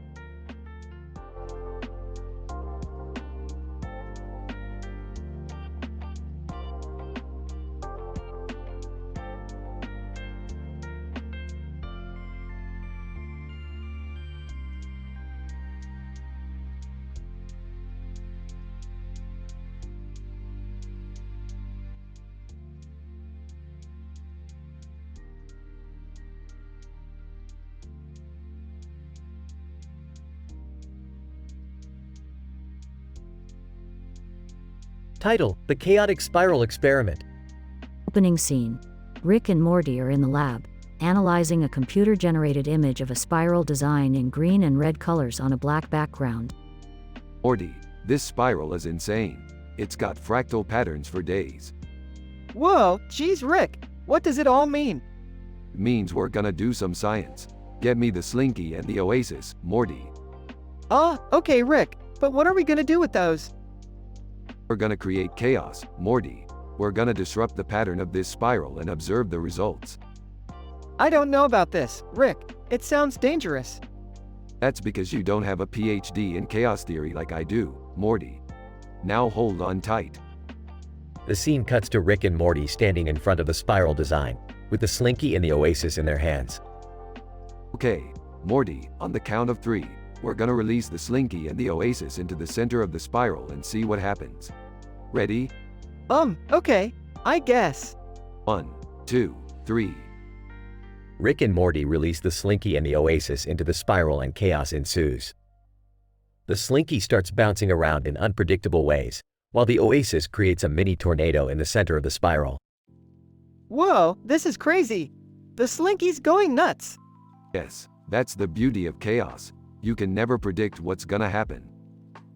The scene cuts to Rick and Morty watching the chaos unfold on a monitor, with a look of glee on Rick's face. Look at it go, Morty. Look at the chaos. This is what science is all about. I don't know, Rick. I think we might have gone too far this time. Nonsense, Morty. We've barely scratched the surface of chaos theory. Now grab that water bottle and let's see what happens when we pour it into the spiral.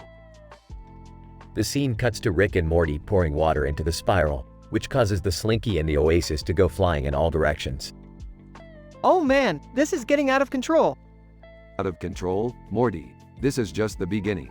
Now grab that banana and let's see what happens when we throw it into the chaos. The scene cuts to Rick and Morty throwing a banana into the chaos, which creates a mini black hole that sucks in everything around it. Oh geez, Rick, we've created a black hole. Yes, this chaos is beautiful, Morty. Beautiful. The episode ends with Rick and Morty being sucked into the black hole, laughing maniacally as they embrace the chaos that surrounds them.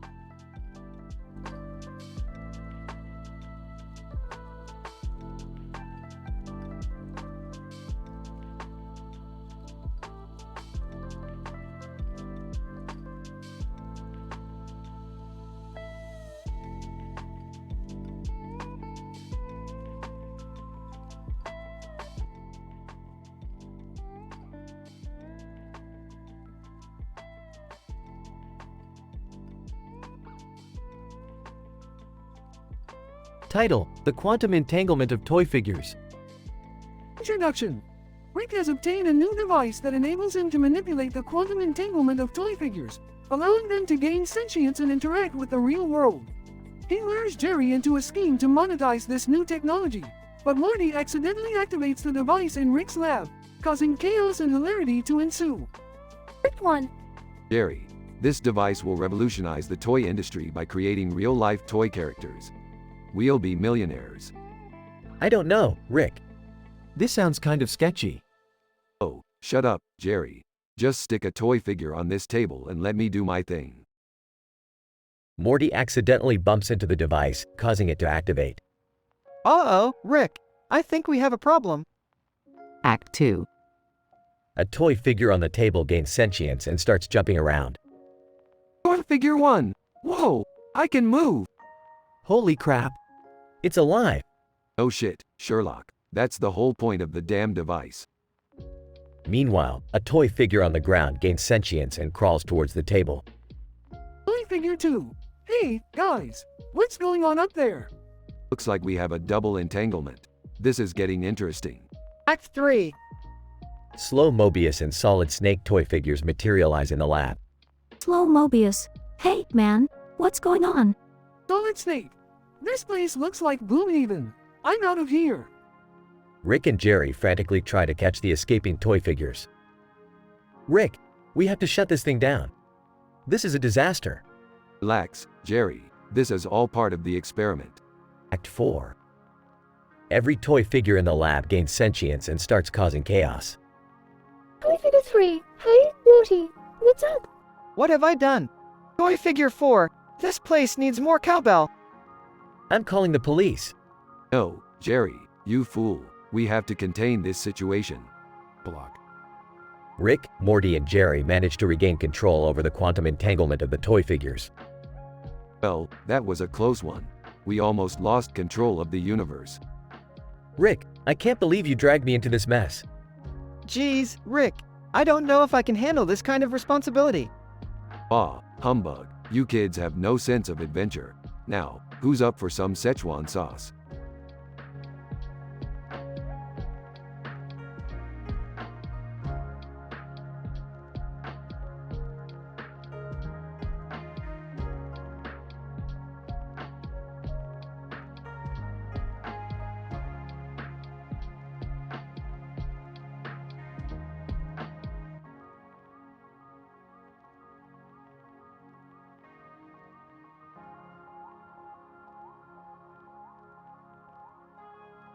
Title: Quantum Dinosaur Wrangling with Johannes Kepler and Vampire Home Makeover. The episode opens with Rick and Morty observing a large dinosaur walking across an open field through their scientific apparatus. Rick, being the genius that he is, immediately recognizes the creature as a time-traveling dinosaur and proposes they should capture it for study. Morty, look, it's a temporal anomaly that has disrupted the fabric of space-time. We need to capture it. Rick, are you sure that's a good idea? It's huge. Of course, it's a good idea. We'll use my latest invention, the Quantum Dinosaur Wrangler. While Rick and Morty plan their capture, they notice a man in a red shirt and a woman in a red dress approaching the dinosaur. Man in red shirt. Whoa, what a big guy. Woman in red dress. I can't believe we stumbled upon a dinosaur in our morning walk. I should have worn sneakers. Rick decides to intervene and warns them of the dangers associated with time-traveling dinos. You two need to get out of here before that thing causes any damage. Man in red shirt. Hey, who are you? I'm Rick Sanchez, and this is Morty. Woman in red dress. Johannes Kepler?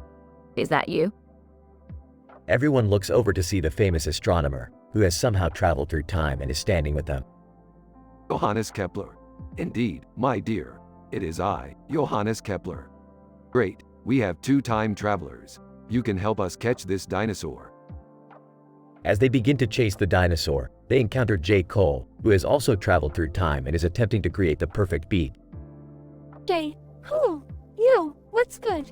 You guys seen any dope beats around here? J. Cole, what are you doing here? J. Cole. Just trying to find inspiration for my next album.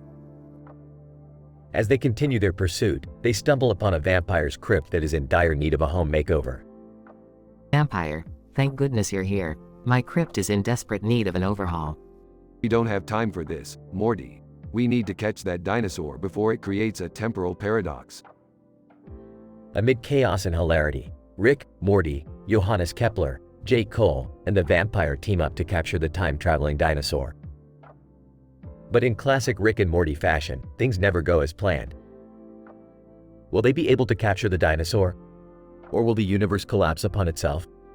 Find out in this epic, scientific adventure.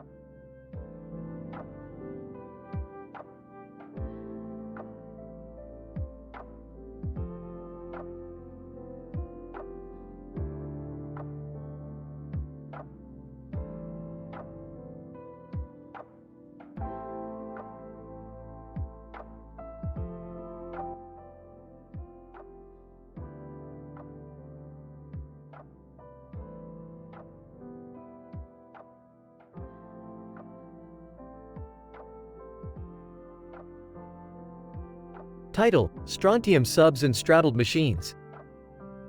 The episode starts with Rick and Morty in the garage, tinkering with a red machine with a bunch of different buttons on its side and a sign above it that says, Straddle. Beth enters the room and asks Rick what he's working on. It's a straddled machine, Beth. A device that can manipulate the strontium particles around us. What are you planning to do with it?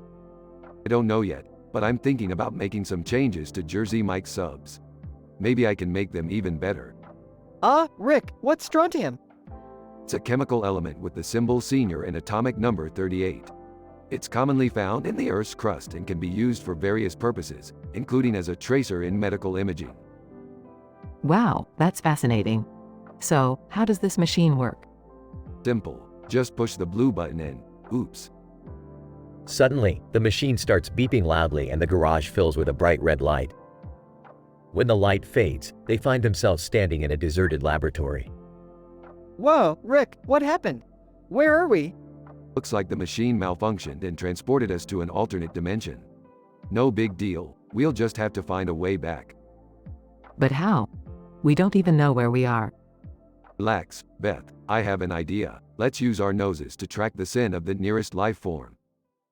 What? That's ridiculous. Actually, it's not. Our sense of smell is actually quite powerful and can detect scents from miles away. They follow their noses to a nearby subway station, where they find a group of people huddled around a strange device. Hey, what's going on here? Subway worker, oh, thank goodness you're here. Our subway train has been straddled and we can't get it moving again. Straddled, you say? Let me take a look. He examines the machine and realizes that the strontium particles are causing a glitch in the system. Ah, I see. This machine is experiencing a feedback loop between the straddled particles and the subway's power source. We'll have to add a bit of nose power to fix this. Beth and Morty look at each other skeptically, but Rick plunges his nose into the machine and starts sniffing around. After a few minutes, he emerges with a triumphant grin. Got it. I've isolated the problematic particles and neutralized them with a blast of pure oxygen. The subway should be running smoothly again. The subway workers cheer and hug Rick as he basks in the glory of his scientific genius. Beth and Morty exchange a look, wondering if they'll ever understand the bizarre workings of Rick's mind. Well, that was fun. Let's go get some subs now. I'm famished.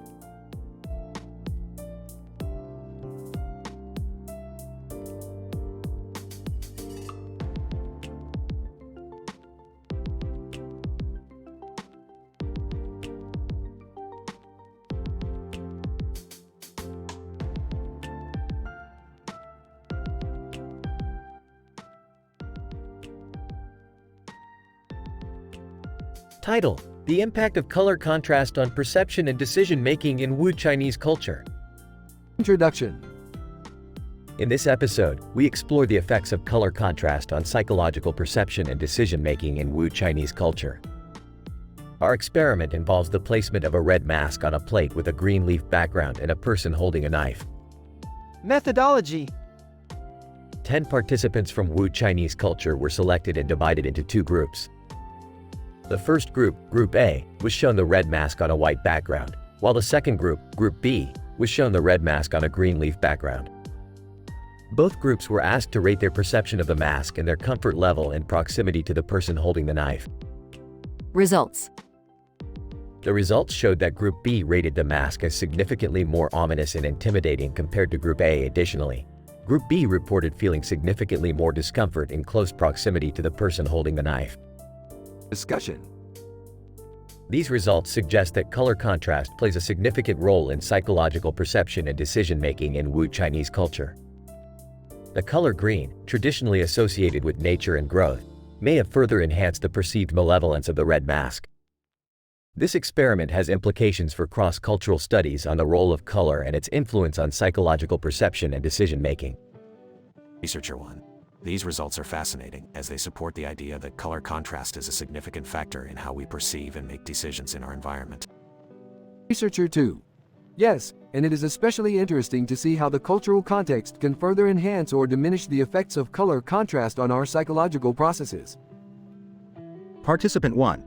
I found the experiment to be quite eerie, especially when the red mask was placed on the green leaf background. It made me feel very uncomfortable. Participant 2. I agree, but I also found it fascinating how the color combination could have such a profound impact on my perception of the mask. Conclusion. In conclusion, this episode highlights the importance of color contrast in psychological perception and decision-making, and its unique effects in Wu Chinese culture.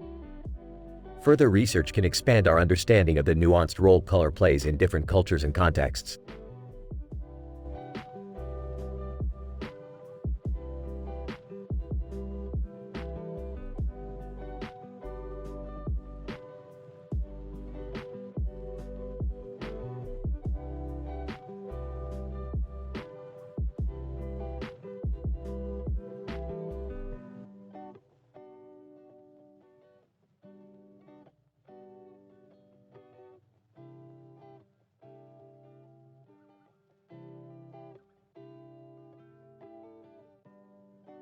Title: An analysis of absurd reasons for being late in the context of Lionel Messi's career and Jane Goodall's chimpanzee studies.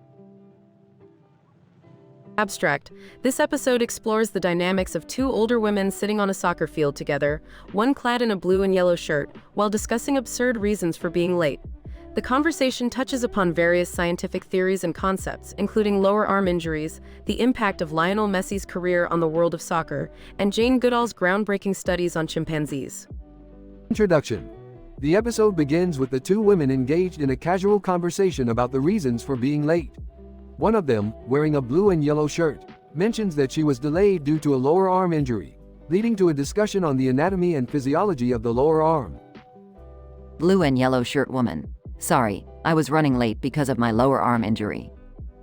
Other woman. Oh, that's too bad. How did you get it? Blue and yellow shirt woman. I fell off the ladder while trying to fix the roof.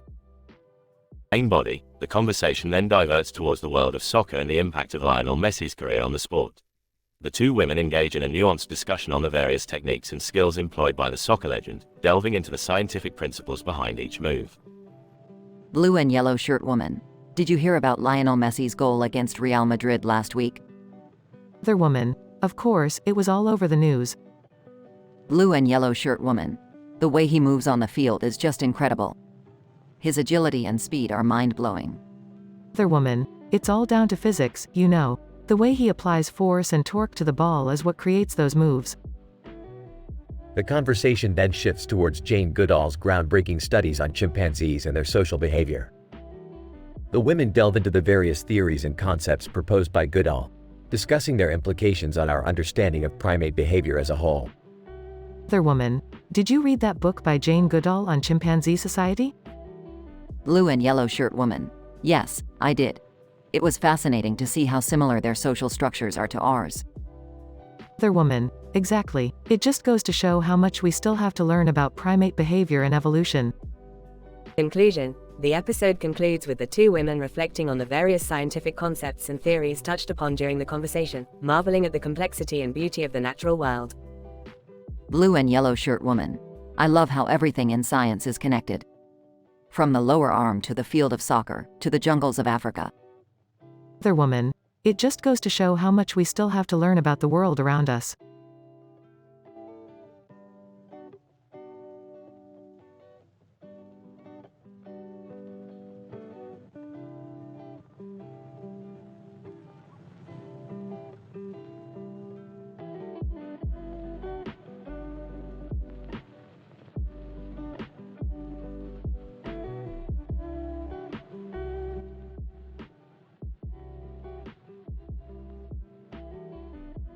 Title: The Quantum Dice Game of Abercrombie and Fitch. Synopsis. Rick introduces the family to a new dice game that involves a quantum clock and a case filled with numbers and symbolic patterns. As they begin to play, Morty notices a strange symbol on one of the dice and questions its meaning. It's a complex pattern that represents a higher dimension of probability. Don't worry, Morty. This game is simple, even for your primitive understanding. What's with the hammer, Rick? The hammer symbolizes fate. It will determine the winner of each round. This is so cool. Can we play with Gwendolyn and her friends? No way, Summer. Gwendolyn's dice skills are on par with a seasoned veterinarian. She'll destroy us. I keep rolling this weird symbol. What does it mean? That symbol represents a terrifying Ouija encounter dice games, Morty. You don't want to know what happens if you roll it. This is too complicated. Can we just play a regular game? Screenwriter, your inability to comprehend the complexities of quantum probability is disappointing. The game must go on. As they continue to play, the game becomes increasingly chaotic, with the clock and hammer malfunctioning and the symbols on the case shifting rapidly. Eventually, Abercrombie and Fitch appear, demanding to know why they have been summoned. Abercrombie, what is the meaning of this? We were in the middle of a photo shoot. Relax, Abercrombie, you're just part of the game. And trust me, it's about to get a lot crazier. The game escalates to a point where the family is transported to a different dimension, battling strange creatures in order to win the ultimate prize. In the end, they emerge victorious, but not without consequences. I don't think I can ever look at a dice game the same way again. That was insane. Can we play again? Not for a while, Summer. Even I need a break from quantum probability.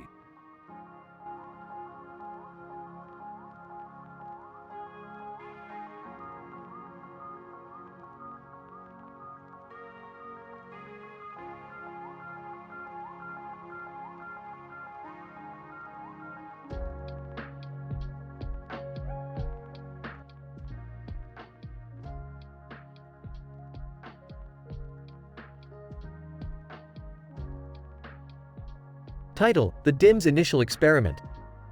Synopsis. In this episode, Rick and Morty embark on an experimental journey to test the effects of the DIM's initial, a newly discovered particle with the potential to alter the fabric of time and space. As they conduct their experiments, chaos ensues, and the duo gets caught up in a series of absurd adventures. Act 1. Holding up a green sign with Dim's initial and Demore written on it, Morty, get ready for some mind-bending science. We're about to unlock the secrets of the universe with this newly found particle called the Dim's initial. What does this mean for us, Rick? It means we will finally be able to bend time and space to our will, Morty. This is groundbreaking stuff. Act 2. Rick and Morty gather the necessary equipment and start the experiment. As they activate the particle, things begin to get out of control. Rick, I don't think this is going as planned. Well, it's not like we can stop now, Morty. We're in too deep. Suddenly, Dua Lipa's demeanor starts playing on repeat in the background, adding to the chaotic atmosphere. Act 3. The experiment causes a rip in the space-time continuum, and in walks a Spider-Man pointing meme. Spider-Man, hey, where am I? Sarcastically, oh, great. Just what we needed. Another random being messing with our experiment. The Spider-Man meme starts to cause trouble, and the team is forced to improvise a solution. Act 4. Just as they thought things couldn't get any crazier, Tammy's bird flies in and lands on Morty's shoulder. Oh man, Tammy's bird. What are you doing here? Tammy's bird proceeds to say something in bird language, which only Rick can decipher. Morty, we need to get this bird back to Tammy. It's crucial to the experiment's success. Act 5. The trio manages to transport Tammy's bird back to its rightful owner and successfully completes the experiment, but not without some unexpected consequences. Well, Morty, it looks like we've created a brand new universe, entirely by accident. Sarcastically, hooray, just what we needed, another one. Hey, it's all in the name of science. The episode ends with the team riding off into the sunset, leaving chaos and destruction in their wake.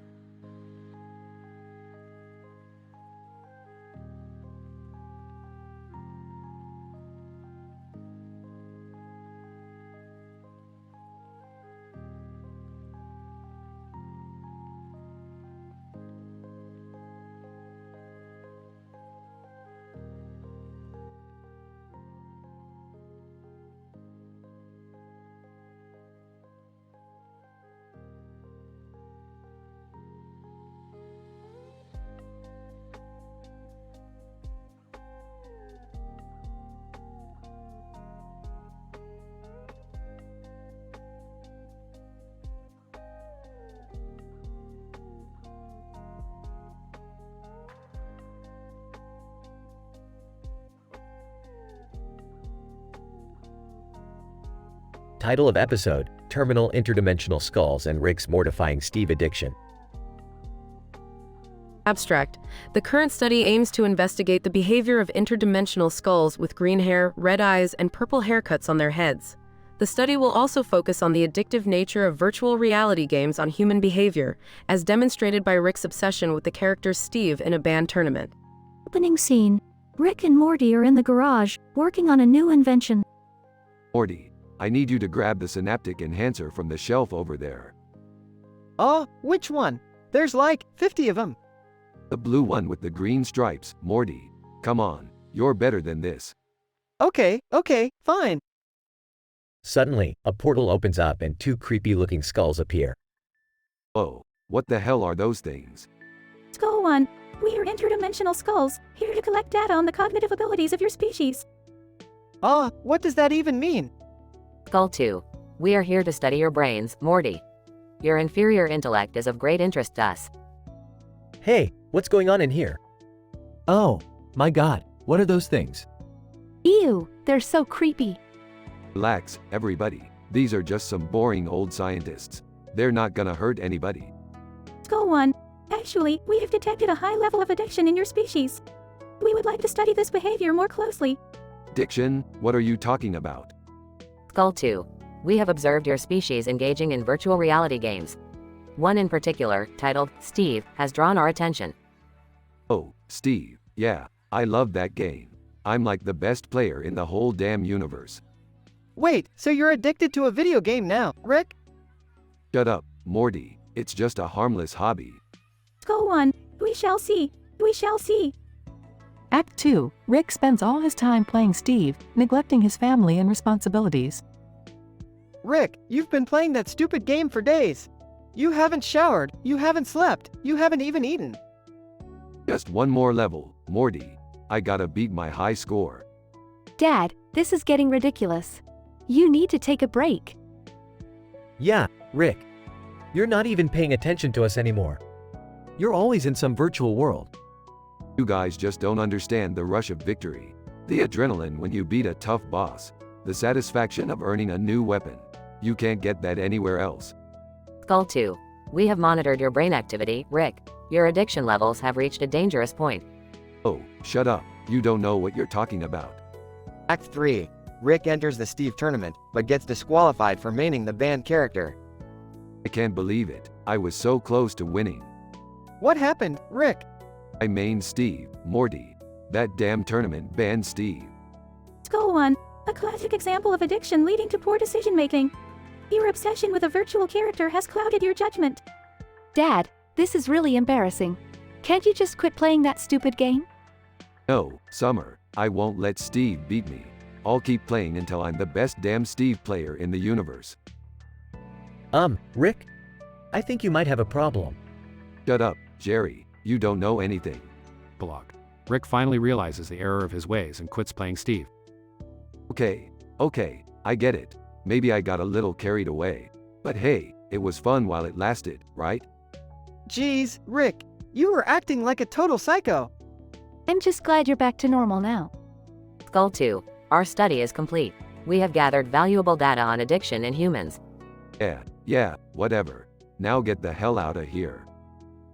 The skulls disappear into a portal, and the family is left behind, relieved and slightly traumatized. You know, I never thought I'd say this, but I miss the old Rick. Everyone groans and rolls their eyes. The monotonous beep of the interdimensional skull's monitoring equipment carries on in the background.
Title: The Interdimensional Adventures of Doge Shiba and the Terbium Conspiracy.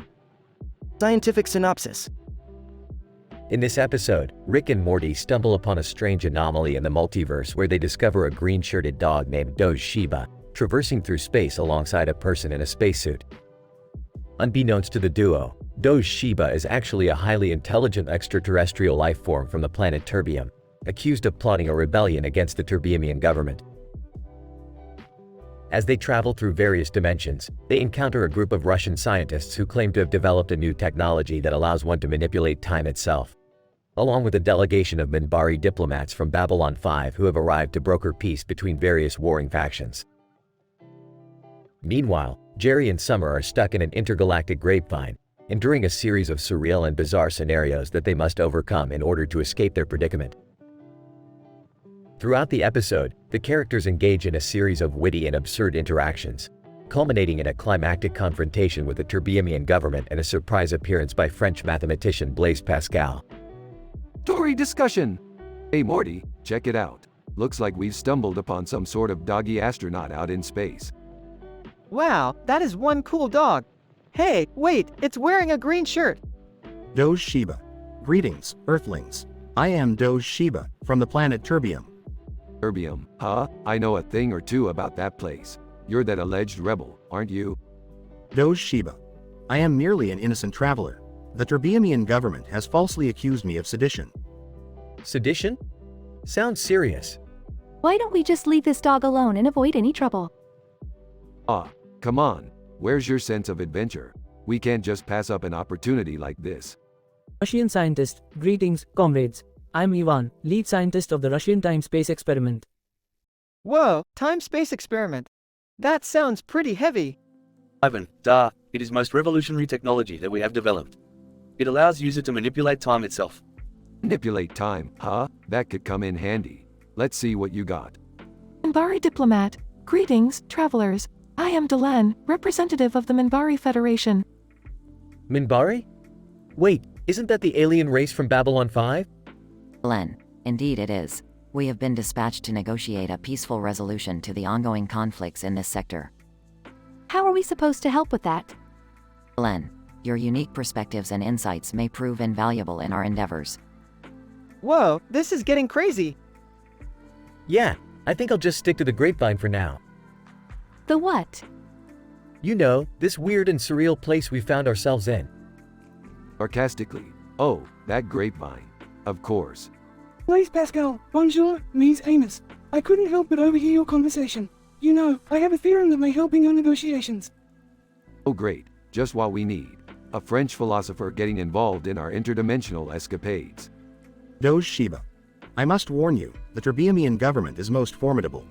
They will stop at nothing to ensure my capture. Well, I'm sure we'll figure something out. Right, Rick? Hey, who said I'm worried? I've dealt with tougher foes before. As the characters navigate through the chaos of space and time, they must overcome a series of challenges and obstacles in order to fulfill their mission. Along the way, they engage in a mix of comedic banter and high-stakes action, culminating in a surprising and satisfying conclusion.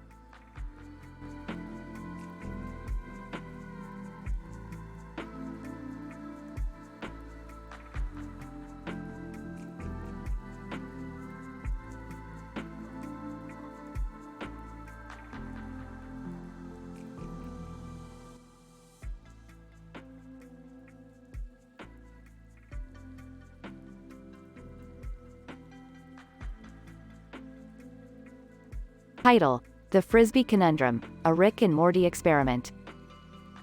The episode begins with Rick and Morty observing a man running across a field with a frisbee in each hand. Rick becomes intrigued and is convinced that this man has somehow discovered the secret to anti-gravity. In order to test this theory, Rick devises a complex experiment using advanced scientific equipment. Morty, it appears that this man is defying the laws of physics. We must investigate further. What are we going to do, Rick? We're going to subject him to a variety of tests to determine the true nature of his powers.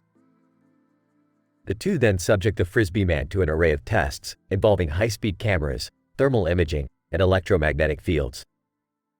After hours of rigorous testing, Rick realizes that the Frisbee man's abilities are not due to anti-gravity, but rather mastery of aerodynamics.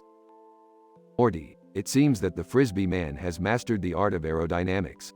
He's able to manipulate the air around him to make the Frisbees appear to float. Wow, Rick, that's impressive.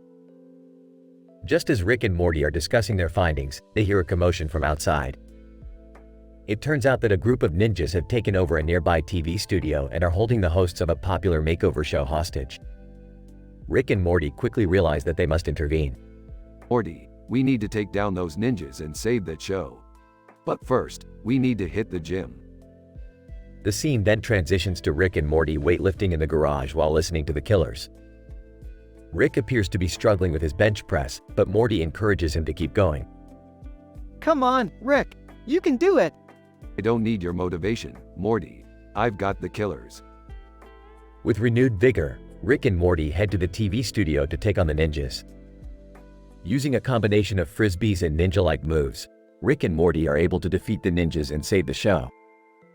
The episode ends with Rick and Morty walking away from the studio, satisfied with their heroic actions. Well, Morty, that was a good workout. Now let's go get some pizza. But Rick, what about the Frisbee man? What happens to him? Who cares, Morty? Let's just enjoy the moment.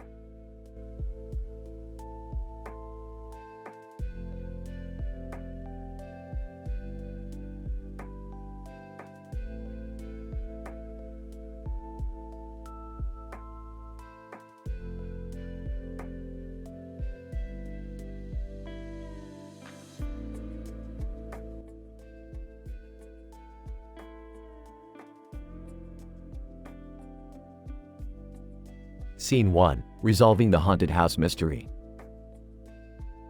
The episode opens up with our protagonists, consisting of a team of paranormal investigators and a renowned architect, exploring a house with a green roof and a blue roof, situated at the outskirts of town. The house has a strange aura to it, creating an atmosphere of haunting and fear. After scanning the premises censored through specialized equipment, the team discovers a secret room with peculiar wall paintings, left by the previous resident, a renowned occultist who mysteriously disappeared after conducting macabre rituals. Further investigation reveals the presence of an underground chamber, which is found to be the portal to a parallel dimension inhabited by malevolent entities. Using a series of scientific techniques, they close the portal and exorcise the house, bringing a satisfactory end to the mystery. Paranormal Investigator 1. The electromagnetic field is fluctuating, indicating the presence of an unexplained phenomenon. Architect, this is a classic case of a haunted house, which required a multidisciplinary approach to investigate. Paranormal Investigator 2. The spectral imaging confirms the existence of the secret room. Scene 2. Trattoria meets Alien. To celebrate their triumph over the haunted house mystery, the team decides to dine at a trattoria nearby. While enjoying their food, they encounter an alien who seeks refuge from his spaceship after a distress signal during an exploration mission. The team offers their assistance and provides the alien with a disguise to avoid detection by the authorities. After some awkward exchanges and understanding their differences, they develop a friendly relationship with the extraterrestrial, who finally departs to his planet. Waiter, here's your pizza with extra cheese and pepperoni, and the special tonight is the margarita. Alien, greetings, Earthlings. I'm from Planet Zorg, and I require your assistance. Paranormal Investigator 1. A possible case of interplanetary contact. We must be careful with our handling. Architect, this interaction provides a unique opportunity for cross-cultural studies.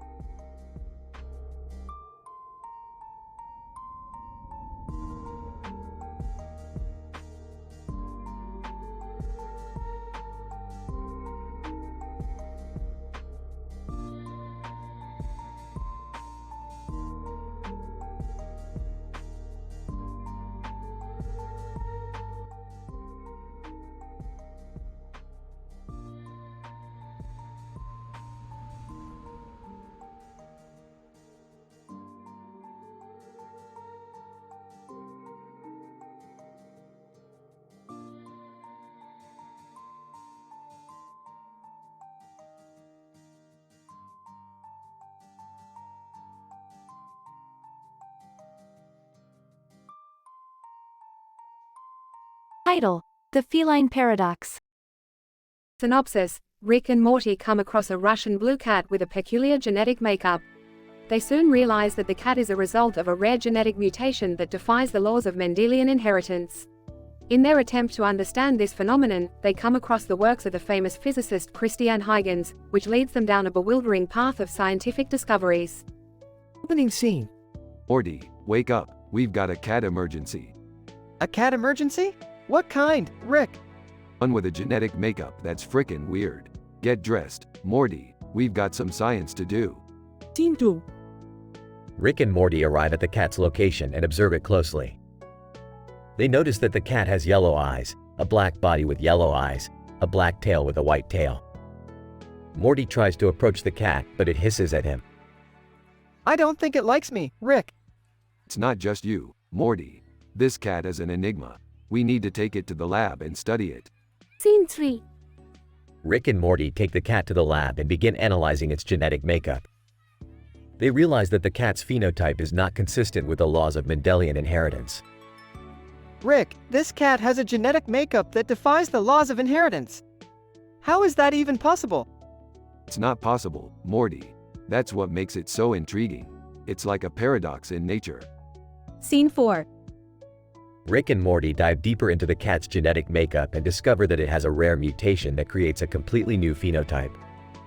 Morty, this cat is like a chimera.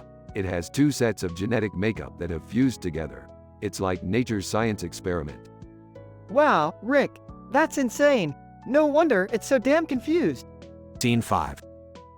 Rick and Morty then stumble upon the works of Christian Huygens, the famous physicist who discovered pendulum motion.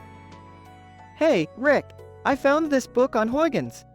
What does Huygens have to do with cats, Morty?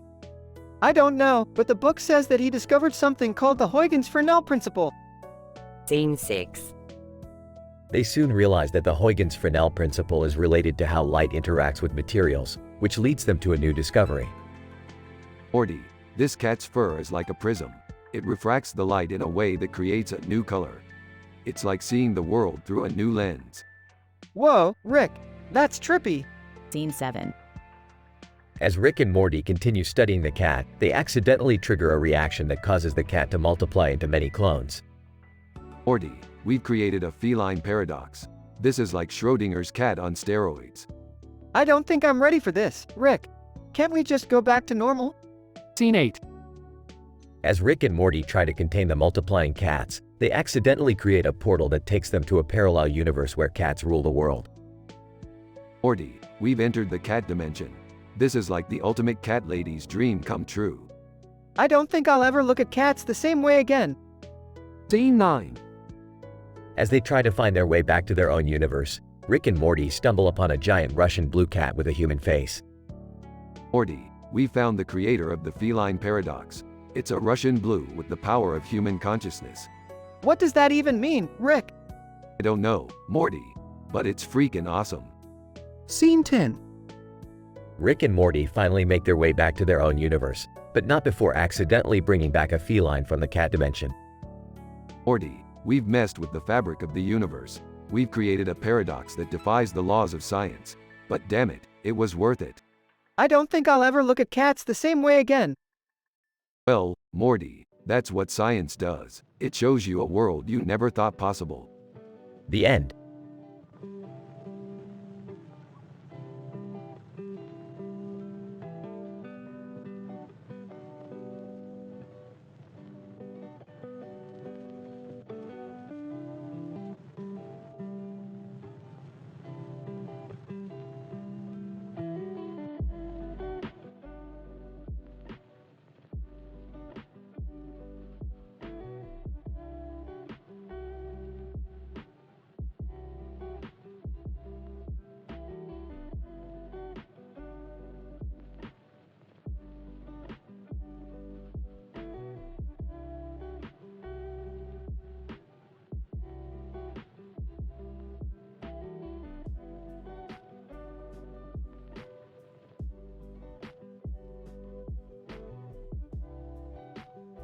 Title: The Quantum Lightsaber Duel. Opening scene. Rick and Morty are working on a new invention in the garage when they accidentally open a portal to a galaxy far, far away. Out steps Luke Skywalker, holding 2 lightsabers in his hands. Oh, Morty, we've got a Jedi on our hands here. This is some next-level sci-fi shit. Luke, I have come to seek your help, Rick Sanchez. What help? I mean, who are you? Luke, I am Luke Skywalker, the last Jedi Knight. I need your assistance in defeating the Sith Lords who are trying to take over my universe. Sure. And why exactly should we get involved in your little Star War? Luke, because, Rick, the fate of the universe is at stake. Without your technology, we don't stand a chance against the dark side. Wow, Rick, we're like, famous now. We're gonna be like, Star Wars heroes and stuff. Oh, great. Another adventure. Morty, strap in, because we're heading to a galaxy far, far away. Cut to the spaceship flying through space. Rick is piloting while Morty and Luke watch from the back. Luke, so, Rick, what kind of technology do you have that can help us defeat the Sith? Well, let's just say I've been tinkering with some quantum energy particles that could make your lightsabers even more powerful. Whoa, quantum energy. That sounds intense. Luke, but how exactly would that help us? Just trust me, Luke. I'm a scientist, remember? I know what I'm doing. They land on a planet that's covered in darkness and spooky forests. The sky is green and ominous. Wow, this is creepy. I feel like we're in a horror movie or something. Relax, Morty. It's just another planet. Hey, Luke, you ready for some lightsaber action? Luke unsheathes his lightsabers and they start to glow with a blinding green light. Luke, let's do this. Rick takes out his quantum energy particles and begins to pour them into the lightsabers. Suddenly, the lightsabers start to grow and pulsate with energy. Whoa, Rick, what did you just do? Are those lightsabers alive? More alive than ever, Morty. Let's see what they can do. Luke and Rick start dueling with their supercharged lightsabers, creating flashes of green light that illuminate the dark forest. Morty watches in awe as they swing and clash with incredible speed and precision. This is insane! I can't believe we're fighting with 2 Jedi and superpowered lightsabers. Suddenly, a group of Sith Lords appear from the shadows, wielding their own red lightsabers. They start circling around our heroes, preparing to attack. Sith Lord, you think your fancy technology can defeat us? We are the true masters of the Force. We'll see about that. Morty, grab the gifts. Morty pulls out a stack of funny gifts and starts showing them to the Sith Lords. They start laughing uncontrollably, distracted and disarmed by the sheer hilarity of the images. Now, Luke, finish them off. With a swift move, Luke sweeps his lightsabers across the Sith Lords, slicing them cleanly in half. The gifts float away in the wind, carried by the Force. Luke, thank you, Rick and Morty. You have saved my universe from darkness. Hey, no big deal. We're just happy to help. Now, let's get out of here before any more Sith show up. They hop back on their spaceship and fly back to their own universe. Wow, Rick, that was amazing! We just went to another galaxy and fought with Jedi and Sith. I can't believe it. Yeah, well, don't get too excited, Morty. We've still got a lot of shit to do. I've got a whole universe to conquer, remember? Oh, right. I forgot about that. Luke, may the Force be with you, Rick and Morty. And also with you, Jedi guy. Closing scene. Rick and Morty are back in the garage working on their next invention. Morty looks up at Rick with a grin. Hey, Rick, do you think we'll ever meet any other Star Wars characters? Like Chewbacca or R2-D2? Who knows, Morty? With our technology, we could go anywhere and do anything. Wow, that's so cool.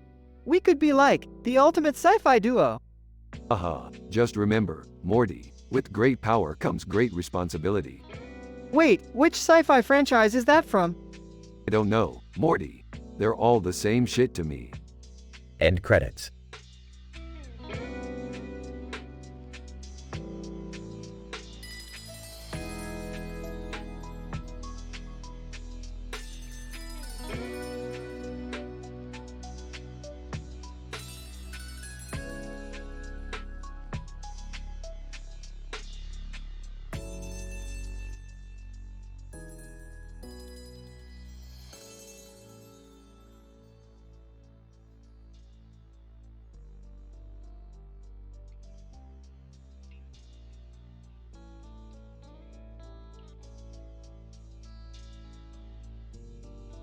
Title: The Gal Gadot BG Switches Curse Outbreak. Opening scene. Rick, Morty, Jerry, Beth, and Summer are all dressed up in ridiculous costumes, with Rick in a mad scientist lab coat, Morty as a giant pickle, Jerry as a cowboy, Beth as a unicorn, and Summer as a mermaid. We're all dressed up for the annual Interdimensional Costume Fest. Now let's get out there and show those other universes who's boss. Rick, why do I have to be a pickle? Because Morty, pickles are cool. Don't you know anything about science? Scene 2. As they enter the fest, they see a woman with black hair dressed in a Wonder Woman costume. Gal Gadot, hello, friends. I am Gal Gadot from Earth 1984. Earth 1984? More like Earth lame as hell. Gal Gadot, excuse me? Nothing. We're just here to have a good time, like normal humans do. Scene 3. Suddenly, they hear the Bee Gees' hit song, Stayin' Alive, blasting from the main stage. Whoa, Rick, it's the Bee Gees. I know, Morty. They're the greatest band in the multiverse. As they dance to the funky beat, they begin to feel a strange tingling sensation. Guys? I don't feel so good. Scene 4. They all begin to cough and sneeze, and soon realize that they've been hit with a supernatural plague outbreak. What's happening to us? It appears to be some kind of interdimensional virus. We need to find a cure, and fast. Scene 5. As they frantically search for a cure, they stumble upon a mysterious witch's curse aftermath. Guys, look over there. It's a bunch of dead chickens and some creepy symbols carved into the ground. Oh man, we're definitely screwed now. Not necessarily. I think I know what to do. Scene 6. Rick pulls out a vial of Mandarin Chinese potion and passes it around to the group. Drink up, everyone. This should cure us of the virus and protect us from any further curses. As they down the potion, they suddenly feel empowered and ready to take on the world. Whoa, I feel amazing. Scene 7. Suddenly, The Weeknd appears on stage, wearing his signature red suit and sunglasses. Weekend. Hey, everyone. I heard you guys were in trouble, so I thought I'd come lend a hand. That's great, The Weeknd. We can use all the help we can get. As they join forces to fight off the virus and any other supernatural threats, they realize they can accomplish anything with a little bit of teamwork and a whole lot of science. Scene 8. As the festival comes to a close, they all look back on their crazy adventure with fondness. That was insane. But I wouldn't have missed it for the world. Yeah, it was pretty cool being a pickle, I guess. Let's just hope next year's fest isn't quite as wild. Are you kidding? I can't wait for next year. Stay tuned for more interdimensional adventures with Rick and Morty.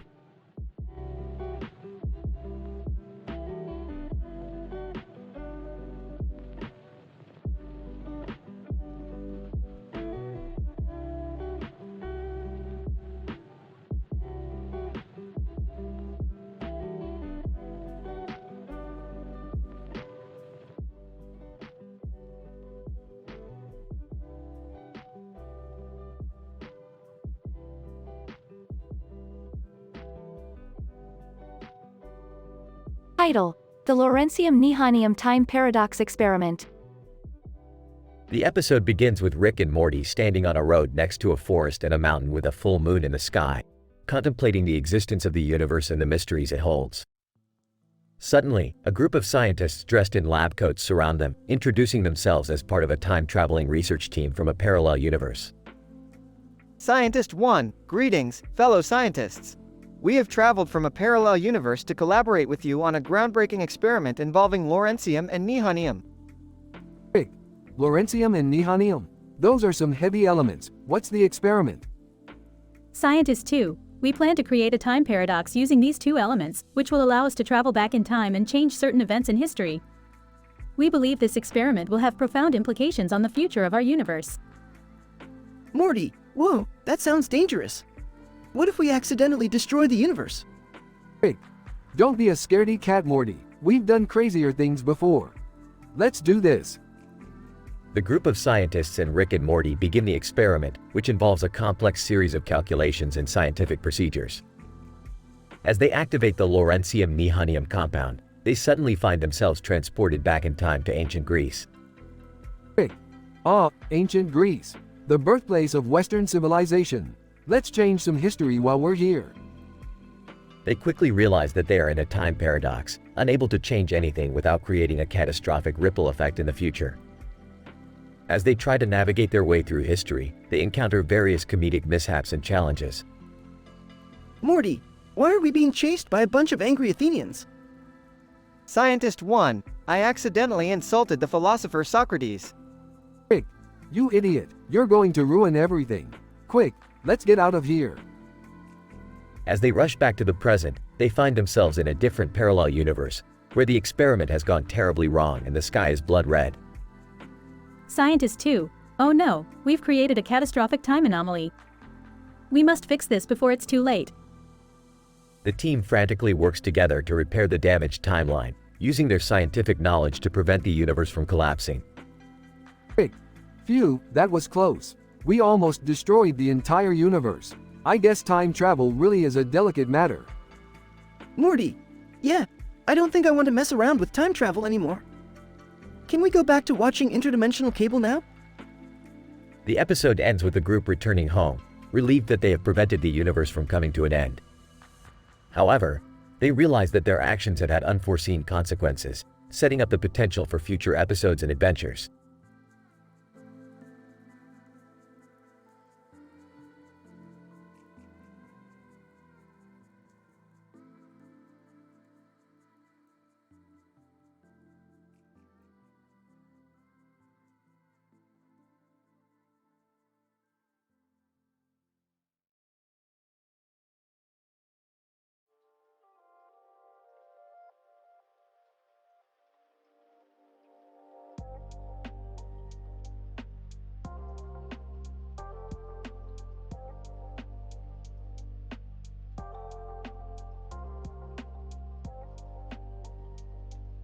Title: Interdimensional Seafood Extravaganza. Synopsis: in this scientific but hilarious Rick and Morty episode, the whole Smith family plus Rick find themselves in a seafood restaurant at Los Alamos National Laboratory. They are excited to try the interdimensional seafood available in the restaurant. However, things take a crazy turn when they discover that the seafood is contaminated with an unstable radioactive isotope. Rick decides to use his scientific knowledge to save the day. Opening scene. The Smith family is sitting around a table with food on it while Darth Vader looms in the background. Rick notices that the seafood they are eating is changing color rapidly, and he takes a small piece to analyze. This seafood is unstable and contaminated with radioactive isotopes. Eating this could lead to a catastrophic chain reaction. What? Is that bad? What do you mean? This is delicious. I don't mind eating radioactive seafood as long as it tastes good.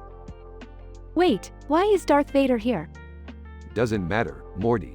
We need to find a way to contain this radioactive mess before it's too late. I think I know just the place we can go. Act 1. Rick and the Smith family teleport to Los Alamos National Laboratory to find a way to contain the radioactive seafood. They meet Lady Gaga, who is conducting experiments on antimatter and agrees to help Rick. Together, they develop a containment chamber for the contaminated seafood. Lady Gaga, this is fascinating.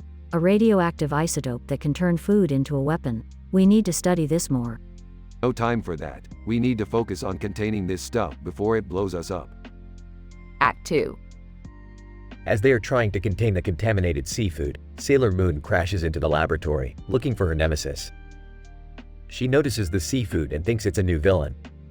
A fight breaks out between Sailor Moon and Rick while the rest of the Smith family and Lady Gaga are trying to contain the seafood. Sailor Moon, in the name of the moon, I will punish you. Not so fast, Moon Girl. This isn't a villain. It's radioactive seafood. Act 3. While all this is happening, Rey from Star Wars walks in, looking for a way to defeat the First Order. Rick sees an opportunity for a challenge and suggests a ninja cooking contest as a way to decide who is the most powerful between Rey and himself. The contest begins, and Rick is winning, but then the contaminated seafood spills out of their containment chamber and starts to fuse with the other ingredients.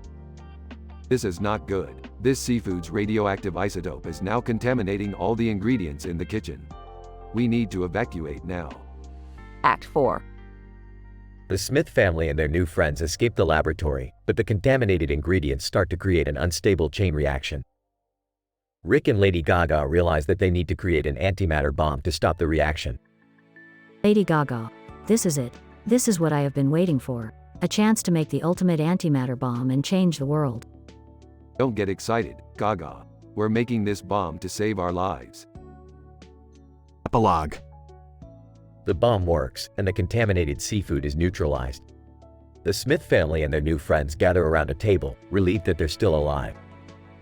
Wow, what a crazy adventure. At least we got to taste some interdimensional seafood. That's true, and we got to meet some amazing people. I just hope we don't have to deal with radioactive seafood again. Yeah, that was pretty scary, but also pretty cool. Scary, cool, Morty. This was just another day in the life of a scientist. Now let's go home and relax before something else explodes.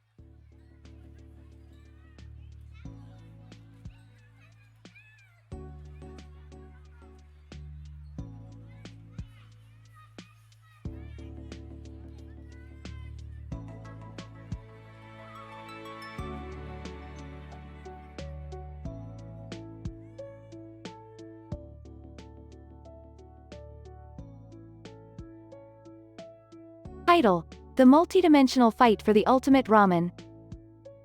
The episode begins as Rick and Morty find themselves transported to a parallel universe where a person in a stylish costume stands in the middle of a street with fire raging in the background and a dark sky looming above. Rick, being the scientific genius that he is, immediately identifies the situation and concludes that they are in a dimension where street performers have the power to control atmospheric conditions. Interesting. We have landed in the dimensional plane of performers with the ability to manipulate atmospheric phenomena. What does that even mean, Rick? Means we're in for a hell of a ride, Morty. Buckle up. They venture further and come across an underground fight tournament. The aim of the tournament is to find the best fighter among all the parallel dimensions. To Rick's surprise, Nezuko Kamado from the anime Demon Slayer is also competing. Nezuko Kamado? Oh boy. This is getting juicy, Morty. I don't understand what's happening, Rick. Shut up and watch, Morty. You might learn something. As they watch the fights unfold, Rick and Morty spot a unicorn cooking championship taking place in the same arena. The contestants are making the most delicious ramen ever tasted across all dimensions. Now, that's more like it. My taste buds are tingling just looking at that ramen. I don't think I can eat ramen made by a unicorn, Rick. More for me then, Morty. As the episode progresses, Rick and Morty find themselves fighting alongside Nezuko Kamado, entering a multi-dimensional battle with strange and unusual creatures. But with the help of Nezuko's badass demon-slaying skills and Rick's intelligent gadgetry, they defeat their opponent. That was fun, Morty. Another day, another dimension saved. You didn't even wear a costume nor won the ramen competition. Who needs a costume or a cooking challenge when you can just kick ass, Morty?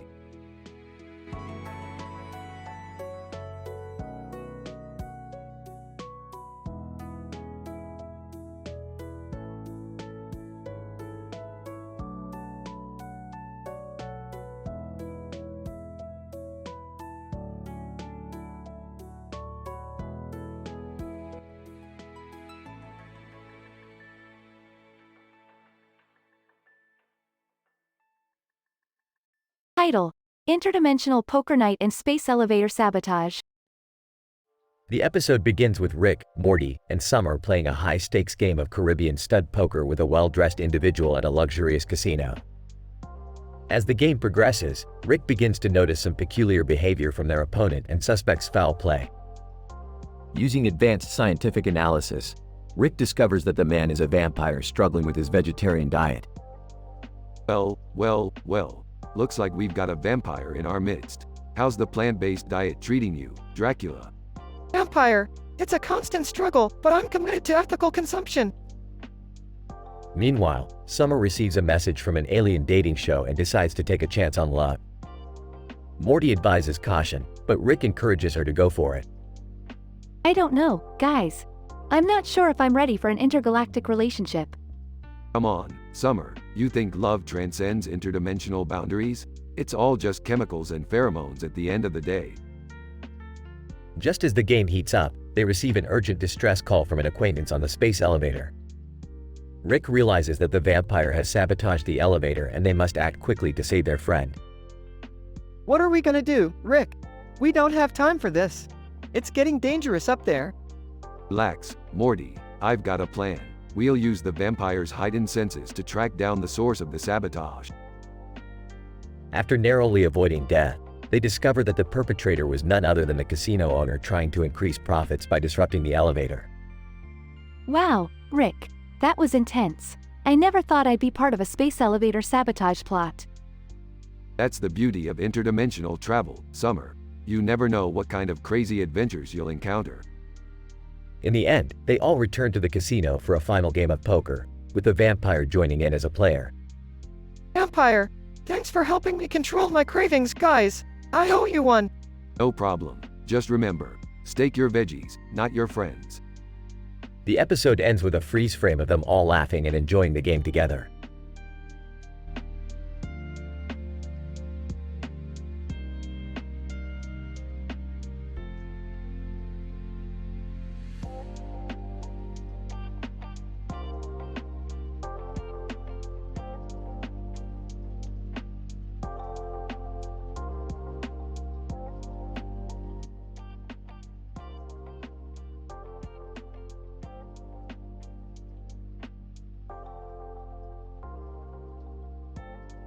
Title: Analysis of Cult-Induced City Chaos Comedy Festivals featuring Optimus Prime, Transformers. Abstract. The present study focuses on the analysis of a group of cars driving down a street next to a giant robot-like vehicle with a giant head on it during the cult-induced City Chaos Comedy Festivals featuring Optimus Prime, Transformers. The study examines the scientific explanation and effect of this event on the surrounding environment and participants involved.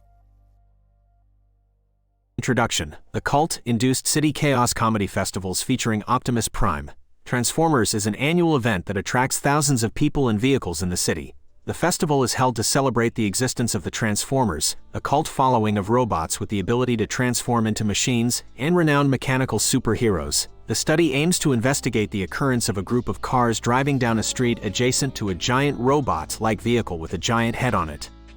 Methods. The present study employed an observational methodology in which the researchers monitored, collected, and analyzed data from the event. The researchers used various instruments, including cameras and sensors, to collect data on the behavior of the participants and the environmental effects of the festival. Results: the data collected from the event indicated that the occurrence of a group of cars driving down a street next to a giant robot-like vehicle with a giant head on it significantly impacted the environmental conditions of the festival.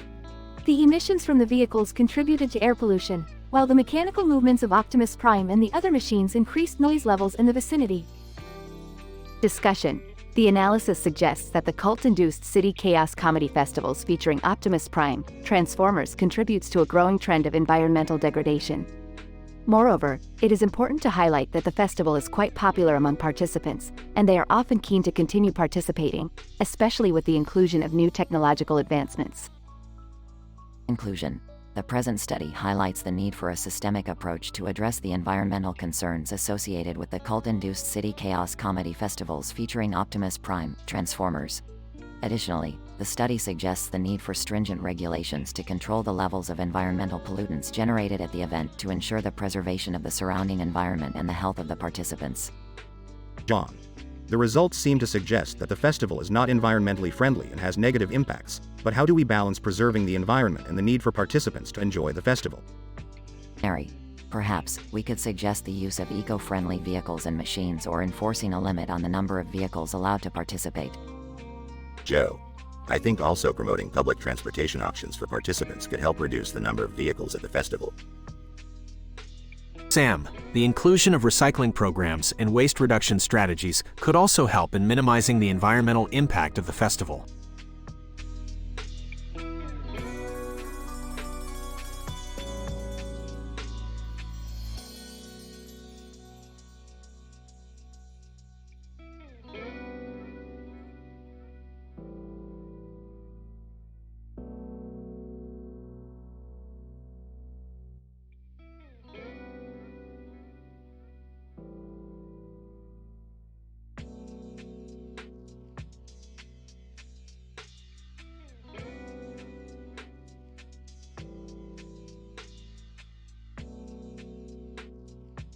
Title: The Dragon Paradox. The episode begins with Rick and Morty observing a strange phenomenon in the sky. A blue sky with another blue sky in the background. Rick postulates that the two skies are actually parallel universes that have intersected, creating a pocket dimension. Morty is confused but accepts Rick's explanation. As they continue to observe the pocket dimension, they are suddenly attacked by a dragon with spikes on its head. Jerry, Beth, and Summer arrive on the scene in a panic and Rick pulls out his portal gun, opening a portal to safety. The dragon follows them through the portal, causing chaos in the Smiths' neighborhood. Rick begins to analyze the dragon's behavior and concludes that it is actually a quantum dragon, capable of existing in multiple universes simultaneously. Morty is skeptical, but Rick assures him that his theory is sound. Meanwhile, Jerry and Beth are trapped in a haunted pizzeria fiasco, where they encounter a ghost who complains about the lack of quality pizza in the afterlife. They manage to escape and run into Rick, Morty, and the dragon. In an attempt to subdue the dragon, Rick takes them all to a seafood restaurant where they order a dish that is known to incapacitate sea creatures. The plan backfires when the dragon eats all of the seafood and becomes even more powerful. Desperate for a solution, Rick remembers a research paper he read about a species of earwig that secretes a hallucinogenic substance. The group sets off to find the earwigs and succeed in obtaining the substance. They use it to create an imaginary version of Chick-fil-A, which distracts the dragon long enough for Rick to send it back to its own universe. As the episode ends, Morty is still confused about the science behind it all. Rick shrugs it off and declares, "Who cares, Morty? We got rid of the dragon and had some fun along the way." Isn't that what science is all about? Everyone agrees and the episode ends on a lighthearted note. I've seen some crazy shit in my time, Morty, but this dragon takes the cake. It's a quantum paradox that defies all logical explanation. I don't get it, Rick. Why does it have spikes on its head? Oh, for crying out loud. Can we focus on the fact that there's a dragon attacking us? I just wanted to enjoy my pizza in peace. Is that too much to ask? Can we please just go home? Hold on. I've got a plan. We'll lure the dragon to a seafood restaurant and use a dish that is known to incapacitate sea creatures.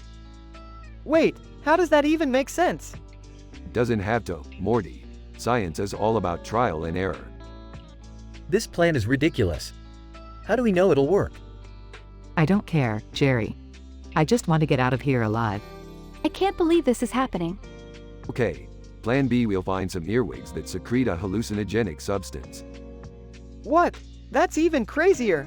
Crazier or genius?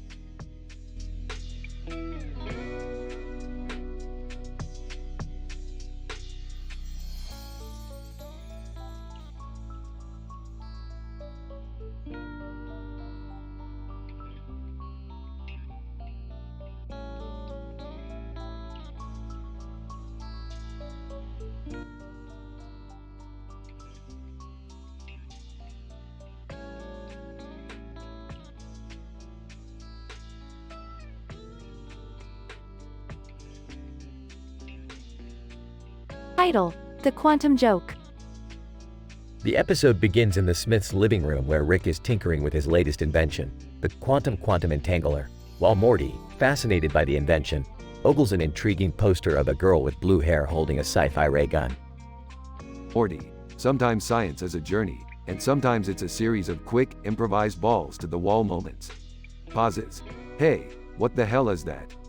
Points to the poster. It's a poster of a girl with blue hair holding a sci-fi ray gun? Sarcastic. Oh, great analysis, Einstein. Pauses. Hold on, we're getting a transmission. They tune in to an alien stand-up comedy show where the performers crack jokes that only Rick finds funny. Alien comedian, what's the difference between a quantum particle and a joke? Laughs uncontrollably. Oh man, that's a good one. Morty, on the other hand, is baffled by the alien humor. I don't get it, Rick. What's so funny? Morty, you wouldn't understand the joke. It's based on complex science that would go over your head like a rogue neutrino. Unsatisfied. I'm getting tired of not understanding anything, Rick. Reaching for his invention. Hold on, Morty, I have an idea. Rick connects the quantum entangler to his satellite dish and sets the frequency to the same wavelength as the alien transmission. We're going to create a scientific joke that will have the aliens laughing their extra-dimensional asses off. Excited! What's the joke, Rick? Smiling confidently. Well, Morty, I'm not going to tell you. It's classified. The scene cuts to the Alien Comedy Club where Rick and Morty proudly watch as the audience roars with laughter at their joke. Alien comedian, why did the neutron cross the road? Alien crowd, chanting, why? Alien comedian pause for effect, to get to the other side of the quantum superposition. Alien crowd, laughing hysterically. Rick and Morty high-five each other as they exit the club. Grinning. Wow, Rick! That joke was hilarious. Patting Morty on the back. I told you, Morty. Sometimes science is the funniest thing there is. The episode ends with the Smith family watching TV together, content and happy. Smiling, would you look at that? Kylie Jenner just landed a new role in a sci-fi movie. Sarcastic. Oh joy, I can't wait to see that. Excited. Oh, I love Kylie. That girl holds a mean ray gun. The family laughs and the screen fades to black.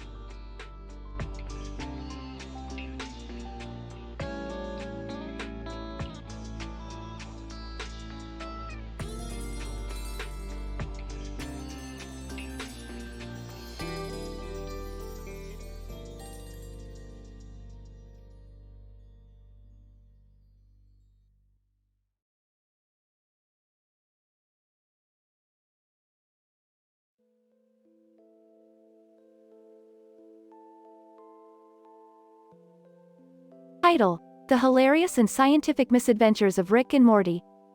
Synopsis: Rick and Morty embark on another adventure, this time with the rest of the family. They encounter confusing and humorous signs, explore the intricacies of calves and skin, and even get involved with a Justin Bieber song. Act 1. Adjusting his lab coat. Morty, we've got to get the family together for this next adventure. Grab Jerry, Beth, and Summer. Oh, okay. Calls the family. Enters the room. What's going on? Following Jerry, is this another one of Rick's crazy experiments? Sarcastic? No, Beth, it's just going to be another boring day at the park. Act 2. As they leave the house, they notice a confusing sign at the end of the street. What does it mean? Seriously, Jerry, it's a yield sign. Hey Rick, what's with these yellow jackets and black pants? Just a fashion statement, Morty. Now let's move on to the main event. Act 3. They arrive at a farm, where they discuss the intricacies of calves and skin. Why are we here again? To learn, Beth, to learn. As they walk through the fields, a Justin Bieber song starts playing in the background. Wait, is that? Don't be alarmed, Summer. It's just Justin Bieber. Now let's continue with our research. Act 4. They encounter a confusing sign that leads them to an abandoned warehouse. Why did we come here? To have some fun, Jerry. Now let's explore. As they enter the warehouse, Rick and Morty discover a portal that leads them to another dimension filled with even more confusing and humorous signs. I don't think we should be here, Rick. Relax, Morty. It's all in the name of science. Act 5. They finally make it back home, exhausted but satisfied with their new knowledge. So what did we learn today? That confusing signs and Justin Bieber can lead to some crazy adventures? Exactly, Jerry. And we also learned about the intricacies of calves and skin. Now let's celebrate. They all gather around the TV and watch an episode of their favorite sci-fi show. See, that's how you do science, Morty. Sarcastic. Yeah, I can barely contain my excitement. The family laughs and enjoys the rest of their day, with Rick and Morty already planning their next hilarious and scientific adventure.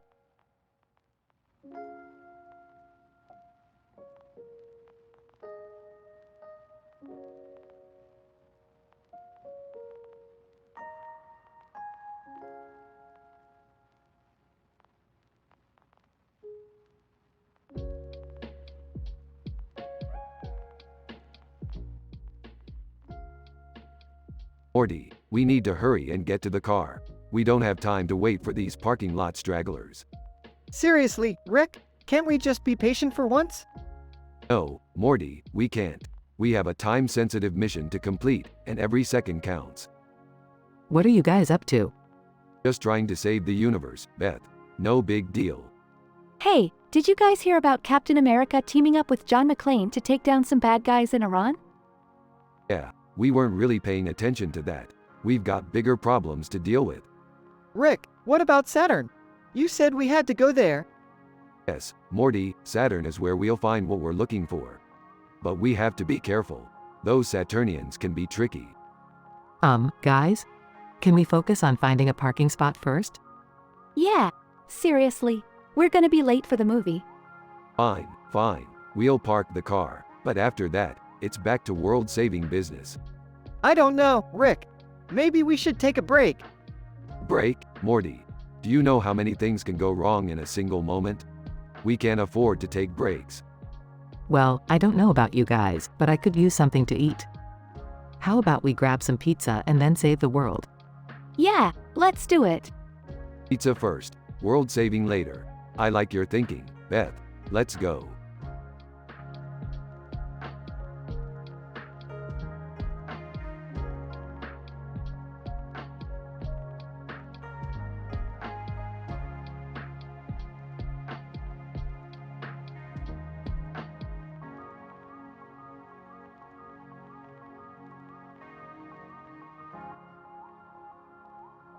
Title: The Physics of Clumsy Ninja Warfare. The episode commences with a poster showing two individuals adorned in traditional ninja garbs, wielding sharp swords in their hands. The protagonist, Ryuko Matoi, hails from Geneva, where she has been training hard to improve her ninja skills. However, her clumsiness remains a constant source of hindrance in her quest for perfecting her sword-based combat techniques. After a rigorous training session, Ryuko is tasked to test her skills against a formidable opponent. She enters the sparring arena, where she encounters a skilled adversary, who swiftly disarms her with his swift sword movements. Ryuko struggles to regain her composure, and in a vulnerable moment, her opponent strikes her with his sword. Observations indicate that Ryuko's balance and agility are not on par with her opponent's, which results in her being unable to dodge or counter his attacks.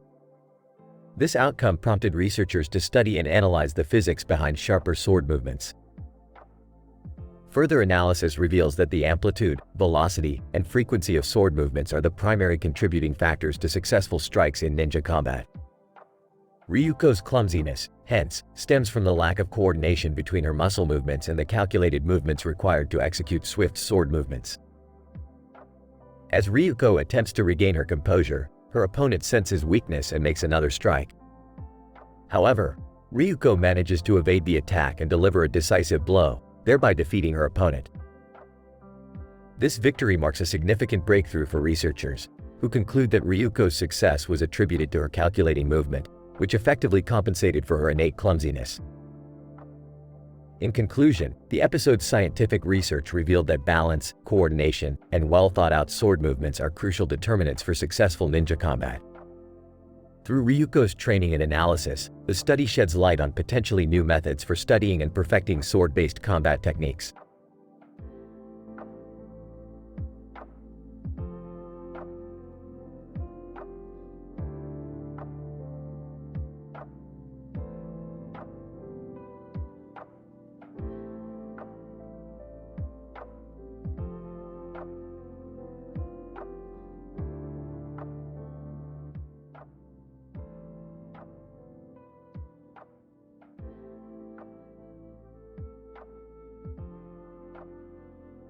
Episode title: The Ethics of Cybernetic Augmentation. Location: Max Planck Institute. Characters: Dr. Kim, Cybernetic Augmentation Ethics Specialist. Dr. Johnson, Alien Contact Diplomacy Expert. Dr. Lee, Android Sentience Dilemma Specialist. Alex, Futuristic Robot Gladiator. Sophia, Robot holding a tablet. Scene. Dr. Kim sits at a table with a plate of sushi in front of him, as well as a row of robot toys behind him. Alex stands in front of him, its glowing eyes and metallic exterior gleaming in the laboratory lighting. Sophia, a sleek and modern robot with a tablet in its hands, stands next to Alex. Dr. Johnson and Dr. Lee sit opposite Dr. Kim, all of them deep in discussion.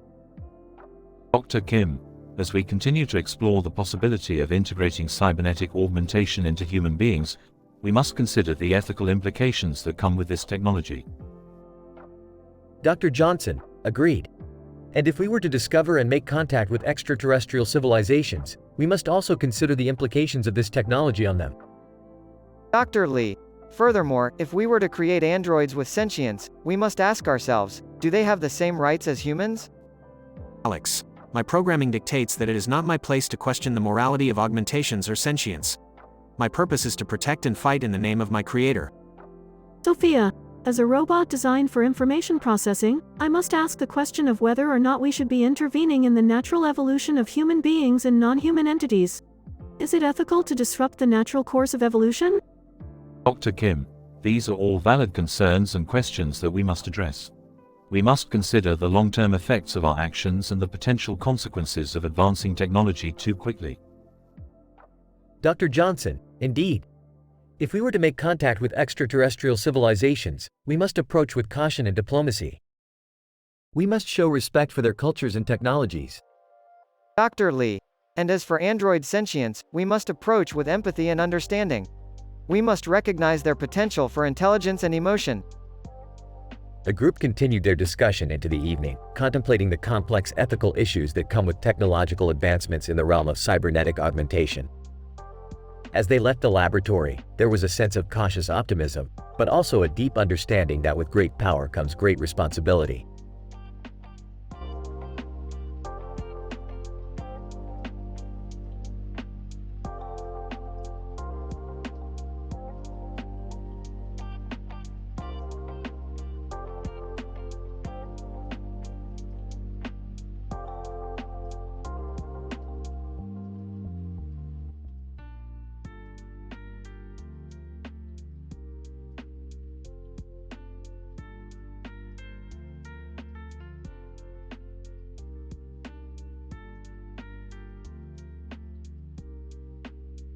Title: The Interdimensional Anime Battle Royale.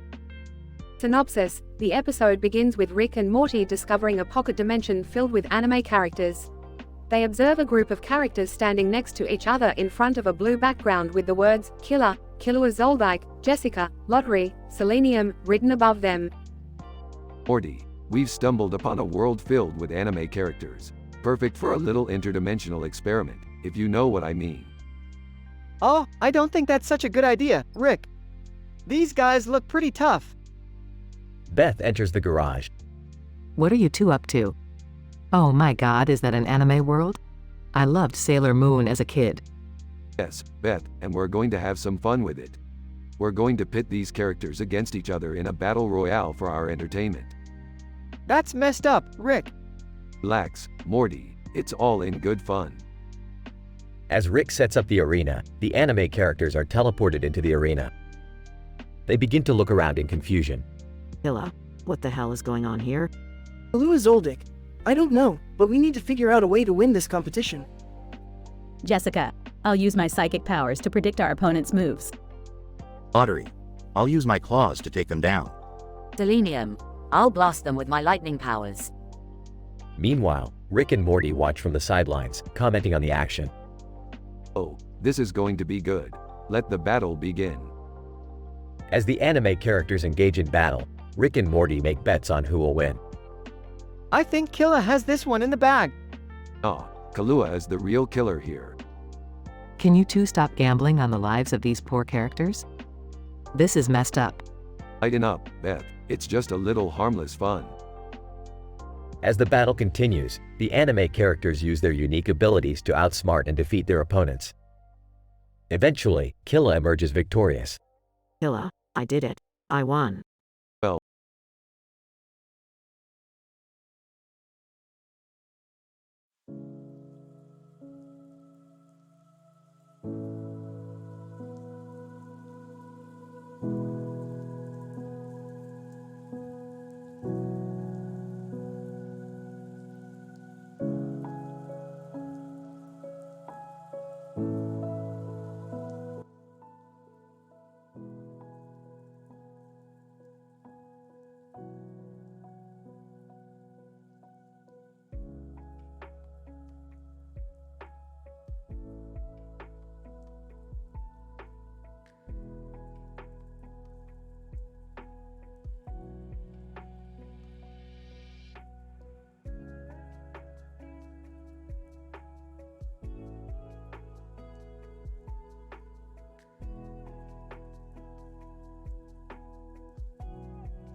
Episode title: The Intersection of Driving and Gymnastics. Introduction. The episode opens with a poster depicting a car with a group of individuals gathered around and one man in a red shirt holding a firearm. This visually stimulates the audience's curiosity and captures their attention. Scene 1. The first scene introduces amusing stories about learning to drive as shared by the characters. The verbal narratives presented make use of a conversational tone and anecdotal style strategy to engage the viewers. Kathy, I remember when I first learned how to drive. I couldn't seem to grasp the concept of parallel parking until one day it finally clicked. John, I come from a family of mechanics, so I was destined to learn how to drive. The best part is skipping the driver's license test by earning a commercial driver's license. Scene 2.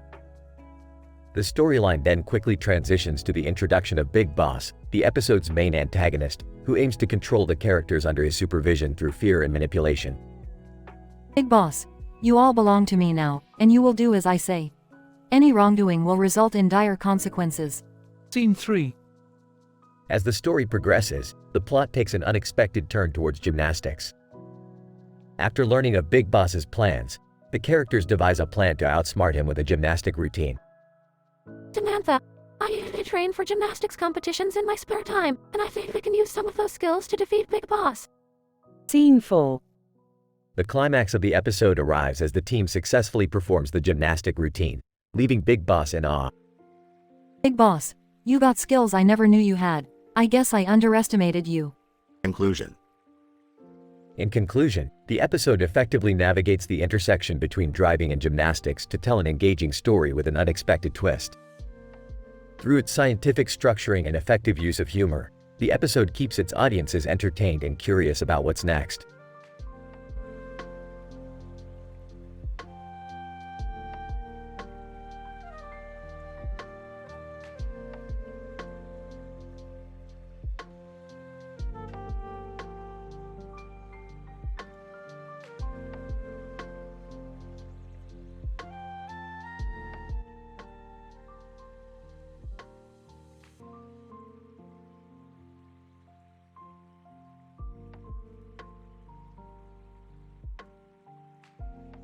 Title: The Interdimensional Lomi Lomi Massage.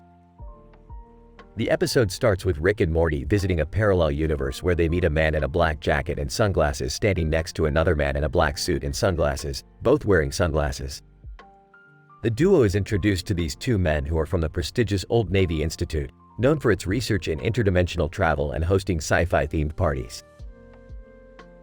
Rick takes a keen interest in the Old Navy's research and suggests that they team up to conduct a study on the effects of Led Zeppelin's music on interdimensional travel. Morty, on the other hand, is intrigued by the Institute's Lomi Lomi massage therapy, which is said to have therapeutic effects across dimensions. The group sets out on their mission, with Rick and the Old Navy researchers working on the interdimensional music theory while Morty undergoes the massage therapy. However, things take a hilarious turn when the massage technician accidentally transports Morty to a dimension where he is massaged by an octopus-like creature. Rick, Morty, what the hell happened to you? You look like a cross between Aquaman and SpongeBob SquarePants. Morty, I don't know, Rick. The masseuse, she transported me to this weird, oceanic dimension, and I was being massaged by this octopus thing that kept saying, Ia, Cthulhu Fatagan. Old Navy Scientist 1. Ah yes. That's our patented Lovecraftian Lomi Lomi massage. It's designed to give you that extra boost of relaxation and interdimensional awareness. As Morty slowly regains his composure, the team discovers that their music experiment has gone awry, with Led Zeppelin's music now causing interdimensional rifts that threaten to destroy the entire cosmos. Old Navy Scientist 2. This is bad. Rick, we need to neutralize the effects of the music before it's too late. Rick, don't worry, fellas. I've got just the thing. Rick pulls out a device that looks like a cross between a guitar pedal and a flamethrower and starts playing a guitar riff that cancels out Led Zeppelin's music. As the episode ends, Morty and Rick return to their own dimension, with Morty feeling more relaxed than ever before but slightly disturbed by the thought of being massaged by an octopus-like creature. Morty, you know what, Rick? I think I'll stick to regular massages from now on. Rick, yeah, don't make me transport you to the dimension where everything is made of jello. Or do, whatever, it's your call.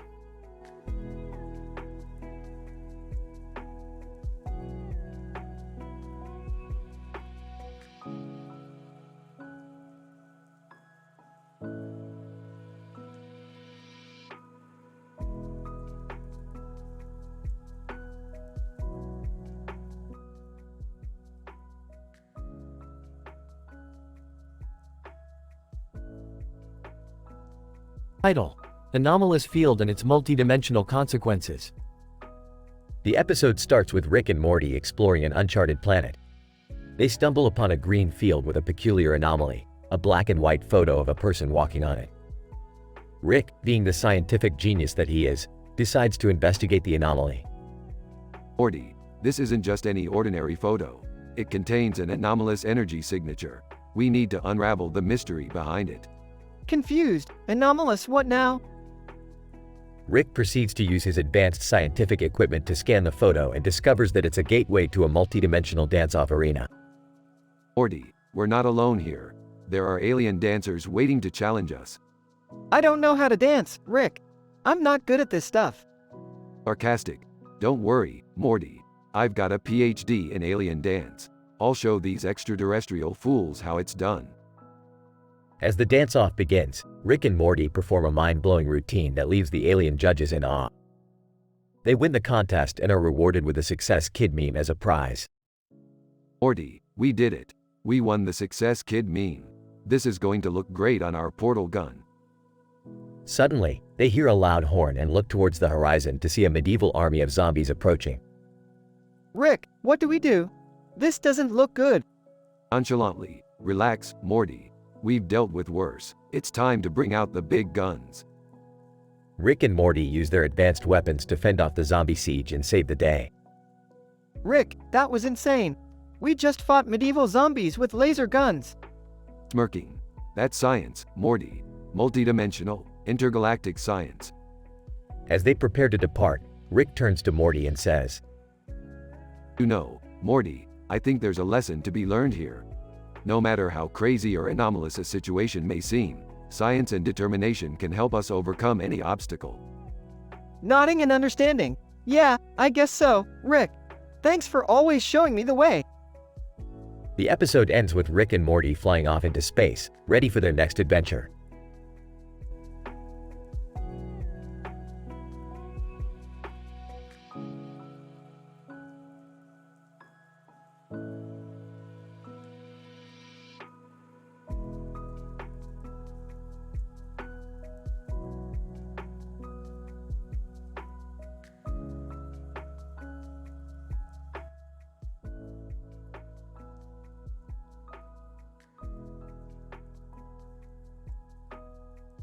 Title: The Fermi Paradox and the Strange Road Trip. Synopsis.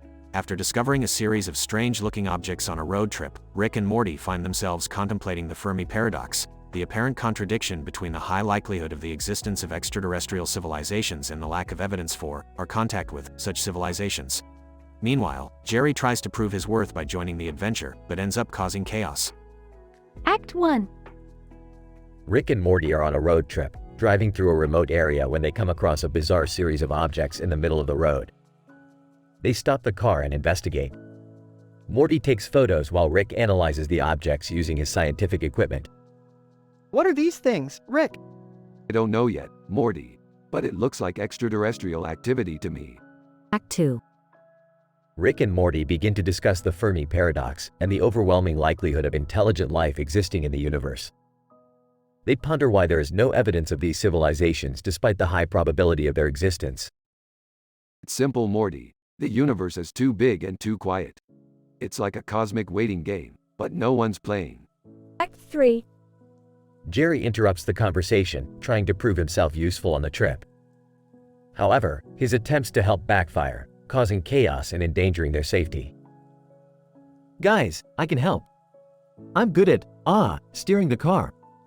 Oh, great, Jerry. Just what we needed. The loud, obnoxious, and completely incompetent one. Act 4. Rick and Morty discover a strange energy signal and use it to track the source of the extraterrestrial objects.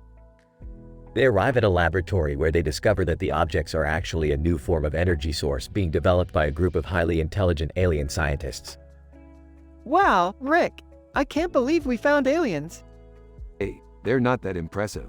Just a bunch of bones trying to figure out how to make a better toaster. Act 5. The trio return home to Earth, where Jerry proceeds to tell everyone the story of their adventure, over-exaggerating his role and taking all the credit. I was the hero, guys. I steered the car, saved the day, and kept us all alive. You're welcome. Yeah, right, Jerry. Keep dreaming. I'm just glad we made it home in one piece, Rick. Me too, Morty. And hey, at least we got a new energy source out of it.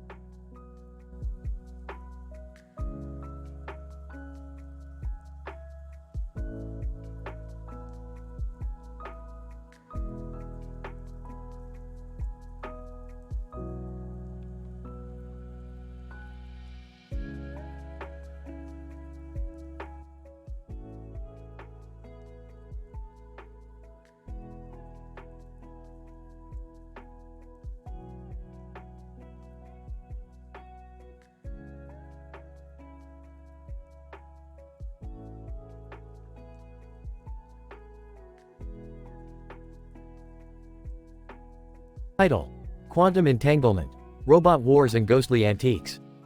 Abstract. In this episode of Rick and Morty, the pair venture into a futuristic robot gladiator arena, where they encounter a haunted antique shop and a mysterious robot with a ribbon around its neck. Along the way, they navigate the complexities of quantum entanglement and causality as they unravel the interdimensional mysteries of the universe. Rick, Morty, I've got a hot tip on a robot gladiator tournament in Dimension C-137. Strap in, it's gonna be wild. Morty, are you sure it's safe?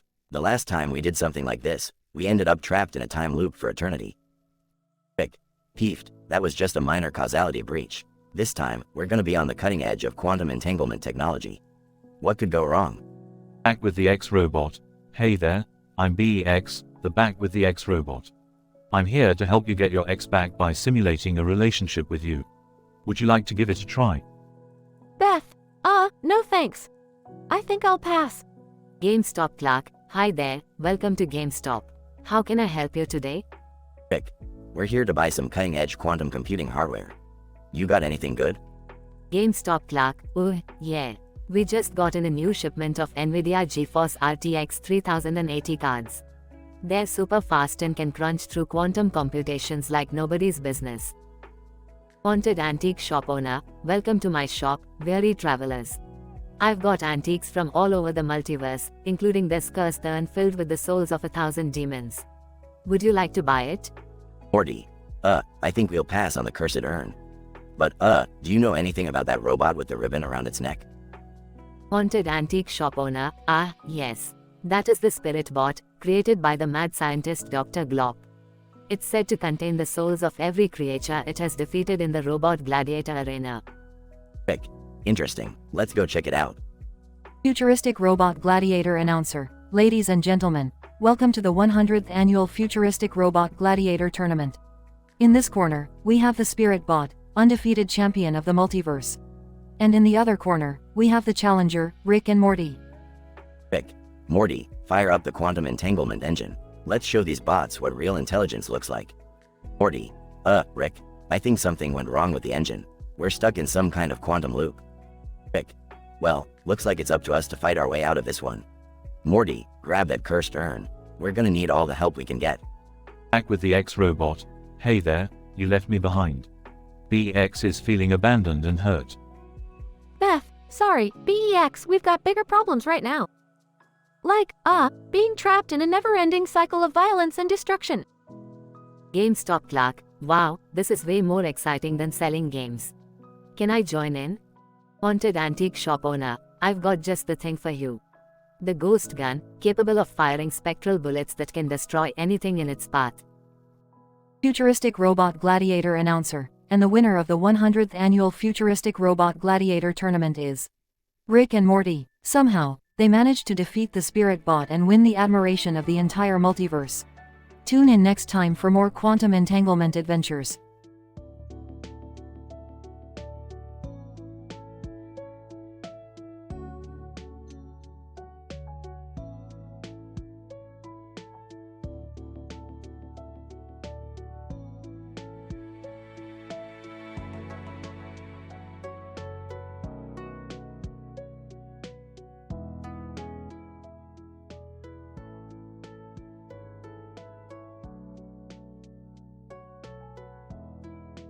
Narrator.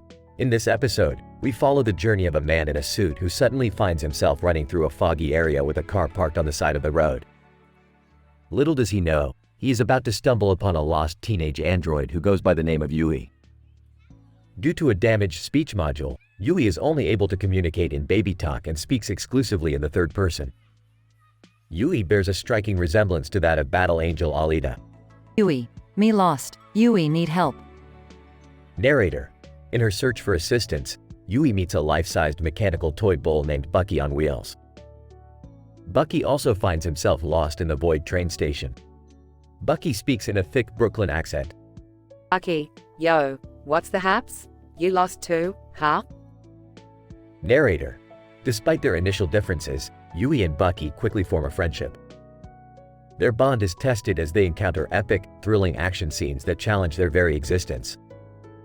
Throughout their adventure, the audience is treated to award-winning, descriptive dialogue that is sure to captivate even the most critical PhD academics.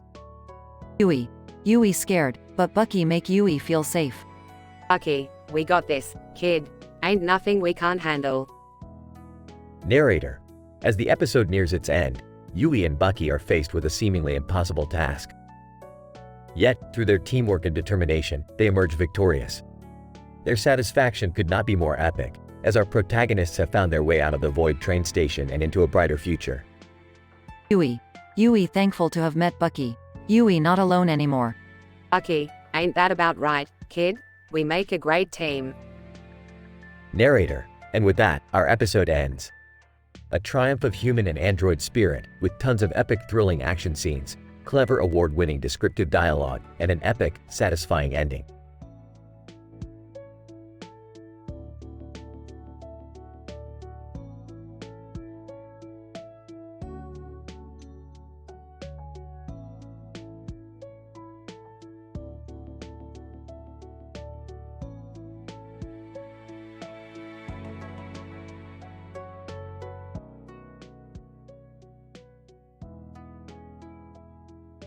Narrator.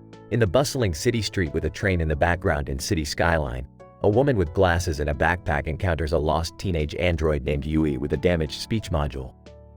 Woman, excuse me, are you lost? Yui not talk good, only can talk like baby. Narrator.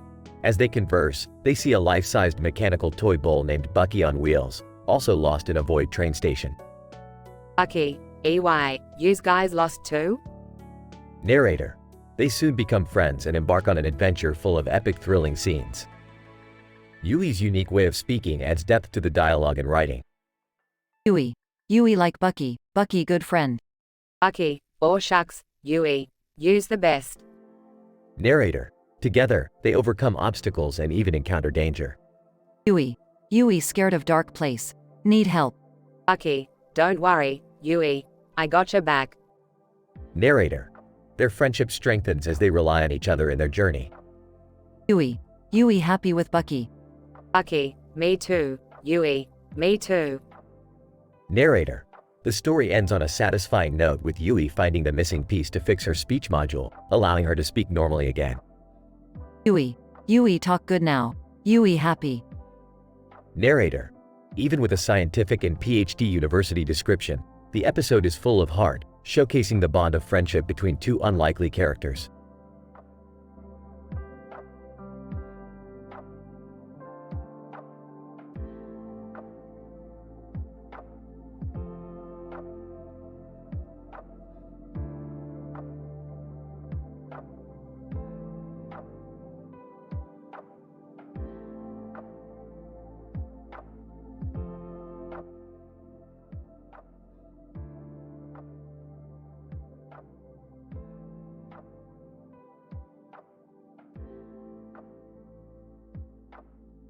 Opening scene shows two animated women, Dr. Samantha in a green jacket and Dr. Michelle in a black and white jacket, sitting at a table in an urban city. Dr. Samantha, our research on android speech patterns has yielded promising results, but there's still work to be done. Dr. Michelle, agreed. The key is to find a way to balance linguistic intricacy with ease of use. Suddenly, a lost teenage android named Yui appears with a damaged speech module, causing her to speak only in baby talk and refer to herself in the third person, bearing a resemblance to battle angel Alita. Yui, in baby talk, Yui is lost. Can you help Yui? Dr. Samantha, fascinating. This could be an opportunity to test our prototypes on a real-life case. As they work on Yui's speech module, she meets a life-sized mechanical toy bull named Bucky on wheels that is also lost. Bucky speaks in a thick Brooklyn accent. Bucky, EY, kid, what are you doing here all by yourself? Wanna come with me? Yui, in baby talk, Yui has a new friend. Yes, yes. As Yui and Bucky bond over their shared predicament, they encounter a series of thrilling action scenes, including a high-speed chase through the city and a battle against a group of rogue androids. Yui, in baby talk, Yui and Bucky make a good team. Bucky, you're telling me, kid, we should go into business or something. In the end, with the help of Dr. Samantha and Dr. Michelle's expertise, Yui's speech module is repaired, allowing her to speak like a normal android.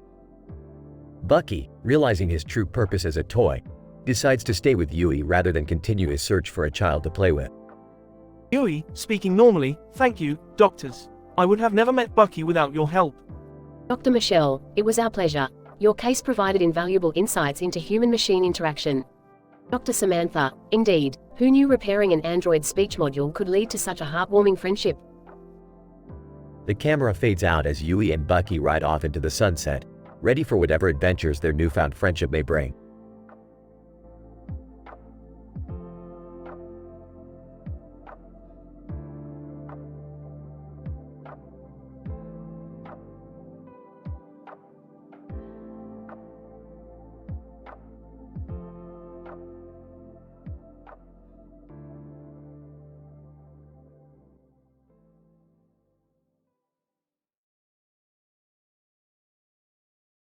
Title: The Thai Robot Dog Show Catastrophe. Synopsis: Rick and the family attend the annual Thai Robot Dog Show. Jerry is hesitant to go, as he is scared of robots, but Rick convinces him to come along, promising that they won't get hurt. Upon arriving, they notice a strange robot standing on the street with a light on its head and arms outstretched in the air. They go to investigate and find that it's actually a broken-down robot, who identifies itself as Tammy Guterman. Rick decides to take Tammy to the Robot Dog Show, as he thinks she may be of use. Characters. Hey Morty, we're going to the Thai Robot Dog Show today. Oh, okay, Rick. Are you sure it's safe? I don't know. I'm not too fond of robots. Rick. Oh my god, this is going to be so cool. Tammy Guterman. Greetings, fellow life forms. I am Tammy Guterman, a broken-down robot in need of repair. Thai announcer. Ladies and gentlemen, welcome to the annual Thai Robot Dog Show. Hey, this place is crowded. I bet we can find some spare parts for Tammy here. I don't know, Rick. This all seems a bit sketchy. Look at all the cute robot dogs. Can we get one, Rick? I don't know about this, guys. I'm starting to feel a bit uneasy. Tammy Guterman. Oh no, my systems are shutting down. I need assistance. Quick, Morty, we need to get Tammy out of here before something bad happens. What do we do, Rick? She's shutting down. In the end, with some clever improvisation, Rick and Morty, along with Tammy Guterman, escape from the chaos of the Thai Robot Dog Show, leaving behind a trail of destruction and hilarity in the process.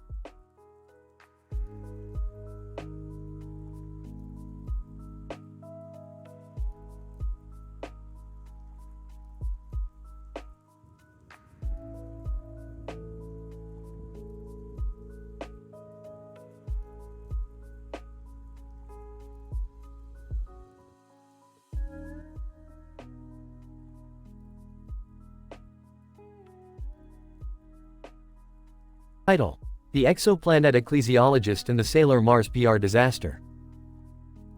The episode begins with Rick, Morty, and Summer aboard their spaceship traversing the vast expanse of space. They come across a computer-generated image of a red and blue object with a black background, which Rick identifies as an exoplanet with potential for first contact. Morty, Summer, grab your lab coats. We're about to make history with this exoplanet first contact. As they land on the exoplanet, they discover that the inhabitants are a highly religious species, led by a charismatic theologian named Prasiodimium. The team tries to establish communication, but the language barrier proves to be a significant obstacle. I can't understand a word they're saying. It's like they're speaking in tongues or something. Maybe we need a PR approach to win them over. Sailor Mars suddenly materializes on the exoplanet, providing a direct connection to the species' pop culture icon. Sailor Mars. Greetings, fellow beings of the universe. It is I, Sailor Mars. Let's make some interstellar magic happen. The species is immediately captivated by Sailor Mars' presence. However, the PR stunt goes awry when her powers malfunction and cause chaos on the exoplanet. Great job, Morty. Your little friend just triggered a sailor apocalypse. In a race against time, the team must find a way to restore order and prevent the theologian from declaring war on their ship. They discover that Praesiodimium is not a religious leader but a power-hungry warlord who seeks to exploit the exoplanet's resources. Looks like our little theological debate is actually a fight for resources. Classic interstellar imperialism. In a final showdown, Rick uses his scientific knowledge to create a weapon that neutralizes Praesiodimium's army. The species is left grateful to the trio, and they exit the exoplanet with their reputation intact. Well, that was a PR disaster avoided. But Sailor Mars, I don't know if we can fix that sailor apocalypse. Sailor Mars, that's okay. I'll just transport myself to the next galaxy and pretend it never happened. Interstellar magic, baby.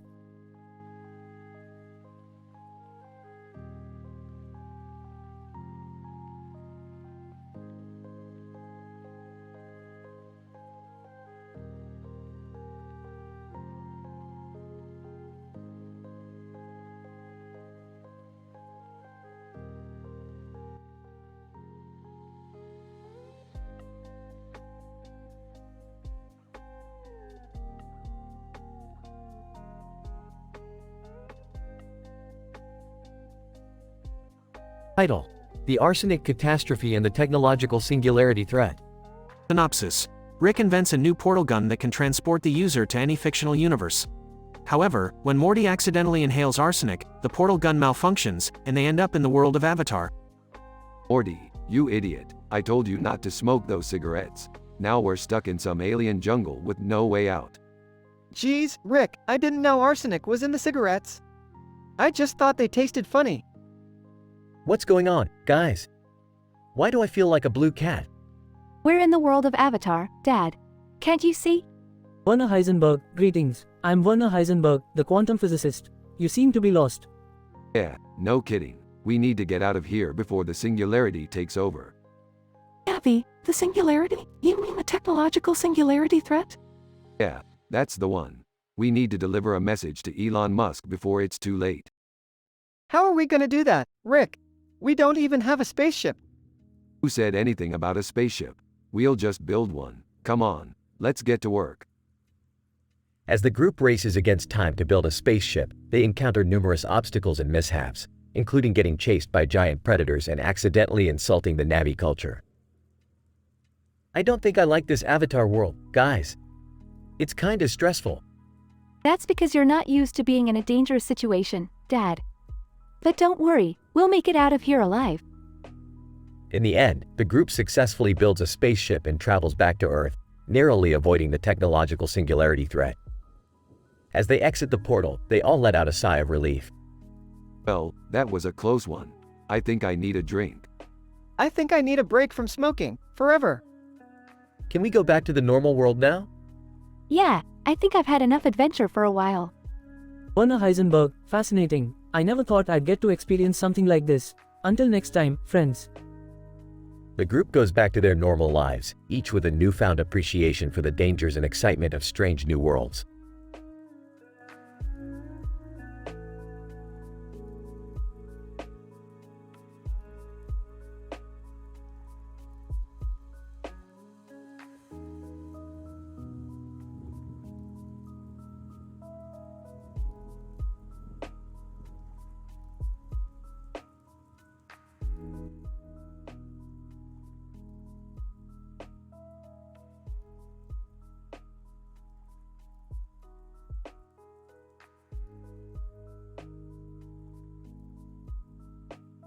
Title: Quantum Social Media.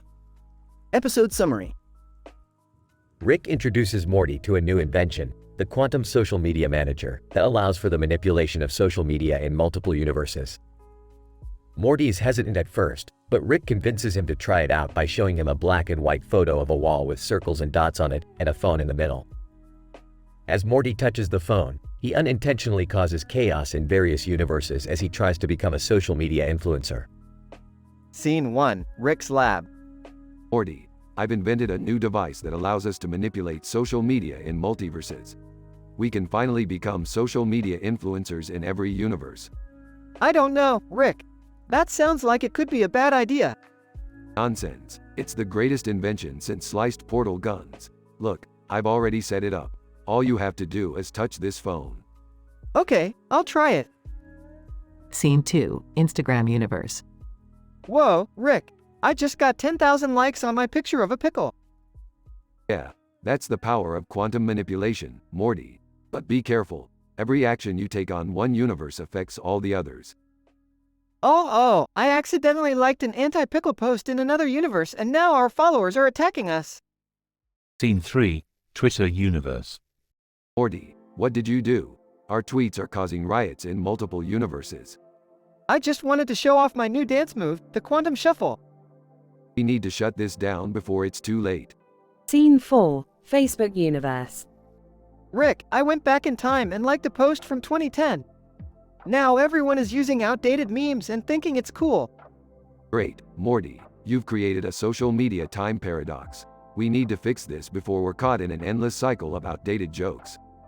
Scene 5, Final Fight. Rick, I don't think I can handle this responsibility. Social media is too powerful. We can't give up now, Morty. We're so close to becoming the ultimate influencers in the multiverse.